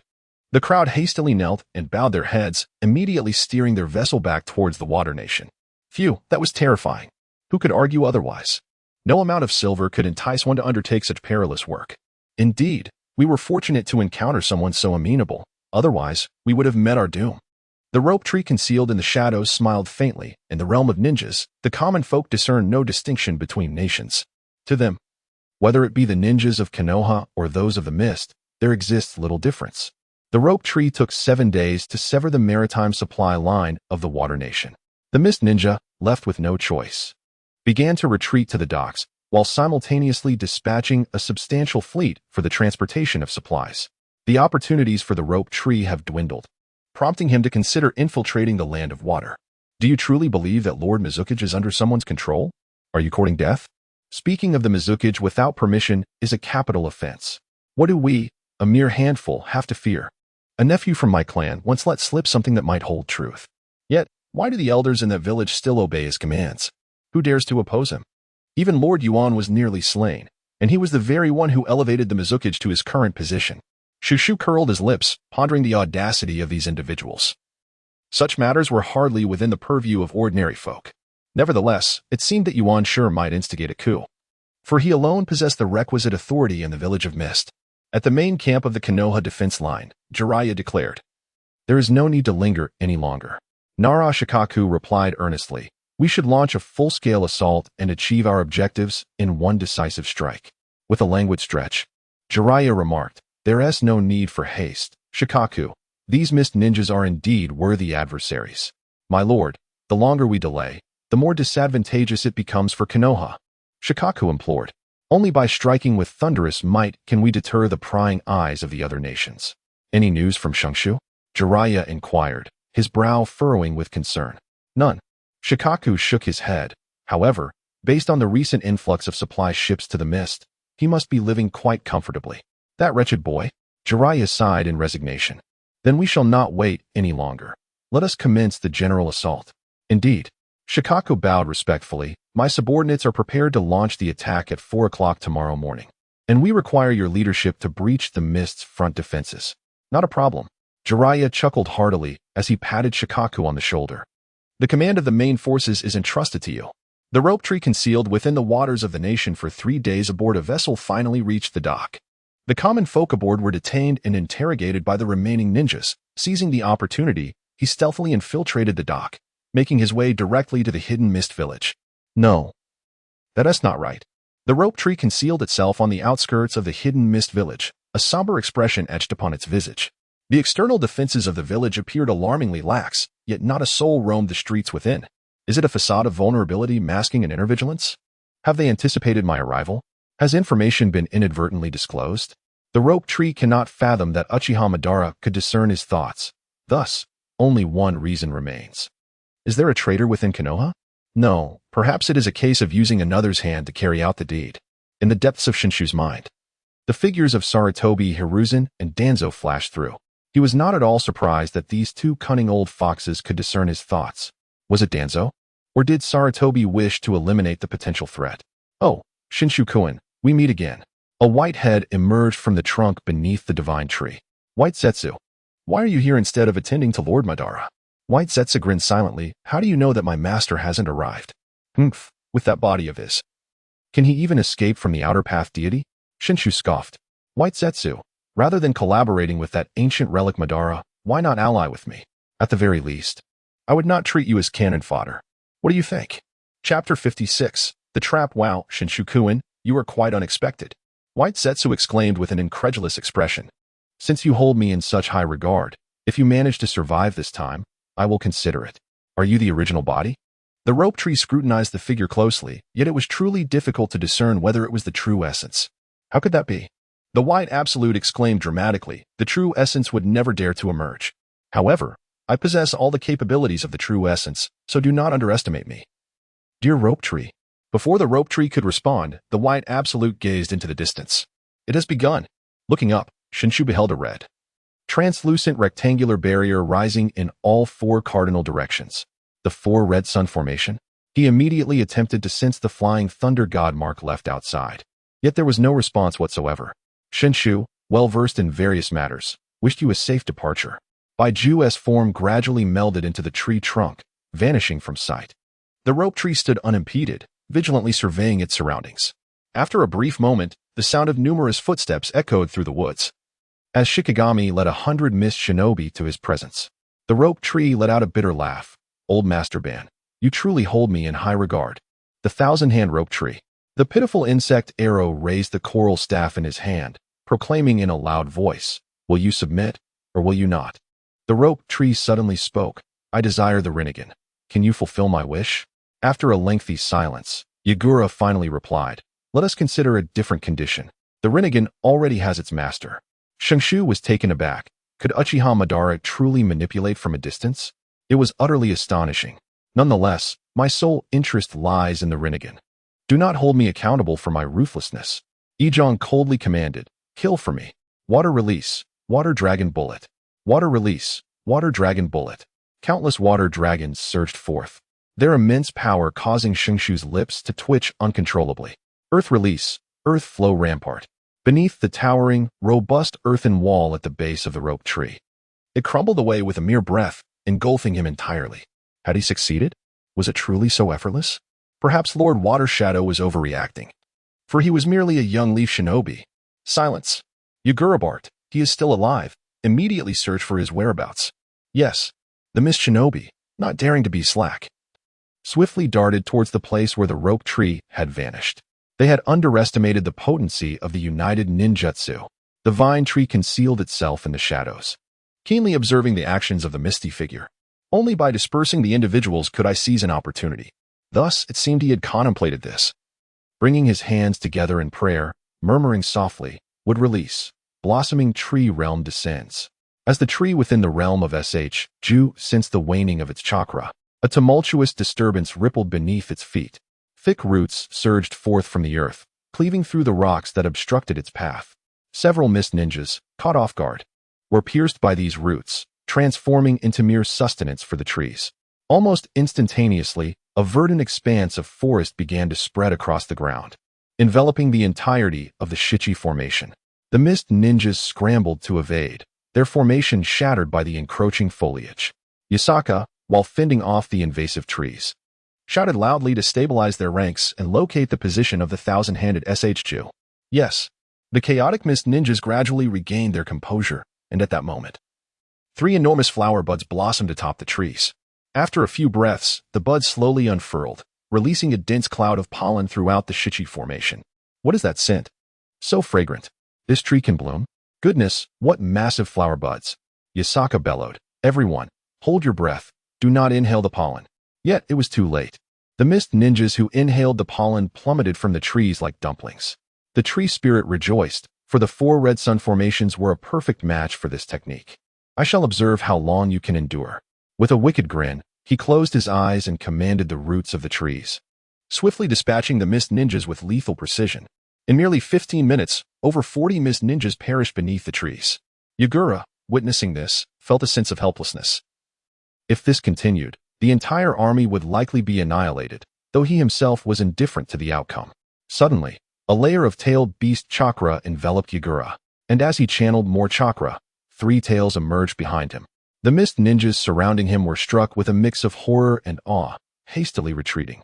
Lord Mizukage, please cease at once. They implored, the space is too confined. You must not unleash the tailed beast bomb. Unfazed, Yagura crouched low, opening his mouth wide to gather the energy for the tailed beast bomb. The expression on Rope Tree's face was grave, as Uchiha Madara acted with resolute determination, leaving no opportunity for delay. The colossal tailed beast ball, comparable in size to a human head, was unleashed, obliterating all trees in its path. The Rope Tree deftly evaded the assault, as the tailed beast's sphere struck the barrier, erupting in a tremendous roar. Boom! The space of the 4 Scarlet Sun formation was instantly engulfed by the explosion. My lord, the sage, with a grave expression, gazed towards the distant 4 Scarlet Sun formation, his countenance filled with concern. What is the situation? Reporting to you, my lord. The kneeling individual appeared embarrassed, as nearby guards prevented his advance. Humph! The sage's anger flared momentarily, his staff striking the ground with force. Inquire further. I demand to know the precise details. Yes. Once the individual departed, a mist-hidden elite shinobi emerged from the partition. My lord, all preparations are complete. Indeed. The sage furrowed his brow, his worry palpable. Is this not too hasty? Time is of the essence. The sage's visage appeared even more aged, burdened by 2 careless water shadows, which had become a veritable nightmare for him. At this rate, will the village even survive? Yet we are short on manpower. The moonlit figure, Kage, expressed his concern. Although we have spread the news of Lord Watershadow's control, most remain skeptical. Disregard them. This is our finest opportunity. the sage declared gravely. The magnitude of the formation required to confront the likes of Yachikura indicates they are no ordinary foe. Even if he prevails, it will be a Pyrrhic victory. Boom. The thunderous sound of the four Scarlet Sun formation reached the sage's ears, causing his expression to change abruptly. It is the tailed beast sphere. Within the confined space, an explosion occurred, amplifying its power manifold. In an instant, anguish cries echoed from within the four Scarlet Sun formation. As the rope tree emerged from the rankings, it couldn't help but gasp in shock. The number of tailed beast orbs that had detonated was astonishing, surpassing even the number he had dispatched. Meanwhile, Itsong lay on the ground, oblivious to his fate. Such ruthlessness. Even allies were not spared in this onslaught. Truly remarkable. At that moment, Itsong's body convulsed uncontrollably, and subsequently, a three-tailed beast manifested, occupying a significant portion of the Cheong formation. Is this the infamous Gifu? How utterly grotesque. Indeed, among these tailed beasts, Kurama reigns as the most handsome. Gifu shook its diminutive head vigorously, its gaze seemingly regaining clarity. With a roar that echoed to the heavens, Gifu expressed its indignation. As a three-tailed beast, it had never fathomed a day when it would be subjugated by another. Itsong, you incompetent fool. Even with my assistance, you still falter. Shenshu was taken aback. He had always believed that tailed beasts could only communicate through their Jinchuriki or by means of their hosts. Speaking of which, with Kifune emerging, could it be that Yagura has already perished? A sudden phrase flashed through his mind, prompting an uncontrollable smile. Did I kill myself? The beast growled, are you mocking me? Brat? Kifune's gaze turned menacing, an aura of brutality erupting from its being. Chapter 57. The Calamity of the Hidden Mist Village. Do not be alarmed. I harbor no ill intent. Shenshu coughed lightly, adopting a serious tone. I have a proposition for you. Will you consider it? What kind of nonsense are you spouting? Kifune inquired gruffly, its three tails thrashing behind it, adopting a threatening stance. How about becoming my summoning beast? Shenshu smiled slyly and said, you and I are mutually beneficial. In this vast world, who could possibly be our adversary? Surely we are far superior to that useless Izong. Gifu fell silent for a moment, and suddenly, the tail behind him struck fiercely towards Shenshu. You dare to make this lord your spirit beast? You seek death. The expression in Shintong's eyes turned icy as he swiftly evaded the attack from Ibu, and with a fierce shout, he declared, do you disagree? I shall force you to consent. Following this, he unleashed the technique of wood release, the art of all-encompassing bag. Suddenly, countless wooden hands erupted from the ground around Isafu, firmly pinning its tail and body to the earth. Isafu struggled with all its might, but remained utterly immobile, unleashing a furious roar. You little brat, perish. Without witnessing its movements, several blades of wind materialized around its body. As the wind blades severed the colossal hand, they spiraled towards the distant rope tree. Would release, technique of the board arrangement. The rope tree evaded the onslaught of the wind blades, which wreaked havoc within the four Scarlet Sun array. The four ninjas sustaining the formation simultaneously coughed up blood, rendering the barrier increasingly difficult to maintain. Observing this, Isufu turned and departed without a care for the fate of the rope tree. When faced with the choice of freedom, it was unwilling to risk its life. Seeking to leave? Have you consulted me about it? With a resounding clap of his hands, the tree master invoked the technique of wood release, wood dragon. From the trees beneath his feet, a colossal wooden dragon suddenly emerged, entwining itself around his form. Despite the protective barrier of the turtle shell, he could not suppress a cry of anguish as the immense power of the wooden dragon constricted mercilessly. Taking the opportunity, the rope tree advised, if you agree to become my spirit beast, I shall grant you your freedom, and I shall not break my word. Never, roared Jif, as he began to gather a sphere of dark energy in his mouth. Upon witnessing this, Ki intensified the flow of chakra, and the power of the wooden dragon surged once more.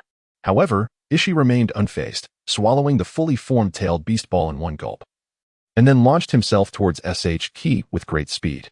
The rope tree dared not confront the situation head-on.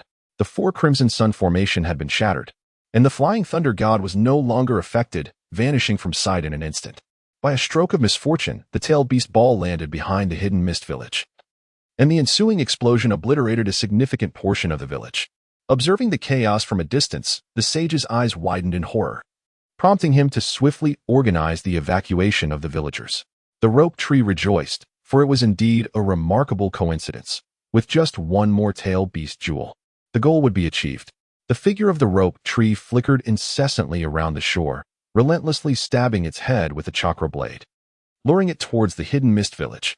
The shore grew increasingly agitated, its eyes gradually turning a deep crimson as the last vestiges of reason were submerged by primal instincts. Striking at the rope tree like a mere fly. With 3 long, thick tails whipping through the air, there remained no unscathed ground within a kilometer radius. The sage watched in despair as the 3-tailed beast drew ever closer to the village, swiftly organizing personnel to intercept it.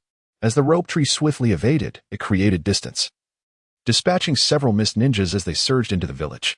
However, Isafa harbored no intentions of retreat. He pursued relentlessly behind. The monstrous entity must not be allowed to infiltrate the village. Follow me and slay, he commanded. Earth release, yellow spring swamp. Water release, grand waterfall technique. Water release, water dragon bullet. The rope tree is indeed an eye-opener, as various ninjutsu are unleashed upon the body of the 3 tails as if they were free. Yet under the protection of the immense turtle shell, little harm is inflicted. Instead, it deepens the hatred, rendering it even more ferocious. As time progresses, the sacrifices among the mist ninjas multiply, culminating in a final desperate charge by even the Jonin. The leader's body swayed, a sight too painful to behold. My lord. Kazuki Mangetsu knelt before the leader. The civilians have already evacuated. Very well, the leader responded with great difficulty. Immediately issue the order to retreat from the siege on the 3 tails. At the same time, inform all those attacking Konoha to return. Kazuki Mangetsu's heart sank. My lord. The Mizukage will not agree. Humph, can he survive if the 3 tails runs amok? The leader retorted coldly, go and execute the order at once. I will take responsibility for any consequences. Understood. Kazuki Mangetsu reluctantly accepted the command. Are you the leader? The rope tree appeared before the Master Yuan like a specter, scrutinizing this venerable figure of 3 dynasties. The misty guardian swiftly encircled the Master Yuan, watching him with vigilant eyes. The rope tree chuckled softly. Master Yuan, as a high-ranking member of the mist, isn't it rather beneath your dignity to seek protection from these mere genin? What high rank? You are merely an old fool. Master Yuan patted the shoulder of the child standing in front of him, signaling them to step back. Are you Senju Rope Tree? Indeed. Rope Tree nodded and inquired. I wonder if you appreciate this grand gesture? A flicker of anger crossed Master Yuan's face, but he quickly regained his composure and replied, Rope Tree Kuin. You are not here to flaunt your power before me, are you? Indeed. In the eyes of Shenshu, there was an unmistakable admiration. I have a proposition for you, he declared. Oh? Master Yuan responded, taken aback, momentarily unsure of what scheme Shenshu was concocting. Pray, do enlighten me. I can lure the 3-tailed beast out of the village. Shenshu stated solemnly, but the condition is that you or the hidden mist village must acknowledge me as your master. You must choose, submission or annihilation. Preposterous. Master Yuan retorted indignantly. Even Saratobi Hiruzen would not dare utter such words in my presence. Haha, and that is precisely why I am not Saratobi Hiruzen. Shenshu laughed heartily, his eyes betraying a ruthless intent. I care not for the fates of you insignificant beings. Can you guess what I was doing just now? Shushu smiled meaningfully, pondering whether your village's refuge could withstand the impact of a tailed beast jewel. Yuan sure flushed with anger. Pointing at Shangshu and rebuking, you fiend. The slaughter of innocent civilians will undoubtedly incur the wrath of the 5 great ninja villages. How amusing. Do you not keep count of how many civilians have perished at your hands? The rope tree let out a cold sneer and continued. Moreover, your human pillar's loss of control has nothing to do with me, the 1,000-handed rope tree. You. The vine tree gazed into the distance, while the monstrous creature, Jifu, rampaged indiscriminately through the structures, having lost its target. Master Yuan, your time is running out. Rather than languishing in survival, it would be better to embrace death. You have lived long enough. Why not inquire if the children behind you have had enough of life? The vine tree shook its head. I offer you a chance, yet you prove to be utterly ineffectual. With that, the vine tree vanished from sight. When Master Yuan regained his senses, he found the vine tree looming above Jifu.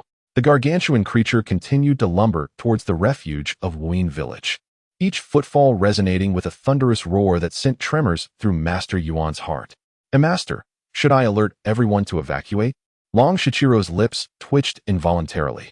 His heart gripped with fear. Where could they possibly retreat to?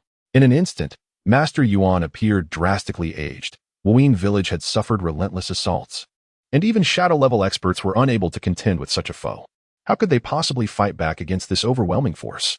one of the 5 great ninja villages. Reduced to being cornered by a mere child. Senju rope tree, I shall comply. Chapter 58, Master Yuan bows his head. Shenshu wore a subtle smile. Realizing he had successfully taken the first step, in a flash, the god of thunder appeared before Yuan. Yuan, it would have been preferable to have done this earlier. Avoiding any unpleasantness, he remarked. Yuan, with an expression devoid of any trace of anger, replied with remarkable calmness, First, you must deal with the 3 tails. I shall await your esteemed presence in the village. In his heart, Shenshu silently vowed and nodded slightly. Very well. But remember, I can summon it once, and I can summon it a second time. Having spoken, without waiting for Yuan's response, he returned to lead Jifu gently out of the village. Someone, my lord. Chur replied promptly. Yuan, feeling helpless, realized that the only individuals he could rely on were these few children. Inform the moonlit lanterns to immediately restore order to the village. Understood. Meanwhile, after leading Jifu outside the village, Shenshu began to prepare for the task of subjugation. Following the tumult, Jifu's strength had diminished considerably. Kain, stand by. The right hand of the rope tree bore the imprint of a character, inscribed upon the heart of Sanwei's cliff. In an instant, Jifu's body grew rigid, the wildness in his eyes gradually receding, restoring clarity to his mind. Jifu, what are your thoughts on this matter? I have consented to enter your body. No. The rope tree shook its head. I summoned you to be my spirit beast, not to become your human pillar. Do you understand? The shoreline restrained itself, for otherwise, it would surely strike him down with a single tail swipe. Haha, you are the first to desire us as your spirit beasts. The shoreline mocked. It is not that I look down upon you, but do you truly believe you can summon me? The rope tree shrugged. How can one know without trying? Are you aware of our origins? Asked Jifu suddenly. I have heard some rumors, the rope tree replied with a smile. It is said that the Sage of 6 Paths divided the 10 tails into 9-tailed beasts. As he spoke, his interest piqued. I have also heard that when distributing the chakra of the 10 tails, 1 tail received 1 portion, and the 9 tails shared 1 portion. Similarly, the 2 tails received 1 portion, and the 9 tails shared 1 portion as well. Silence. Jifu could not help but interrupt. While it is true that the Sage of 6 Paths favored the 9 tails, this matter does not concern you. In order to forge a contract with us, it is imperative that, in addition to our mutual consent, you must possess the bloodline of the Sage of 6 Paths. What do you mean? The rope tree was taken aback. So, in order to engage you as a summoning beast, one must also consider bloodline? Humph, Jifu scoffed. Only those with the bloodline of the Sage of 6 Paths can successfully establish a contract. Without it, the summoning agreement will fail. What a bother. Shenshu extracted a summoning scroll from the backpack of tools, biting his finger to inscribe the contract upon it. Come, offer your blood. I have stated that only the bloodline of the 6 Paths Sage will suffice. It's worth a try, and it won't cost you a thing. With no other option, Jifu reluctantly lowered his tail. Shenshu utilized a chakra-infused blade to make a delicate incision at a vulnerable spot, allowing the creature's blood to mingle with the summoning contract. In an instant, their bloods intertwined within the scroll, coalescing into a peculiar pattern. A faint yet palpable connection formed between Jifu and Shenshu. The figure of Shitu waved the ethereal scroll in his hand with a sense of triumph, exclaiming, See, it has come to fruition. In disbelief, Jifu exclaimed, How is this possible? You possess the bloodline of the 6 Paths Sage. My surname is Senju. The rope tree stood atop the head of the rocky creature, giving a firm pat on its forehead. From this day forth, we shall be companions in life and death. Do not betray the trust one have placed in you. Companions, you say? The rocky creature fell silent for a moment before responding in a deep voice. I am weary. I seek a place to rest. Do not disturb me unless it is of utmost importance.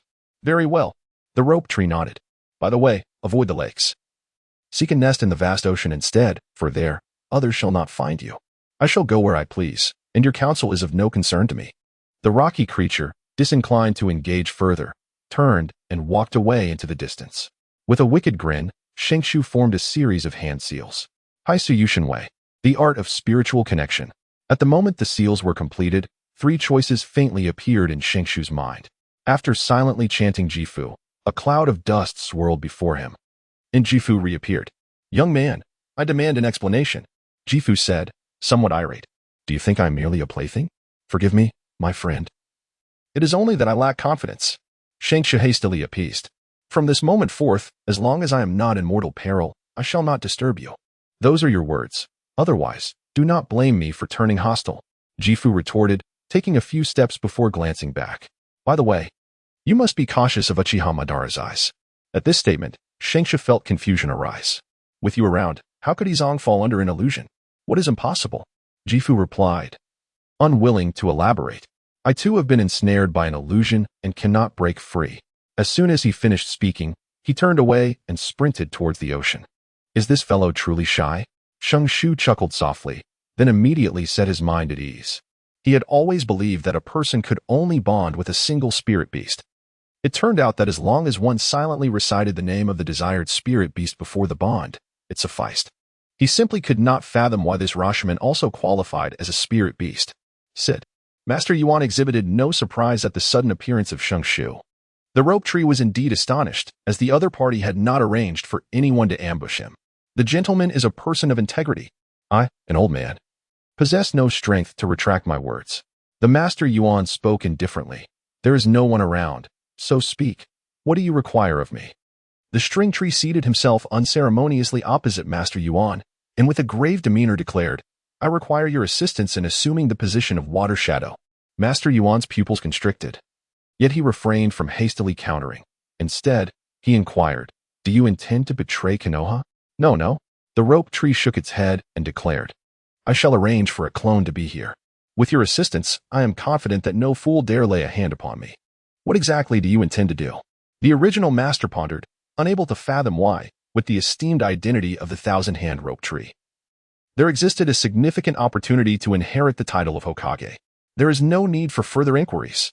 Shenshu seductively proclaimed, you must understand that from the moment you bowed in submission, you have become part of an unprecedented transformation within the ninja world. Once the plan succeeds, your name will be etched in the annals of history. Yuan Shi silently pondered the madness of associating with such a person, uncertain whether it was a blessing or a curse. And what if we fail? He inquired. There will be no failure, Shenshu asserted with unwavering conviction. I shall outlive each of you, and with my protection, the notion of failure is rendered moot. Yuan Shi fell into a contemplative silence, his grip on the cup alternating between tight and loose. The rope tree did not urge, instead curiously surveying the furnishings within the room, unconcerned about any potential outbursts from the other party.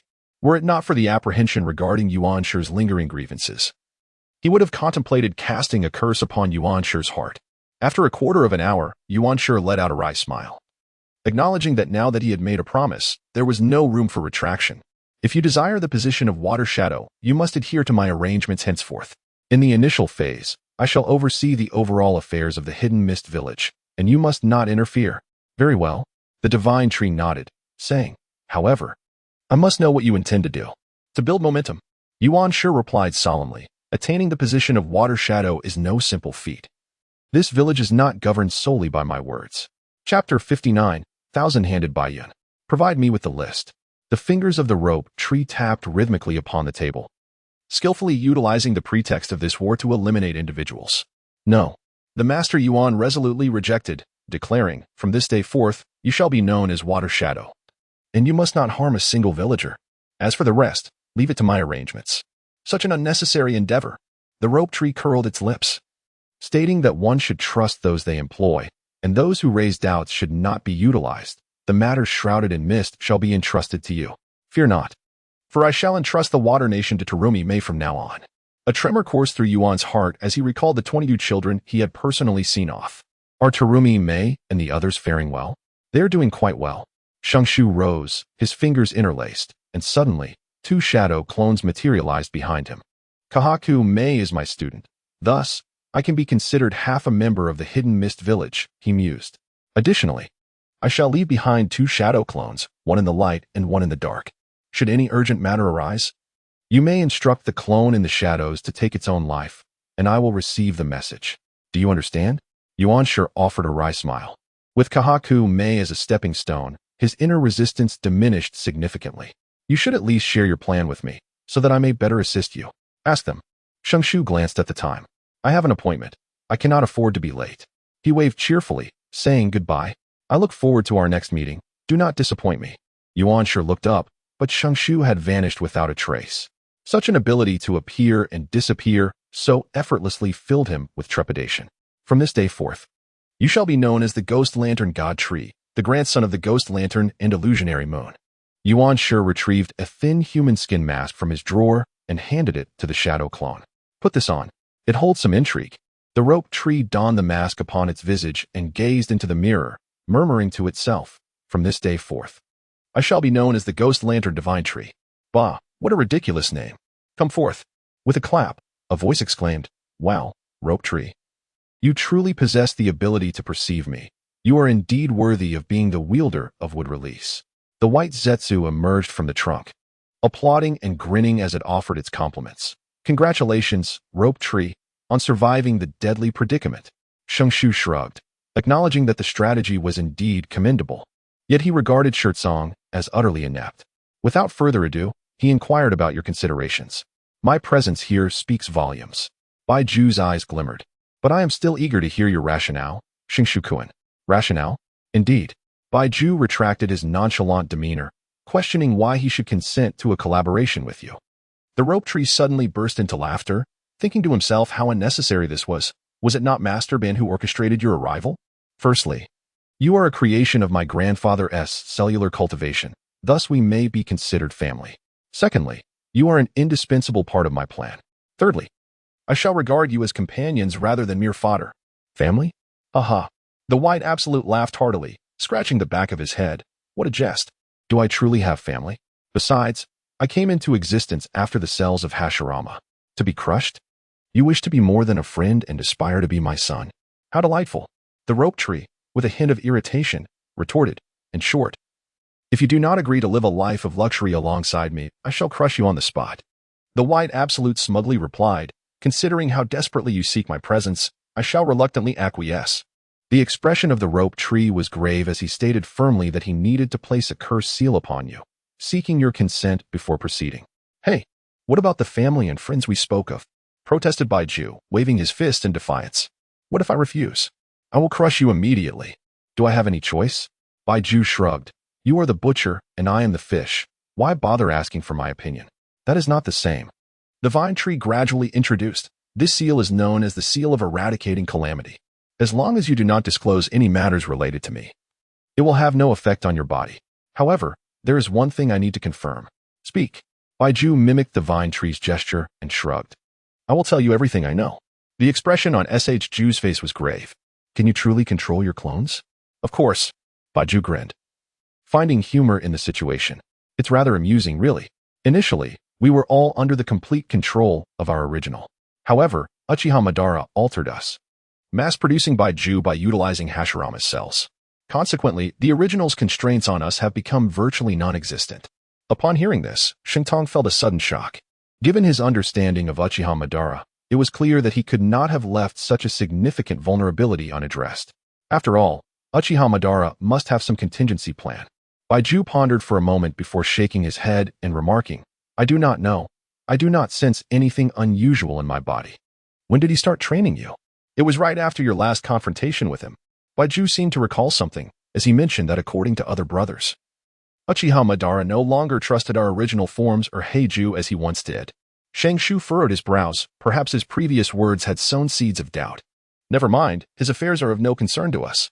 He shook his head, a slight smile gracing his lips. Come now, allow me to embellish your tongue. A few minutes later, Shenshu nodded in satisfaction, recalling the last time he had raided the Dark Department's archive. It must be said, Danzo is a ruthless individual. He had amassed 4 or 5 types of cursed seals solely for controlling others. Apart from the techniques for eradicating calamities, there were also heart and brain cursed seals, which rather fortuitously benefited him. From this moment forth, you shall be known as Senju Ketsu, my long-lost brother. No. Bai Ju shook his head, deeming the name far too casual. The rope tree cast a glare at him. Then you do it yourself. The 1,000 hands of white clouds. Bai Ju said with pride. How about that? Isn't it much more melodious? Shushu jested. It would be better to call you Wankai. Now, change your appearance to resemble mine, but I warn you, do not make it an exact replica. Understood? After absorbing Shinshu's chakra, Qianshou Baiyan's physique began to transform, ultimately taking on the form of a youth around 13 or 14 years of age. His features bore a resemblance to Shinshu's, albeit 6 parts similar, and he left a scar at the corner of his eye. Proudly, He looked at Shenshu and asked, "How do I look?" "Quite impressive," Shenshu admitted with great admiration. "I must say, your impersonation skills have reached an extraordinary level." "Of course," Qianshou Baiun replied sheepishly. "Could you lend me some clothes? It's rather awkward standing here like this." "Haha. Lord, we have lost contact with the white Zetsu clone sent to Kirigakure." Hei and Bai Zetsu stood respectfully before Uchiha Madara. It must have been discovered and eradicated by Qianshou Shushu. "I am aware," Uchiha Madara replied nonchalantly, opening his eyes. "It was merely a clone. There is no need to be concerned about it. It's a pity that even with the power of the three tails, we could not retain it." "My lord," Heizetsu expressed his concern. "What shall we do without Jinchuriki?" "It is of no matter," Uchiha responded in a deep tone. "In comparison to the three tails, the two tails would be more suitable." "My lord, the rakeage is not to be underestimated," cautioned Heizetsu. A hint of disdain flickered across Uchiha Madara's face. "He is merely a brash fool." Chapter 60. The conclusion of the water and fire war. 3 days later, the remnants of Kirigakure fled back to the land of water. Under the guidance of the sage, the ghost lantern god Tree utilized healing techniques to save numerous injured individuals, thereby gaining considerable prestige. The much-anticipated water and fire conflict concluded unexpectedly, leaving many astounded. The sage proactively sent envoys to the land of fire to negotiate peace, while simultaneously announcing a policy of isolationism. Other major hidden villages seemed to sense Kirigakure's vulnerability, revealing their sharp claws. However, the sage demonstrated remarkable resolve, paying a sufficient price to announce an alliance with Konoha on the spot. Sarutobi Hiruzen graciously acknowledged this, promptly declaring that Kirigakure was a subordinate of Konoha, warning that anyone who dared to strike them would be striking his face. "Whoever dares to disrespect me, I shall retaliate against them." In an instant, the ninja world appeared to regain its tranquility. The third Raikage recalled his forces, focusing solely on the ambitions of the great Tsuchikage. Chio of Sunagakure, feeling helpless, suggested to the third Kazekage that the substantial forces amassed at the borders of Konoha be withdrawn. "Sister, have you noticed that Lord Kazekage seems somewhat uncharacteristic?" Chio furrowed her brow slightly. "Hirako, what do you mean?" "I can't shake the feeling that Lord Kazekage's movements seem somewhat stiff, as if he were being controlled." "How could that be?" Chio chuckled. "The third Kazekage is the strongest of our Sunagakure. Who could possibly control him?" Hirako rubbed his brow. "I hadn't considered that angle. But the fate of the fourth Mizukage, Karatsuchi, compels me to harbor suspicions." "Haha, let us return and rest." Chio chuckled softly, observing, "I believe you are simply exhausted." Ebizong nodded slightly, about to step out when he suddenly remarked, "Sister, revenge should not be rushed. We must not plunge the village into despair." "Do I need you to instruct me?" Chio retorted with a playful scold, personally escorting Ebizong out of the room. From the shadows within, a figure gradually emerged, contemplating Chio's retreating silhouette with a pensive expression. When Shenshu returned to Jiraiya's camp, most of the troops had already returned to the village. "Do you even know how to come back?" Jiraiya admonished, pointing a finger at Shenshu's nose. "Danger lurks everywhere on the battlefield. You acted on your own. If anything were to happen, how would I explain it to your sister?" "Calm down." The rope tree yawned, pointing at the thousand-handed white cloud at the door, exclaiming, "Isn't this a reunion with long-lost kin? What a waste of time. Thousand-handed white cloud? Oh, your kin?" Jiraiya regarded him with a look of incredulity. "Indeed," the rope tree exclaimed, pulling thousand-handed white cloud close, their heads nearly touching. "Dare you say we bear no resemblance?" Surprisingly, there was a semblance of truth to that claim. Jiraiya scoffed. "I care not for your reasons. Disobeying orders warrants punishment. I willingly accept the consequences." The rope tree replied with a grin. "What will you impose? Perhaps I could treat you to a day at the hot springs?" "Aha." Jiraiya laughed heartily, playfully wrapping an arm around the rope tree's neck. "Little rope tree, I have heard whispers of a tavern in the village known as the Green House. Is it your establishment?" Who dares tarnish my reputation?" The rope tree quickly denied. "It was clearly the doing of the round moon. What does it have to do with me?" The village's upper echelons were well aware. There was no escaping the truth. Jiraiya declared triumphantly, "Bring me the highest level V card, and we shall consider this matter settled." "How does that sound?" "Deal." The rope tree grumbled. "I've only just opened. And you already know all my secrets?" The round moon's grand opening was too ostentatious. Even the Hokage took notice. "Did you think you could keep it a secret?" Jiraiya teased. "I never imagined you, rope tree, to be so earnest. You are indeed one of us. Let us not make it sound so ambiguous." It's merely a tavern for drinks and music, a legitimate enterprise. The lazy rope tree inquired, "Is this the end?" To which Jiraiya, with a serious demeanor, replied, "The land of wind has stationed troops at the border, and both the land of earth and the land of lightning are observing with interest. We cannot afford to delay." The rope tree scoffed, "Can war truly be avoided? The land of wind is barren, rife with internal discord, compounded by deep-seated enmity with my land of fire. A mere spark of provocation is all it takes for them to shift their grievances. What could be more direct than war? Nonetheless, he thought, for the time being, let us delay the inevitable." Jiraiya, seemingly indifferent, remarked, "We should also withdraw. As for that individual, Senju Haken, I shall smooth things over for you. No need to involve the intelligence department. Thank you." 7 days later, the final contingent of troops returned to Konoha under the command of the rope tree. Accompanying Jiraiya, he proceeded to report to the Hokage's office. "Rope tree, according to intelligence from the hidden mist village, the Three Tails, Isabu, has gone berserk. Is this your doing?" Sarutobi Hiruzen's expression was solemn. The Hokage had obscuring much of his face, lost in contemplation. "Lord Hokage, you jest. What merit does a humble subordinate possess to manipulate a tailed beast?" The rope tree replied impassively. "Moreover, I am currently executing the task of severing the supply lines to the Mist Ninjas. My clones are stretched thin. Indeed, it seems the heavens favor Konoha." Sarutobi Hiruzen did not pursue the matter further. "Jiraiya, recount the battle's progression and distill some lessons learned. Narashikaku, you shall present the insights." Jiraiya summoned Narashikaku, as he had directed the battle, and it was only fitting for him to elaborate. "Oh." Sarutobi Hiruzen appeared pleased. "Then, Shikaku, the floor is yours." "Yes." Narashikaku replied respectfully. "I shall first dispatch personnel." A quarter of an hour later, Shikaku succinctly recounted the events, leaving the rope tree on the verge of slumber. "Excellent." Sarutobi Hiruzen clapped in approval. "Shikaku, continue your diligent work. I have high hopes for you." "Thank you, Lord Hokage." Shikaku exclaimed. "I am willing to give my all for the village, without regret." "Ah, seeing you reminds me of my own youth, filled with such vigor." Sarutobi Hiruzen took a puff from his pipe. "Rest for a day. In 2 days, you shall head to the northern defense zone to assist Namikaze Minato." "Understood." "Dismissed, Jiraiya." "Remain." "Yes." Shenshu abruptly regained his senses and swiftly exited the Hokage's office. "Shenshu, is there any need to hurry so?" Lugio suddenly called out. Shenshu paused momentarily, taken aback by the unexpected approach of the two, whom he hardly knew. "How amusing. It has been quite some time since I left the village, and I find myself yearning for home." He chuckled. "Such is the nature of humanity." Lugio responded with a hearty laugh. "I am quite curious about you, Shenshu. Let us engage in more conversations when time allows." "Certainly. The rope tree is perfectly acceptable.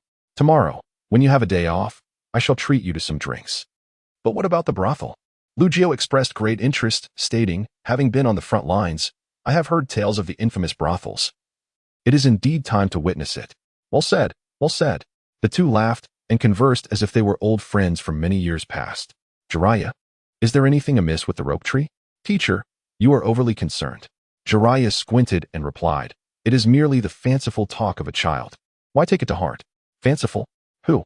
Sarutobi Hiruzen exhaled a ring of smoke, speaking in a grave tone. "Jiraiya, he is merely 15, yet possesses unfathomable strength. What will he become in another decade? Then what of it?" Jiraiya's expression turned serious, shedding his previous levity. "I believe the rope tree would never act against the village. With your watchful eyes, I naturally do not fear for his potential harm to the village. My concern lies in him swaying you to his cause, dragging Konoha into turmoil. You worry too much." Jiraiya suddenly chuckled. "Given his nature, I suspect he merely seeks to indulge in fanciful words. Is that not a guise?" Sarutobi Hiruzen replied thoughtfully. "I sense no youthful fervor within him." Jiraiya's expression faltered. This child was once brimming with passion, but since narrowly escaping death during the Second Great War, his demeanor has drastically changed. He paused briefly before continuing. "What is most outrageous is that the final assassin turned out to be one of our own." Sarutobi Hiruzen responded calmly, "Are you implying that I have been unjust in my dealings?" "Indeed, Danzo is a malignant tumor within our village, and you, teacher enough." Sarutobi Hiruzen interjected coldly. "Orochimaru departed due to a difference in ideology. Do you wish to follow suit?" Jiraiya sighed. His expression clouded.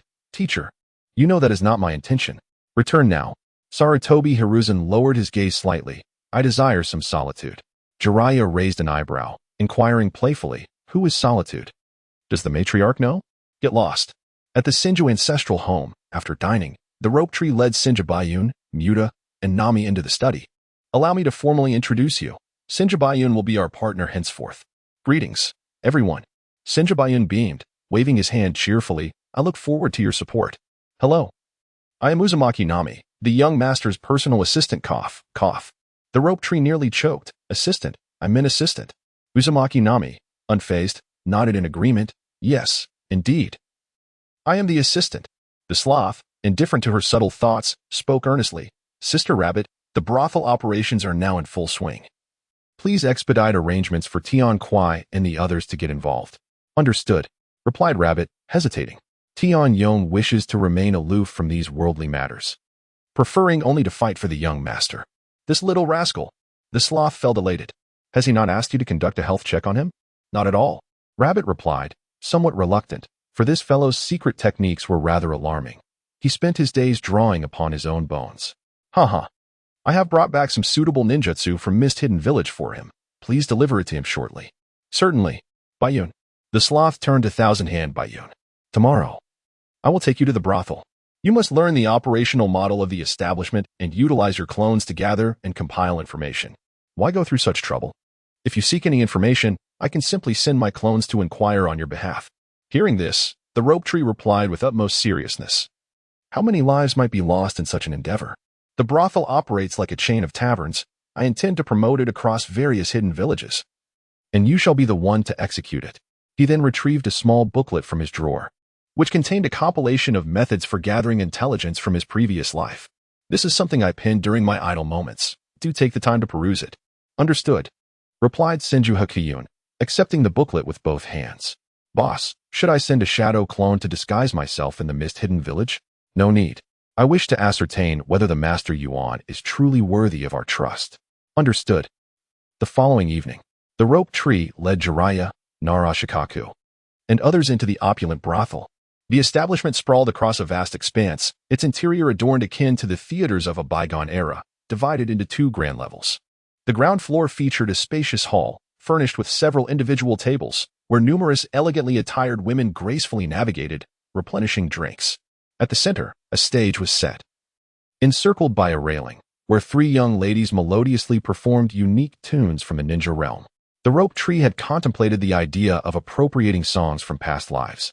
Yet lacking cultural depth, it faced derision from professionals for its utter inadequacy, ultimately opting to relinquish control to the whims of the full moon. The true essence lies on the second floor, accessible only to esteemed guests. This upper level is partitioned into more than a dozen private rooms, each featuring a small stage. Here, one can not only enjoy the performances from below, but also select songs according to personal preference. As for special requests, they are not entirely out of the question, though they do come at an additional cost. Mr. Rope Tree, arrangements have been made for your esteemed guests on the second floor. Shenshu was taken aback by the unexpected arrival of the full moon, feeling a sense of displeasure. After leading Jiraiya and the others into the private room, he quietly remarked, "How many times have I advised you against taking matters into your own hands? As the esteemed proprietor, how could you not oversee the operations personally?" The full moon rolled her eyes, retorting, "Do you think we can conceal anything from anyone? The Konoha Intelligence Department has already scrutinized our every move. Understanding the situation is one thing, but making it public is another entirely." Shushu replied sternly, "If you have nothing pressing, refrain from coming this way." Understood. The full moon responded with a charming smile. "Today, I shall arrange for you the finest entertainment, ensuring your utmost satisfaction." The rope tree shrugged, noncommittal. He harbored doubts that Jiraiya had merely come to indulge in drink and music. He beckoned to Senju, who swiftly approached. "From now on, the brothel shall be entrusted to your management. Ensure that you convey the critical matters clearly." "No problem." Shenshu nodded and entered the private room with a hearty laugh, exclaiming, "Jiraiya, my esteemed elder brother, what do you think of this ambience? Given your extensive experience, do share your insights. Do refrain from jesting." "This is my first visit to such an establishment," Shushu replied, a hint of nervousness in his tone. Jiraiya chuckled warmly. "As for the environment, it is indeed serene. I initially presumed it to be a den of iniquity, yet it turns out to be a respectable tavern. However, dear Shenshu, when Tsunade returns, won't she be furious with you for running this place?" How could you say such a thing? In a proper setting, what reason would she have to chastise me? Shenshu retorted, filling the cups with sake. Here, try this. It is my exclusive fine sake from the brothel. Jiraiya lifted the cup and took a sip, immediately feeling a spicy sensation that coursed down his throat to his stomach. Soon, warmth enveloped him, as if his very cells were invigorated. Excellent sake. Truly remarkable. Narashikaka remarked. I have a feeling that consuming a few sips of this elixir might enhance chakra accumulation. To be cautious, practicing after drinking is perilous. Shushu quickly interjected. Should anything go awry, it would bring tears to our kin. Indeed, you are right. The willow tree swayed gently, and a woman adorned in a gauzy skirt and a scarf gracefully entered the private room, cradling a pipa in her arms.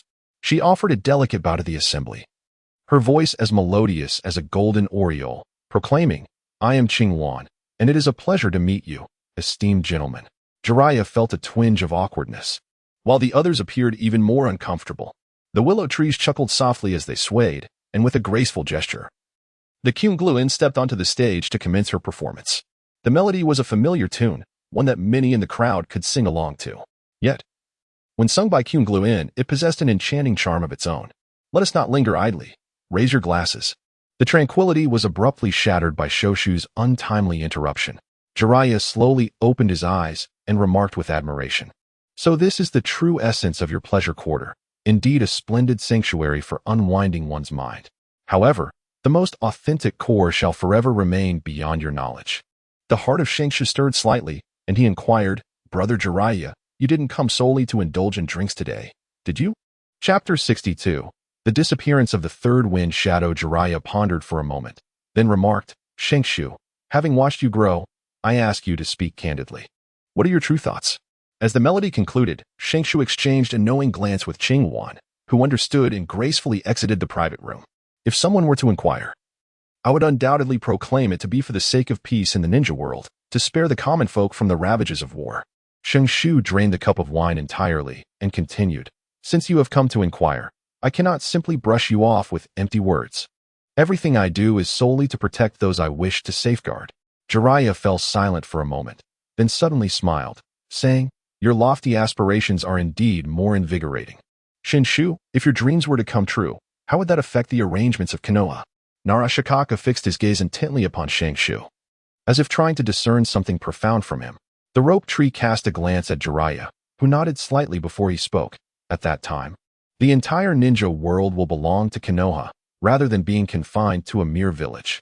How, then, shall we ninjas position ourselves? Narashikaku, with his sharp tongue, remarked, If what you say holds true, the first to be abolished after unification would be the ninjas. Am I correct in my assessment? Shenshu spoke in a low voice. Unity does not equate to safety. Why should it be abolished? Narashikaku, unconvinced, argued that after unification, the shinobi world would transform into a singular nation, devoid of external threats, requiring only the recruitment of ordinary citizens to maintain order. However, the immense power of ninjutsu, capable of annihilating lives and nations, remains a significant risk factor. In such a scenario, the profession of a ninja would surely fall out of favor in the interest of preserving national stability.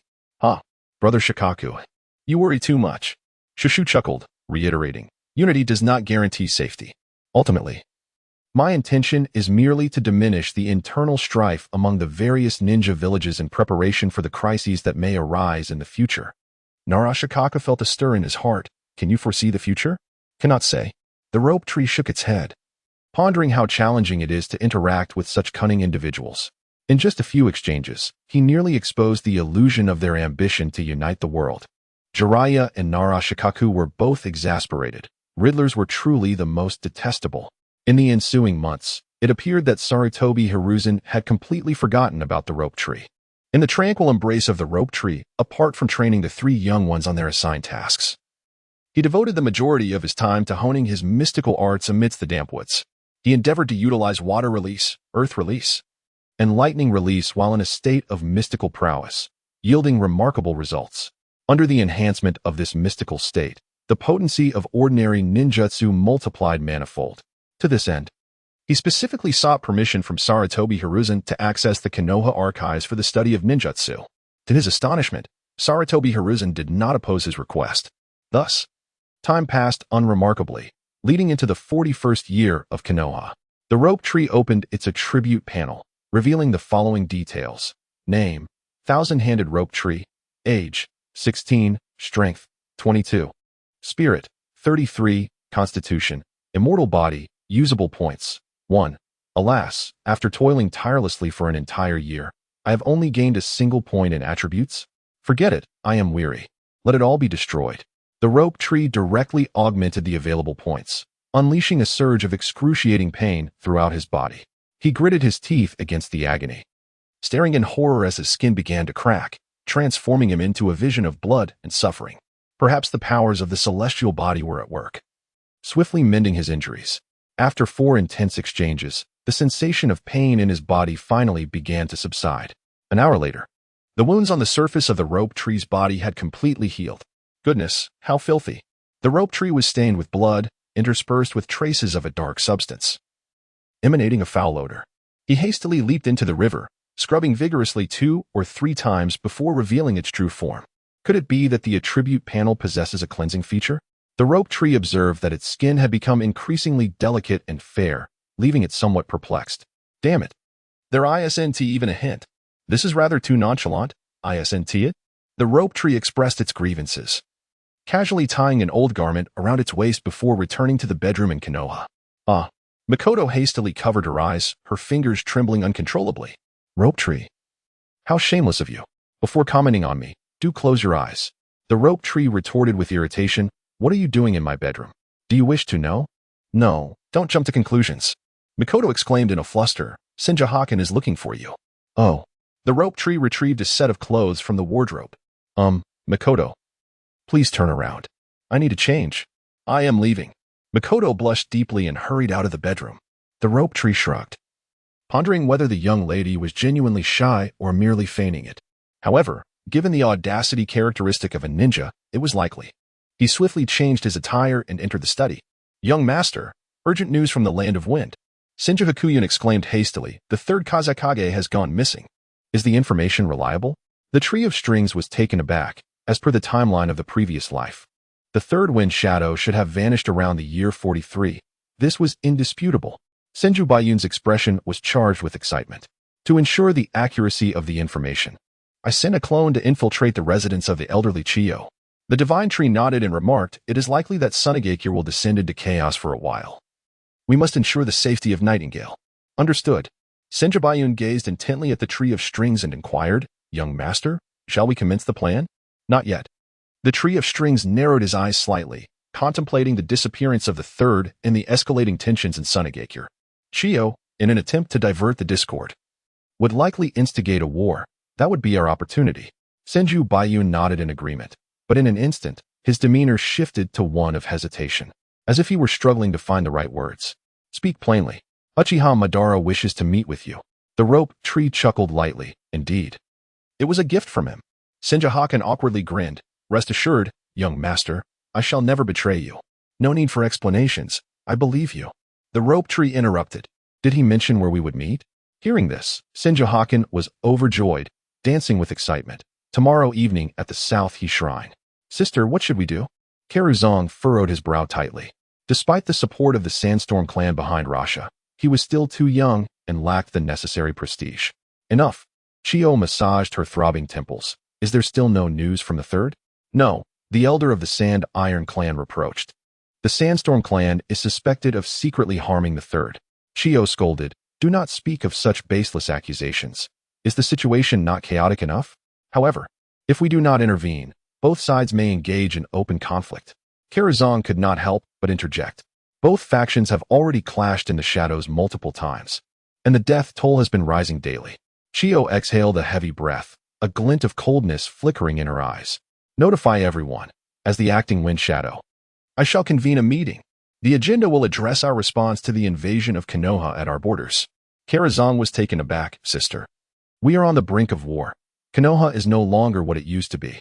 Furious, Chiyo retorted, Karuzong, if you utter one more word of nonsense, you shall leave this room. Understood. Karuzong reluctantly exited the chamber, gazing up at the sky with a forlorn expression and sighed deeply. Chapter 63. A day in Konoha with Uchiha Madara. The South He Shrine, situated downstream of the South He River, is the ancestral land of the Uchiha clan and a clandestine meeting place for them. It has gradually fallen into disuse by the Uchiha clan, leaving behind only a solitary elder to guard it. The rope tree entered the secret chamber of the south he shrine unobstructed, where Uchiha Madara awaited. Compared to their first encounter, Madara appeared markedly more aged. Were it not for the terrifying aura emanating from his being, he could easily be mistaken for a frail old man nearing the end of his days. Madara, why have you forsaken the comforts of your home to revisit the lands of Konoha? He teased with a raspy chuckle. You possess quite the audacity to come here alone. Rope Tree shrugged nonchalantly and seated himself opposite Uchiha Madara. Is there any distinction in meeting you alone? Speak. What matter requires the assistance of this young lad? I must admit, Rope Tree's flattery was remarkably effortless, bringing great delight to Uchiha Madara. In my observations of your every word and deed during these days, you stand apart from the scoundrels of Konoha and indeed strike a chord with me. Were it not for my intentions to get back on track, I would have considered you my spokesperson. Not at all. Rope Tree hastily waved his hand in refusal and then voiced his inner confusion. Lord Madara, with your exceptional intellect, do you not find something peculiar? Uchiha Madara seemed to have anticipated such inquiries, responding with a hint of significance. Rope Tree, you appear to be well acquainted with my plans. The Rope Tree, maintaining an unperturbed demeanor, heightened its perceptive abilities to the utmost, detecting no anomalies within the kilometer radius. There is no need for concern. Heibai is assuredly left behind in the graveyard, allowing you to speak freely. Lord Ban, I have gleaned some ancient secrets from a venerable tome, which suggests that our world was fashioned by the great Tsutsuki Kagaya. This can be considered the genesis of our ninja realm, for Tsutsuki Kagaya bore two sons, namely Tsutsuki Hagoromo and Tsutsuki Hamura. After slightly altering the origins of the ninjas, Ju conveyed everything to Uchiha Madara, only pausing when he mentioned that Kagaya was sealed above the moon by the duo, Yuhi and Yumura. What do you think, Madara? Uchiha Madara fell into silence, while Ju, unhurried, examined the stone tablet on the ground with keen interest. After nearly 15 minutes, Uchiha Madara finally spoke, inquiring, What do you mean? Shenshu pointed at the stone tablet, his expression inscrutable as he inquired, Have you never considered that the inscription on this monument could be altered by others? To Shengshu's astonishment, Uchiha Madara displayed not a flicker of emotion upon hearing this. Instead, he smiled with a hint of amusement and replied, Little Shengshu, by stating all this, are you suggesting that I have lived my entire life under the dominion of others? The Rope Tree does not adhere to any doctrine. I do not expect you to believe me. I merely wish to prevent you, a figure of remarkable wisdom, from being exploited by those of ill intent. Enough of this. When words fail to resonate, it is best to part ways. If you have no further matters, I shall take my leave. Wait. Uchiha Madara produced a vial filled with liquid and tossed it to him. Shenshu readily took the item, nearly dropping it upon discerning its contents. What on earth does this mean, Ban? He exclaimed. Ah, you are the grandson of Hashirama, thus a junior of mine. And consider this a token of our first meeting. Uchiha Madara chuckled, the ominous aura surrounding him momentarily dissipating. Your words shall be pondered with due consideration. Should I indeed find myself ensnared by another's trap, I shall count on you to act decisively in a critical moment. In the depths of his heart, Rope Tree felt a sudden unease. Such a figure as Uchiha Madara, swayed by the trivial words of a mere black zetsu, had spent his entire life weaving garments for others. Madara, you must surely know whom I speak of. Why must you persist in this path? The plan had reached a point of no return. Uchiha Madara replied coldly. Do you think a mere child like you can overturn the fruits of my lifelong endeavors with a few words? Humph. The white zetsu by your side is solely my creation, entirely unconnected to the black and white zetsu. You need not fear the exposure of your little secrets. Consider it an investment on my part. When the time comes to reveal our cards, if I am correct, you shall not resist. If I am wrong, I shall awaken through you as my anchor. At that moment, united, I refuse to believe we can be thwarted. It must be said that Uchiha Madara's words stirred a tempest within Rope Tree, almost compelling him to prostrate himself. Yet, as he regained his senses, Uchiha Madara had vanished into thin air. Alas, it was but a shadow clone. Rope Tree toyed with the glass bottle in his hand, pondering the inexplicable arrival and departure of Uchiha Madara. He held the glass bottle up to his eyes, murmuring to himself, Could it be that he has come merely to deliver a toy to me? In the mountainous graveyard, Uchiha Madara suddenly opened his eyes, casting his gaze upon the black and white zetsu, whose emanating killing intent caused white zetsu to tremble in fear. Black Zetsu hastily inquired, "My lord, have you come to a resolution?" "Indeed," Madara replied, retracting his gaze, causing White Zetsu to feel a significant alleviation of pressure, panting heavily. "He is but a child. What can he possibly cling to? Senju Rope Tree has already pledged to secretly safeguard our plan. However, unless absolutely necessary, the two of you must not disturb him." "Understood," Black Zetsu responded, a look of delight crossing his face. "My lord, we have secured the two tails. When shall we put our plan into action? Let us commence." Uchiha Madara declared coldly. "The nations are already in turmoil. Let us allow them to engage in chaos." "Yes." Upon returning to the ancestral home, Shoki roused the slumbering Hongdo. "Senior brother, can it not wait until tomorrow?" Hongdo lamented. Shenshu pressed a glass bottle into her hand, earnestly stating, "Please help me determine if it can be transplanted." "Ah!" Hongdo exclaimed, nearly dropping the glass bottle. "Keep your voice down." Shushu swiftly caught the glass bottle and inquired once more, "Is this feasible?" "Brother, has there been an issue with your vision?" Hongdo expressed her concern. "While I have acquired substantial theoretical knowledge, I lack practical experience. Should we not wait for Tsunade to return? Who knows when that will be?" Shenshu furrowed his brow. "You have conducted experiments with Orochimaru and have now mastered the art of senjutsu. What is there to fear? Then let us proceed to the hospital." Hongdo replied, her voice tinged with anxiety. "There is nothing here. What do you require? Surgical knife, scissors, disinfectant, bandages.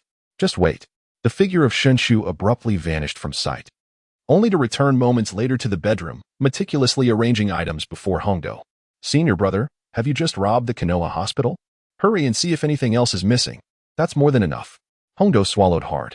"Shall I anesthetize you first? Come on."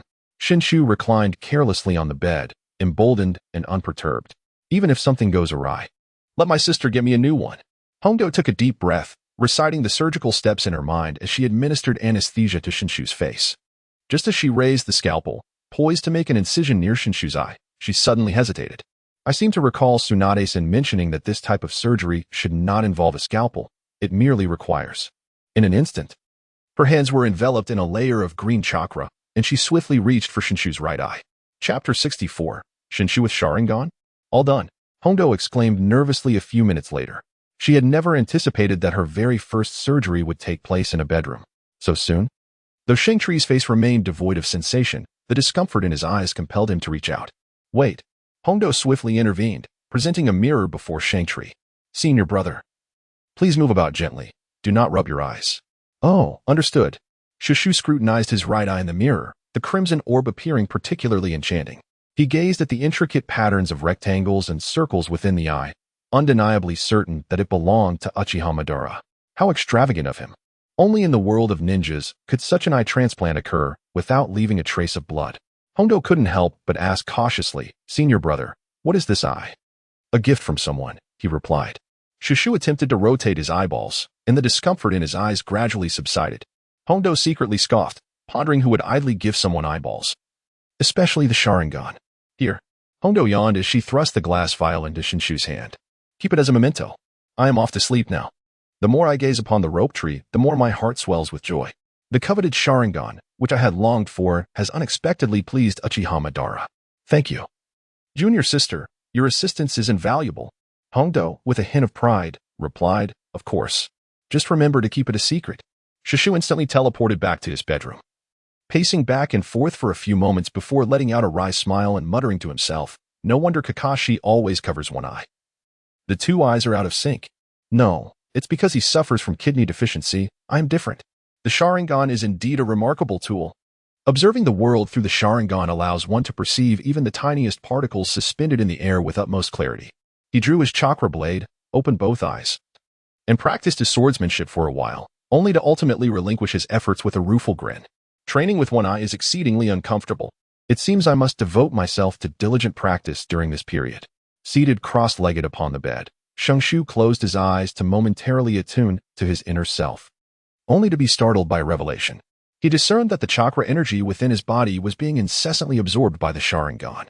He had not heard of Kakashi experiencing such a phenomenon. Could it be that by absorbing a sufficient amount of energy, one could transform it into the Rinnegan? Shushu, the descendant of the Senju clan, endeavored to harness chakra, only to uncover that the energy absorbed by his Sharingan was not chakra, but rather a unique form of energy inherent to his own being. Does the sage body possess its own energy? He activated his attribute panel, revealing name, Senju Shenshu, age, 16 strength, 23 spirit, 34. 5 constitution, sage body eye power, kaleidoscope Sharingan, undergoing evolution. Available points, 0 indeed. It was as he suspected. The SHU whispered to himself, could it be that only the Rinnegan qualifies as the eye of a sage? Subsequently, he imitated Kakashi, covering his right eye with his forehead protector. Well, not bad. He mused. Nanya Shrine? Danzo's expression was inscrutable. Yes, replied Bing, kneeling respectfully. Senju SHU possesses an extraordinary perception. I dare not approach too closely, thus I can only control the birds and beasts for distant surveillance. However, I do not know when he departed or whom he met. Danzo did not impose any punishment, acknowledging that it was understandable not to capture the movements of Senju SHU, who had mastered the Flying Thunder God technique. Thank you, my lord. What of Yamato? In response to your lordship, Bing replied, his tone filled with excitement. He has successfully utilized wood release, though his chakra reserves are somewhat lacking. Danzo nodded in approval, pondering the limited chakra of a mere 5-year-old child. Ensure that no information leaks. As for Senju SHU, it is better to lose track than to alert him. Understood. SHU, is your eye all right? Makoto reached out to grasp SHU's forehead protector, but he evaded her touch. It's perfectly fine. No need to worry. SHU quickly gestured with a nonchalant air. Am I not handsome? Indeed. Makoto sighed with relief, smiling gently. SHU, Uchiha Fugaku is getting married. Shall we attend? Oh. SHU inquired with curiosity. Who is his bride? It is said she is a woman from a foreign clan, exceptionally beautiful, granted the Uchiha surname. And her name appears to be Uchiha Bai. After pondering for a moment, Shenshu confirmed that he had never heard of that name and promptly said, if you don't wish to go, then don't, to avoid any awkwardness. Let us send our regards through someone else. Meichin nodded in agreement, offering no rebuttal. As you wish. Do you wish to return and take a look? Shenshu, feeling a twinge of regret, remarked that they should not dare to trouble her now. If she truly desired to go, then she should. Meichin smiled gently at his words, resting her head lightly on his shoulder. In truth, Brother Fuyue has always treated me quite well. He strongly opposed the last incident, so please do not harbor any hatred towards him. I am not so petty. Shenshu playfully pinched her nose. Just because you marry me, does that mean you must sever ties with the Uchiha? How annoying. Who said I would marry you? Meichin replied, her cheeks flushing as a fleeting glimmer of joy danced in her eyes. Suddenly, Shochien Shobayun burst through the door, quickly turning away. I saw nothing. Meichin hurriedly rose, saying, I'll go prepare tea for you, and fled the study in haste. Come back here. Shenshu mockingly scolded. How many times must I remind you to knock? You are just too eager to forget. Shinsho Bayun scratched his head, nearly forgetting the pressing matter at hand. Sunagakure had mobilized its forces. Upon hearing this, Shengtushu swiftly rose to his feet, unfurling the map before him. He handed a pen to Senshu Hakiyun, urging him to speak. Indeed, Senshu Hakiyun stepped forward, grasping the pen to mark 3 points on the map, swiftly articulating, this time, Sunagakure is dispatching a total of 3,000 troops, dividing into 3 routes to cross the border from 3 distinct directions. Shinshu was taken aback. How many? 3,000? How many ninjas does Sunagakure actually have? It is worth noting that during the previous conflict between water and fire, Kirigakure's total military strength was fewer than 1,000. Senjabayu nodded thoughtfully and continued. This time, aside from the essential village guards, Sunagakure has essentially mobilized its entire force. He then circled a point on the map. The 3-pronged approach formed a siege against our military's defensive positions, clearly intending to engulf them. Simultaneously, news arrived from the north that the Raikage had called for a ceasefire. Yet their forces remained amassed at the border with uncertain intentions. This won't do. My sister has barely over 1,000 men and certainly cannot hold them off. Shushu exclaimed anxiously. Bayun, initiate the plan immediately and ascertain Rash's location. Yes. Senja Bayun replied, his expression charged with excitement. To ensure our success, I will personally go undercover. No, it is far too perilous. Shushu firmly rejected. Besides, I have a better strategy. Saying this, he lifted his forehead protector to reveal his Sharingan. This is indeed a remarkable gift from Uchiha Madara. Shungshu stated swiftly. You go ahead, I will follow. No problem. Senju Bayun paused, then added. Shall I take Tianyong along for some training? Certainly. Shushu nodded, permitting him to accompany my sister. The rope tree suggested greeting Mikoto before swiftly departing from home. Instead of heading to the Hokage's office, he made his way directly to the Uchiha compound. Chapter 65. The application of the Sharingan. The initial impression of the Sharingan for rope tree is that it embodies illusions, Amaterasu, and Susanoo, with its fundamental techniques appearing nearly non-existent. The core secret of the Sharingan, however, remains concealed within the Uchiha clan. Consequently, he set his sights on the Uchiha archives, intending to proceed with caution, only to have his plans disrupted by the eyes of Uchiha Madara. Upon closing his eyes and sensing the flying thunder god mark, Rope Tree stepped forward and instantly found himself in the courtyard of Mikoto's former residence. "Who are you? Is anyone there?" Startled, the Rope Tree abruptly turned around, only to find a woman with flowing white hair, a serene visage, and a striking physique gazing at him with curiosity. He swiftly lifted his forehead protector and, inspired by an instinctive surge of fortune, activated his Sharingan to scrutinize the woman. In an instant, they both found themselves in a crimson-hued realm, with the sole distinction that the woman was suspended from a tree branch. Is this what one would call an illusion? The curious Rope Tree surveyed its surroundings, appearing far more sophisticated than Uchiha Shana. Noticing the woman's dazed expression, it swiftly inquired, "Who are you? Why do you reside here?" A flicker of hesitation crossed the woman's face before she finally responded, "I am Uchiha Blythe, the wife of Uchiha Fugaku. Fugaku has allowed me to stay here temporarily until our wedding tomorrow, after which I shall move to the Fugaku household." A hint of embarrassment flickered across Shenshu's face, as it seemed he was at odds with Fuyue, yet he was fortunate in this regard. He hastily diverted his gaze from the tumultuous waves, convincing himself that she had not seen him. She was merely fatigued and desired to retreat to her chamber for rest. Uchiha Bui uncontrollably echoed Shenshu's words, and only after she had repeated them thrice did he finally dispel the illusion. In reality, a mere moment had passed, and Uchiha Bui paused momentarily before gradually turning to return to her bedroom. As Shenshu emerged from the corner, a sense of self-satisfaction enveloped him. Indeed, he considered himself a genius, for he had successfully utilized the Sharingan for the first time. Just as he was about to activate the Flying Thunder God technique to journey to the Uchiha archives, he suddenly halted. "No. Putting aside the fact that it was my initial foray into illusion techniques and my lack of proficiency, even when ensnaring 7 individuals into a genjutsu, one would expect them to resist for at least a while. Yet, this individual named Bui appeared to be strikingly tranquil." The Rope Tree gazed at the tightly closed door, his brow furrowed. "This woman is no ordinary individual. She is surprisingly accommodating." He then chuckled softly, shaking his head. "What does it matter to me?" In an instant, he vanished from sight. Simultaneously, Uchiha Bai, whose body had been tense, finally relaxed, breathing heavily. In just a fleeting moment, sweat soaked her back. Yet, her spirits soared with delight. Is this the illusion of the Sharingan? It is nothing extraordinary after all. The Rope Tree remains oblivious to the fact that his half-baked illusion has tarnished the reputation of the Uchiha clan. He gathers all the materials related to the Sharingan. None? He opens the scroll detailing the techniques of the Sharingan, only to find it utterly blank. Could it possibly detect the bloodline automatically? Of course. It must be sealed. Upon this realization, Rope Tree directed his right Sharingan towards the scroll, and a myriad of characters materialized within his mind. He then glanced with his left eye, yet it remained a blank canvas. It was indeed astonishing. No wonder Madara possessed such unwavering confidence in the inscriptions upon the stone tablet. Only Kagaya's other half had the capability to alter them. Subsequently, he swiftly transcribed the entirety of the scroll's contents into his consciousness and utilized the Flying Thunder God technique to depart from the location. Shushu first made a trip to the Wetbone Forest, dispatching several shadow clones to engage in the matters recorded on the scroll.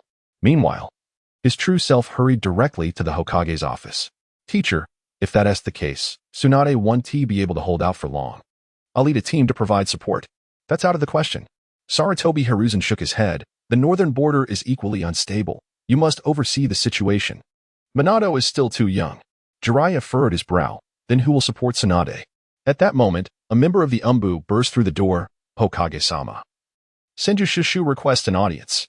Sarutobi Hiruzen cast a sidelong glance at Jiraiya, a faint smile playing on his lips, as if everything were under control. "This kid." Jiraiya shook his head in resignation, knowing that as long as Tsunade was in danger, he would be more proactive than anyone else. However, this fellow's intelligence came quite timely. With a heart full of intent masked by indifference, Sarutobi Hiruzen solemnly commanded, "Let him in." "Yes." The Rope Tree pushed the door open and casually performed a bow. solemnly stating, "Lord Hokage, I humbly request support for the western border." Sarutobi Hiruzen exhaled a smoke ring and replied, "I shall grant your request, but with one condition. Speak. I can only provide you with 1,000 men. You must ensure that the sand ninjas are driven out of the land of wind." Understood. Shushu quickly remarked. "Gathering personnel requires time. I request to proceed ahead." "Very well. I shall have Shinizuke coordinate the subsequent troops," replied Sarutobi Hizuchi, showing no objection. However, he inquired, "Shenshu, have you sustained an injury to your eyes? Is it serious?" "Not at all." Shushu replied with a light laugh. "I recently acquired a fascinating toy, and it feels rather delightful. You young ones certainly have a unique sense of play." Sarutobi Hizuchi chuckled. "There is no time to waste. Let us depart at once." Indeed. The rope tree no longer hesitated and dashed forth. As for reinforcements, they were merely a pretext. With Master Tsukumo and my elder sister, the formidable caretaker, what more reinforcements could I possibly need? I refused to believe that Tsunagakure could mobilize 3,000 elite shinobi. During the journey, the rope tree's clones continuously self-destructed, as he grew increasingly adept in the application of the Sharingan. If even Shursui could activate Susanoo with a single eye, then Madara's eternal Manjiki Sharingan should pose no insurmountable challenge. He harbored some thoughts regarding his left eye, a testament to his restraint over Uchiha Madara. Such ambitious figures always considered multiple steps ahead. Should this eye harbor a hidden trump card, he too might find an opportunity for retaliation. Tsunade had summoned a slug for assistance in battle, yet the Tsunagakure shinobi launched a surprise attack on the camp, resulting in significant losses for her side. Fortunately, she managed to cope appropriately, aided by the overwhelming presence of Tsukumo, thus stabilizing their position, albeit at the cost of over 200 personnel. However, the sheer numbers of the Tsunagakure forces necessitated a tactical retreat, ultimately leading to their encirclement within the Land of Fire. "Tsunade-sama, my subordinates are working to create an opening." Tsukumo exclaimed anxiously, "The enemy's numbers are overwhelming. We cannot afford to linger. That old hag Chiyo must have realized your presence, and she's gone mad." Tsunade cursed. Knowing it was futile, the enemy's grip was too tight to escape, and it would be wiser to utilize the forest terrain for guerrilla tactics. Upon hearing this, Tsukumo nodded in agreement. "In that case, we must adjust our formation. The elite shinobi on the periphery, the CH-nin supporting from the center, and the genin should remain in the middle to evade." Tsunade replied coldly, "Unless we are entirely eradicated, do not venture out to meet your demise." Understood. Tsukumo and the other elite shinobi immediately rushed toward the surrounding battlefield. In an instant, the air was filled with cries of battle and anguish.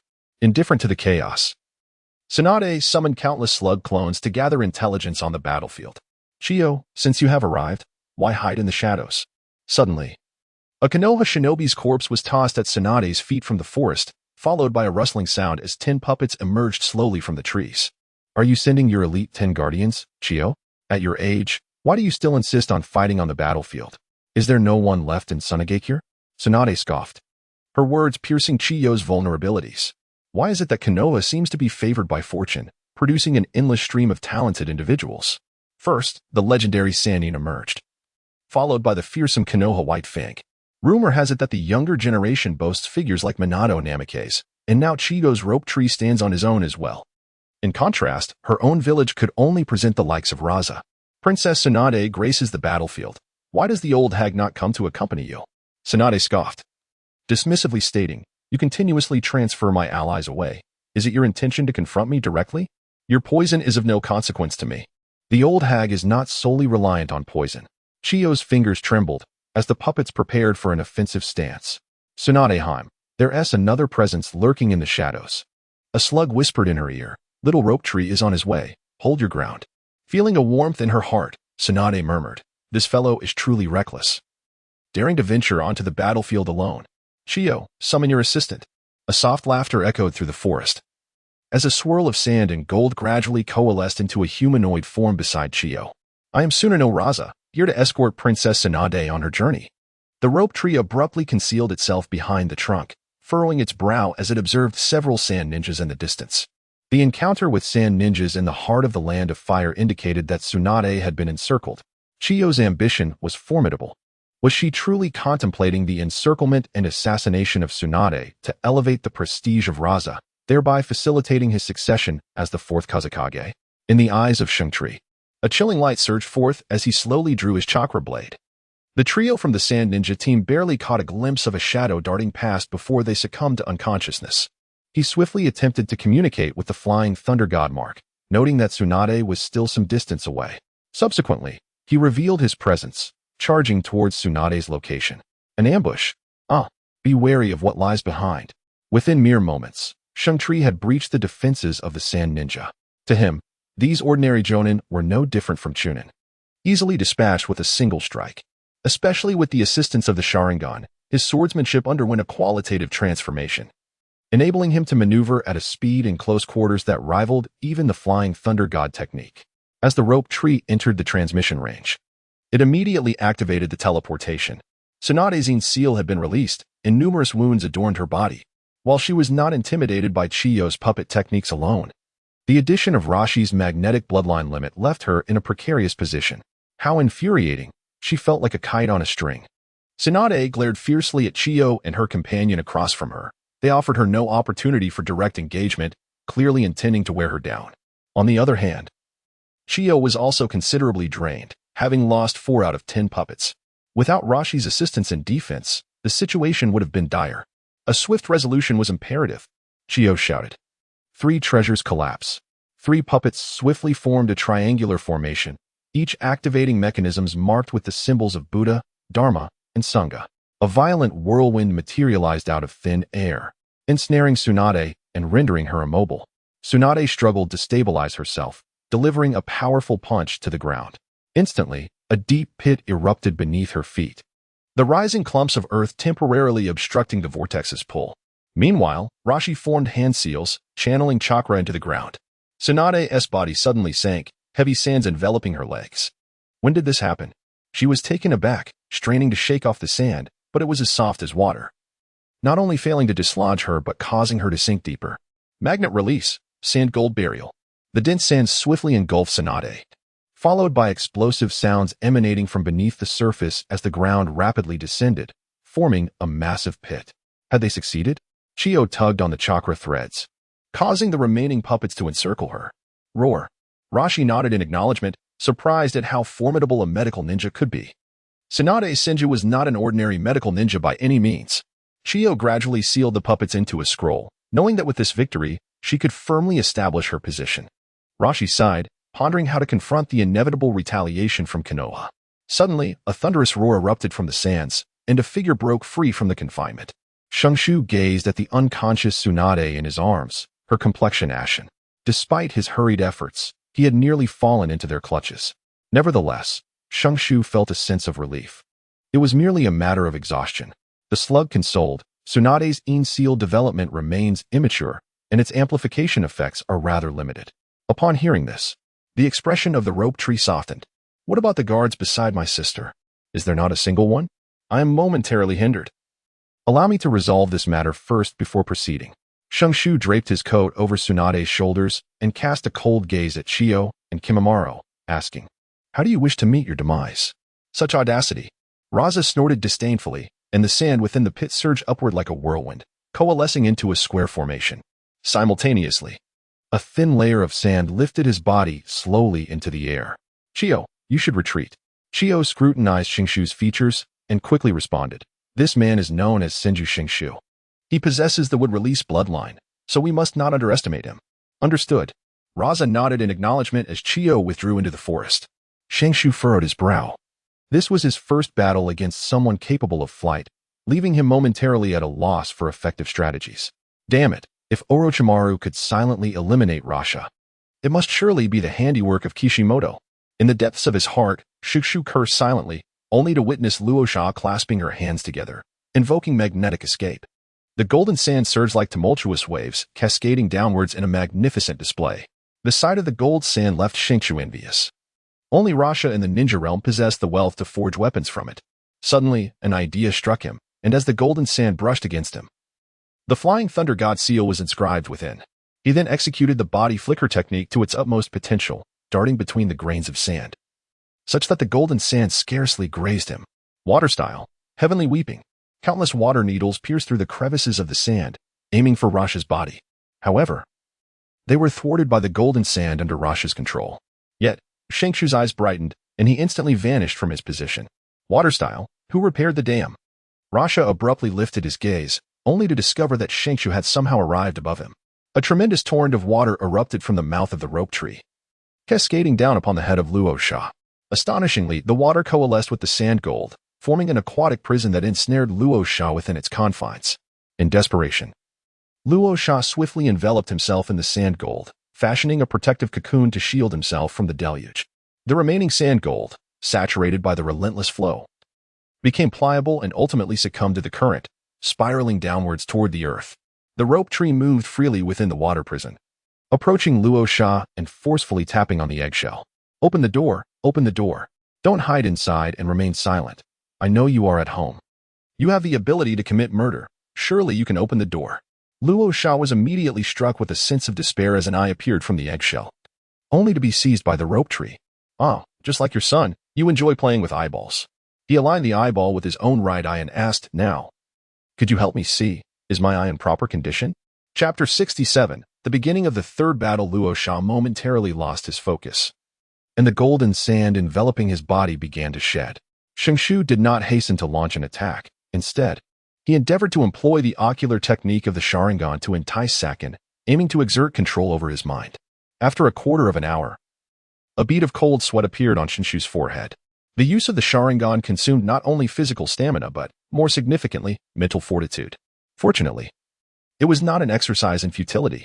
The rope tree murmured softly, then, with both hands, formed a unique seal, which he subsequently pressed upon the heart of Rasha. Withdraw your forces and prepare to assume the position of Wind Shadow. I shall dispatch someone to inform you of further arrangements.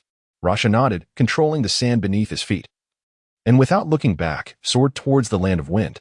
At that moment, the rope tree began to comprehend the terrifying power of the Sharingan. No wonder Yagura was manipulated without awareness. This is bad. Devoid of Rasha's sand support, the water prison, along with himself, plummeted from the sky. He hastily activated the Flying Thunder God technique, landing beside Tsunade. That was close, too close. Shushu wiped the cold sweat from his forehead, feigning indifference as he casually adjusted his forehead protector. Don't obstruct me. Tsunade's tone was stern. Shushu, I require an explanation. Shushu chuckled awkwardly, exclaiming, no doubt, Princess Tsunade. Your resilience is remarkable. Where did it come from? When asked, he wondered if anyone would believe him if he said it was given by another. Tsunade gazed at him with an expression of incredulity and replied in a low voice, the leakage of the Sharingan is a disgrace to the Uchiha clan. Your brazen usage of it will not be overlooked by them. That is of no concern to me. Shushu shrugged, asserting, the matters I intend to pursue are beyond their jurisdiction. Sister, what shall we do next? Tsunade regarded him with a complex look and replied pensively, I will consolidate our forces and launch a counterattack with you as the spearhead. The rope tree lamented, hey, must I toil without respite? Even a donkey would not endure such treatment. Enough with the banter. Let me witness your true strength, to what extent it may reach. Lo Sha fell into the camp, and Chiyo hurriedly approached. How did it go? Defeated. Lo Sha's face bore a frown. I fell solely to the water techniques of Senju rope tree. Chiyo's expression shifted slightly. Does this imply his strength is akin to that of Kakashi Hatake? He is already a master of the shadow level. Lo Sha nodded, grandmother. With Senju rope tree on the field, we have no hope of victory. Moreover, the leaf reinforcement should be nearing. If we linger any longer, we risk total annihilation. What a pity. Chiyo sighed. It is fortunate that Tsunade's life is not forfeit. Can we ascertain how Senju rope tree appeared on the battlefield? On the way back, I was analyzing. Senju rope tree wields a technique capable of large-scale movement. Lo Sha's demeanor turned grave. It resembles the Lightning Country's heavenly dispatch, except it transports individuals. It must be the second Hokage's technique, known as Flying Thunder God technique. Chiyo, well-versed in knowledge, remarked, in that case, we must retreat post-haste. Lord Chiyo, Lord Lo Sha. A sand ninja swiftly knelt before them. Thousands of ninjas from the Earth Country have launched a surprise attack. Please return to assist. Damn that shorty. Chiyo cursed. Lo Sha. Retreat. Understood. In the Earth Country, an armistice was agreed upon with the Lightning Country. Concurrently, the Earth Country advanced through the Grass Country to assault the borders of the Fire Country. The Lightning Country followed closely behind, with a large contingent traversing the Moon Country and invading the Hot Water Country. Thus, the Third Great Ninja War officially ignited. Meanwhile, Noki discovered the back gates of Sunagakure wide open and, with the Third Kazekage missing, decisively dispatched forces to ambush the Sand Village. Chaos ensued in the ninja world, with the common folk of small nations suffering countless casualties. Minato, this battle will be led by you. I shall not interfere. Jiraiya spoke gravely. Kakashi will assist you. Naruto Uzumaki hesitated. Sensei, this battle is of utmost importance. I fear I may be overwhelmed. Do not fret. I will provide support. Jiraiya said with a smile. Patting his shoulder, the Hokage holds great expectations for you. Now it is time to demonstrate your capabilities. Naruto pondered deeply. Sensei, do you mean? His voice barely concealed his joy. It is understood between us. Jiraiya replied cryptically, this war is pivotal for you. But what about Rope Tree? Naruto expressed his doubts. In terms of lineage, status, and strength, Senju Rope Tree eclipsed him entirely. How could this task fall to him? You should comprehend that the Hokage's utmost desire is for a smooth transition for Konoha. Jiraiya's tone was laden with complexity. There are too many uncertainties surrounding Rope Tree. He is not the ideal candidate. Naruto pressed his lips together and nodded. I shall not disappoint you, Sensei. Kakashi, what do you think the battlefield is like? The 7-year-old Uchiha Obito inquired, devoid of fear, instead filled with a hint of yearning. What else could it be? Killing and being killed. Kakashi replied while polishing his chakra blade. Someone of your rank wouldn't even realize how they met their demise. Hey, Kakashi, stop being so arrogant. Obito exclaimed, his temper flaring. I want to challenge you to a duel. Not interested, Kakashi retorted dismissively. There's no challenge in fighting you. With that, he sheathed his chakra blade and strode out of the tent without a backward glance. How infuriating. Obito shouted, shaking his fist. Rin, did you see this guy? He's so full of himself. Yahiko Rin merely smiled faintly, her eyes fixated on Kakashi's departing figure. I haven't even exerted myself, and they've already fled. Zhongqing shrugged. This isn't my fault. Oh, wait. He rummaged through his ninja tool pouch and produced a scroll, handing it to Tsunade. This was sent over by Granny Chiyo. Take a look. Tsunade unfurled the scroll, quickly scanning its contents before passing it to Shikamo beside her, chuckling. Chiyo certainly knows how to read the situation. She's already preparing for negotiations. Could it be a strategic delay? Shikamo pondered. Given the instability in the northern frontier, this presents them with a favorable opportunity. The Rope Tree chuckled lightly. I have heard that Sunagakure has been ravaged by the great wildwood. They probably lack the energy to deal with us. Suddenly, Tsunade brought her palm down with a sharp sound. Are you daring to speak foul language in front of me? Shushu, feeling disheartened, nestled behind the crowd, closing his eyes to rejuvenate his spirit. 2 days had elapsed since he had employed the ocular technique against Luosha, and he had yet to completely recover his mental energy. There was no need for reinforcements, Tsunade remarked, directing them to proceed directly to the northern lands. Facing threats on 2 fronts would likely overwhelm Jiraiya. Shikamo concurred, suggesting, in fact, it would be prudent for you to visit personally. With the support of the slug, casualties could be mitigated. Tsunade, with a hint of resignation, replied, without a formal order, I cannot take such liberties. What purpose would that serve? Shenshu interjected, if they all go, how will it enhance the reputation of Namake's Minato? Wouldn't that be a slap in the face to the third Hokage? However, teacher, you ought to leverage your connections to summon Kakashi. Shikamo was taken aback. Unable to remain composed, are you suggesting that Kakashi might be in peril? Chapter 68, The Script of Madara. Let us not forget. A formidable boss lies hidden in the Land of Iron. Shushu had no intention of interfering with Uchiha Obito's fate, as he harbored no fondness for him from his previous life. However, he was indeed quite intrigued by Obito's eyes. For Shuamao, besides the village, Kakashi constituted his entire world. I promptly reported to Lord Hokage, Shuamao, have you forgotten the ironclad rules of Konoha during wartime? Tsunade admonished, Kakashi is merely a chunin. He should not be deployed to the battlefield. Shuamao implored, Shushu, would you consider making a trip? Shushu found himself in a state of perplexity as he prepared to journey to Suna village. However, the narrative of the ninja world had been utterly transformed by the fluttering of his small wings, leading one to wonder if Kakashi might indeed be in peril. Very well, Shushu agreed. I shall leave a shadow clone here. You must keep my secrets. Teacher, I shall refrain from taking action unless absolutely necessary. Of course. Shuamo expressed his gratitude. Your concern is greatly appreciated. Family need not speak as strangers, Shushu replied with a cheerful smile. In truth, I am also curious to witness how the peculiar young prince honed his skills. Oh dear, I almost forgot something. Shenshu tapped his forehead and vanished from his original spot, only to reappear moments later accompanied by a child of 7 or 8 years. Sister, I entrust Tianyong to you. Please look after him for a while. Shenshu gently patted Tianyong's forehead, noting the boy's stubbornness and refusing to pursue a scholarly path. Young master, you cannot be serious. Tianyong protested. The war has ended. How am I to hone my skills? The bloodlines of the dead are rather peculiar, Shenshu advised. During this period, you must stay close to your sister. You can practice the ninjutsu I have taught you, but do not overexert yourself. After your training, make sure to have your sister check your condition, understood? Such a bother. Though somewhat reluctant, Tianyong nodded in acquiescence to Shenshu's request. The death of Junmaru had left him unsettled. He remained unsure whether all those associated with the dead bore afflictions or if it was merely Junmaru's case. Sister, teacher, I'm off. Minato-sensei. Uchiha Obito gulped nervously. Having not anticipated being surrounded by rock shinobi on his very first mission. Do not fret. Minato turned back with a gentle smile, assuring, I shall ensure your safety. With a flick of his wrist, several kunai flew forth, easily evaded by the surrounding rock shinobi.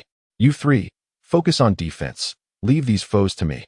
No sooner had he spoken than the three found themselves devoid of Minato's presence, save for a streak of yellow light darting through the crowd. Truly, he was the swiftest shinobi in the world. In mere minutes, the 20-odd rock shinobi encircling them were utterly vanquished. Obito trembled with excitement. Was this truly the extent of his teacher's prowess? So swift? Kakashi was equally astonished, unable to suppress the urge to compare Minato with his father, yet ultimately shaking his head in resignation. It seemed that the father he had always idolized fell short of Minato's speed. Could this be what his senior spoke of as the Flying Thunder God? A fervent glimmer ignited in his eyes. If only he could combine his Raikiri with the Flying Thunder God technique. Focus. Minato silently reappeared before the trio, declaring, the enemies have been eliminated. You three may now proceed to demolish the Kamui Bridge. Remember, should you encounter foes, do not engage in a prolonged struggle, call for help. Understood. Kakashi responded promptly. Leading the way, the battle for Kamui Bridge awaited. After 3 days of rapid travel, the rope tree finally located Kakashi by following the mark of the Flying Thunder God, only to witness the formidable might of Minato. The third great ninja war had begun 5 years earlier, yet one still could not escape the clutches of fate. Was it possible that this third war was merely a manipulation orchestrated by Uchiha Obito? A pang of anxiety gripped his heart, despite his disapproval of Obito's actions. He remained that helpful and innocent child at heart. To step onto the battlefield at the tender age of 7? In his heart, Shenshu could not help but silently disparage the arrangements made by Minato Namikaze, deeming them somewhat lacking in consideration, or perhaps indicative of an excessive confidence in his own abilities. This was not 5 years hence. To Shenshu's perspective, Minato's Flying Thunder God technique still appeared rather juvenile. As he observed Kakashi and his companions preparing to depart, Shenshu hastily followed suit. Placing his fingers upon a branch, he gently attuned himself for a moment, subsequently uncovering all the hidden sand shinobi in the vicinity. My goodness, this caretaker is truly not someone just anyone could become. The rope tree shook its head, preparing to eliminate all the surrounding sand ninjas. Where are you going, rope tree-kun? A head resembling a pitcher plant emerged from a tree trunk 10 meters away, its black and white visage grinning as it spoke. This is the master's plan. Do not act recklessly. Are you attempting to obstruct me?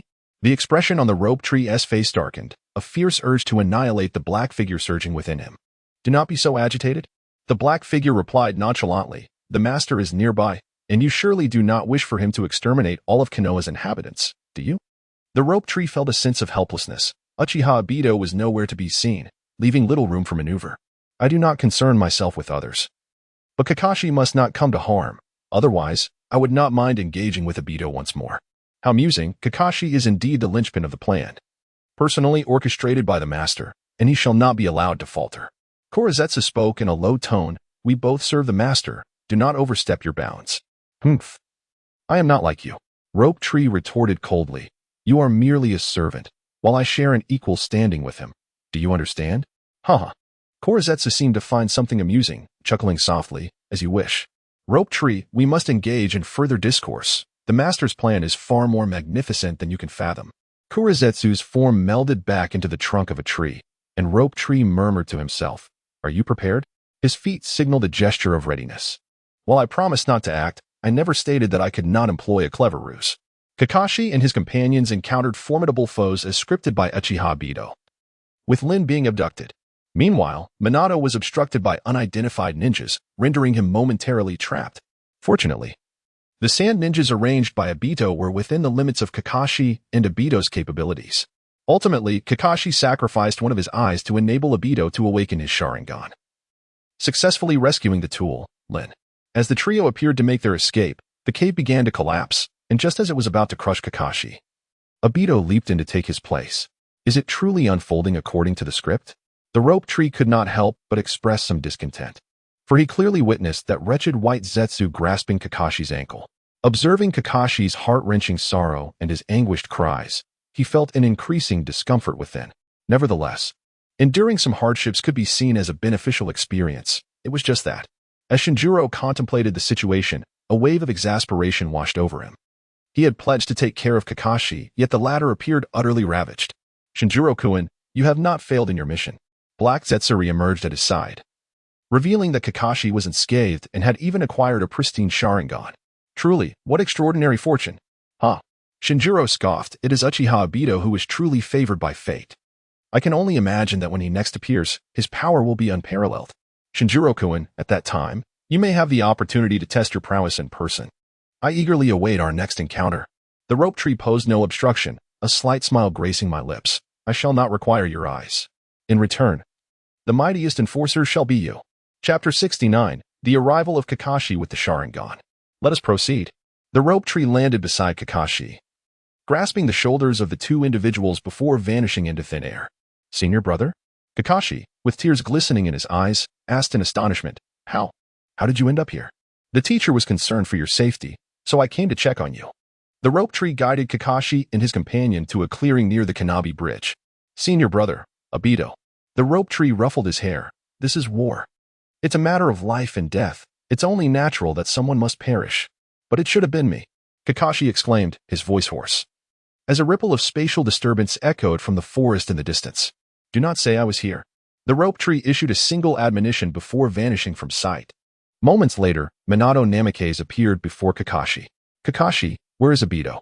Kakashi's face bore a hint of resentment as Rin Noera choked out. Teacher. Obito was crushed by a falling rock. Minato paused, closing his eyes, but felt no trace of the mark he had left on Obito. Where is he? Kakashi suddenly inquired.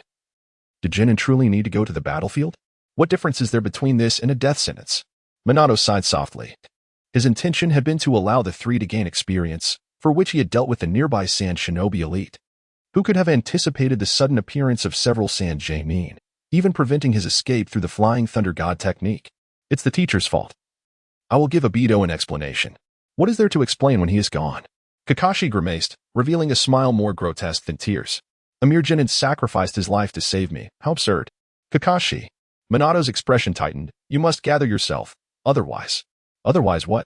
Kakashi abruptly raised his head, revealing Obito's eyes, and laughed heartily. It's nothing but death. Your eyes? Kakashi shook his head, falling into silence. Seeing this, Minato stepped forward to grasp Kakashi, while Rin used the Flying Thunder God to return to the Konoha camp. The news of Obito Uchiha's death did not stir a ripple within the camp. Death was an all-too-common occurrence in war, especially for Amir Jinin. Kakashi, you must remain composed during this time. Minato was at a loss for how to comfort him. Everyone has endured this, including myself and your senior, the rope tree. You need to adjust swiftly. As for sorrow, that is a matter for after the war. Without waiting for a response, Minato exited the tent to find Jiraiya. Teacher, the Kamui Bridge has been destroyed. We can now focus on the Third Kazekage. Jiraiya glanced at Shikaki Nara, who spoke. Our side has suffered heavy losses on the front lines against the Land of Lightning. Minato, you need to depart immediately. But are you in a suitable condition? Minato immediately stood. I will go now, Jiraiya-sensei. Please keep an eye on Kakashi and the others. Jiraiya hesitated for a moment before finally nodding. You may go. Minato acknowledged him and set off alone toward the front lines of the conflict with the Land of Lightning. Upon returning to the village, I will advise the Hokage to rescind the policy of sending Jin into the battlefield. Shikaka spoke softly. I hope for your support. Jiraiya replied solemnly. No need to mention it. In matters of life and death, Jinin must also go to battle. This incident was merely an accident. But they are still just children of 7 or 8 years. This can easily leave an indelible psychological scar. Ninjas are born to bear the darkness. Jiraiya spoke with a tone filled with resignation yet unwavering determination. We must also bear the hopes of the deceased. Kakashi will understand. Furthermore, The news of Obito's sacrifice for his comrades must be relayed back to Konoha. The village requires the presence of such a hero. Indeed, Narashikaka hesitated. But what shall be done with Kakashi's eyes? Humph, that is a personal gift.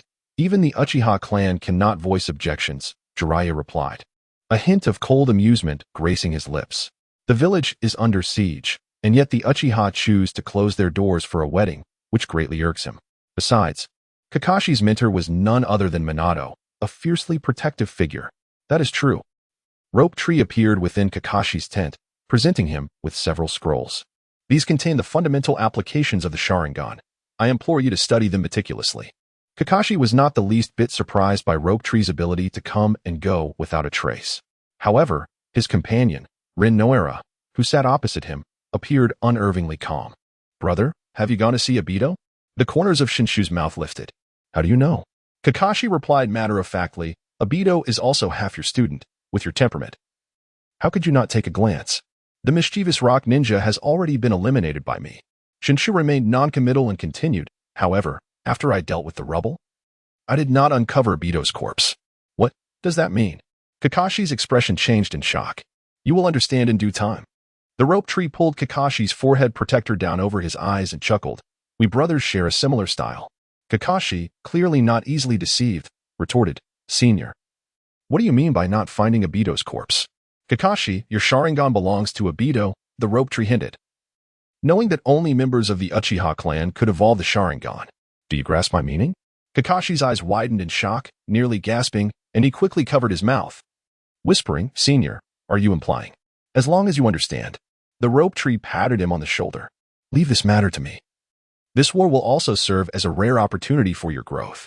Shenshu drew forth his chakra blade and placed it beside Kakashi. Though the Sharingan is impressive, its burden is immense. It should not be utilized unless one's life is at stake. Understood? Good. Kakashi obediently nodded. Brother, are you leaving? Indeed, I have sneaked over. It would not bode well if I were discovered. Shenshu cast a glance at Rin beside him, who subtly nodded in acknowledgement. Let us proceed. The Rope Tree waved its hand and departed the tent with the Flying Thunder God technique. Kakashi suddenly lifted his gaze towards Rin, his voice cold. Who are you? And what have you done to Rin? Are you truly preparing to leave? Incredible, you can actually perceive my presence? Nonsense. Jiraiya snorted disdainfully. Did you really think of me as worthless, able to come and go as you please? Hey, big brother, what are you saying? The Rope Tree flattered. The legendary sage of the toads in the ninja world could never be associated with the inept. Enough with the nonsense. What brings you here? Jiraiya chided with a smile. I was merely concerned about Kakashi. The Rope Tree shrugged. I just came to take a look and then I'll be on my way. Has Suna been dealt with? With my presence, is it not a mere formality? Rope Tree thumped his chest and declared, Indeed, Shino will be bringing reinforcements. I suspect he will find them useful. Stay behind. Jiraiya was unwilling to let go of Rope Tree, his capable ally, and assured him that he would speak to the Hokage on his behalf. That is inappropriate. Rope Tree shook his head. This is Watergate's personal endeavor. What role do I play in this? Chapter 70. The lover of Shikaku compared to the interests of Konoha. Everything else pales in significance. Jiraiya remarked gravely, I underestimated the resolve of the Earth and Thunder nations. Relying solely on Watergate is rather taxing. Spare me. Rope Tree saw right through Jiraiya's intentions. You merely wish to avoid exertion. Do not use Konoha as an excuse. Aha. It's all the same, all the same. Jiraiya laughed heartily, displaying no shame whatsoever. Jiraiya-sama, it is said that you are the sage of the toads, yet I have yet to witness you wielding sage techniques. Rope Tree enticed. Why not demonstrate your prowess for me? As an unpleasant image crossed Jiraiya's mind, he quickly shook his head in refusal. Never mind. We do not require sage techniques to deal with these minor foes, Jiraiya-sama. You must recognize the power of sage techniques, for they are the key to determining victory. Rope Tree feigned indifference. I recently discovered a little trick. Would you care to know? Jiraiya narrowed his eyes. Rope Tree, are you inadvertently revealing your hand? Hee. I had no intention of concealing it. Rope Tree replied innocently. I found that if one maintains the Sage mode with shadow clones, the moment the clones dissipate, the Sage mode can be transferred back to the original body. Upon hearing this, Jiraiya furrowed his brow, unconsciously rubbing his chin as he muttered to himself. It might indeed be feasible. When he regained his senses, Rope Tree's presence had vanished. This rascal. Jiraiya sighed in resignation as he returned to the camp. In the shadows, The rope tree safeguarded Kakashi for several days, and upon witnessing his return to normalcy, he left behind a shadow clone before making his way back to the western frontier. This journey took nearly a month. He relayed Kakashi's recent circumstances to Shuao, who, despite being filled with concern, appeared significantly more at ease. I shall submit a report to the Hokage and proceed to assist Jiraiya. Being in close proximity will afford me a greater sense of reassurance. The safety of Lady Tsunade is entrusted to you. The rope tree naturally had no reason to refuse. He observed that the people of Konoha were rather extreme, especially the prodigies. Take, for instance, the overly protective Madara, who could battle 7 opponents simultaneously, or Tsunade, and then there was the current obsession of the parent Shoma. Rest assured, dear teacher, all shall be well. Shenshu, with a knowing smile, remarked, Junior brother, you are currently in dire need of a sense of security. Your presence would provide him with a psychological anchor. Kakashi, however, is like a flower untouched by the elements. He must endure the tempests of life. Although Shlomo was deeply concerned inwardly, he vocally expressed great dissatisfaction with Kakashi's conduct, perceiving his behavior on the battlefield as juvenile and reckless, a path leading to demise. Shlomo. Kakashi is merely 7 years old. You are being excessively harsh. Tsunade interjected, seemingly unable to bear it any longer. Once we return to Konoha, bring Kakashi to me. I shall assess whether there are any potential risks following his eye transplantation. What are these children thinking? They dare to impose anything upon themselves. Shushu hesitated, reluctant to engage in conversation, for he knew that continuing would only invite trouble upon himself. Well, I shall venture to the land of wind to gather intelligence. Should there be any matters of urgency, I will have the slug sage convey the message.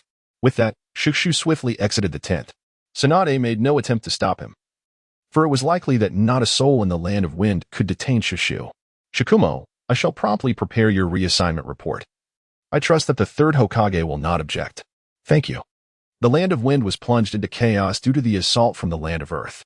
The rope tree effortlessly infiltrated the hidden sand village, only to find that Luosha was absent. He proceeded directly to the archive room within the Wind Shadow Tower, meticulously copying all information pertaining to wind release techniques, puppet jutsu, and other related arts. Ultimately, he discovered one of the objectives of his journey hidden within a concealed compartment, the forbidden technique of reincarnation. It must be acknowledged that the Sand Shinobi possess considerable skill, having developed such an extraordinary ninjutsu. This technique allows the conversion of a person's chakra into the soul of the deceased. Following this premise, if one were to cultivate a sufficient number of undead warriors, could it not lead to the possibility of achieving immortality? The rope tree displayed a modicum of interest, yet it was not profound. Primarily, it intended to entrust it to Orochimaru for further examination. Recently, messages from teacher Orochimaru have been rather frequent. A tinge of doubt lingered in his heart. For within the letters from Orochimaru, there existed a great admiration for his wood release technique.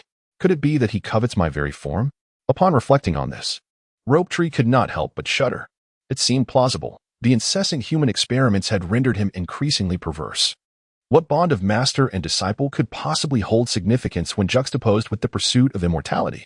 He shook his head in resignation. Having once believed that Orochimaru's lack of a definitive rupture with Konoha would afford him some leeway, yet he found that the distance only grew. Could it be that only the enigmatic Sasuke had the power to alter his fate?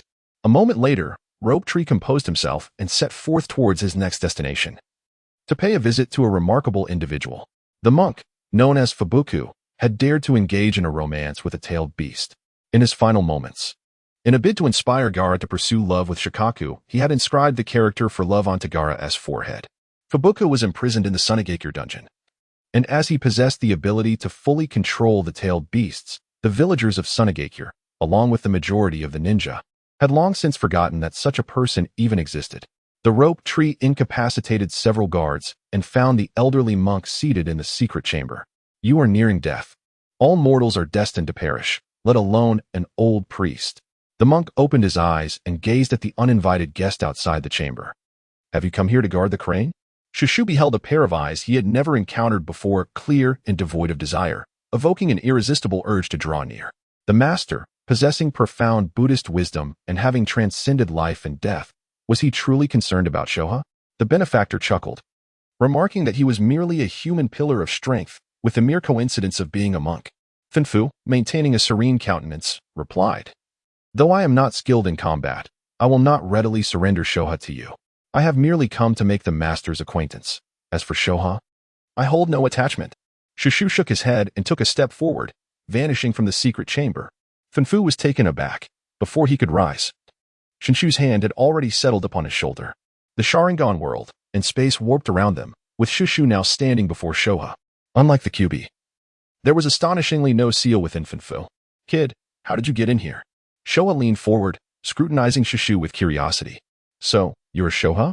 Truly an eyesore. At that, Shoha erupted in fury. You little brat, are you seeking death? The rope tree lacked intrigue, yet the Sharingan was activated, and within the eyes of Shikaku, the dual orbs swiftly transformed into the mesmerizing pattern of the kaleidoscopic Sharingan.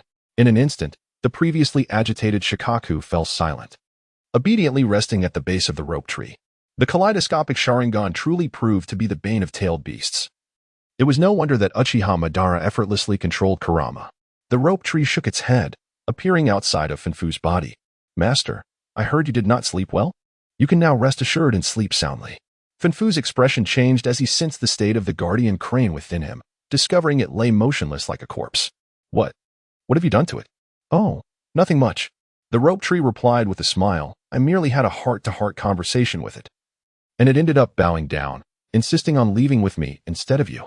Chapter 71. The man behind the vermilion sand. Fanfu's complexion shifted dramatically. If the guardian crane were to be lost, he would become the center of Suna village. Upon witnessing this lack of amusement, the rope tree remarked, You hardly have a few days left to live. Why concern yourself with so much? Rest assured, I shall come to claim it after you have departed. You. Fanfu stared in disbelief, unable to fathom that someone would be audacious enough to attempt to seize the tailed beast. Shenshu, unwilling to engage in a dispute, departed from the prison and made his way directly to the front lines of the Land of Wind. Daemu, with his cunning tactics, proved to be a formidable opponent, making it exceedingly difficult to bring him under control. Only after the IWA shinobi suffered significant losses did he consider withdrawing from the conflict. As for the notion of eliminating Daemu, Shenshu lacked the aerial capabilities necessary for such an endeavor, rendering the task exceedingly challenging.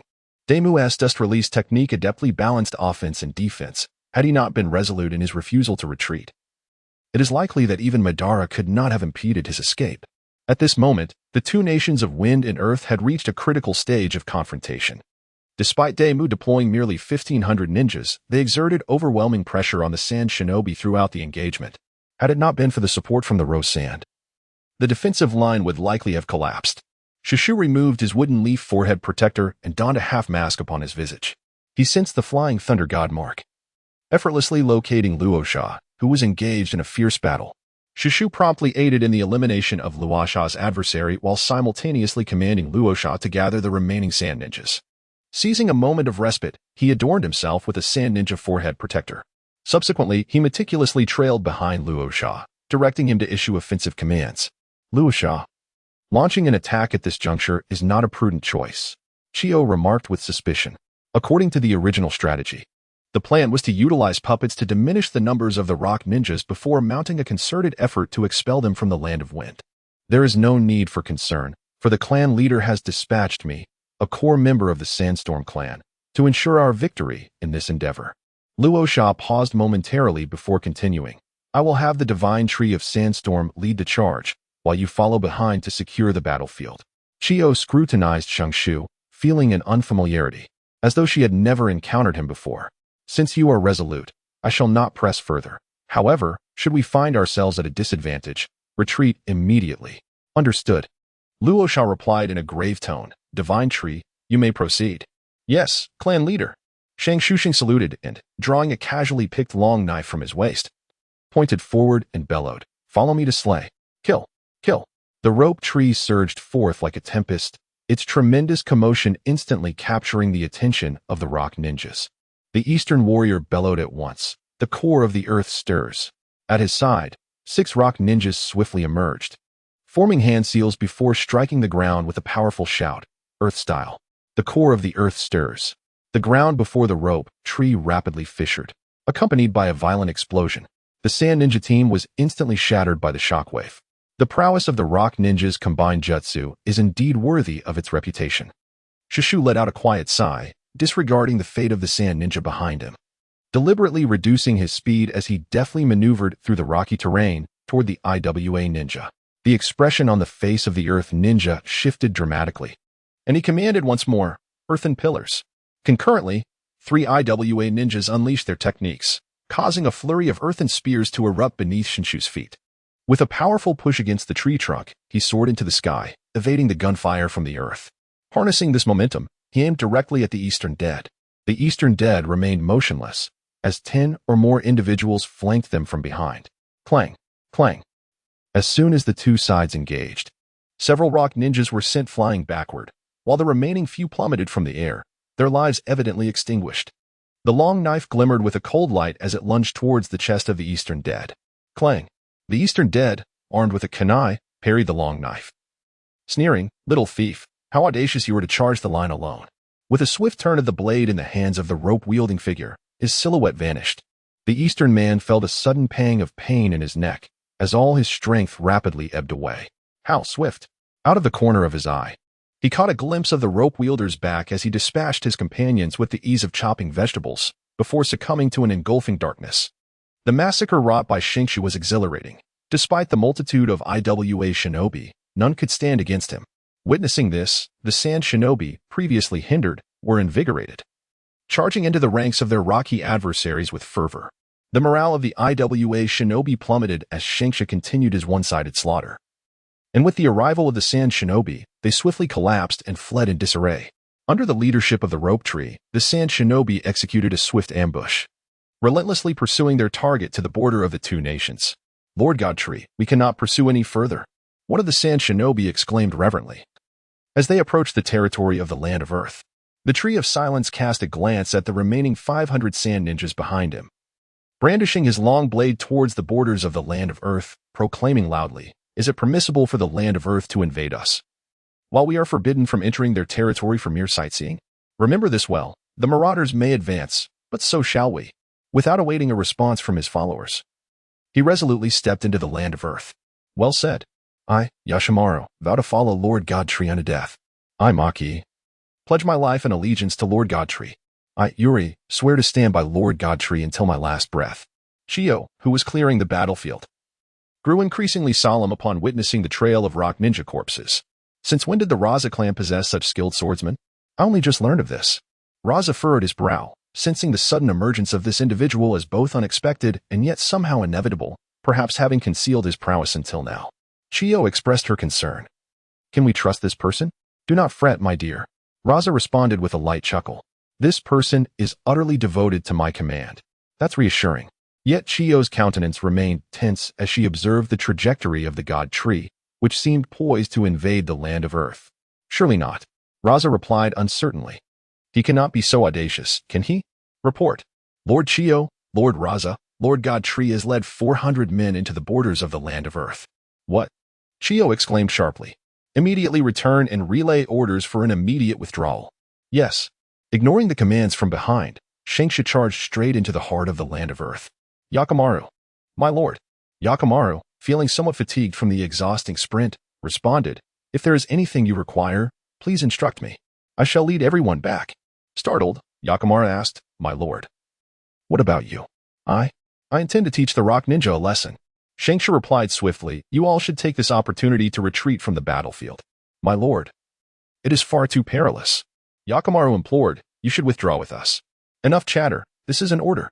Shenshu glared at him, "Rest assured, the rock ninja will not hold me back." "Understood."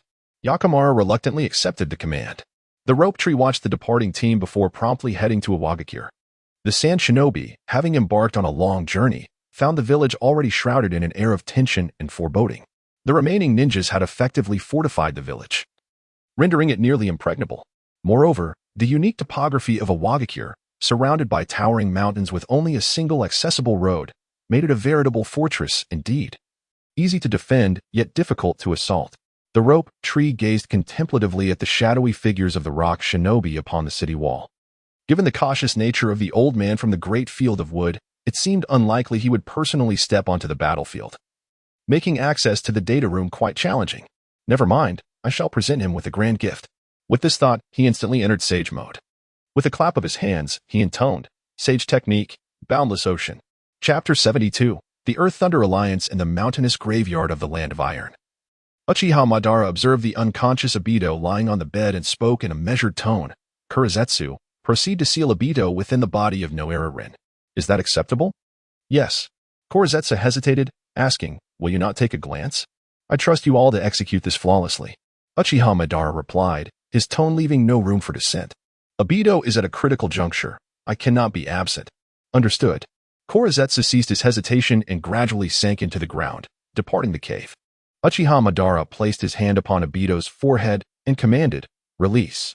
As if awakening from the dead, Obito jolted awake, gasping for breath, incredulously surveying his surroundings, murmuring, am I dead? Do you truly wish for death? Uchiha Madara replied in a haunting tone, if that is the case, I can oblige you. Upon regaining consciousness, Obito finally noticed Uchiha Madara standing beside him. I'm not dead. Did you save me? I never anticipated you would survive being crushed by the rocks. Uchiha Madara chuckled hoarsely. However, in your current state, you may as well be dead. Only then did Obito feel the intense pain coursing through his body. It hurts. My hand? Do you wish to restore your former self? Uchiha Madara tempted. I can return your body to its original state, or even better. Yes, I certainly do. Obito grimaced, asking, what must I do, old man? From this day forth, you must obey my commands. The divine tree, for disobeying orders and acting independently, warrants execution. Rasha's gaze was icy as he continued. However, your contribution in expelling the rock shinobi balances the scales. Henceforth, I appoint you as the Wind Shadow's bodyguard. Do you have any objections? Your command shall be followed. The demeanor of Rope Tree was neither sorrowful nor joyful as he stood motionless behind Rashasha. Upon witnessing this, Chiyo deemed it unwise to probe further and publicly declared, Rashasha, the choice of the people shall succeed as the fourth Wind Shadow, with the ceremony of succession to be scheduled at a later date. Indeed, before departing, the Rope Tree once again cast an illusion on Lo Sha, leaving behind a shadow clone disguised as the Sandstorm Divine Tree to oversee Lo Sha's implementation of his established policies. Once everything was arranged, he promptly returned to the Konoha camp. Lord Suchikage, the village has returned to normal. What about the losses? Huang Tu raised his gaze to Anoki before responding. The scale of the enemy's jutsu was immense.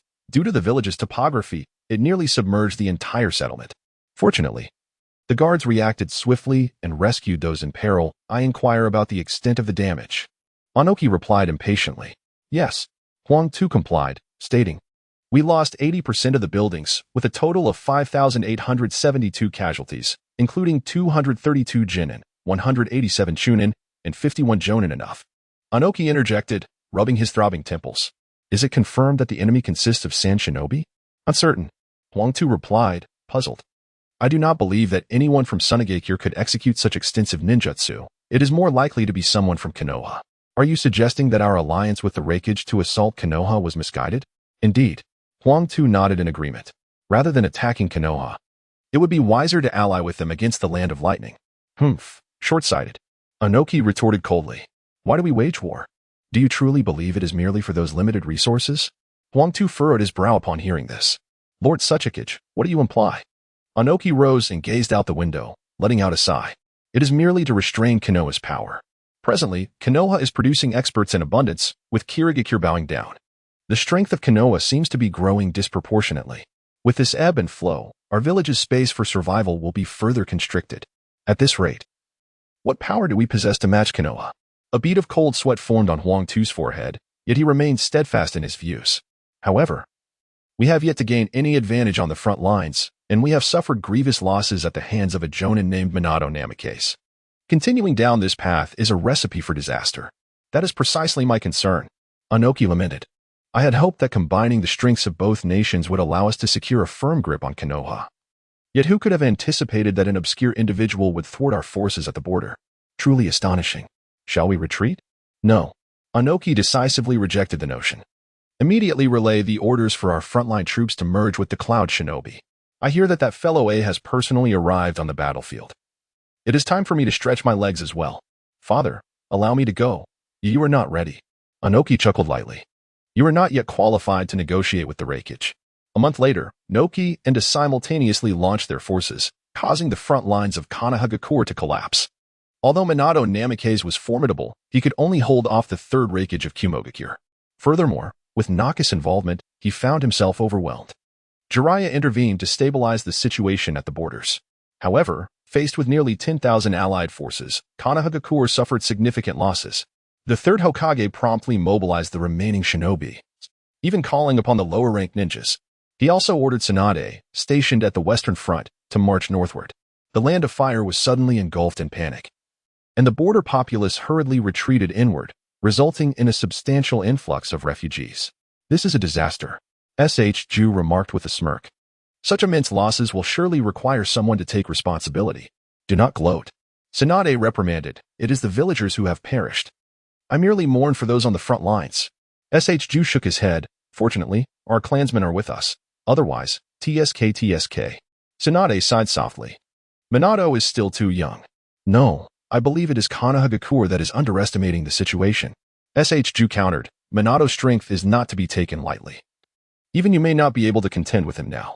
From the Hokage to Jiraiya, they have devoted themselves to nurturing Minato, treating the battlefield as a means for his advancement." What is a battlefield? It is no child's play.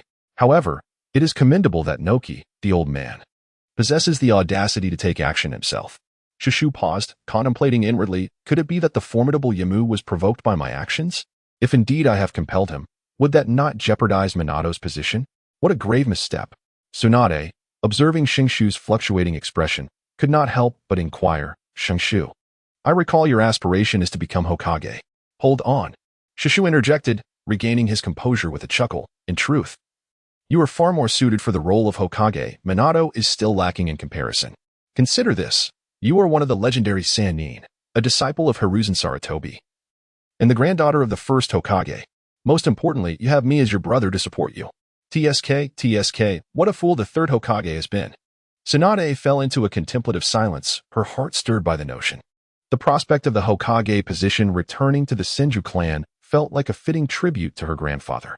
Meanwhile, the members of the Senju clan trailing closely behind appeared increasingly exhilarated, as if the title of Hokage was within their grasp. The rope tree suddenly halted its steps, and the group behind immediately encircled the two individuals. Chapter 73, the Orochimaru Research Center. There is an ambush. Remain vigilant. The crowd swiftly formed a defensive formation, and Tsunade frowned as she remarked, "Our route has been remarkably clandestine. How could the enemy possibly have prior knowledge?" Shenshu remained silent, placing his fingers upon the tree trunk, closing his eyes to sense the moment. The enemy numbered a total of 1,320, and 100 meters ahead lay an array of explosive talismans. "Sister, you command the battle. I shall drive them out. Be cautious." Tsunade admonished, her voice low and commanding. "Ninjutsu squad, prepare for water release." Over 20 individuals stepped forth, simultaneously forming hand seals. In an instant, more than 20 water dragons surged forth, enveloping the explosive talisman array ahead. Meanwhile, Shenshu swiftly appeared among the concealed enemies, hands clasped together as he intoned, "Would release, advent of the tree realm." In that moment, centering on Shenshu, trees within a radius of 1,000 meters fell under his dominion. Countless roots erupted from the ground, catching the ambushed foes off guard, resulting in immediate and severe losses. The remaining hidden enemies, seeking refuge from the onslaught of roots, were compelled to soar to the treetops, distancing themselves from the earth. It was, after all, the village hidden in the clouds. The curious Shenshu scrutinized the two leading figures, instantly recognizing their distinctive attire as that of the next generation of the Abbey team. In this era of the Earth and Thunder Alliance, would the third generation of Reikage still engage in a fierce battle against tens of thousands of Earth shinobi? The thought elicited a smirk. After all, the 5 great ninja villages harbored but a meager population, with only 30 to 40 graduates from the Ninja Academy each year. Where could such an army of shinobi possibly arise? Would release, flowering tree realm?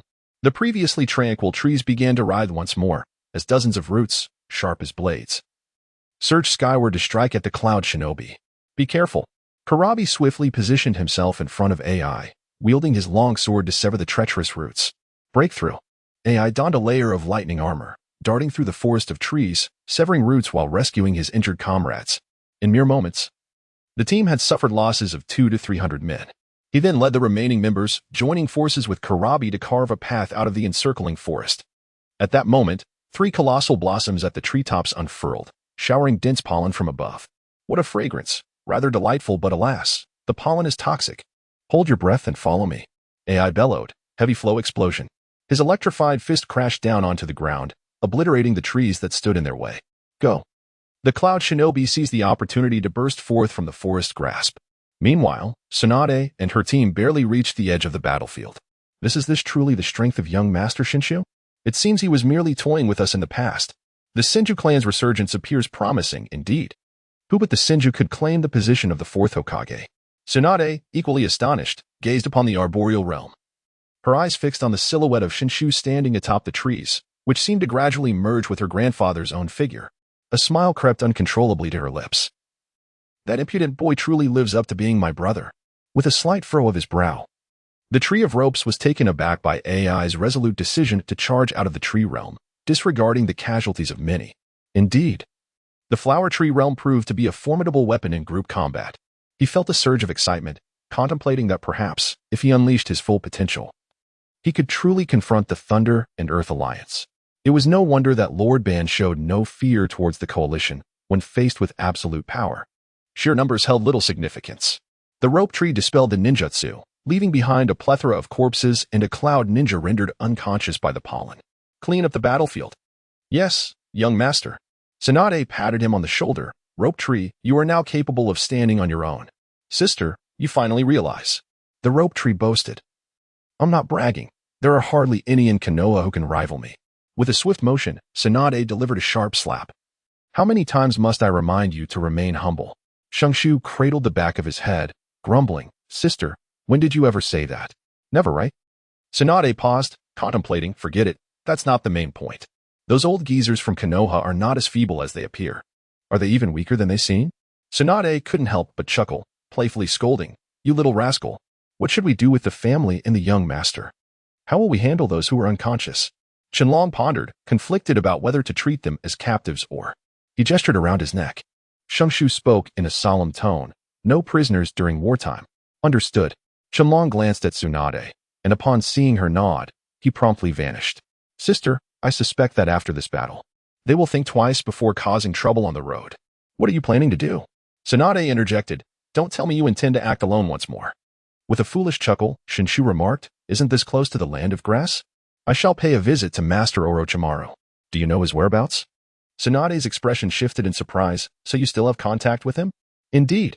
Shenshu nodded. Although Master Orochimaru is somewhat obsessive, his research is certainly worth studying. Hearing this, Tsunade felt compelled to relent, offering a cautionary reminder, make haste and return quickly. Understood. Shenshu suddenly recalled, Sister, on the battlefield. Do not allow Tianyang to excessively utilize his blood techniques. Rest assured, I am aware he is precious to you. Tsunade retorted with a glance. His health is not in jeopardy. That's good. In the turmoil of the ninja world, the land of grass was inevitably entangled in the conflict. Scattered throughout were the remnants of obliterated villages and the lifeless bodies strewn across the desolate plains. Having witnessed so much, Shenshu had grown numb. No longer harboring the same empathy he once felt upon first encountering such devastation. For these individuals born in small nations, living may be more arduous than death itself. The research center of Orochimaru was concealed within a village of approximately 1,000 souls, situated in the central region of the land of grass, surrounded by towering mountains. Without a precise location, he might not have discovered this place at all. Senju Shenshu? As Shenshu surveyed the village, a villager approached him. Unmistakably a ninja by the manner of her gait. Do you recognize me? She inquired. Of course. The woman replied with an air of certainty. Almost everyone in the village has seen your portrait, and the Lord mentioned your impending visit. Thank you, Shenshu said, following the woman. His curiosity piqued as he observed the surroundings. Sister, are all the inhabitants of this village ninjas? You may call me Yashir Yanayu. She responded with a soft laugh. The Lord, in his benevolence, permits us to learn the art of ninjutsu. Most of the villagers are orphans displaced by war, and many have taken up the mantle of ninjas as a means of repaying the Lord's kindness. Shushu gazed in astonishment at the woman before him. The very person who was supposed to oversee the Konoha orphanage now stood here. Sister Yano, I wonder if you have a child under your care named Yakushi Kabuto? How do you know? Yano exclaimed in disbelief. Kabuto is a child I just adopted from outside this year. Her complexion turned ashen, a realization dawning upon her. Was she truly being observed in every action and movement? Do not fret, I merely spoke in jest. Shushu replied with a smile that held a hint of irony. Yet, it seems you harbor some secrets, dear sister. Allow me to take a guess. Is it related to Danzo? Chapter 74. The direction of Orochimaru's research. Yano spoke mournfully. I shall return with you, but please, let it be known that it concerns neither the adults nor the village. I implore you to spare them. Shenshu, have you come to my teacher merely to intimidate my subordinates? The unique timbre of Orochimaru's voice echoed in Shenshu's ears. Shenshu cast an apologetic glance at Yayo and smiled, saying, Orochimaru-sensei, it has been a long time. I trust you have been well. Quite well indeed, Orochimaru replied. Scrutinizing Shenshu from head to toe, his gaze lingering momentarily on the forehead protector obscuring Shenshu's right eye, a frown creasing his brow. Shenshu, what has happened to your eye? It's nothing, just a little trinket. Shenshu responded nonchalantly. Without further inquiry, Orochimaru commanded, follow me. The rope tree turned to Yanoyu and said, I harbor a grudge against Danzo, so you need not worry. By the way, if you possess the seal for the tongue curse, feel free to seek my assistance. I can help you lift it. Huh? Yanoyu, with tear-filled eyes, momentarily stood in stunned silence, and by the time he thought to respond, the rope tree had already departed with Orochimaru. Teacher, this is a gift for you. The rope tree presented the rebirth technique to him. Believing it would prove of some utility, Orochimaru glanced at it dismissively and tossed it aside, remarking, the rebirth technique from Tsunagakure appears flawless, yet it harbors significant flaws. The user can only endure it once, rendering it of little value to me. As he spoke, Orochimaru opened a hidden door and entered a secret chamber. Since you have awakened the would-release bloodline, I have no desire to conduct further human experiments. However, I have detected an unusual chakra in one of my subordinates. It seems to be the natural energy you mentioned. With this, I have developed a curse seal that temporarily enhances one's strength by harnessing natural energy, which I have dubbed the Heavenly Curse Seal. Upon hearing these words, the rope tree remained noncommittal and inquired, Teacher, what progress have you made in the study of the mystical arts of the Dragon Cave? Orochimaru's lips curled slightly in a smirk. His tone laced with disdain as he replied, the 3 trials set by the Dragon Cave pose no challenge for me. However, why should I learn the techniques of the great sage of the serpent, rather than develop a form of sage art that is uniquely my own? The heart of the rope tree trembled as he pondered, so that is the reason. No wonder he has failed to master the Dragon's Cave celestial technique, while the seemingly mediocre pharmacisto has managed to learn it. Truly astonishing. Master, the celestial techniques of the 3 great sacred places yield similar effects. It is merely the method of absorbing natural energy that differs. As Shu spoke, he clasped his hands together, entering a state of mystical arts. Teacher, behold. This is the method of siphoning from the wet-bone forest enchantments. Orochimaru felt a warmth in his heart. He stepped forward and placed his fingers upon Shu's heart, then closed his eyes, succumbing to deep contemplation. After a quarter of an hour, Orochimaru finally opened his eyes and softly declared, It is done. The rope tree flickered, withdrawing from the sage mode. It seems I have been overly arrogant. In Orochimaru's eyes sparkled a glimmer of brilliance, devoid of any sign of despair, compared to sage techniques. My curse seal can merely be deemed a counterfeit form of sage arts. The rope tree gently advised, Master, 10 birds in the forest are not as valuable as one in the hand. Only by mastering the mystical arts can one develop a unique form of sorcery. Furthermore, I have a sense that learning these mystical arts may have an influence on one's lifespan. Orochimaru, intrigued, replied, Are you suggesting that I should first master the Dragon Cave's earth sorcery? Quite an astute observation. Forget it. The works of others may only influence my research perspective. Orochimaru pondered for a moment before declining. However, Shenshu, could you share your insights on cultivating sage techniques with me? Certainly. Shenshu unveiled the methods of cultivating immortal techniques within the wetbone forest, while also reiterating the secrets of Mayaboko Mountain to enhance Orochimaru's chances of success. The more Orochimaru listened, the more exhilarated he became, as if he had discovered a breakthrough. Shenshu, you may leave now. Come again next time, and I shall show you the immortal techniques that belong to me, Orochimaru. The rope tree lamented, Teacher, this is akin to killing the donkey after the grind. Orochimaru chuckled softly, Please wait a moment. He then stepped into a concealed chamber. After a brief interval, Orochimaru emerged, wielding a long knife. Here, take this. The rope tree grasped it with both hands, exclaiming, Is this the Kusarigama? Orochimaru, with a raspy voice, remarked, As a ninja, one cannot be without a fine blade. What is that you possess? Swish. Shenshu effortlessly drew the grass pheasant sword, which bore a striking resemblance to a horizontal blade. The sword's body glimmered with a chilling radiance, reminiscent of the one Orochimaru had bestowed upon Sasuke. With a swift motion of his hand, Lightning-infused chakra enveloped the blade. A magnificent weapon, indeed.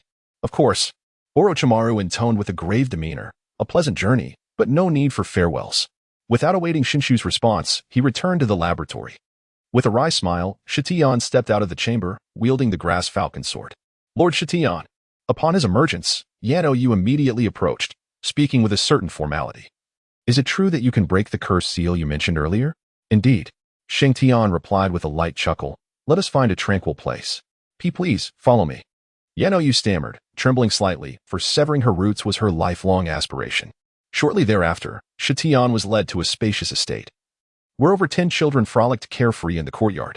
Do not mock, my lord, they are merely abandoned children. You possess a kind heart. The rope tree swayed gently. Contrasting with the complexities of Yano Yu's situation, the little shell orphanage was far from innocent. I see. Yano Yu replied with a resigned gesture. I cannot allow them to perish before my eyes. Come in, adults. Rope tree cast a casual glance around. This must be Yano's bedroom. Opening his mouth, he extended his tongue. A fleeting look of discomfort crossed Yano's face, yet he dutifully knelt before Rope Tree and extended his tongue. Indeed, in his mind, Shushu recalled the steps too, his fingers coalescing a thread of verdant chakra, intricately inscribing it upon the tongue of Yanao. After a few breaths, his movements paused, the green chakra transforming into a force of lightning. Yanao felt a tingling sensation in her tongue, and before she could react, Shenshu's action shifted once more as he intoned. Release. A trickle of blood flowed from her tongue, even as it regained its sensitivity. In a flurry, Yanao hastily expelled the blood, yet she felt no pain in her tongue. What was this? Do you truly wish to know? Shushu replied with a mischievous grin. It is the very blood you have long desired from Danzo. Ugh. Yanao poured a glass of water for Shushu and softly confessed. I was sent by Danzo to monitor Lord Orochimaru's every move and, if necessary, to seize his experimental. In truth, the moment I approached Lord Orochimaru, I was already discovered. Yet, rather than eliminating me, he offered kind reassurances and bestowed upon me unexpected authority. At that moment, I understood that my life belonged to Lord Orochimaru. Shenshu had to concede that, despite Orochimaru's perverse nature, he possessed a unique charisma. Sister Yano, I see you coveting our teacher's physique. Our teacher is quite open-minded. I fear you may not be able to handle it. Chapter 75. Did I not say it? Kakashi killed Noera Rin. Rin. Kakashi extended his hand, seemingly to support the falling Noera Rin. Don't come over. Noera Rin's tears fell to the ground as she lamented. Kakashi, a monster has been sealed within me. Kill me. No.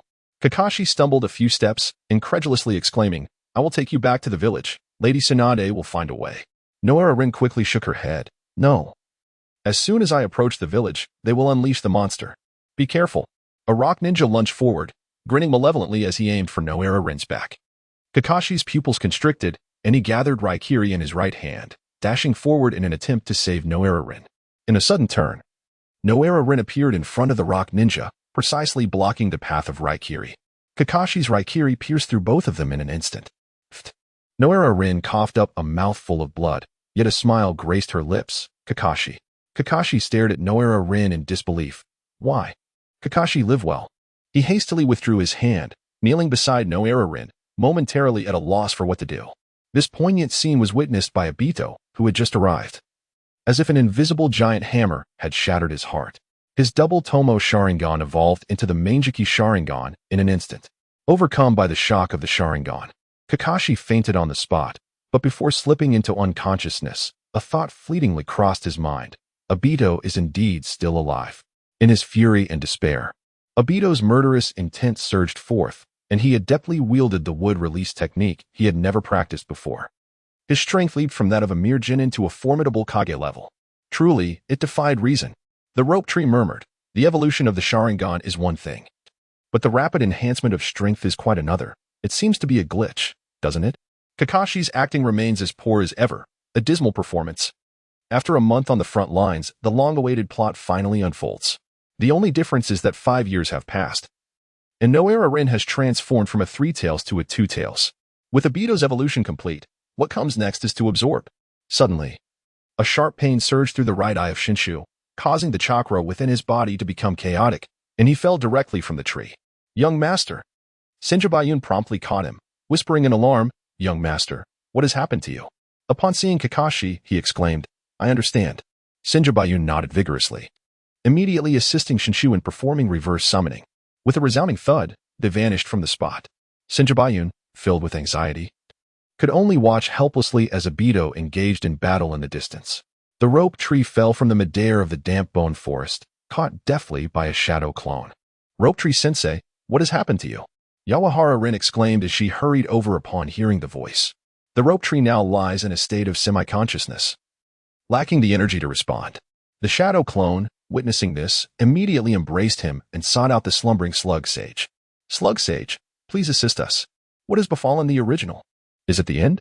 The Slug Sage, momentarily at a loss for words, examined the situation and hesitated before saying, strange, it seems something is siphoning energy from Rope Tree, causing a disturbance in his chakra. The shadow clone instantly comprehended the gravity of the situation and hastily lifted the forehead protector that obscured Rope Tree's right eye, prying open the eyelid with his fingers. Suddenly, a force erupted from the right eye, sending the clone crashing against the tree trunk, causing it to vanish on impact. Step back. The Slug Sage quickly interjected, halting Lin's movements. If you leave him here, he should be fine. Understood, Slug Sage. 2 days later, at the front lines of Konoha. Have you heard? The son of Kakashi Hatake has slain his own teammate. That cannot be true, right? I heard it was an accidental injury. Accidental injury? A friend of my brother's friend witnessed it firsthand. Why would he do that? It is said that during a mission, his companion was injured and became a liability. Brother, such talk is unwise. What are you afraid of? Konoha cannot harbor those who harm their comrades. Upon regaining consciousness, Kakashi immediately sought a mirror, unable to conceal his excitement upon seeing the transformed Sharingan. My senior brother did not deceive me. Awake? Kakashi Hatake, is there any discomfort? Not at all, I feel great. Kakashi replied with a smile. Father, how long was I unconscious? 2 days. Shikaka said with concern, come with me. Huh, where to? Kakashi asked, bewildered. Lord Jiraiya, the commander at the front, wishes to conduct a routine inquiry regarding your involvement in Lin's death. Shikaka patted his shoulder. Just speak truthfully. I trust you. Did my senior brother not inform Lord Jiraiya? Inform him of what? Shikaka frowned slightly. Your senior brother has not been seen for 2 days. Are you concealing something from me? Kakashi was taken aback, pondering if his brother was investigating the person behind Obito. Kakashi? No, how could that be? Kakashi quickly shook his head. I have not seen my brother. Shikaka scrutinized him closely, causing Kakashi to break into a cold sweat under his gaze. Let us proceed. Yes. Yes. Kakashi sighed in relief, discreetly wiping the cold sweat from his forehead. The pressure from Shikaka was immense. As they walked through the camp, the numerous scrutinizing glances made Kakashi feel exceedingly uneasy. Shikaka halted, casting a cold glare at the surrounding crowd, and wherever his gaze fell, no one dared to meet his eyes, and the murmurs ceased abruptly. The reputation of the White Fang of Konoha was palpable. Holding his head high, he reassured himself that as long as he acted with a clear conscience, he need not fear the slanderous whispers. In Kakashi's heart, warmth blossomed as he nodded earnestly, Father. I understand. Within the central tent, Jiraiya occupied the highest seat, flanked by Tsunade on his left, while the seat to his right remained unoccupied. At the lower end sat Minato Namikaze, accompanied by Shikaka Nara behind him. As Kakashi entered the tent, Shikaka's expression remained impassive as he silently acknowledged Kakashi with a nod before taking his place in the vacant seat. Representatives from the prominent clans of Konoha lined either side of the tent, including Hayashi Hyuga and Fugaku Uchiha among them. Jiraiya, shedding his usual jovial demeanor, spoke with solemnity. Kakashi, recount the events leading to Rin Nohara's demise. Understood. Kakashi swallowed hard, anxiety evident as he recounted, while on a mission with Rin. She was inadvertently captured by a cloud ninja. By the time I found her, she was gravely injured and informed me that a beast was sealed within her, posing a threat to the village. A beast? Jiraiya inquired, glancing towards Minato, who nodded and added, when I arrived at the scene. There were 30 bodies of cloud ninjas surrounding us, along with traces of the two tails. Jiraiya pondered for a moment, a smile returning to his face. Continue, Kakashi. Yes. Kakashi continued sorrowfully, I intended to bring her back to seek help from Lady Tsunade, but at that moment, the cloud ninjas attacked once more. In the chaos of battle, Rin unexpectedly collided with my Raikiri. A wave of shock rippled through the assembly, as the harrowing image of a 7-year-old child choosing self-sacrifice to protect the village flashed through their minds. Jiraiya lamented, Rin Nohara is a hero of Konoha. I shall erect a monument in her honor. Kakashi bears no blame in this matter. Do any of you have objections? No objections, the assembly responded. Lord Jiraiya has handled this appropriately. Rin Noera, at just 7 years of age, exhibited the resolve to sacrifice herself for the village, a true hero. Very well, Jiraiya nodded. Kakashi, take care of your injuries. You may disperse. Wait, Fugaku Uchiha interjected, stepping forward. Since all the esteemed leaders are present, I seize this opportunity to address the matter concerning Kakashi's eyes. Shikaku's eyes widened in surprise as he turned to Fugaku, coldly stating, My son's eyes were a gift from a friend. Do you have any objections, clan leader Fugaku? None at all, Fugaku retorted with a hint of sarcasm. Everyone here understands the value of the Sharingan. The Uchiha clan would never allow it to fall into the hands of outsiders. Moreover, the claims of gift come from Kakashi and Rin. How can I know if Kakashi colluded with Rin to acquire Obito's Sharingan?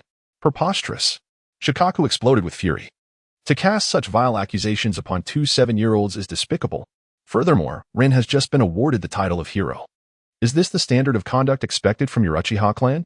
Calm yourself, Lord Shikaku, Fugaku replied, unfazed as he bowed slightly. I am merely stating a possible scenario. After all, no one witnessed the events. Are you suggesting that Lord Shikaku wishes to impose a singular narrative upon Konoha? You seem insufficiently qualified for such a task. Uchiha Fugaku, cease your nonsensical prattle. Jiraiya's expression darkened, for you must comprehend that the matters you speak of are virtually unattainable. These children are even unaware of what the Sharingan is. State your intentions. Indeed, Uchiha Fugaku, recognizing the futility, conceded, since Lord Jiraiya has asserted thus. Let it be regarded as a gift from Obito.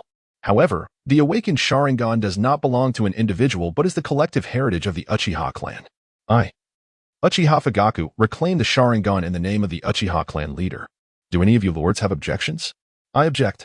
Tsunade retorted scornfully, you Uchihas are rather overreaching. Claiming even your own eyes are not your own? Moreover, this eye was a gift from the hero Obito at his demise, bearing significant meaning. You, the Uchiha clan leader hiding in Konoha, have neither the authority nor the right to interfere. Seconded. Shikaku and Minato raised their hands in agreement. Hyuga Hizashi furrowed his brow, disregarding his brother's attempt to dissuade him, and spoke, I support clan leader Fugaku. The Sharingan rightfully belongs to the Uchiha clan, not the Hatake family. Otherwise, will anyone be able to concoct excuses to obtain the Sharingan? Once that door is opened, shall my Byakugan also be up for grabs? Hizashi. You understand me. Uchiha Fugaku sighed. I act solely for the greater good, and I am not a person who would revel in another's misfortune. Humph. Solely for the greater good? Tsunade scoffed. What you term public interest is merely the interest of your Uchiha clan, is it not? Must you be so insistent? Enough. Jiraiya interjected. This is the front line. The Earth and Thunder allied forces are poised to strike, yet you engage in infighting here. What a disgrace. As for Kakashi's eye, once the war concludes, it shall be dealt with by the Hokage. Now, proceed to the front lines immediately. Disperse. Understood. 10 days later, the pain in Shashin's body dissipated. And not only was he unscathed, but he also felt remarkably well. Teacher Shoshin, are you well? Ino exclaimed, You must be hungry. I shall prepare something for you right away. Upon hearing this, Shenshu's stomach immediately let out a rumbling sound, and he forced a smile, saying, I appreciate your kindness. Hee. Dear teacher, please do not hesitate. Noera Rin chuckled as she stepped into the nearby grove. Is there something to eat in this damp bone forest? Shenshu suddenly realized that it seemed she had been sent to the wet bone forest without any provisions. But fear not. A shadow clone darted out, exclaiming, We are here, aren't we? Behold. The shadow clone presented him with a mirror of mysterious origins. Look at your eyes. Shenshu swiftly took the mirror and lifted the forehead protector, revealing the long-anticipated Rinnegan within its depths. It has manifested. Upon careful examination, he observed the delicate lavender hue of his eyes, adorned with 6 intricately arranged tomo. Indeed, it was the tomo Rinnegan, surpassing even Nagato in its magnificence. He promptly accessed his attribute panel. Name, Senju Shenshu age, 16 strength, 25 spirit, 37. 5 constitution, sage body eye power. Tomo Rinnegan, right? Available points, 0. It has certainly changed. Yet, the fundamental attributes have only increased by 2 points. The rope tree gently swayed its head, beginning to experiment with the Rinnegan. Indeed, mastering the Rinnegan felt akin to installing a panoramic camera within one's mind, providing an unobstructed 360-degree view. To his astonishment, his chakra reserve surged more than tenfold. a sensation that was utterly exhilarating. Concurrently, 5 distinct transformations of chakra nature manifested within his consciousness. With but a thought, he could effortlessly wield ninjutsu of gold, wood, water, fire, and earth. However, the techniques of yin and yang escape him, revealing only the faintest glimpse of their essence. At that moment, Shenshu felt an overwhelming sense of invincibility, involuntarily recalling Uchiha Madara, which left him feeling somewhat embarrassed. Was I merely a jester in his eyes back then? "Teacher, dinner is ready," called out Rin, entering the wooden cabin with a bowl of rice and 2 dishes of vegetables. The conditions were modest. "I appreciate your understanding." "Thank you." Shenshu chuckled lightly. "You truly have gone above and beyond. It's the least I could do." "Let us begin." Shenshu playfully stirred the rice and, giving a thumbs up, remarked, "Lin, your culinary skills are remarkable. I wonder who will be fortunate enough to marry you." Noera Lin's cheeks flushed slightly as she shyly replied, "Teacher Shenshu, please don't tease me." "What I speak is the truth," Shenshu mused. "The plan is already in place. Once the war concludes, I shall take you back to the village." Noera Lin hesitated, asking, "Teacher Shenshu, will Obito return?" The willow tree swayed gently, and my intention was to have him conceal himself in the shadows. However, I would defer the decision until our encounter. Plans often change more swiftly than one anticipates. Noera Rin bowed respectfully and said, "I apologize for the trouble I have caused you. You are, after all, half my students. I cannot simply stand by and watch you in peril." The rope tree appears rather artificial, as it conceals a multitude of personal agendas within. "Kakashi is also unoccupied. Would you like to meet him?" "No, thank you." Rin hastily replied, "I shall go and train." The rope tree smiled and shook its head, recognizing the precociousness of these children at the age of 7. He himself was likely still engrossed in playing with mud. Thus, it is time to bring an end to this conflict. I refuse to believe that when the strength of Konoha reaches a certain threshold, Sarutobi Hiruzen will remain indifferent and cling to the homeland. Chapter 77, The Third Kazekage. As the rope tree returned to the battlefield, both sides had reached a fever pitch. The 3 factions of ninjas engaged in fierce combat along the borders of Konoha, entangled in a chaotic melee, rendering large-scale destructive techniques ineffective. The fundamental skills of swordsmanship and taijutsu emerged as the most lethal means of combat. Among them, 2 figures shone the brightest: the famed Konoha White Fang, Kakashi Hatake, and the Yellow Flash, Minato Namikaze. Joined by the commanding presence of Jiraiya and Tsunade, the scales of war began to tilt in favor of Konoha. On the opposing side, Noki wore an expression of grave concern. "Ei, do you have confidence in restraining that blonde-haired boy?" Kazekage furrowed his brow. "I may not be able to stop him, but I should be able to entangle him." "Very well," Noki replied solemnly. "You engage him. I shall handle the Konoha White Fang." "No." Kazekage shook his head. "Leave the Konoha White Fang to my son and his brothers. Your target is Jiraiya." "Damn it," Noki retorted angrily. "It has only been 4 years since the Second War ended, and Konoha has amassed such a multitude of shadow-level experts. Enough talk. If this continues, our forces will be annihilated. Charge." Kazekage's right fist struck his left palm with a resounding thud, enveloped in lightning chakra. In an instant, he transformed into a streak of blue light, joining the fray, causing all who beheld him to tremble in fear. "You face me, boy," Kazekage bellowed, launching into his hell stab technique, executing a series of swift strikes. Kazekage timed his assault perfectly, his attack striking out of nowhere. The remarkable speed left Minato nearly unable to react. Thus, Minato had no choice but to employ the Flying Thunder God technique to create distance, disrupting his rhythm. It won't be that easy. Kazekage pursued relentlessly, just slightly slower than Minato. Minato, renowned for his speed, found himself flustered and overwhelmed, observing from a distance. Jiraiya quickly commented, "That boy, Watergate, is still too young and lacks combat experience. Tsunade, command is yours. I shall assist." Tsunade nodded in agreement, summoning her slug, which immediately split into several smaller slugs that joined the battle, showcasing the advantages of her medical team. Just as Jiraiya entered the fray, Noki intercepted him. Dust release, original world stripping technique. Elevated by the earth he carried, Noki suspended himself in midair, forming a white square between his hands that enveloped Jiraiya's form. Boom!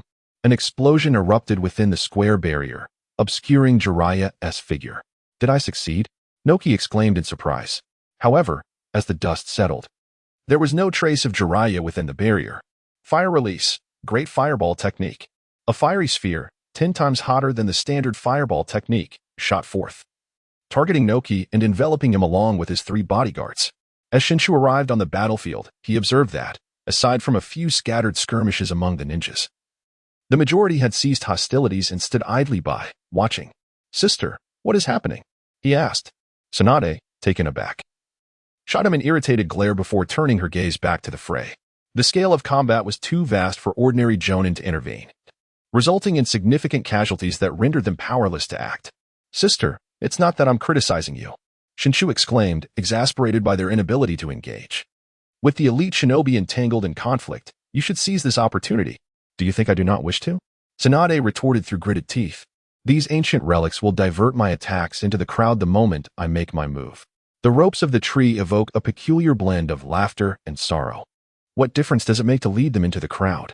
Their lives will inevitably be lost or harmed, perhaps even more so. "TSK, sister. Can you truly stand idly by as brother Jiraiya faces a brutal onslaught?" "I am not particularly concerned for Jiraiya," Tsunade expressed her worry, saying, however, "Minato Namikaze is in a precarious situation. His attacks cannot breach the Raikage's defenses. Furthermore, the Raikage possesses an abundance of experience, and as time elapses, Minato is destined for defeat." The rope tree gazed at Minato Namikaze, realizing that he could only engage in combat for the time being. However, he was astonished to discover that Minato had mastered the second stage of the Flying Thunder God technique. Indeed, the battlefield is the most formidable crucible for one's growth. Yet, with Shoma still alive, Minato's prestige has significantly diminished, leaving one to wonder if he can still succeed in becoming the Hokage. "Hey, are you daydreaming?" Tsunade asked impatiently. "Are you going to help, or not?"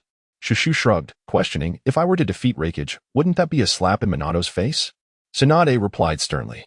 "This is a battlefield where survival is paramount. It is not as simple as you perceive. Shenshu, I disapprove of your attitude. I am beginning to doubt whether you are still my impassioned brother." Shushu retorted with disdain, "That brother of yours perished long ago, slain by comrades who sought to extract your heart and pluck your lungs." Tsunade shuddered, a pained expression crossing her face. "Shushu, I am sorry." The rope tree shook its head, a glimmer of melancholy flickering in its gaze, "Yet you remain oblivious to the fact that I speak the truth. Alas, who could blame you, for you are my sister." He drew forth the CHG sword, twirling it with a flourish as he proclaimed, "Behold, how I shall claim the head of that cur." With that, he vanished from sight, instantaneously joining the fray. "It is the teacher has arrived," exclaimed Aoyama from the mountain city, filled with delight. As low-ranking ninjas, they had been summoned to the ranks, but fortunately, Jiraiya was protective, assigning them only supportive roles. "Hush. Pay attention," admonished Yuzuki Yuya, unwilling for her teacher to be distracted. Clang. Shushu pressed his blade firmly against Raikage AI's arm. "Konoha's Minato, you assist teacher Shikaku. I shall have a heart-to-heart with Lord Raikage."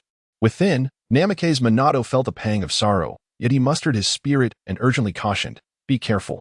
His offensive and defensive capabilities are astonishing, truly the strongest spear and shield." Shushu lifted his forehead protector, revealing the Rinnegan, a sight worthy of my full effort. Raikage's brows arched in surprise as he gazed into Shenshu's eyes. As one of the 5 Kage, he was well aware of the legends surrounding the Rinnegan. His expression darkened. Yet his fighting spirit surged as he growled, "Another brat?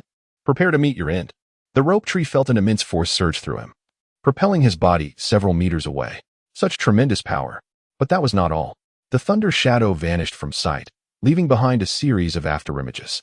It is crucial to note that this was not a spatial ninjutsu, but rather a velocity achieved solely through physical strength. The rope tree chuckled. Its astonishing speed rendered futile under the gaze of the Rinnegan.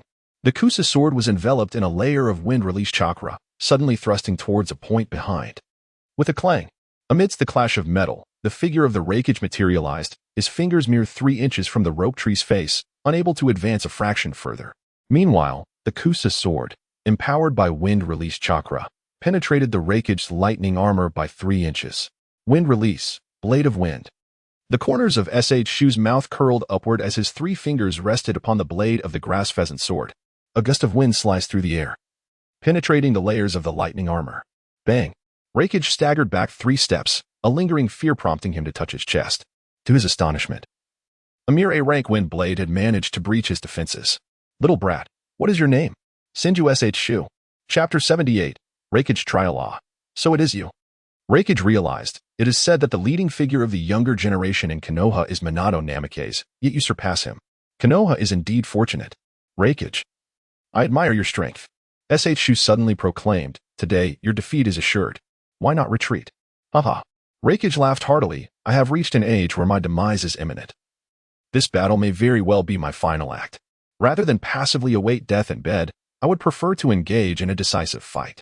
Moreover, do not presume that breaching my lightning armor guarantees your victory. The outcome remains uncertain. Attack!" Reikage bellowed. As the blue lightning armor adorning him gradually transformed into a deep black. Black lightning? How intriguing. With the power of the Rinnegan.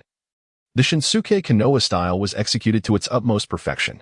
In that fleeting moment, the battlefield was left with merely two ethereal figures, accompanied by the resounding clash of their weapons. "Is this truly the extent of my teacher's strength?" Yamanaka always exclaimed, raising his fist in fervor. "I wish to learn." The teacher solely employs swordsmanship, utilizing only wind-release chakra for ninjutsu. Uzumaki Yuin admired, saying, "The teacher's forte lies in wood-release." Beside them, Kakashi had activated his Sharingan, barely able to catch a glimpse of Shinsuke's form, murmuring, "My senior is even swifter than my father. No, it is my senior's eyes." In the distance, Uchiha Fugaku and Hyuga Hisashi shared a similar realization. Fugaku, the clan leader, pondered, "What is the origin of Senju Shinsuke's eyes? I have no knowledge of that." Uchiha Fugaku responded gravely, "I do not recall anyone in our clan having lost their eyes." Hisashi interjected, "I seem to recall that the former Uchiha clan leader, Uchiha Q, had gone missing? That is inconceivable." Fugaku shook his head, stating, "At that time, Senju Shinsuke was merely 11 years old, not even a genin. The Senju clan is not solely represented by Senju Shinsuke." Hisashi remarked with significance. Uchiha Fugaku's crimson eyes suddenly narrowed, sinking into a profound silence. Once the rope tree fully acclimated to the transformation of the Rinnegan, he abruptly thrust the grass pheasant sword before Uzuki Yugao. A collective gasp escaped the onlookers. It was not merely the distance of the throw, but the precision displayed that few could achieve. Uzuki Yugao swiftly unsheathed the sword, brandishing it with delight, exclaiming, "Indeed, I still prefer the length." Shinra Tensei. The rope tree emitted a repulsive force, sending the Reikage flying. Multiple shadow clone technique. 5 shadow clones materialized around him, their hands weaving through intricate seals. Water release, water dragon bullet. Earth release, earth dragon bullet. Fire release, fire dragon bullet. Wind release, great breakthrough. Lightning release, lightning dragon tornado. The 5 distinct colors of chakra intertwined, accompanied by a resounding roar, as a mushroom cloud engulfed the Reikage. The shockwave from the explosion sent both combatants flying. Reikage-sama. Impossible. How could he master such a multitude of chakra natures? Wow, my teacher is incredible. My teacher is invincible. When the young master emerges, who can rival him? The tremendous commotion caused a momentary pause in the other 2 battlefields. The Reikage's son, the candidate for the 4th Reikage, young AI, was filled with anxiety as he reached out to Killer Bee. Upon seeing this, Killer Bee sheathed his blade and raised his right arm in response. In an instant, the two collided, and the decapitated head of Shikamaru fell to the ground. Lightning release, absolute bull thunder plow heat blade. With a thud, Shikamaru's body instantly transformed into a piece of wood. The true form of Shikamaru, gasping for breath, stood at a distance, watching the 2 brothers with trepidation. Had it not been for his swift speed, he could have easily fallen victim to a lethal strike.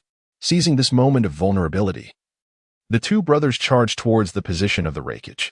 The excessive consumption of chakra by Minato made it difficult for him to hold them back momentarily. Taking a few deep breaths, Shikamaru swiftly pursued. Minato chuckled bitterly, considering himself not weaker than others, yet finding himself the weakest among them.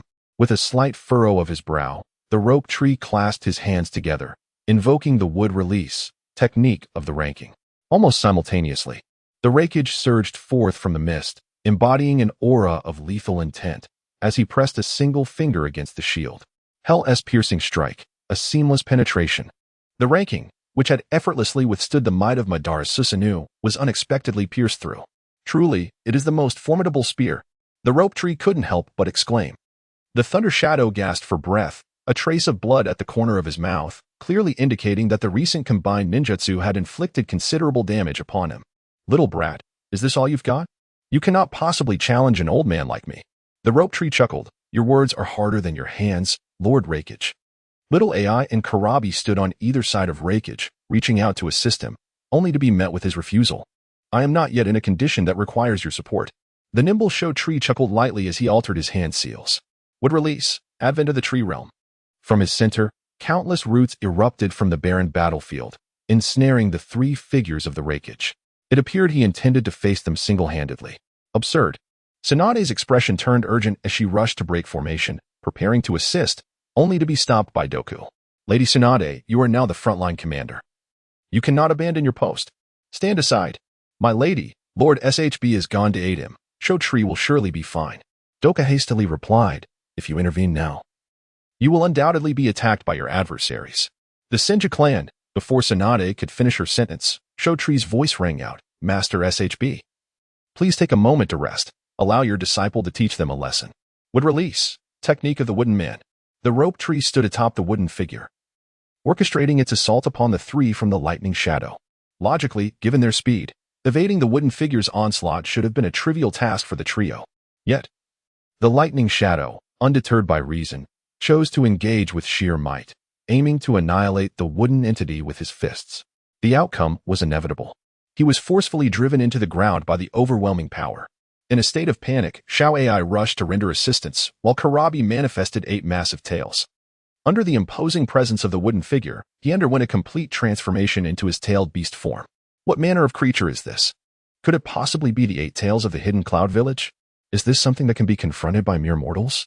Lord Shenshu, we must flee. Do not linger. The presence of a Jinchuriki on the battlefield startled Tsunade, who exclaimed furiously, are they actually bringing a Jinchuriki into combat? Reports from the hidden cloud indicated that Karabi could perfectly control his tailed beast, and it appeared to be true. Duka furrowed his brow, Lord Tsunade. We need to withdraw our forces. Tsunade coldly commanded. Immediately relay orders for the Jonin to cover the retreat of the Chunin and Genin. At the same time, dispatch a hawk to inform Lord Hokage to assemble the sealing team. Understood. Duka hurriedly positioned himself before Tsunade. Lord Tsunade, your presence here is futile. Get out of my way. Tsunade struck with a powerful punch, prompting Duka to swiftly evade. That is my younger brother. If death is to come, it must be after me. Yogue? The rope tree displayed not an ounce of fear. On the contrary, it was filled with an extraordinary excitement, as it manipulated the wooden figure, reaching for the horns of the bull demon. An inexplicable phrase emerged in its mind. Do you wish to savor the taste of the bull's horns? Chapter 79. The 8-tailed bull demon.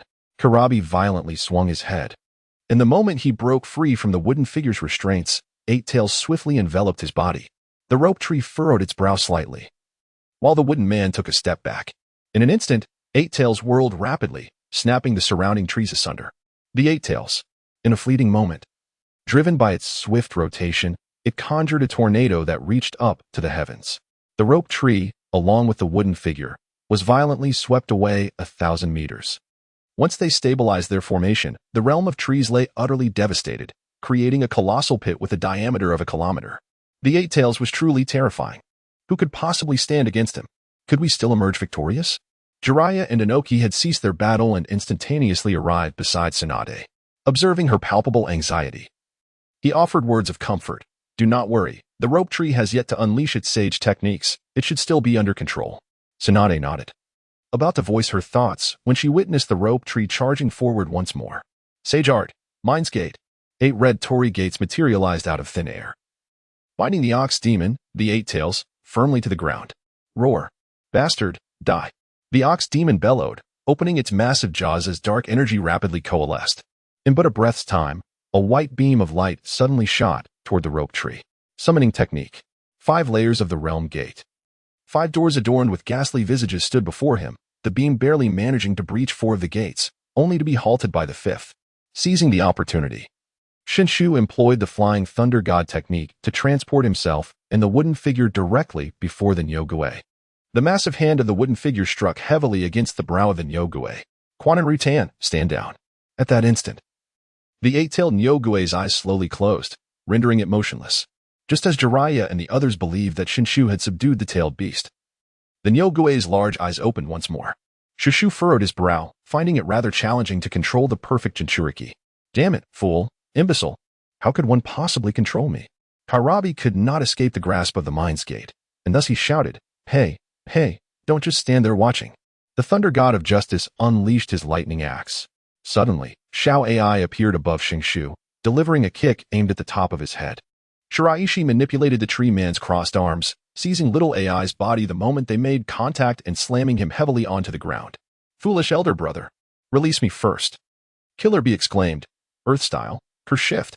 Suddenly, the ground beneath him erupted, shattering the immobile Mygene gate, allowing Killer Bee to escape. The rope tree was enraged, bullying others and instigating a brawl. Was there no one to intervene? The myriad phenomena converged. The elderly figure suspended in midair was suddenly drawn by an irresistible force, uncontrollably hurtling towards the rope tree. Lord Rock Shadow. Earth Escape. Weighty Rock Technique. The elderly figure from the Great Wildwood swiftly stabilized his position and, upon discerning the right eye of the rope tree, was struck with terror. The Rinnegan, it is the Rinnegan. The rope tree chuckled, saying, 3 generations of earth shadows. 3 generations of lightning shadows. How fortuitous that you are all present. Surrender now. The young one spoke with audacious arrogance. The Great Wildwood regained his composure, remarking, even if you possess the Rinnegan, lightning shadow, what is your intent? The rope tree gazed at the imposing figure of big AI, supported by little AI, relentlessly employing the Hellstab technique, which demanded considerable stamina. Big AI coldly retorted, the Union village has never bowed its head, let alone to you, who has yet to achieve victory. Stubborn and unyielding. As the imprint of the rope tree unraveled, the wooden figure beneath him vanished into thin air. Just as he was about to descend, he clasped his hands together and called out with a commanding voice, Celestial Technique, True Thousand Hands. A colossal Buddha, magnitudes larger than the wooden figure, erupted from the earth, with countless arms rising majestically behind it. What? Is this the ultimate technique of the Thousand Hands? It was truly inconceivable that his wood release had reached such heights. Yuki and I exchanged glances, a shadow of foreboding enveloping their hearts. Is this truly the full extent of rope tree strength? Minato Namikaze stood in stunned silence, gazing at the distant Buddha, an inexplicable sense of despondency welling within him. Minato, upon your return, I shall teach you celestial arts. Given your innate talent, you should quickly catch up to rope tree's pace. Thank you, sensei. Minato replied with a wry smile, that fellow rope tree has kept me in the dark for far too long. Upon my return, I shall ensure he pays for it. Seeing him regain his composure, Jiraiya turned to Tsunade beside him and said, Tsunade, congratulations. The Thousand Hands has a worthy successor. The previously dazed Tsunade suddenly smiled. So this young man was not exaggerating after all. Earth Shadow, Lightning Shadow, I hold you both in high regard as seniors. And I sincerely hope you will reconsider your stance and recognize the merits before you. As the mighty Hashirama Senju stretched forth his arms, the ground beneath trembled and resonated with a thunderous roar, sending ripples of unease through the hearts of those nearby. The expression on Naka's face darkened, and with gritted teeth, he replied, I consent to the withdrawal of troops, but it is imperative that Sarutobi Hiruzen himself comes to negotiate. Indeed, Reikage concurred, stating, Senju Hashirama, though your strength is formidable, your status is insufficient to bear the responsibility of these discussions. The tree of rope is indifferent to the path. As long as you are in agreement, I shall not concern myself with the rest. Kurabi, I hold you in high regard. You are most welcome to visit Konoha. Huh? Not only was Kurabi puzzled, but the Reikage also found himself at a loss. Suspecting that he was coveting the 8 tails, the rope tree released its true form, manifesting instantaneously beside Tsunade. Sister, tell me, am I not impressive? Impressive indeed. Tsunade raised her right hand, playfully ruffling his hair before embracing him warmly. Truly remarkable. Shenshu swiftly extricated himself from her embrace. Elder Jiraiya, that Tsuchikage and Reikage have agreed to negotiations, but they wish for the Hokage to attend in person. Ah, I see. Jiraiya chuckled. Such matters are beyond a mere insignificant figure like myself. By the way, Shushu, about your Rinnegan. Rest assured, I have not pilfered your disciple. Shushu jested, deftly shifting the topic. Sister, since all is well, may I take my leave? Go ahead. Tsunade responded, now completely reassured about Shenshu. With his prowess, there truly was no one in the ninja world who could detain him. Teacher. Shushu received the Kusanagi sword, inquiring with a cheerful demeanor. You 3 have seen the battlefield. What are your impressions? Yuzuki Yuin felt a twinge of sorrow. Teacher, I have heard of Kakashi's team's ordeal, and I can only wish that war may never occur again. Indeed. Yamashiro Aoi nodded. I am beginning to understand the teacher's aspirations. Only through the unification of the ninja world can we prevent the outbreak of war. I just long to be as formidable as you, so that I can protect you all. Akato hesitated. Hige, that day will surely come. Shushu replied with a light chuckle. For now, you have the teacher to shield you. But perhaps in the future, you may need to protect me. Yamashiro Aoi declared loudly, then it is settled. Teacher, I wish to learn all of your techniques. With a big appetite but a small capacity, you'd best first enhance your chakra reserves. Shenshu gazed at the somewhat conflicted Hinata and Ichiji in the distance and jestingly scolded. What are you doing, kid? Get over here. Chapter 80. Encounter with Obito. Hinata and Ichiji replied awkwardly, Boss. What the hell? When did you become so timid? Shenshu looked at him suspiciously. Honestly, have you secretly gotten married without informing me? Are you joking? Ichiji retorted immediately. I'm still waiting for your generous gift. It's my brother's fault. He didn't mean to trouble Sister Tsunade. You know how it is. His Byakugan is his Achilles heel. Hold on. Shenshu interjected, feeling bewildered. What are you talking about? I don't understand a word. Ichiji explained the dispute regarding Kakashi's eye. Uchiha Fugaku is quite delusional. Shenshu said as he adjusted his forehead protector to reveal his right eye. Should he take my eye back as well? Wait, the Rinnegan? Ichiji exclaimed, his eyes wide with astonishment. He gave a thumbs up and said, Boss, you truly are something else. Cut it out, Shenshu said, putting an arm around his shoulder. He lowered his voice. I've been busy lately. Once you return to the village, spread the word. Let it be known that anyone who covets Kakashi's eye should not blame me for my lack of courtesy. Understood, Ichiji replied excitedly. Leave such incitement to me. 3 days later, Sarutobi Hiruzen arrived at the border, officially commencing the tripartite meeting. The Lightning and Earth countries submitted a peace treaty, marking an extraordinary event in the history of the ninja world, as the war lasted less than a year from start to finish. Simultaneously, both the Raikage and Tsuchikage emphasized that Senju Shushu must report in advance when entering the Land of Earth and the Land of Lightning, or it would be regarded as an act of aggression. Sarutobi Hiruzen could only smile wryly and nodded in agreement.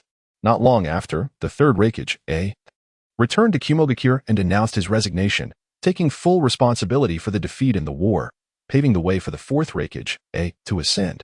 With a crash, Uchiha Fugaku could no longer contain his fury and smashed his desk with a single blow. Did Senju Shenshu really say that? Indeed, Uchiha Ina replied coldly. It spread throughout the entire village. What is the stance of the other clans? Uchiha Ina replied solemnly. Those who initially agreed with us are now filled with excuses. And even Hinata and Ichiji isn't as resolute.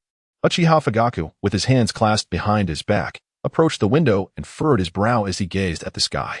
After a long silence, he finally said softly, Send the word down. Do not discuss Kakashi's eye any further. Chief, Uchiha Ina said anxiously, are we just supposed to let this go? The situation is unfavorable. Retreating a step will spare us embarrassment. Uchiha Fugaku scoffed. I want to see how long Senju Shushu can maintain his dominance. Come here. Master, we have found him. Senju Bayun suddenly opened his eyes. Uchiha Obito is in the underground chamber beneath the mountain graveyard, but I cannot send a message. Oh, the tree of strings pondered. Could it be the other half of his body? Indeed, nodded thousand-handed White Cloud. This fellow possesses only one half of his body in good condition, while the other half is engulfed by the White Absolute. After a brief hesitation, he continued, I am uncertain if it is merely my illusion, but I have the distinct impression that he has managed to exert control over the White Absolute enveloping his body. Are you suggesting the Sharingan? Precisely, however. I dare not attempt it, for I fear it may jeopardize the young master's plan. The rope tree hesitated. At present, Uchiha Madara could still endure for a while. Should he discover that Obito harbored issues, he would undoubtedly annihilate him and select another candidate. A gamble it is. The rope tree ultimately resolved the gamble on his ability to control the White Zetsu clones. Bayun, have your clone relay the message to him. Say that Lin is not dead. With his character, he would undoubtedly venture to Konoha to ascertain the truth. Understood. Chinsho Bayun chuckled. My clone has ingratiated itself well enough to be entrusted with delivering meals. I shall discreetly convey the news. Dinner is ready. Set it down. Please eat quickly. It's not good for your health if it gets cold, especially the rice. I said to set it down. Uchiha Obito's voice resounded again, devoid of any emotion. No matter how precocious an 8-year-old may be, their worldview is still in the formative stages, rendering them highly susceptible to manipulation. Furthermore, he is obstinate, never believing he is at fault. The world alone bears the blame. 5 minutes later, Obito moved his left arm. Although the effects of White Zetsu were remarkable, it still felt slightly awkward, as it was not his own. Fortunately, the White Zetsu was under his illusionary control, sparing him from hearing those bothersome remarks. He hastily scooped up some rice, pausing momentarily before continuing to eat, while leaving the dishes untouched. Obito, akin to an ascetic monk, completed his meal and returned to his bed to meditate. White Zetsu gently pushed the door open, glanced at the finished rice, and quietly tidied the utensils away. Obito narrowed his eyes slightly, scrutinizing White Zetsu's retreating figure, as if seeking to uncover something within him. In the dead of night, once Obito confirmed that neither Black nor White Zetsu was nearby, he extracted a peculiar note from his mouth. Yahiko Lin is not dead. It's an act. Keep it confidential. Obito shuddered, the image of Kakashi piercing Yahiko Lin flashing repeatedly in his mind, as he attempted to discern any inconsistencies, ultimately surrendering to futility. Aside from Kakashi's somewhat rigid expression, he found nothing amiss. He discreetly swallowed the note and closed his eyes to recuperate. The following day, Obito approached Uchiha Madara with an air of finality. I must return to Konoha. Uchiha Madara appeared increasingly aged, the outer path-esque golem extending its tendrils into his back, creating a peculiar sight. Is it absolutely necessary? Indeed. Obito replied in a grave tone. Lin has formally been laid to rest. I must be present. I will permit your departure, but you must promise me to keep your whereabouts concealed. Uchiha Madara lowered his gaze slightly. Additionally, I will have Black Zetsu accompany you. Dissolve White Zetsu's illusion. He is too noisy. Obito replied impatiently. Where is Black Zetsu? Obito-kun, I'm right here. Black Zetsu emerged slowly from the roots of a tree. Please take good care of me. As he spoke, Black Zetsu climbed onto Obito's body, gradually enveloping his left side. Obito clenched his fists and waved them a few times, nodding in satisfaction. Not bad. You truly surpassed those White Zetsu. Thank you for the compliment. Obito bowed respectfully to Uchiha Madara. I shall return swiftly to assist you in completing the Eye of the Moon plan. Haha. Uchiha Madara's lips curled into a smirk, acknowledging your profound realization, thus validating the old man's intervention on your behalf. As the rope tree returned to the Hidden Leaf village, he arrived just in time for the funeral ceremony of the fallen ninjas. Although the war had only raged for a year, the casualties had reached a staggering 2,000. A testament to the brutal nature of the conflict. Those who were honored with the title of hero were granted the privilege of individual burials, while the names of the others were merely inscribed on the memorial stone. Lord Senju. Greetings, Lord Senju. Young master, you have returned. Shenshu nodded in response. These individuals appeared enthusiastic, yet there was a glimmer of deep apprehension in their eyes.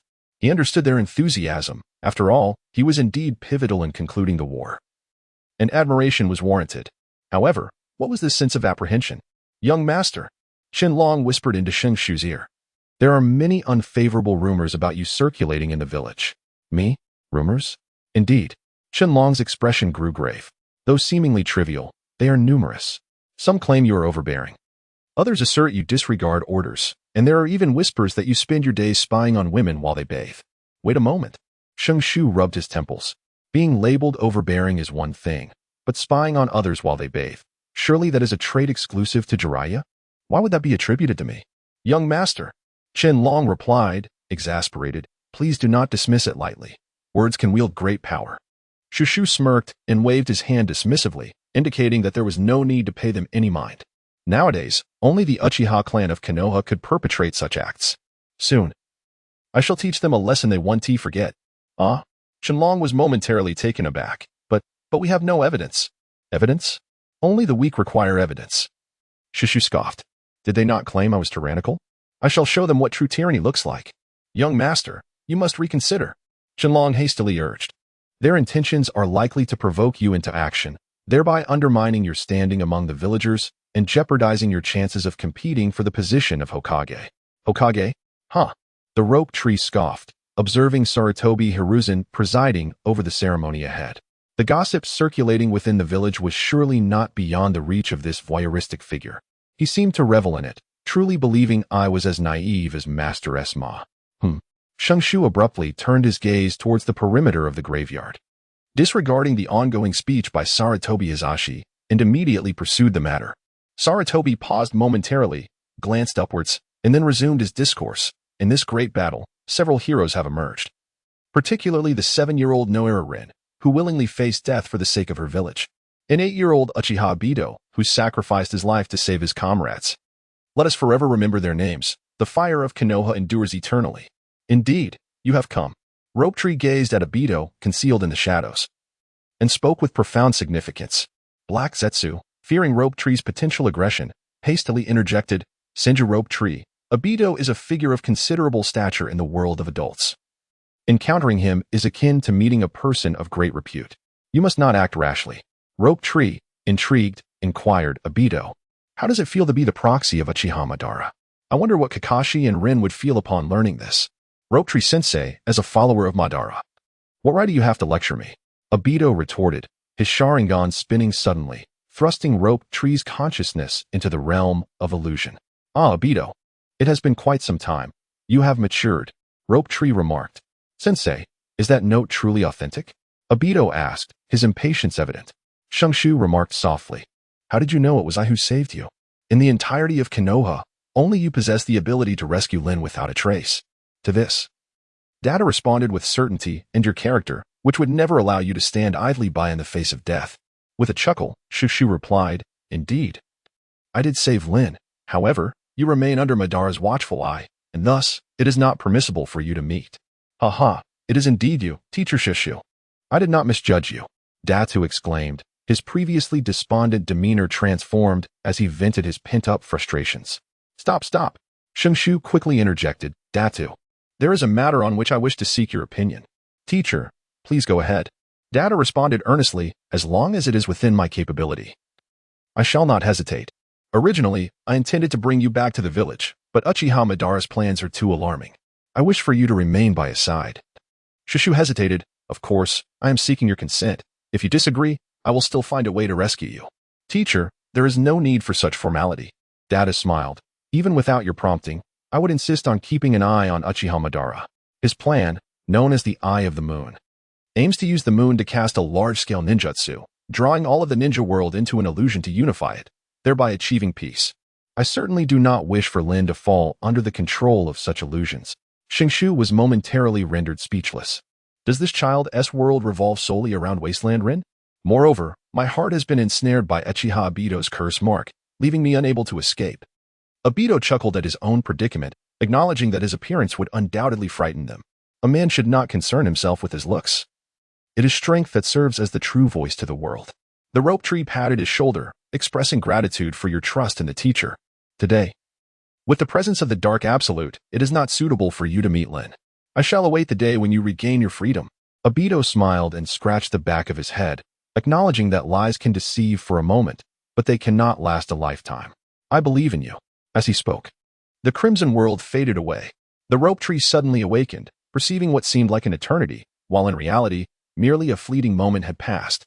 He warily glanced at Obito and coldly remarked, Truly impressive. The Mangeki Sharingan can unknowingly ensnare me in an illusion. Teacher Rope Tree. I have come today solely to witness Rin's descent into the earth. I hope you will refrain from meddling. Obito's hoarse laughter coursed like a chilling breeze, as if he were desperately suppressing the fury raging within him. Otherwise, what you just experienced would be but a prelude to a thousandfold torment. Shenshu secretly scoffed at Obito's acting skills, deeming them far superior to Kakashi's. Humph, Kurizetsu, is this how you regard your collaborators?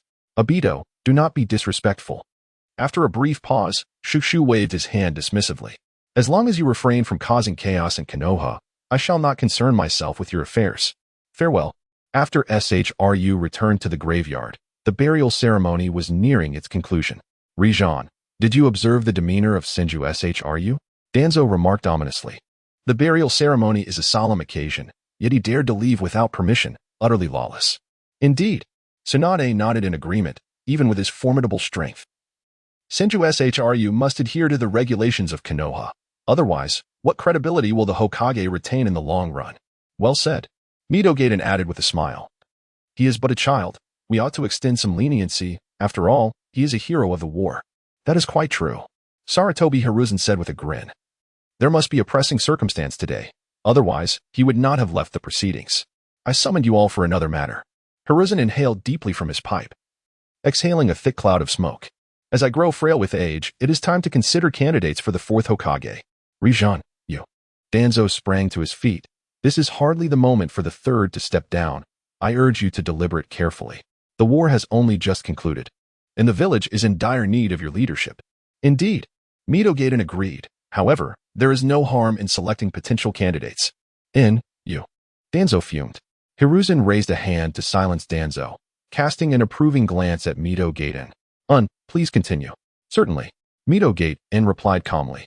Selecting candidates does not imply that Lord Hokage must abdicate. We could take a year or two to determine the final choice, ensuring we are not caught unprepared. Ah. Sarutobi Hiruzen nodded thoughtfully. This notion was inspired by my observations during Reincarnated's resignation. Consider who would be most suitable. Candidates could include Jiraiya, Tsunade, and Kakashi Hatake. Tsunade suddenly interjected. The younger generation, such as Minato Namikaze, is also capable of carrying the mantle. Kakashi's character is somewhat extreme. He tends to get lost in his thoughts, making him an unsuitable choice, Danzo remarked cryptically. As for Tsunade, she is currently the head of the Senju clan. What if? Though unspoken, the implication was understood by all present. In my opinion, Jiraiya is the most suitable. Yes, I concur with Jiraiya. Sarutobi Hiruzen sighed. Yet this fellow refuses to accept, insisting on pursuing the child of prophecy and has already reported his intent to travel. What about Senju Shru? Mito Gaiden suddenly suggested. He is the grandson of the first Hokage and possesses the wood-release bloodline. He played a significant role in defeating the Raikage and suppressing the Eight Tails Jinchuriki. No, absolutely not. Danzo interjected sharply. This boy's rhetoric is perilous, and he acts solely on impulse. Choosing him would be akin to selecting Minato. Indeed. I align with Danzo's perspective, Tsunade remarked with a furrowed brow. Mito Minion smirked bitterly, saying, have you not considered that if the fourth Hokage's strength were inferior to his, or even to Tsunade's, what prestige would he hold within the village? That would unceremoniously cast Senju Rope Tree from his pedestal. Danz retorted fiercely, do you dare? Mito Minion's expression turned frosty. Danz, I advise you not to provoke him. The consequences are beyond your capacity to bear. My Lord Hokage, I believe the most suitable candidate for the fourth Hokage is Tsunade, for only she can ensure Senju Rope Tree's unwavering dedication. Perhaps under Tsunade's leadership, our Konoha could ascend to even greater heights. Sarutobi Hiruzen furrowed his brow. You may leave for now. I shall ponder this further. Today's discussions must remain confidential. Understood. Once the others departed, a faint smile of resignation appeared on Sarutobi Hiruzen's face. If it were not for the incessant troubles caused by Senju Rope Tree, he would not be so entangled in the selection of the fourth. I wonder what this fellow is up to. He placed the crystal ball on his desk, and without any apparent motion from him, the figure of Rope Tree materialized within the sphere. This is troubling. Sarutobi Hiruzen sprang to his feet, swiftly commanding, Umbu. Gather teams 1 and 2. The Rope Tree appeared to sense something, lifting its head to glance, internally cursing the wretched third generation for once again intruding. Uchiha Fugaku inquired sharply, Senju Rope Tree, what precisely do you intend to accomplish today? What I intend is clear to you, is it not? Rope Tree replied with a sardonic smile. I have come merely to refute the notion that I have spied on others while bathing. What concern is it of mine? Uchiha Fugaku maintained his composure. Do not be in such a hurry. Rope Tree said, a smile lingering on his lips. My primary objective is to allow you to personally experience what it truly means to be overbearing. Universal attraction. Uchiha Fugaku was taken aback, and before he could react, an immense force emanated from the direction of Rope Tree, propelling him forward uncontrollably. Shenshu slowly raised his right hand, deftly gripping Uchiha Fugaku by the neck. With a soft chuckle near his ear, he remarked, knowing full well of my arrogance, how dare you propagate such rumors? Blood. Libel. Uchiha Fugaku's face turned crimson from lack of oxygen, his hands instinctively attempting to pry Shinju's grip away, yet to no avail. Release the clan leader. Damn it, Senju Shinju. What are you planning? Is the Senju clan declaring war on the Uchiha? How tiresome. The Rope Tree cast an impatient glance towards the Uchiha guard. A sudden repulsive force propelling the Uchiha members away, obliterating the surrounding structures in the process. Fugaku. You must understand that there are some individuals who are not to be trifled with. Uchiha Fugaku's eyes turned a vivid crimson, and in the throes of his tumultuous emotions, the three-tomo Sharingan continuously transformed, seemingly on the verge of evolving into the kaleidoscopic Sharingan. The Rope Tree lifted the protective gear, revealing his right eye, the Rinnegan. With a disdainful tone, he remarked, do not exert yourself. Your Sharingan holds no power over me. The revelation of the Rinnegan left Uchiha Fugaku in sheer disbelief, his eyes wide with astonishment. How is this possible? Stop this at once. Sarutobi Hiruzen rushed in, his heart heavy as he surveyed the chaotic scene. He couldn't help but smile wryly at the turmoil. It seemed that Senju Rope Tree was born to clash with the Uchiha clan. This was the second time it had happened. Rope Tree, release clan leader Fugaku. Sarutobi Hiruzen admonished, what kind of spectacle is this before the eyes of so many? Upon hearing this, Shenshu cast Fugaku onto the ground and, with an air of gravitas, retrieved a handkerchief from his tool pouch. He leisurely wiped his right hand and carelessly tossed the cloth onto Uchiha Fugaku. Sarutobi Hiruzen's lips twitched in irritation. When it comes to pretense, Shenshu, you truly excel. Shenshu, why are you inexplicably engaged in a brawl with the leader of the Uchiha clan? A brawl? Shenshu inwardly chuckled, realizing he could dismiss much of the blame simply by altering a single word. It seemed the old man Hiruzen was intent on smoothing things over. Lord Hokage, I assure you, I had no intention of this. Shenshu protested. This brat was simply asking for a beating. Lord Hokage, Senju Shenshu is slandering me. I have not spread any rumors within the village. Uchiha Fugaku lamented. Fugaku, a true man must stand by his actions. There are only a few who spread rumors. What does it matter if you deny it? Shenshu spoke earnestly. My request is quite simple. If you publicly apologize to me, I shall spare you. With the presence of the thousand-handed white clouds, coupled with the intelligence network of the floating bathhouse, Konoha held no secrets in his eyes. Sarutobi Hiruzen squinted, surprised to discover that the rumors were indeed the handiwork of Uchiha Fugaku.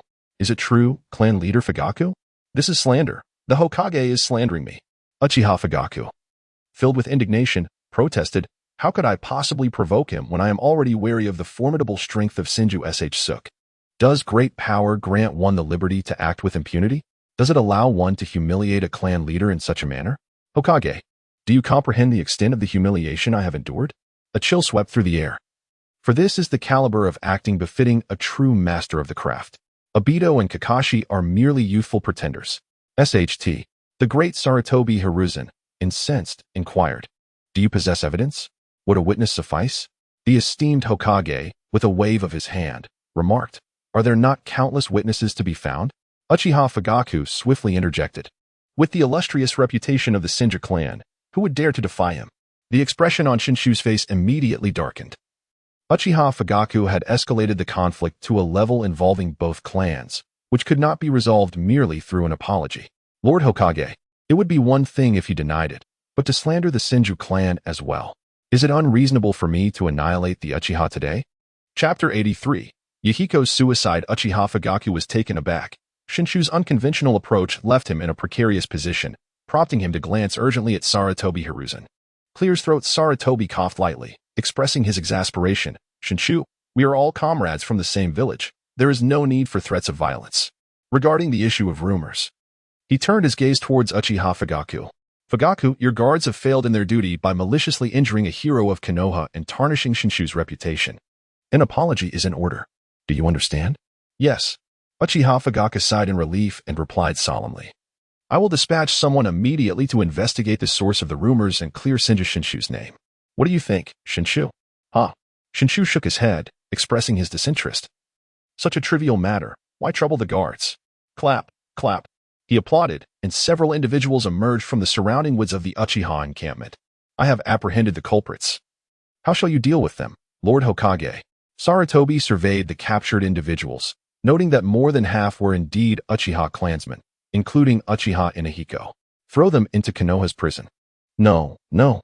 Shenshu interjected firmly. Since Uchiha Fugaku refuses to acknowledge responsibility, these individuals must surely be spies from another nation. It would be prudent to eliminate them swiftly. What say you, Uchiha Fugaku?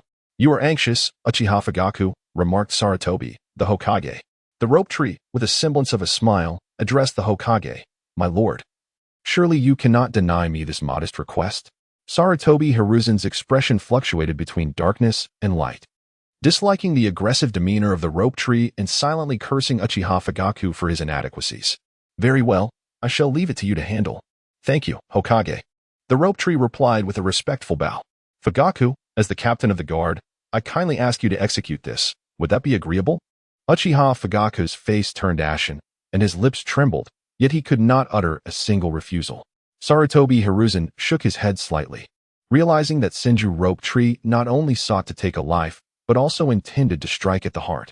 Uchiha Inahibe coldly declared, I alone shall bear the consequences of my actions. If Senju rope tree wishes to kill, let it be me, for they are not involved. Uchiha Inahibe, is it? I did not expect such fortitude from the Uchiha. The rope tree exclaimed in admiration. Fugaku, please ensure he meets a swift end, as a final token of my respect. Uchiha Fugaku shuddered, caught in a moment of indecision. Suddenly, Sarutobi Hiruzen interjected, Rope Tree, it is wise to show mercy when one can. Perhaps we should reconsider. For the sake of the Hokage, it is not impossible. Observing Fugaku's disposition, the Rope Tree felt a sense of disillusionment and stated, however, Uchiha Fugaku must publicly apologize to me and admit to having spread the rumors. Very well, I agree. Uchiha Fugaku replied through gritted teeth. Tomorrow morning, I shall personally announce this matter. I shall look forward to your performance. The Rope Tree turned its head and chuckled. Old man, let us be on our way. I shall escort you home. At your age, you should refrain from peeking about. I fear for your heart's endurance. Impudent brat. Sarutobi Sasuke retorted with a laugh. If you could spare me a few headaches, I would be eternally grateful. What plans do we have next? Will you lend a hand to this old man? The Rope Tree shrugged, resigning himself to the fate of guiding his students, listening to melodies, and merely existing. The following day, Uchiha Fugaku publicly read an apology letter, which stirred a considerable uproar within the village. Congratulations, young master. Senju beamed with joy for henceforth. The prestige of the Uchiha clan would no longer be what it once was. The Rope Tree displayed no semblance of joy. My intention was for Uchiha Fugaku to personally eliminate Uchiha Inahoko, to ascertain whether he could evolve into the Meijiki Sharingan. Unfortunately, Uchiha Fugaku's indecisiveness renders him incapable of achieving greatness. Senju Bayun, perplexed, questioned, Young master, wouldn't it be better if the enemy were weaker? Shushu rose and approached the window, gazing at the distant crowd engaged in fervent discussions. He spoke softly, my adversaries have never been the Uchiha, nor any individual within the ninja world. The three-tomo Sharingan is simply too feeble. Only the Meijiki might possess sufficient strength for a worthy confrontation. Moreover, I'm still lacking one eye. In the year 44 of Konoha, in the land of rain, Yahiko, the leader of the Akatsuki organization, looked at Hans with disbelief. The man, revered as a demigod in the ninja world and the leader of the Rain Village, could truly engage in such despicable acts. Yahiko, you have two choices. She dies, or you do. Yahiko and Nagato exchanged glances, and Yahiko proclaimed, I could take my own life, but Hans, how can I trust you to keep your word? Humph, you are the only one in my sight. Hans replied coldly. The rest are mere insects. Of no concern to me. Yahiko fell silent, the battlefield resonating only with the sound of pattering raindrops. Yahiko, what are you waiting for? Hans reached out toward Conan's head, asserting, if you cannot do it, your companion can take your place. Nagato subtly signaled him, and Yahiko forced a bitter smile. It is but a death. With that, he plunged a kunai fiercely into his heart, letting out a gasp as blood spilled forth, collapsing to the ground. Yahiko, no. Yahiko. Nagato stumbled forward, cradling Yahiko's lifeless body. Hans felt a jolt within him at this sight and cast Conan aside. Eliminate every last one of them, Danzo admonished. Do not let the tiger return to the mountain. Hans shot him an irritated glance and replied, I know what to do. Your words are unnecessary. I am merely reminding you. Danzo retorted dismissively. But you must be cautious. Universal pull. Unbeknownst to them, Nagato, still holding Yahiko's body, had drawn close enough. Conan was suddenly pulled down by an unseen force, rendering Hans's explosive tags ineffective. Hans snapped back to reality and shouted, kill. Countless kunai were launched but were repelled by an invisible power. Nagato stood tall, revealing his Rinnegan, coldly observing Hans. The Rinnegan? It is indeed the Rinnegan. Could he be the true leader of the Akatsuki? Nagato embraced Conan and hoisted Yahiko's body, vanishing from sight. Hans, do you understand what you are doing? Danzo barked. If you do not eliminate Nagato, the land of rain will know no peace. Hans responded ominously, Danzo, how much do you know about the Rinnegan? Why should I divulge this information to you? Danzo replied gravely, my cooperation with you is predicated on your extermination of those three. Speak, or perish here. Master. Urgent news from the land of rain. The Rope Tree opened its eyes and stretched lazily. Has Hanzo made his move? The thousand-handed white cloud expressed admiration, saying, as the young master predicted, Hanzo, under the guise of a united front, has seized Conan, coercing Yahiko into a desperate act of suicide. Shenshu nodded slightly. What did they say? They agreed to collaborate with us. Shinsho Bayun swiftly replied, regarding the details of the collaboration, they wish to discuss it with you in person. Chapter 84. Uchiha Shursui enters the Umbu. They wish to see me? Shenshu pondered for a moment. Is there any news about Jiraiya lately? It is said he is near the land of waterfalls. The Rope Tree nodded, instructing to locate him and have him meet me at the borders of the rain country. Young master, are you truly intent on meeting them? Shinsho Bayun inquired, perplexed. They are merely three ordinary jonin, their strength pales in comparison to Tianong and the others. What I wish to see is Nagato. Send out the notice. Understood. Qianshu Baiyan exited the study, casually closing the door behind him. Shenshu opened the attribute panel. Name, Qianshu Shenshu. Age, 19. Strength, 25. Spirit, 37. 5. Constitution, Celestial Body, Eye Power, Kaleidoscopic Rinnegan, Right. Available points, 3. After pondering for a moment, he decided to allocate all his points to strength. Instantly, a warm sensation flowed through his body, bringing him unparalleled comfort. The attribute panel immediately transformed. Name, Qianshu Shenshu. Age, 19. Strength, 28. Spirit, 42. Constitution, Celestial Body, Eye Power, Kaleidoscopic Rinnegan, Right. Available points, 0. He had a premonition that once his spiritual power surpassed 50, the Rinnegan would undergo another evolution. It seemed that this final eye needed to be prioritized. Knock, knock, knock. Mei-chin entered, calling out, "Darling, it's time for dinner." Coming. The moment Shenshu rose from his seat, he instinctively wrapped his arms around Mei-chin's waist. Their romantic marathon had finally reached a conclusion, as they chose to marry discreetly last year. Excluding the members of the Senju clan, the guest list comprised fewer than 20 individuals. Yet it included all the high-ranking officials of Konoha. Stop it. Mei-chin quickly evaded his playful grasp. With the wedding date of Jio Xian Nai approaching, have you contemplated what gift you wish to prepare? Is there anything more tangible than a generous red envelope? The rope tree shrugged, asking if there was any envy towards them. Envy? Makoto looked puzzled. Their wedding was unparalleled in the Hidden Leaf Village. Don't you feel envious? Makoto smiled gently, responding, what is there to envy? Their wedding is entangled with too many interests. I do not appreciate that. Shenshu couldn't help but regard her with newfound admiration. His wife was indeed astute, discerning the essence of the issue at a glance. Makoto shot him a glance. Do you really think I am merely a decorative vase? I am a distinguished jonin of Konoha, mind you. Jonin, what delectable meal have you prepared? Hondo has arrived. Let us indulge in hot pot. Hondo? Have they completed their exams? Shenshu inquired with skepticism. Shouldn't they still be engaged in the Chunin exams at this hour? Senior brother, sister-in-law, hurry up. The broth is boiling. Hondo exclaimed, peering in eagerly. Be cautious with your appetite. You might end up resembling a ball. Shenshu chuckled as he inquired. So, you finished? Did you not go celebrate with them? Surely, you didn't fail, did you? What a jest.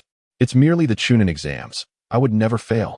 Hondo replied, her voice suddenly dropping to a whisper. Senior brother, I overheard them say that the village has confirmed Brother Minato as the 4th Hokage. Is that true? Shenshu chuckled. Have those two sent you to probe for information?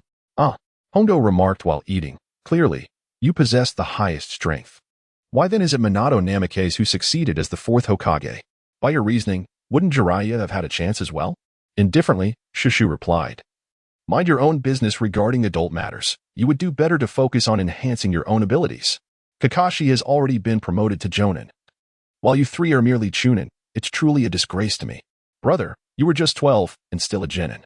Oh, learning to talk back now, are we? Shenshu retorted darkly, I am merely a late bloomer. Hondo made a face, enviously saying, brother, you are unaware that a prodigious talent has emerged from the Uchiha clan. Named Uchiha Shursui. At the mere age of 5, he has already been selected for the Umbu, and Kakashi claims he possesses the strength of a Chunin. I have encountered this child. Mei-chin interjected. He is a descendant of Uchiha Kagami and should be among the most exceptional in his family. By the way, Shenshu B has given birth to a boy, and brother Fujitake has named him Itachi, Uchiha Itachi. Shenshu was momentarily lost in thought. He had assumed that without Makoto, Itachi and Sasuke would perish before birth. Yet, surprisingly, they had still come into existence in this world. However, he pondered whether this Itachi was the same as the one from his previous life. What are you thinking about? Makoto roused him from his reverie. I wish to take a look. Would you care to join me? Never mind. Shenshu declined, stating, I'm not well aligned with him. It is better to keep my distance. Makoto did not press the matter. Over the years, due to her tireless efforts at matchmaking, Shenshu's relationship with the Uchiha clan had significantly improved. I must go out tomorrow. I need to return before Kushina's wedding. I understand. After 2 days of effort, Shenshu first met Jiraiya near the land of waterfalls. Subsequently, the two journeyed together towards the borders of the land of rain. Brother Jiraiya, have you found the child of destiny? Jiraiya chuckled and shook his head. In this vast sea of people, it is not so simple. However, I have indeed encountered many unique ninjas from whom I have learned immensely. Learned immensely? Shenshu replied with a knowing smile, Brother Jiraiya, I have heard that someone is writing Ika Paradise, and it is still being serialized. Ah, haha, rumors, mere rumors. The vine tree spoke softly. My sister is aware of it. Perhaps you should contemplate whether returning to the village might lead to your demise. Jiraiya exclaimed, Vine tree. I have watched you grow. How could you conspire against me? Whom can I blame for this? Your pseudonym makes it abundantly clear that you are Jiraiya. This is a calamity, indeed. Jiraiya lamented, I still wish to return and attend Minato's wedding. Fear not, my sister is reasonable. At most. She may break a few of your ribs. What a trivial matter. Such jesting. That would be quite painful, you know? Jiraiya then assumed a serious demeanor, asking, Vine tree. What is your opinion on Minato succeeding as Hokage? Senju raised his hands in exasperation, pondering what opinion he could possibly hold. Last year, the third generation had sought a heart-to-heart conversation with him, and now you pose such a question. One might fear I would overturn the table in frustration. Indeed, Jiraiya nodded. Acknowledging, it is because you possess the strength to do so. Senju replied with a hint of indifference if she does not oppose it. I would not mind giving it a try. Jiraiya felt a sense of unease. Tsunade's reluctance to engage in conflict stemmed from the pressure exerted by Hiruzen Sarutobi. The rope tree does not vie for attention, as it considers Tsunade's reputation. Should Sarutobi Hiruzen pass away, the ramifications would be significant. He rubbed his throbbing temples and advised, Minato's ascension to the fourth Hokage aligns with the people's will. Haha, brother, do not jest. The tree of ropes scoffed, saying, the so-called will of the people is merely manipulated by the ruling elite. Brother Jiraiya, you have misjudged a crucial matter. Who told you that one must become the Hokage to wield the powers of the Hokage? Upon hearing this, Jiraiya was taken aback and urgently inquired, Shinju, what exactly are you planning to do? Do not be anxious. In due time, you shall come to know all that is necessary. The vine tree chuckled lightly and said, for now, let us meet your esteemed disciple. Chapter 85, The Yanagisawa Trio. The town of Saigon, nestled at the confluence of the rain, grass, and fire countries, lies within a lawless zone. After the Akatsuki organization severed ties with Hans, they designated this location as their stronghold. Yanagisawa. Do you truly intend to collaborate with Senju Ropetree? Shonen expressed her concerns, stating that those hailing from prominent families show little regard for the lives of commoners. Originally poised to take his own life, Yahiko sat upright in the seat of honor, furrowing his brow as he replied, Shonen. You must understand that from the very inception of our establishment, we have been supported by him. It is fair to say that without him, we would not be where we are today. However, Nagato gently tapped the table, interjecting, Yahiko, his ideology stands in stark contrast to yours. If an agreement cannot be reached. Yahiko sighed with a bittersweet smile. This impending death has indeed clarified much for me. My ideals can only retreat to a corner. While Nagato may indeed possess the capability to unify the ninja world, if he can achieve peace within the ninja realm through this means, I willingly offer myself as his vanguard. Bang, bang, bang. The leader, there are 2 Leaf Village ninjas seeking an audience outside the town. Yahiko rose and said, let us go and meet Senju Ropetree. Are you implying that you have been financially supporting Nagato and the others all along? Jiraiya found it somewhat hard to believe. Indeed, it had been 5 years since then. Otherwise, how could they have possibly entangled themselves with Hanzo for such an extended period? No wonder you possess so many enterprises yet lament about being impoverished. It appears that you are genuinely destitute. Jiraiya's expression was intricate. Sustaining an organization solely through one's own strength requires a financial capacity beyond the reach of ordinary individuals. While poverty is not an issue, one must ponder the necessity of possessing such an immense fortune. Shenshu remarked nonchalantly, my sister is indeed a benefactor to our family. She has resolutely given up gambling to support me. Are you certain that it is solely for your sake? Jiraiya, at a loss for words, remarked, I have heard that in your endeavor to assist her in overcoming her gambling addiction, you purchased not only the entirety of Konoha, but also all the surrounding casinos. A voice of surprise echoed through the town, and there appeared Yahiko, sprinting towards me. Master Jiraiya, why did you come without even a word of greeting? Behind him stood Nagato, and Conan wore a face of pure joy. The rope tree expresses a sense of lamentation. Who could have anticipated that in a previous life, Nagato and Conan would mercilessly take the life of Jiraiya? Aha, Yahiko, Nagato. Conan, you have blossomed into quite the lovely young lady. Shushu was immediately taken aback, finding this fellow's flattery rather awkward. Yahiko turned to Sheshu, who stood beside Jiraiya, and inquired, Is this the esteemed Shenshu-kun? Senju Shoshu. Shushu replied with a warm smile. Leader Yahiko, it is a pleasure to meet you. I look forward to your guidance. Yahiko quickly responded, Shushu-kun, I have long admired you. Jiraiya-sensei, please do not remain standing. Accompany me. Rope Tree cast a few more glances at the serene Nagato, following Yahiko into the quaint town of Aoshi. Yahiko, your foundational infrastructure is quite commendable, he remarked. I must extend my gratitude to you, Rope Tree. Without your support, I would never have reached such heights. Ah, Yahiko, do not underestimate your own contributions. Rope Tree replied with a gentle smile. With Nagato among us, the shinobi world will always have a place for you. After they settled down, Yahiko candidly inquired, Rope Tree, what exactly do you mean by collaboration? Shushu refrained from unnecessary chatter, stating, I shall provide you with financial support, and you will unify the land of rain. Yahiko exchanged glances with his companions, and Nagato suddenly interjected, what are the conditions? I find it hard to believe that Konoha would be so benevolent. No. Shenshu interrupted, Nagato, you must understand one thing. This is a personal matter, not a Konoha affair. However, I do have my own demands. Yahiko replied earnestly, Shenshu, please. Speak freely. When the time is ripe, the three of you shall ensure the unconditional integration of the land of rain into Konoha. A delusion. Nagato rose abruptly, declaring, even without your support, I can unify the land of rain myself. And what then? Shenshu inquired languidly. You can unify the land of rain. But can you unify the entire ninja world? In that moment, Nagato recalled his summoned beast and the faint, elusive voice. Gritting his teeth, he asserted, I can. You can? Shenshu said, a smile playing at the corners of his lips. Is it based on your outer path golem? Or do you intend to employ the infinite Tsukuyumi? How do you know? Nagato exclaimed in astonishment. The rope tree leisurely raised the protective forehead guard, revealing the 6 paths of reincarnation eye. The reincarnation eye. Nagato exclaimed in astonishment. What are you planning? Yahiko intervened, halting Nagato. What will become of us after we pledge our allegiance to you? At that time, I will establish a council, and you will have the opportunity to secure 3 seats.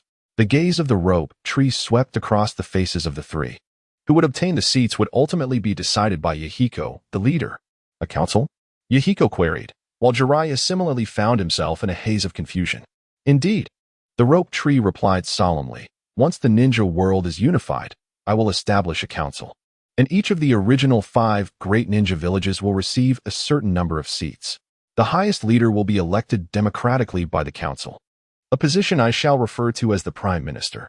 The feudal lord will serve as a symbolic figurehead, while the administrative authority will be jointly held by the prime minister and the council. Furthermore, regarding your subordinate ninjas, I will reorganize them into 2 distinct factions, one dedicated to national security, the ninja forces, and the other tasked with maintaining internal stability, the guard unit. Wait a moment. Jiraiya could no longer contain himself.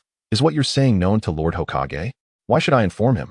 The Tree of Ropes conveys a profound truth. The individuals of their generation possess a myopic and obstinate perspective, fixated solely on the minuscule territories they govern.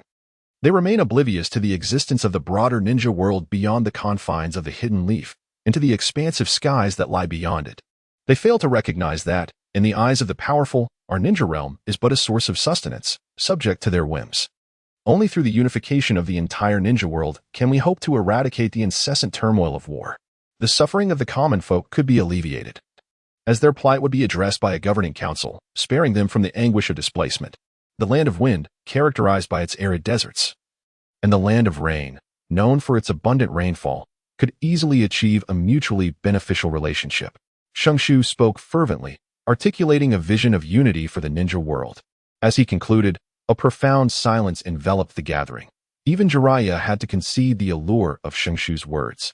Several minutes later, Yahiko awakened, his eyes gleaming with fervor as he gazed intently at Shushu, exclaiming with palpable enthusiasm, I, Yahiko, am willing to dedicate my life to this noble cause. Although Nagato felt a yearning within, he harbored deep mistrust towards the people of Konoha and questioned, this is merely your wishful thinking. How can I be assured of your success? The rope tree let out a soft chuckle. I can divulge a little secret. Both the land of water and the land of wind are under my control. As for Konoha, I can seize authority at any moment, should I desire it. I wonder if this will convince you? Upon hearing these words, Yahiko found it difficult to contain himself, as the prospect of unification seemed tantalizingly close. Jiraiya's expression changed abruptly. Chapter 86. Jiraiya's choice. Having closely observed Jiraiya's shifting demeanor, the rope tree sighed inwardly, realizing that perhaps he had acted too hastily in his strategy. He had long sought to draw Jiraiya into his ranks, but had made little progress. Their apparent closeness was merely superficial, confined to personal friendship. To his astonishment, Jiraiya did not immediately challenge him. Nagato remained silent for a moment before suddenly lifting his head and stating, "I can agree to your terms, but I shall retain my autonomy. Should I discover that your claims are nothing but illusions, do not blame me for turning against you." The corners of Rope Tree's mouth curled slightly upward. "In truth, I am aware that among the three of you, there is an unspoken acknowledgement of your leadership, to the extent that even Brother Jiraiya regards you as the savior of the ninja realm. However, my utmost desire is for Yahiko to join me." "Me?" Yahiko protested. "Brother Rope Tree, you must be mistaken. Nagato has inherited the sage's eyes. I possess the Rinnegan as well." Rope Tree retorted dismissively, "Nagato, it is not that I underestimate you, but how much of the Rinnegan's true potential can you truly harness? Do you not often feel that your chakra falters under the strain of wielding such eyes? Remember, you belong to the Uzumaki clan. Your chakra reserves are already exceptional. And yet even so, they seem insufficient for these eyes. Do you know the reason?" Nagato inquired, his voice faltering.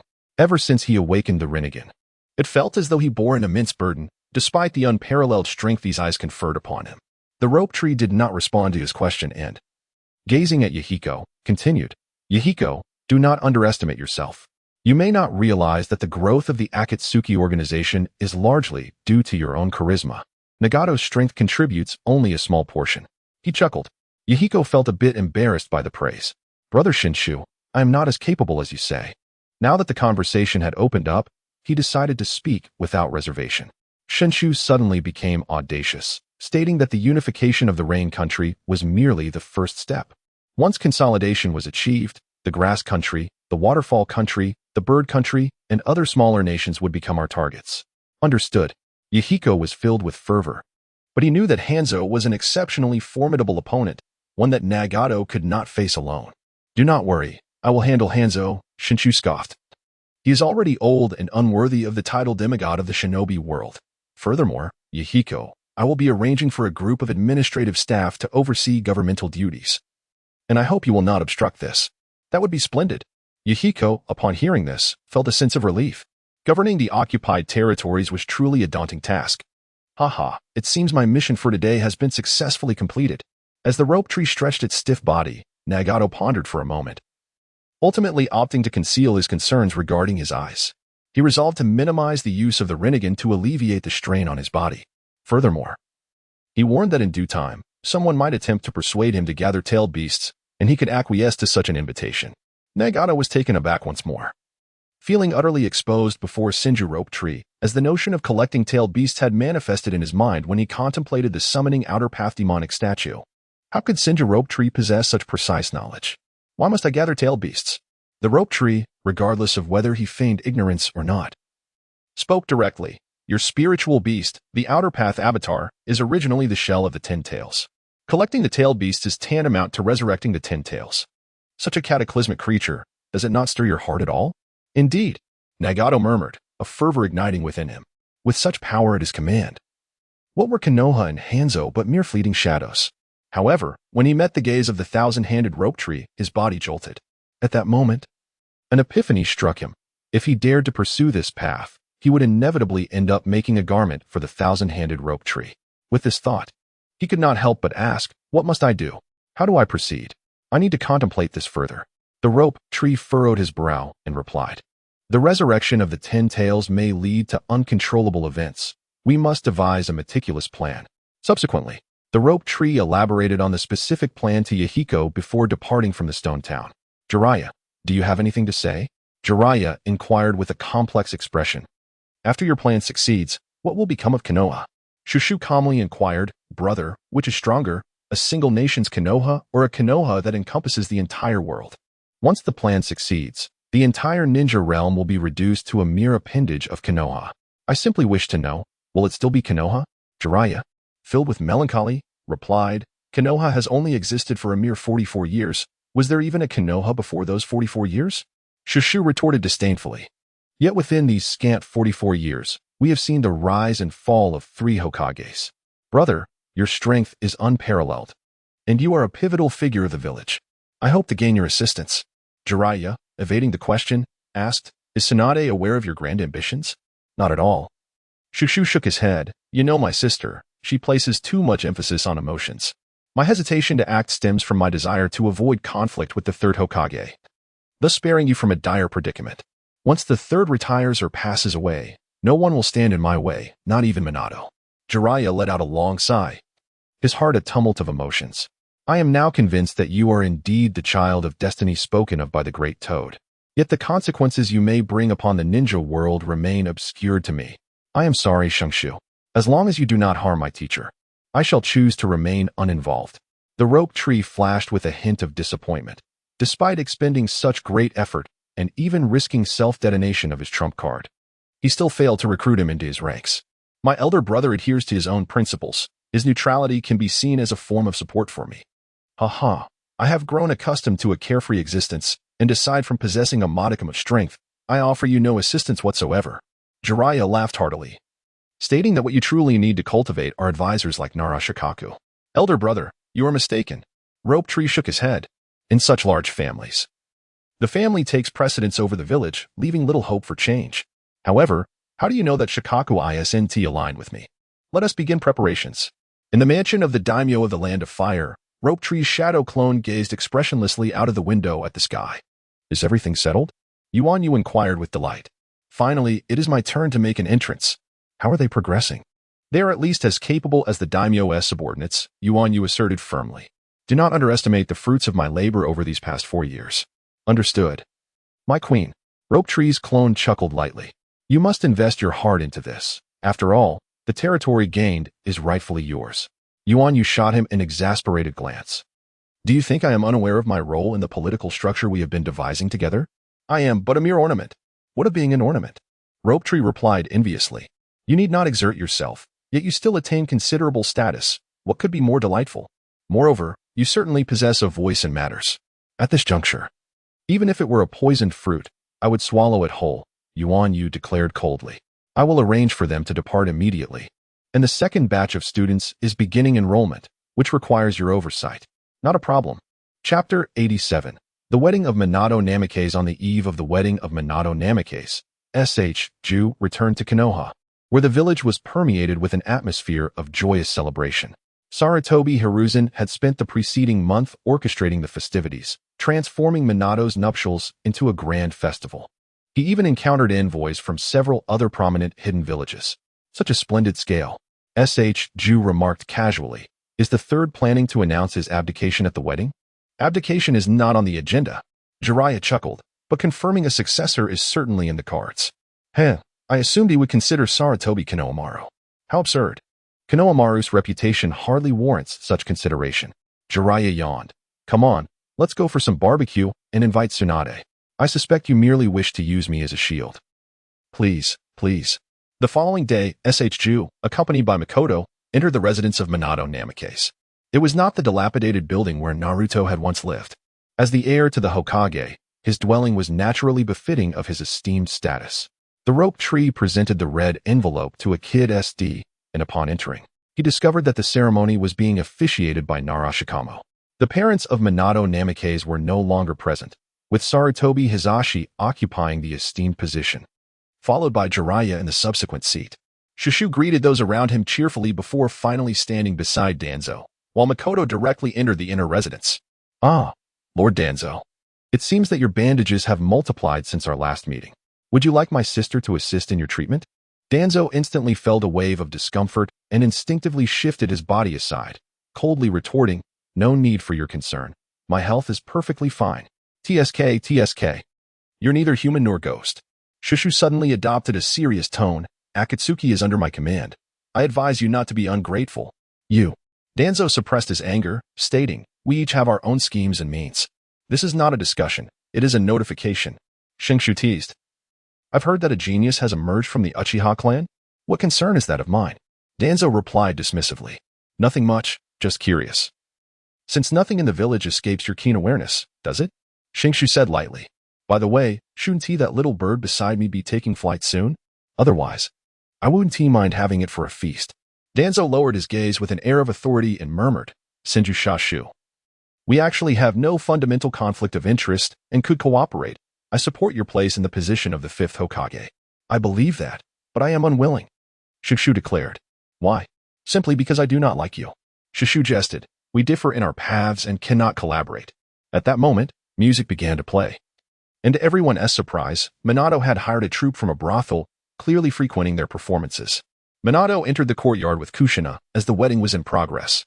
Compared to the previous life, the weddings in the ninja world were relatively simple. However, the entire ceremony was completed in just half an hour. Hiruzen Sarutobi stepped forward, and the wedding venue fell into silence. I will keep it brief. First, congratulations to Minato, Kushina, and you have finally united. Minato, I have watched Kushina grow up. From an innocent youth to the renowned yellow flash of the ninja world. No one understands the sacrifices made better than I do. They say one should establish a family and a career. Now that you have formed a family, it is time to embark on your career. Today, I take this opportunity to announce that Minato will become the heir to the position of the 4th Hokage. As Hiruzen's words fell, numerous fireworks erupted from the hidden Umbu in the shadows. The cheers from the ordinary citizens outside soared high, all indicating that Minato's succession to the 4th Hokage was widely supported. How do you feel, Shenshu-kun? Danzo insinuated ominously. Do you have thoughts of usurping the position? The rope tree appears to smile enigmatically. Casting a glance at him, Danzo seems even more eager. Has he not yet extinguished his ambition to become Hokage? Nevertheless, your manipulation of public opinion this time has been commendable. It must certainly be your handiwork, correct? Alas, with your methods, you can only operate from the shadows, engaging in matters unworthy of the spotlight. Danzo is rendered speechless, an aura of gloom emanating from him. The envoys from the land of lightning exchange knowing glances and share a subtle smile. It has become a consensus among the great villages that the leaders represent the strongest of their respective clans. Yet Konoha has shattered this unspoken rule. Perhaps this is the opportunity they have been waiting for. Samui, the envoy from the land of lightning, promptly rises to extend his congratulations. Congratulations to Konoha for having promising successors. I have heard of the illustrious yellow flash in the land of lightning, and today I can see that his reputation is indeed well-deserved. Your praise is unwarranted, replied Minato Namikaze, maintaining a demeanor of humble dignity. Since our last parting on the battlefield, I wonder how the Raikage fares. I appreciate your concern. The Raikage is in excellent health. Samui responds with a light chuckle. However, I am most eager to meet Lord Hashirama Senju. I have often heard the Raikage speak highly of him, claiming that Lord Senju's prowess is unparalleled in the ninja world. Might I request an introduction? Minato's expression falters momentarily, and a slight tension envelopes the atmosphere. The rope tree remains silent, wearing a smile as he observed the scene, seemingly unconcerned with the unfolding events. Wavewind Gate chuckled and said, "Of course, no problem." He then glanced at the rope tree, who stood off to the side, watching with interest. "Rope tree, your admirer is here. Why not come and make an acquaintance? Watergate, I advise you to show some kindness." The rope tree glared. "Are you trying to ensure I can't enter my bedroom tonight?" Beside him, Mei-chin raised her fist in a show of support. "Haha, Mei-chin. Don't let him off the hook. Yes, let him sleep in the study." The previously chilly atmosphere transformed into one of lively banter as the rope tree hurriedly gestured. "Stop. Stop. Watergate, aren't you going to serve the dishes? I'm starving. Just so you know, I haven't eaten since yesterday in anticipation of this feast." Watergate couldn't help but chuckle. "Then you should eat heartily. Rest assured, I have takeout bags ready. Anyone who dares to challenge me will face the consequences." "Absolutely not. Takeout is prohibited on-site." As evening fell, the rope tree found himself unexpectedly seated atop the Hokage rock, gazing out at the myriad lights of Konoha. From this vantage point, there appeared to be no end in sight. Konoha Village, or perhaps Konoha City, would be a more fitting term. Do you harbor hatred for Watergate? Not to the extent of hatred. A distortion enveloped the space beside the rope tree, and the masked Obito materialized at his side. What if Rin is truly gone? Obito fell into silence, then abruptly declared, "What significance does the entire world hold for me? You are undoubtedly a hopeless romantic. What if Rin had feelings for Kakashi?" Obito shrugged. "There is no what if Rin has always favored Kakashi." "Goodness, you still play the devoted admirer," exclaimed the rope tree. "Teacher Rope Tree, you fail to comprehend. You, a solitary soul, dare to lecture me about love while I am married? The rope tree regarded him with a look of incredulity. Obito retorted dismissively, "Humph, it is not as if I am unaware. It was your wife who pursued you." Ahem. Let us return to the matter at hand. Uchiha Madara has perished. Chapter 88. The Demise of Uchiha Madara. Truly dead? Beyond any doubt of life. Obito spoke gravely. I personally buried his remains. The rope tree furrowed his brow. As of today, the comics of his past life offer him little guidance. Has the heart curse on you disappeared? Obito shook his head. I suspect it is the work of Kagaya. I have discovered that this thing is not merely a tool of Uchiha Obito. To be precise, it is he who is orchestrating the Moon Eye plan. I am merely an executor of this scheme. The rope tree nodded in acknowledgement, indicating what he wanted you to do next.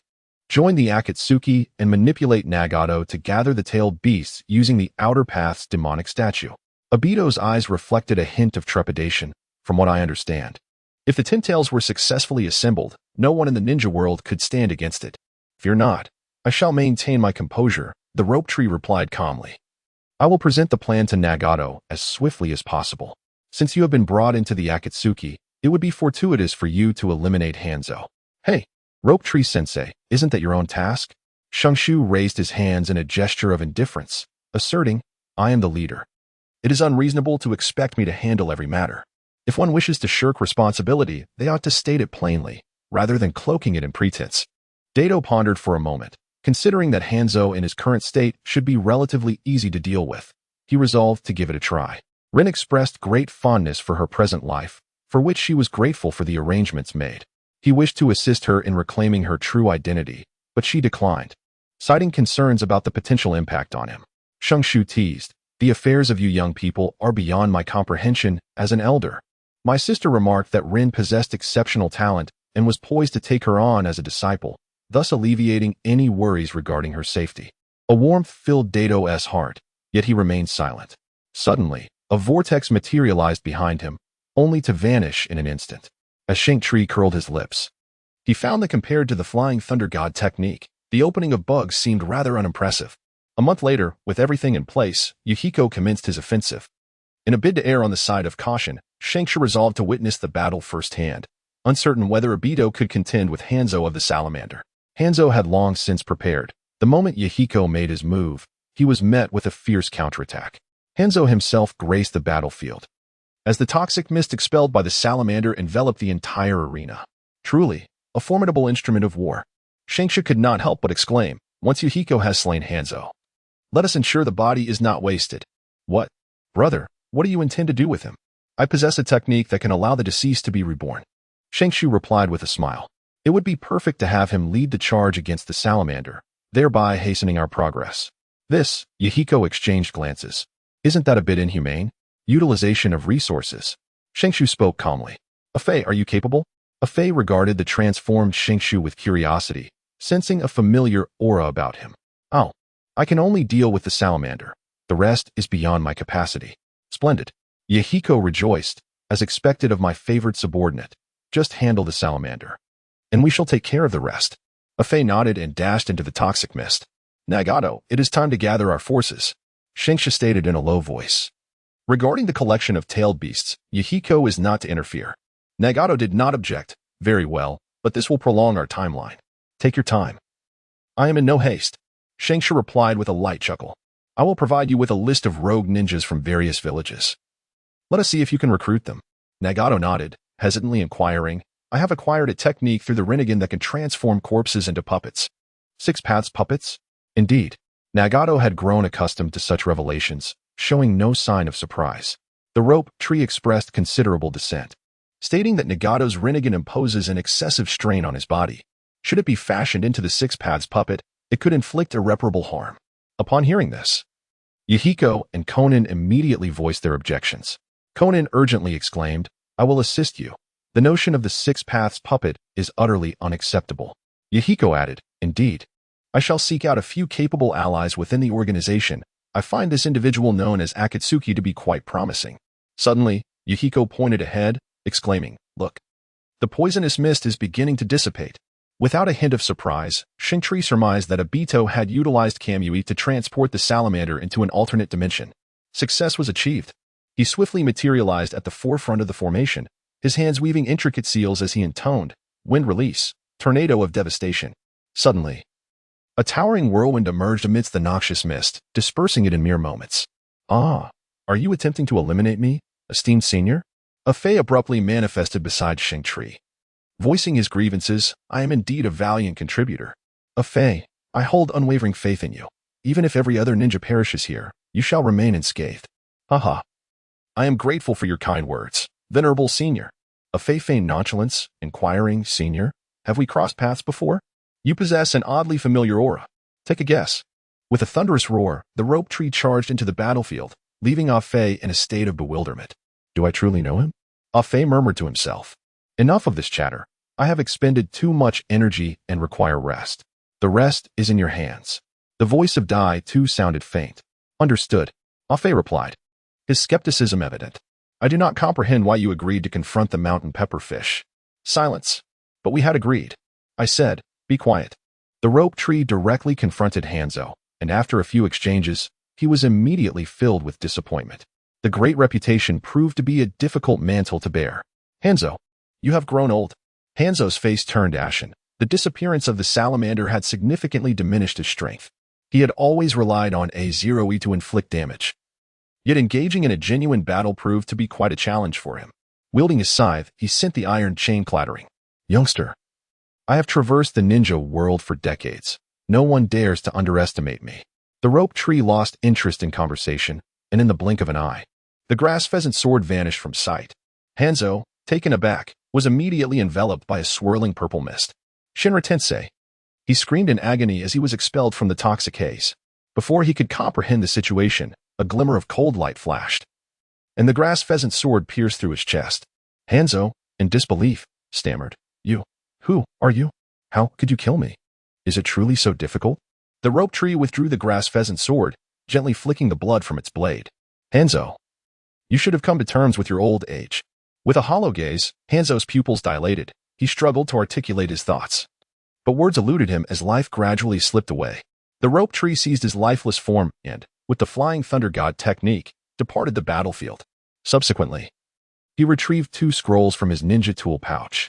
He unfurled one of them and cast the sealed white zetsu onto the ground.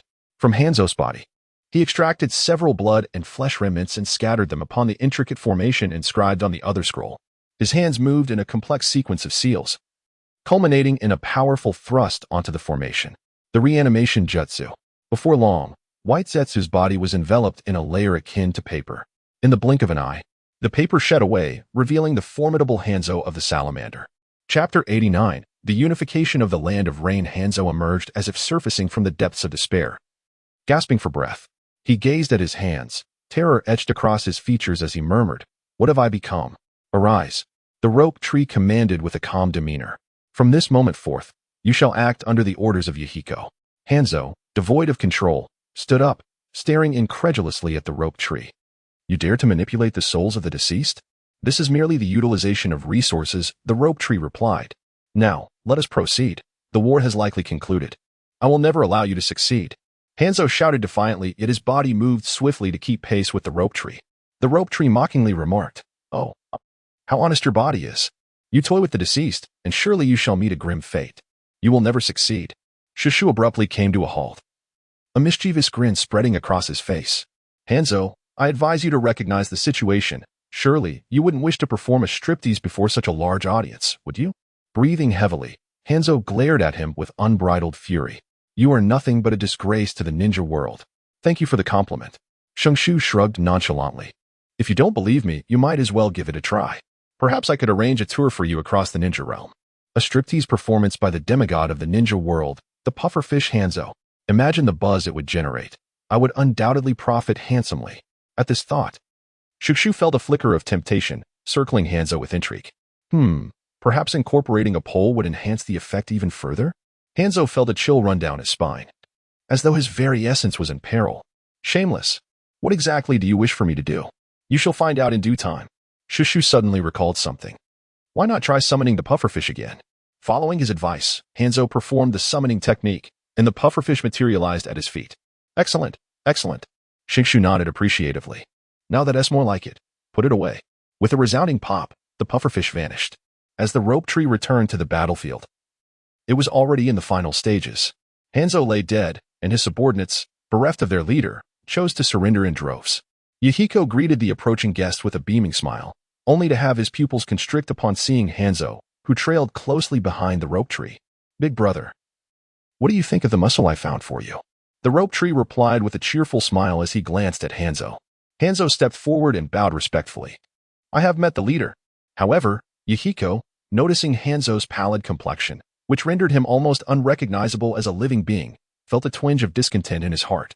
The rope tree seemed to perceive his thoughts and advised, "Once the war concludes, I shall ensure he rests in peace. War is merciless. Every life spared is a victory. With his presence, we can expedite our unification process." Am I being overly sentimental? Taking a deep breath, Yahiko responded, "Brother, after this battle, the land of Rain will be devoid of any resistance, marking the completion of our unification. A year," the rope tree declared solemnly. "I grant you 1 year for consolidation. Thereafter, we shall march upon the land of grass." "Indeed," Yahiko asserted, thumping his chest. "With your guidance in locating administrative personnel, there will be no issues whatsoever. Do not rely solely on them." The rope tree replied discontentedly. "As the supreme leader, you may choose not to engage, but you must possess the knowledge to do so. I shall assign you a dedicated instructor to impart this expertise." "Ah?" Yahiko's expression brightened. "Is that truly necessary? Is it not enough to have you, brother?" The rope tree gently patted his shoulder and spoke earnestly. "My Yahiko, the ninja world is vast, but how can I manage it all on my own? You are the one I trust the most. If you do not assist me, who will?" Mayahiko was momentarily taken aback, then resolutely nodded. "Rest assured, brother. I will never let you down." The rope tree was immensely satisfied, and among them all, Mayahiko stood as the purest.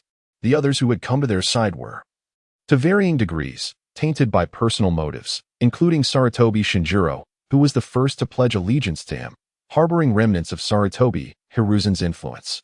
Subsequently, after imparting the method of controlling Hans to Mayahiko, he swiftly returned to Konoha. Despite the disguise of shadow clones, prolonged absence from home would inevitably arouse Sarutobi Hiruzen's suspicions. Konoha, Year 45. The attributes of the rope tree have been fully allocated, and the attribute panel has undergone another transformation. Name: Thousand Hand Rope Tree. Age: 20 Strength, 29 Spirit, 43. 5 Constitution, Immortal Body Eye Power, Kaleidoscope Sharingan. Right. Available points: 0. He let out a sigh. Despite a year of relentless training, his foundational attributes had not improved in the slightest. Could it be that the development of ninjutsu had reached its zenith, leaving only physical techniques to advance further? Bang, bang, bang. Enter. Young master. Thousand Hand Bayun burst through the door, exclaiming, "The Uchiha Shursui you asked me to monitor seems to have awakened his Sharingan." Last year, Rope Tree had been taken aback, exclaiming in astonishment, "You mean the Kaleidoscope Sharingan?" "Indeed," Thousand Hand Bayun replied gravely. "My shadow clone was discovered by him, and I barely managed to escape." "Impossible," Rope Tree said in disbelief. "He is only 6 years old. How could he have progressed so quickly?" "It must be due to the death of his companion," Thousand Hand Bayun speculated. "Young master, I suspect that the death of his companion was intentional on his part." "What?" "I suspect he deliberately led his companion to their demise in order to awaken the Kaleidoscope Sharingan." Shenshu furrowed his brow, somewhat incredulous that a child of 6 or 7 could harbor such profound thoughts. Wasn't he part of the Umbu? How could he possibly be dispatched on a mission? "Young master, have you forgotten? I previously mentioned that it was a special assignment arranged by Lord Hokage." Apologies escaped Shenshu's lips as he managed a wry smile. With so much on his plate, he had indeed forgotten. Senju Bayun grinned widely. "Why burden yourself with such trivial matters? If you desire his eyes, simply have Tianong retrieve them." Shushu felt a stir in his heart, yet he still shook his head, deciding to postpone the matter. "Indeed." Qinsho Bayun glanced at his notebook. "That old coot, Yuan Shi, had not been acting quite normally lately. Should they take action?" "No need. The Water Nation has completely been replaced by our people. He cannot stir up much trouble." The rope tree disdainfully remarked. "Merely living a quiet life is sufficient. Otherwise, what has become of Conan?" "She has returned to the land of water." Senju Hakuyun felt a twinge of uncertainty. "Young master, must she solely rely on trust? For 6 or 7 years. I have raised her as if she were my own daughter." The rope tree chuckled. "I do not believe she would betray me." Senju Hakuyun remained noncommittal, yet secretly resolved that should Conan dare to betray the young master, She would ensure retribution herself. A letter from Yahiko has arrived and preparations are complete. Indeed. The rope tree nodded. I have already spoken with my mentor. Assistance will be provided, ensuring he is vigilant during the handover. Understood. Senju Hakuyan seemed to recall something. Speaking gravely, young master, Nagato has recruited 5 individuals, all defectors from various villages. Furthermore, I have observed that Nagato appears to be collecting corpses, each seemingly possessing unique characteristics. The branches of the rope tree quivered slightly, revealing that Changmin was still unwilling to give up on the Six Paths puppet. Very well. It is futile to advise a doomed spirit. If he chooses not to live, I shall not hinder him. However, do ensure that Obito remains vigilant. Should he encounter any uncontrollable circumstances, he must report to me immediately. Senju Baiyun solemnly bowed and remarked, understood. Chapter 90. Namake's Minato's succession as Hokage in March, Yahiko, leading with Hanzo the Salamander, crossed the border of the Land of Grass. The Land of Grass failed to mount a significant resistance, resulting in a rout. In a mere fortnight, with the exception of a few stubborn ninja organizations, the entirety of the Land of Grass fell under Yahiko's control. The rope tree was absent from the scene, yet fortunately, the outcome was quite satisfactory. Knock, knock, knock. Young master, are you ready? We are going to be late. Vortex Nami gently tapped on the door. Coming. Rope tree opened the door with a cheerful smile and said, come. Let us go and enjoy the spectacle together. Nami naturally adjusted his attire, nodding in satisfaction. Young master. Donning the attire of a high-ranking ninja indeed presents an impressive and dashing appearance. Shenshu cast a sidelong glance at her, as if to say, am I not inherently unhandsome? Hiki. Nami chuckled softly. To me, you look handsome in anything. It simply does not befit your stature. Do not speak so carelessly. Shenshu shot her a stern look. If outsiders were to hear, they might think I am displeased with this matter. Well, it is the truth. Nami pouted in complaint. In this day and age, the Hokage cloak rightfully belongs on your shoulders. The rope tree gently tapped her on the head and chuckled. Do not fret about such trivial matters. You are already 20. Have you set your eyes on any promising young suitors? I shall propose on your behalf. Young master. Nami stomped her foot, gazing at him with indignation. Haha. Shushu briskly exited the room, followed closely by Tianyong and Tianchao. The first generation of orphans from the Little Shell Orphanage had all become formidable ninjas. At the insistence of Miao Tu, he was compelled to retain the two as his bodyguards. As they traversed the bustling streets of Konoha, the thoroughfares were adorned with festive ribbons. A continuous stream of people converged upon the Hokage building. How youthful our 4th Hokage appears. One remarked. Indeed, I believe the 3rd Hokage could still serve for another decade or so. Another replied. Come on, the 3rd Hokage has toiled for so many years. Shouldn't we allow him a moment of respite? Exactly, the 3rd Hokage is already of retirement age. Do not be deceived by the 4th's youth. His reputation is formidable. After all, who single-handedly defeated the Raikage team? Wasn't that the work of Lord Shenshu? When Lord Shenshu intervened, the enemy was already considerably weakened. You know, the rope tree seemed to listen with a smile that was neither fully a smile nor a frown to the surrounding discussions. To elevate one's reputation, one must first bring down those who are already exalted. Young master, these people are utterly nonsensical, Nami exclaimed, her cheeks puffed with indignation. It must be the work of the Watergate's hired trolls. Oh, you are aware of the trolls? He retorted. You mention them incessantly. How could I possibly be unaware? Nami replied, vexed, young master, do you not feel anger? What purpose does anger serve? Am I capable of eliminating them? The rope tree shrugged and remarked. In dealing with such matters, one must eliminate the source. Only then will everything be resolved. Tianyong, filled with joy, exclaimed, young master, whom shall we kill? At one end of the rope tree lies a dark line, signifying violence and bloodshed. We must conquer others with virtue. Tianyong clenched his fist and nodded vigorously, affirming that the young master was indeed correct. My intention is to win others over through benevolence.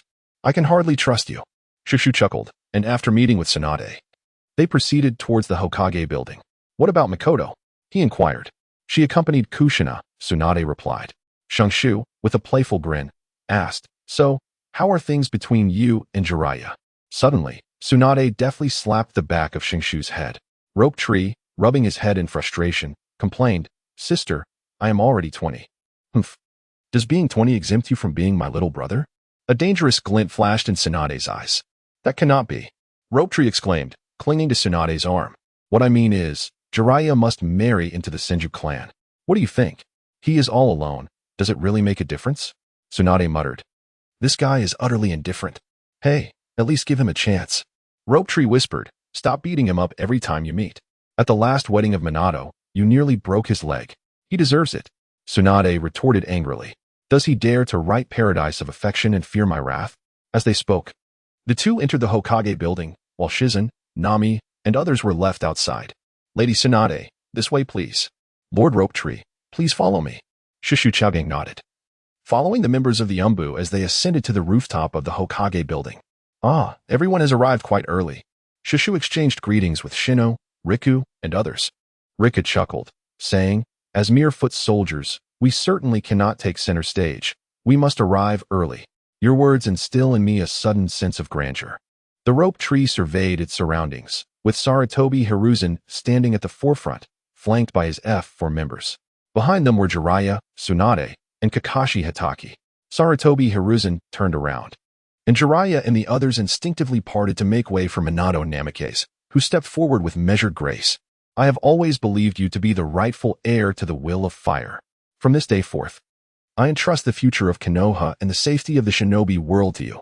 I hope you will not disappoint the hopes of myself and everyone else. The fourth Hokage. As he spoke, he extended the Hokage hat with both hands. Minato Namikaze accepted it with both hands, his expression filled with fervor, proclaiming, I shall serve without hesitation. Sarutobi Hiruzen nodded, taking a few steps back. Understanding the moment, Minato donned the Hokage hat and stepped forward, waving to the thousands of villagers below. In an instant, Konoha was engulfed by a thunderous roar of cheers. Shenshu stood with his arms crossed, observing everything before him with neither sorrow nor joy. Shinazuke approached and whispered, Shenshu, do not rush to a conclusion. Indeed, it would be prudent to allow the Watergate to transition smoothly. Rikuju nodded in agreement, saying, we should avoid any conflict with the third generation. Shenshu remarked softly, it has always been part of the plan. There is no need for further discussion. Hokage-sama has already been informed of the upheaval in the Land of Grass. Lu Jio hastily added, I have dispatched members of the Umbu to gather intelligence. You must prepare in advance. Indeed, Shenshu nodded slightly. I have heard that the third has not relinquished control of the Umbu? Correct, Lu Jio replied, his expression darkening. This is precisely why I have prevented you from competing for the position of the fourth. Huh. A sardonic smile graced Shenshu's lips. Poor Minato. Is this what it means to be the Hokage only halfway through? The fourth wishes for me to serve as his assistant. What do you think? Certainly, Shenshu concurred. It is crucial to provide guidance. Understood. As the figures of Shenshu, Yuanfei, and others returned, Shenshu stretched languorously and remarked with a hint of boredom, it's over. Let us indulge in some libations. Ahem. Shinazuke coughed lightly. I have matters to attend to, so I shall take my leave. Likewise, Rokuhisa turned to depart. Shenshu. What did you just say? I merely mentioned that I shall be returning home for dinner. Shenshu grinned. Mikoto, what brings you up here? With a huff, Mikoto replied. I am here to accompany Kusinai. She wrapped her arm around his, subtly pinching the soft flesh at his waist. Kusinai had mentioned inviting us over for dinner this evening. Oh. The corners of the Rope Tree twitched. Is Watergate available tonight? Chapter 91. Yuki takes action. Is it simply because he is unavailable? Mikoto spoke softly, feeling somewhat uneasy about Kusuna's state. What does that mean? She was troubled by the gossip circulating in the village. Mikoto sighed, expressing her concern that you might be angered and sever ties with them. He chuckled. How could this girl entertain such thoughts? I find it hard to believe. The Rope Tree Fox pondered. Given her boisterous personality, if I dared to distance myself from her, she would surely come to my home and give me a thrashing. Hee. Can't she mature a little? Mikoto leaned in close to his ear and whispered, let me tell you a secret. Kyuka is pregnant. Shushu paused, stroking his chin thoughtfully, murmuring, truly the fastest man in the ninja world. So, are we going or not? We must go. Shushu snapped back to reality. I am rather curious whether this child will bear the surname Uzumaki or Namikaze. Are you foolish? It is undoubtedly Namikaze. Meichin shook her arm in response. Not necessarily. Lord Tsuchikage, this is the upper echelon of the Akatsuki organization. Anoki took the list, scanning it with a furrowed brow in disbelief. Only 3 individuals? And mere youths of 16 or 17. The reports from the front lines confirm this. Huangtu's expression was grave. However, there are others who will confront Hanzo of the Salamander. After a moment of contemplation, Anoki coldly commanded, "Immediately dispatch someone to negotiate, demanding their withdrawal from the land of rain." "Understood," Huangta replied. "Lord Suchikage, shall we send ninjas to the borders to exert pressure?" Anoki nodded. "You will personally lead 3,000 men to make the journey. If they dare to disobey, we will annihilate them." "Understood." In Konoha, within the Hokage's office, Sarutobi Hiruzen organized the documents before presenting them to Namikaze Minato. "This is the intelligence we have gathered recently, and it requires urgent attention." Minato accepted the papers with both hands, opening them to reveal troubling information, frowning immediately. Sarutobi seemed to seek his insight. "What do you believe we should do?" Minato hesitated. "The conflict between the two nations presents us with only advantages, no disadvantages. I suggest we observe the situation." "Is that all?" Sarutobi countered. Minato shook his head slightly. "Not only that. I suspect Iwagakure will not remain idle and will likely intervene militarily. We can use the pretext of protecting border residents to send a team of ninjas for surveillance." Sarutobi nodded in satisfaction. "Then I shall not intervene further in this matter." He looked around the office, waved his hand, and slowly exited. Minato promptly rose to see him off, only returning once he had left the Hokage building. "Jiku, who do you think would be suitable to lead the team?" Nara Shikaku replied with a wry smile. "Lord, the only candidates are Jiraiya, Tsunade, and Shikaku, but their statuses." Minato understood his implication and, raising his hands, muttered to himself, "I am truly a commander without troops. Please continue." "Indeed," Nara Shikaku said solemnly. "The others are not yet qualified for independent leadership. After much consideration, only Shenshu seems capable." Minato felt a tinge of reluctance. He truly did not wish to deploy Senju Shenshu unless absolutely necessary. Nara Shikaku noticed Minato's hesitation and advised, "Lord, the purpose of dispatching troops is to intimidate the enemy, and Shenshu is quite fitting. Moreover, this opportunity allows you to showcase your trust in him to prevent any malicious provocations." "I shall ponder this," Minato sighed. "Where is that fellow at present? He should be dining at your home." "Ah, how delightful. Lady Kuzuna has taken it upon herself to cook." Shoju entered the kitchen, lifted the lid of the pot, and inhaled deeply. Lo and behold, it appeared quite promising. Indeed, it must be. With a spatula in hand, Kuzuna commanded, "Out, out. Do not cause me any trouble. Mei Ching, lend her a hand." Shoju chuckled. "Should the esteemed lady tire herself, Watergate will surely have to contend with me." Kuzuna's cheeks flushed a delicate hue, yet she retorted, "I am not so fragile." Mei Ching, unfazed by his request, adeptly donned an apron. Clearly a frequent visitor to this culinary haven, Jiangshu solemnly remarked, "Kushina, have you ever contemplated the dangers associated with childbirth?" "I am aware." Kushina nonchalantly replied, "That pesky fox dares not emerge to cause chaos. By the way, Minato intends to name our child Naruto. What do you think?" "Hee, splendid indeed." A flicker of emotion arose within Shenshu. This was not merely a name, but a representation of an entire youth. However, Uzumaki Naruto possesses a more melodious name than Namikaze Minato. "Hey, how do you know to call him Uzumaki Naruto?" Kushin appeared in, saying, "I had an agreement with Minato that our first child would bear the Uzumaki surname. I'm back." Namikaze Minato entered with a smile, remarking, "You all have been secretly indulging in delicacies without me. Kushina, I dare say this fellow returned on purpose, knowing I would be here." Shenshu rolled his eyes. "Hokage-sama, are you finished with your duties?" Minato teased, "Shenshu, your tone seems a bit sour. Are you envious?" "Envious of you?" Shenshu scoffed. "Let us talk when you manage to escape the grip of the third Hokage. Time to eat." Kushina admonished, carrying a tray, "No discussing official matters at home." "As you command." Minato cheerfully retrieved a bottle of wine from a hidden compartment, saying, "This has been my treasured collection for several years. I've been reluctant to consume it, but you are in for a treat." Upon receiving the message, Shenshu glanced at it, and, feeling somewhat irritable, remarked, "I have often noticed my fine wines disappearing from the cellar. Today, I am finally on the case."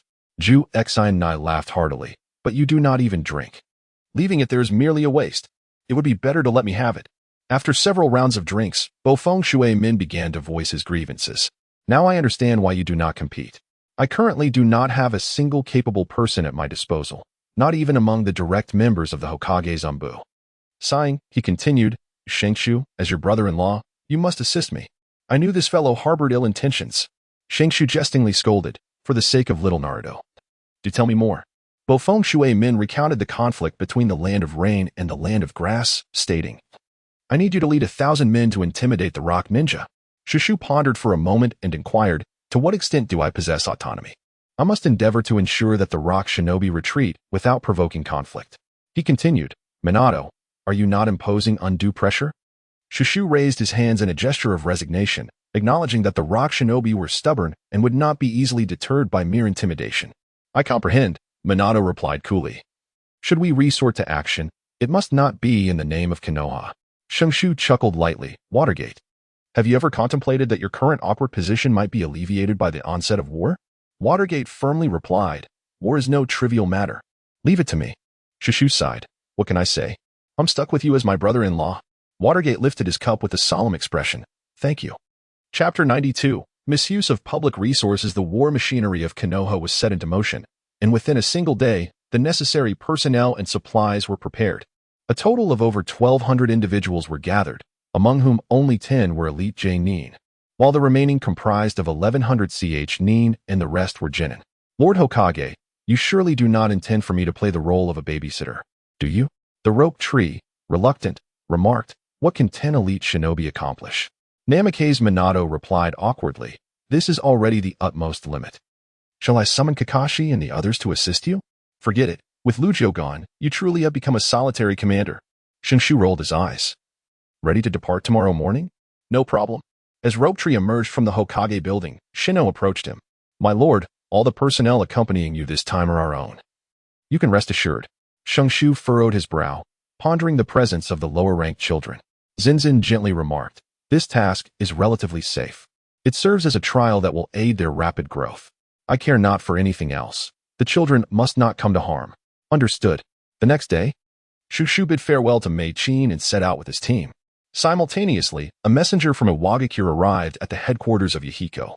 The leader of Yahiko declared, I, Bitsukage, at the behest of the daimyo of the Land of Grass, command you to withdraw from the Land of Grass forthwith, or we shall resort to force. Is there a daimyo in the Land of Grass? Yahiko scoffed. Moreover, what authority does Ohayaki possess to command our actions? Impudent. The name of the Tsuchikage is not one that a mere child like you can utter so freely.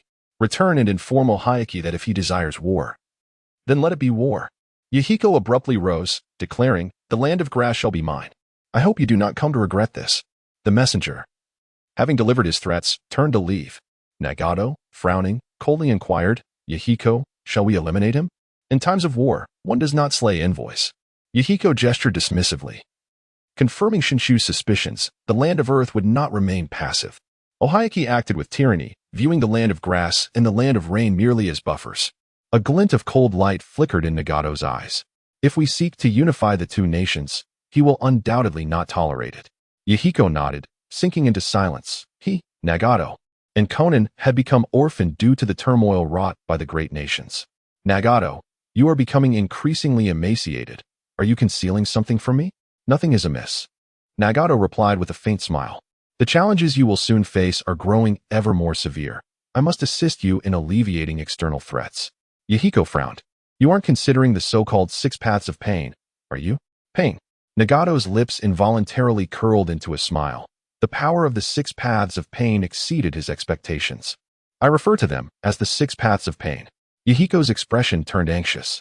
Nagato raised a hand to interrupt him, his sleeve slipping to reveal an arm pierced by a black rod. I know my limits. The Akatsuki's elite are few. Our jonin do not match those of the other nations. We must enhance our advanced combat capabilities to ensure our survival. Surely, you do not wish to continually burden the Senju Shenshu? Yahiko found himself at a loss for words, letting out a deep sigh. If you feel unwell, I understand. Nagato grinned. I am quite capable of caring for my own body. Shenshu entrusted all matters of the expedition to Shinonasuke, assuming the role of a dispassionate overseer. Young master. The forces from Yin-In village have mobilized 3,000 troops and are now stationed at the border. What is the composition of these forces? Quickly responding, Chiensho Bayun stated, 200 elite shinobi, the majority being chunin, along with a small contingent of genin responsible for logistics and transport. Shenshu remarked with ill intent. If these troops were to fall in the Land of Grass, I wonder if Ohyuki would feel any sorrow? Who leads them? The child of the Tsuchikage, Huang Tu. The rope tree suddenly became intrigued. If the yellow earth were to be retained, or if it could be captured alive, it would yield considerable rewards. Locate this individual. Understood. The thousand-handed white cloud paused in tone. Young master, the Yuan master has dispatched someone to covertly engage with Kagayame, and has conspired multiple times with the Ghost Lantern Full Moon, suggesting a potential nefarious scheme. The rope tree has not sensed any feedback regarding the doppelganger, which suggests that the situation in the Land of Water remains within a manageable scope. What has become of Kakuzu and Kisame? Senju chuckled. Indeed, young master. Your insight is remarkable. The 7 ninja swordsmen of the mist from the second generation surpassed the first by a considerable margin. The rope tree nodded in satisfaction, indicating that Master Yuan need not concern himself, yet there was no need to spare the moonlight of the ghost lantern. Indeed. Komei Ming sat silently in the water shadow office, her head bowed and her lips sealed. The ghost lantern god tree chuckled. Young lady, has someone vexed you? Komei Ming suddenly raised her head. Uncle, is it you? The ghost lantern god tree narrowed his eyes slightly. Did Master Yuan inform you? Uncle, is what Master Yuan said true? What did he say? He claimed you seized the authority of water shadow through violence. A sense of unease enveloped Komei Ming as she contemplated the villager's plight. Have I not taught you to disregard what others say and instead focus on what you observe? The ghost lantern god tree spoke solemnly. You have been in the village for some time. You should form your own judgment. Yet Komei Ming hesitated. But Master Yuan said you would lead Mist-Hidden Village into the abyss. The ghost lantern god tree shook his head in disappointment, rising to gaze out the window. After all these years, I have imparted my principles to you, yet you still question my actions? It is not like that. Komei Ming exclaimed anxiously. I dare not forget all that you have taught me, but Xiao Ming, if you were to succeed me as water shadow, what would you do? Me? Komei Ming asked, bewildered. Why me? The ghost lantern god tree turned to her. You are my disciple. Is it not your duty to assist me as water shadow? However, you must be aware that eventually, the land of water will be unified. If you disagree, I shall send you back to the land of fire. To prevent harm between us. Komei Ming's complexion paled. Prior to her arrival in the land of water, her resolve was firm, yet now, she found herself wavering under Master Yuan's persuasion. She timidly looked at the ghost lantern god tree. Uncle, will you kill me? The ghost lantern god tree sighed. Tomorrow, I shall send you back. Henceforth, you shall work by my side. I am sorry, Uncle, for disappointing you. Komei Ming gazed at him with tearful eyes. The ghost lantern god tree ruffled her hair. It is my fault for not considering your feelings, especially since this is your homeland. Uncle. Komei Ming sobbed as she clung to his arm. Boom. The earth hammer struck the table. Did Yuhiko truly say that? Indeed. The envoy replied indignantly. This brat is exceedingly arrogant, showing no respect for our rock-hidden village. Humph. Huang Tu's eyes glinted coldly. Were you able to discern their true strength? There are quite a few ninjas. Judging by the size of their encampment, there should be around 2,000 to 3,000, the envoy recalled. However, the majority of their ninja are of mediocre strength, hardly worth mentioning. Chapter 93. Pain. Huang Tu snorted. What strength can a small nation possess? Did you pay attention to the battle prowess of the Akatsuki's upper echelon? Huang Tu cautiously inquired. For the individual capable of vanquishing the formidable Hanzo of the salamander was not to be underestimated. The envoy recalled the figure standing beside Yuhiko, and his brow slowly furrowed. His subordinate reported that one of the enemy's high-ranking members possessed eyes of an extraordinary nature, reminiscent of the Rinnegan you mentioned earlier. Huang Tu's expression shifted slightly as he asked earnestly, did you discern it clearly? The individual's eyes were obscured by hair, and the subordinate could only detect a faint ripple. It is one thing for those of Konoha to wield the Rinnegan. But how could the refugees from the land of rain possess such ocular power? Huang Tu murmured. The envoy awkwardly replied, perhaps I misperceived it. Huang Tu, ignoring the remark, fell into contemplation for a moment before suddenly raising his head and commanding, Chidu, you shall lead 1,000 vanguard troops across the border of the land of grass to intimidate the enemy. Yes, Chidu bowed and responded, my lord, should we initiate an attack? You may decide autonomously, but primarily focus on intimidation, with force as a secondary measure. Huang Tu pointed to the map. His voice grave, the march need not be overly swift. Allow the enemy time to concentrate their forces. Do you wish to? Chidu realized. Precisely. Huang Tu nodded, intending for the enemy's main force to gather so that they could be ensnared all at once, avoiding the quagmire of war. Your wisdom is unparalleled. My lord, report. A rock ninja burst into the tent, kneeling swiftly on one knee as he spoke. My lord, the Konoha ninjas have arrived at the border of the land of grass. Huang Tu's expression darkened. Who leads them? My lord, it is Senju Rope Tree. Shenshu entrusted the team to Zinzinisu and disguised himself to enter the land of grass. Shinsho Bayun swiftly remarked, "Young master, Nagato has created 3 puppets, seemingly intending to test their power on the battlefield. The rope tree has taken an interest. Is it possible to ascertain when he will take action? His subordinate is uncertain. Yet he and Xiaonan have now appeared atop the peaks at the border of the land of earth." Senju Hakuyun is somewhat perplexed, for according to the marching route of the rock ninja, it seems to be an inevitable path for them. The rope tree signifies understanding, and it appears that Nagato is exceedingly confident in his pain puppet, preparing to ambush the rock ninja forces. Intriguing. Let us proceed to observe the spectacle. Nagato, is this not too reckless? Conan expressed her concerns. After all, they are rock ninja. Rock ninja are still human. A flicker of fervor crossed Nagato's eyes. And I have already grasped the power of a deity. How can mortals contend with divinity? Consider it my final gift to Yahiko. Observing Nagato's increasingly frenzied demeanor, Conan felt an intensifying sense of unease. Nagato, what do you mean by your final gift? With a heavy exhale, Nagato remarked, Yahiko and the Akatsuki have already set upon their course, and now I may pursue my own endeavors. You, Conan, cease your counsel. Nagato raised his hand to halt her, asserting, with Yahiko and you in plain sight, it suffices, while I shall covertly monitor Senju rope tree. Should he dare to betray his word, I will intervene to secure Yahiko's position as the sovereign of the world. Yahiko would never consent. Conan shook her head, adding, furthermore, Senju rope tree has stated that the 6 Paths puppet poses a threat to your well-being. Humph, mere fear-mongering. Nagato retorted coldly. He too possesses the Rinnegan and understands the terrifying nature of such power. He is simply afraid that I might surpass his control. Filled with doubt, Conan was no fool. She possessed her own discernment. The words and actions of Senju rope tree, along with the disdain in his tone regarding Nagato's eyes, could not deceive her. She wished to offer further counsel, but Nagato interrupted with a sharp command. They are here. Startled, Conan fell silent, fearing she would disrupt him. Observing Nagato's increasingly gaunt profile, she silently noted, it seems Nagato has grown thinner once more. Akatsuki led the forefront of the group, and as they advanced, scouts continually reported on their surroundings. He, seasoned in the crucible of battle alongside Noki, would not lower his guard due to the enemy's apparent weakness. Akatsuki raised his hand to halt the advance. Looking up in confusion, a colossal bird was seen spiraling in the sky, its massive wings casting a shadow that enveloped them. Alert! Akatsuki bellowed.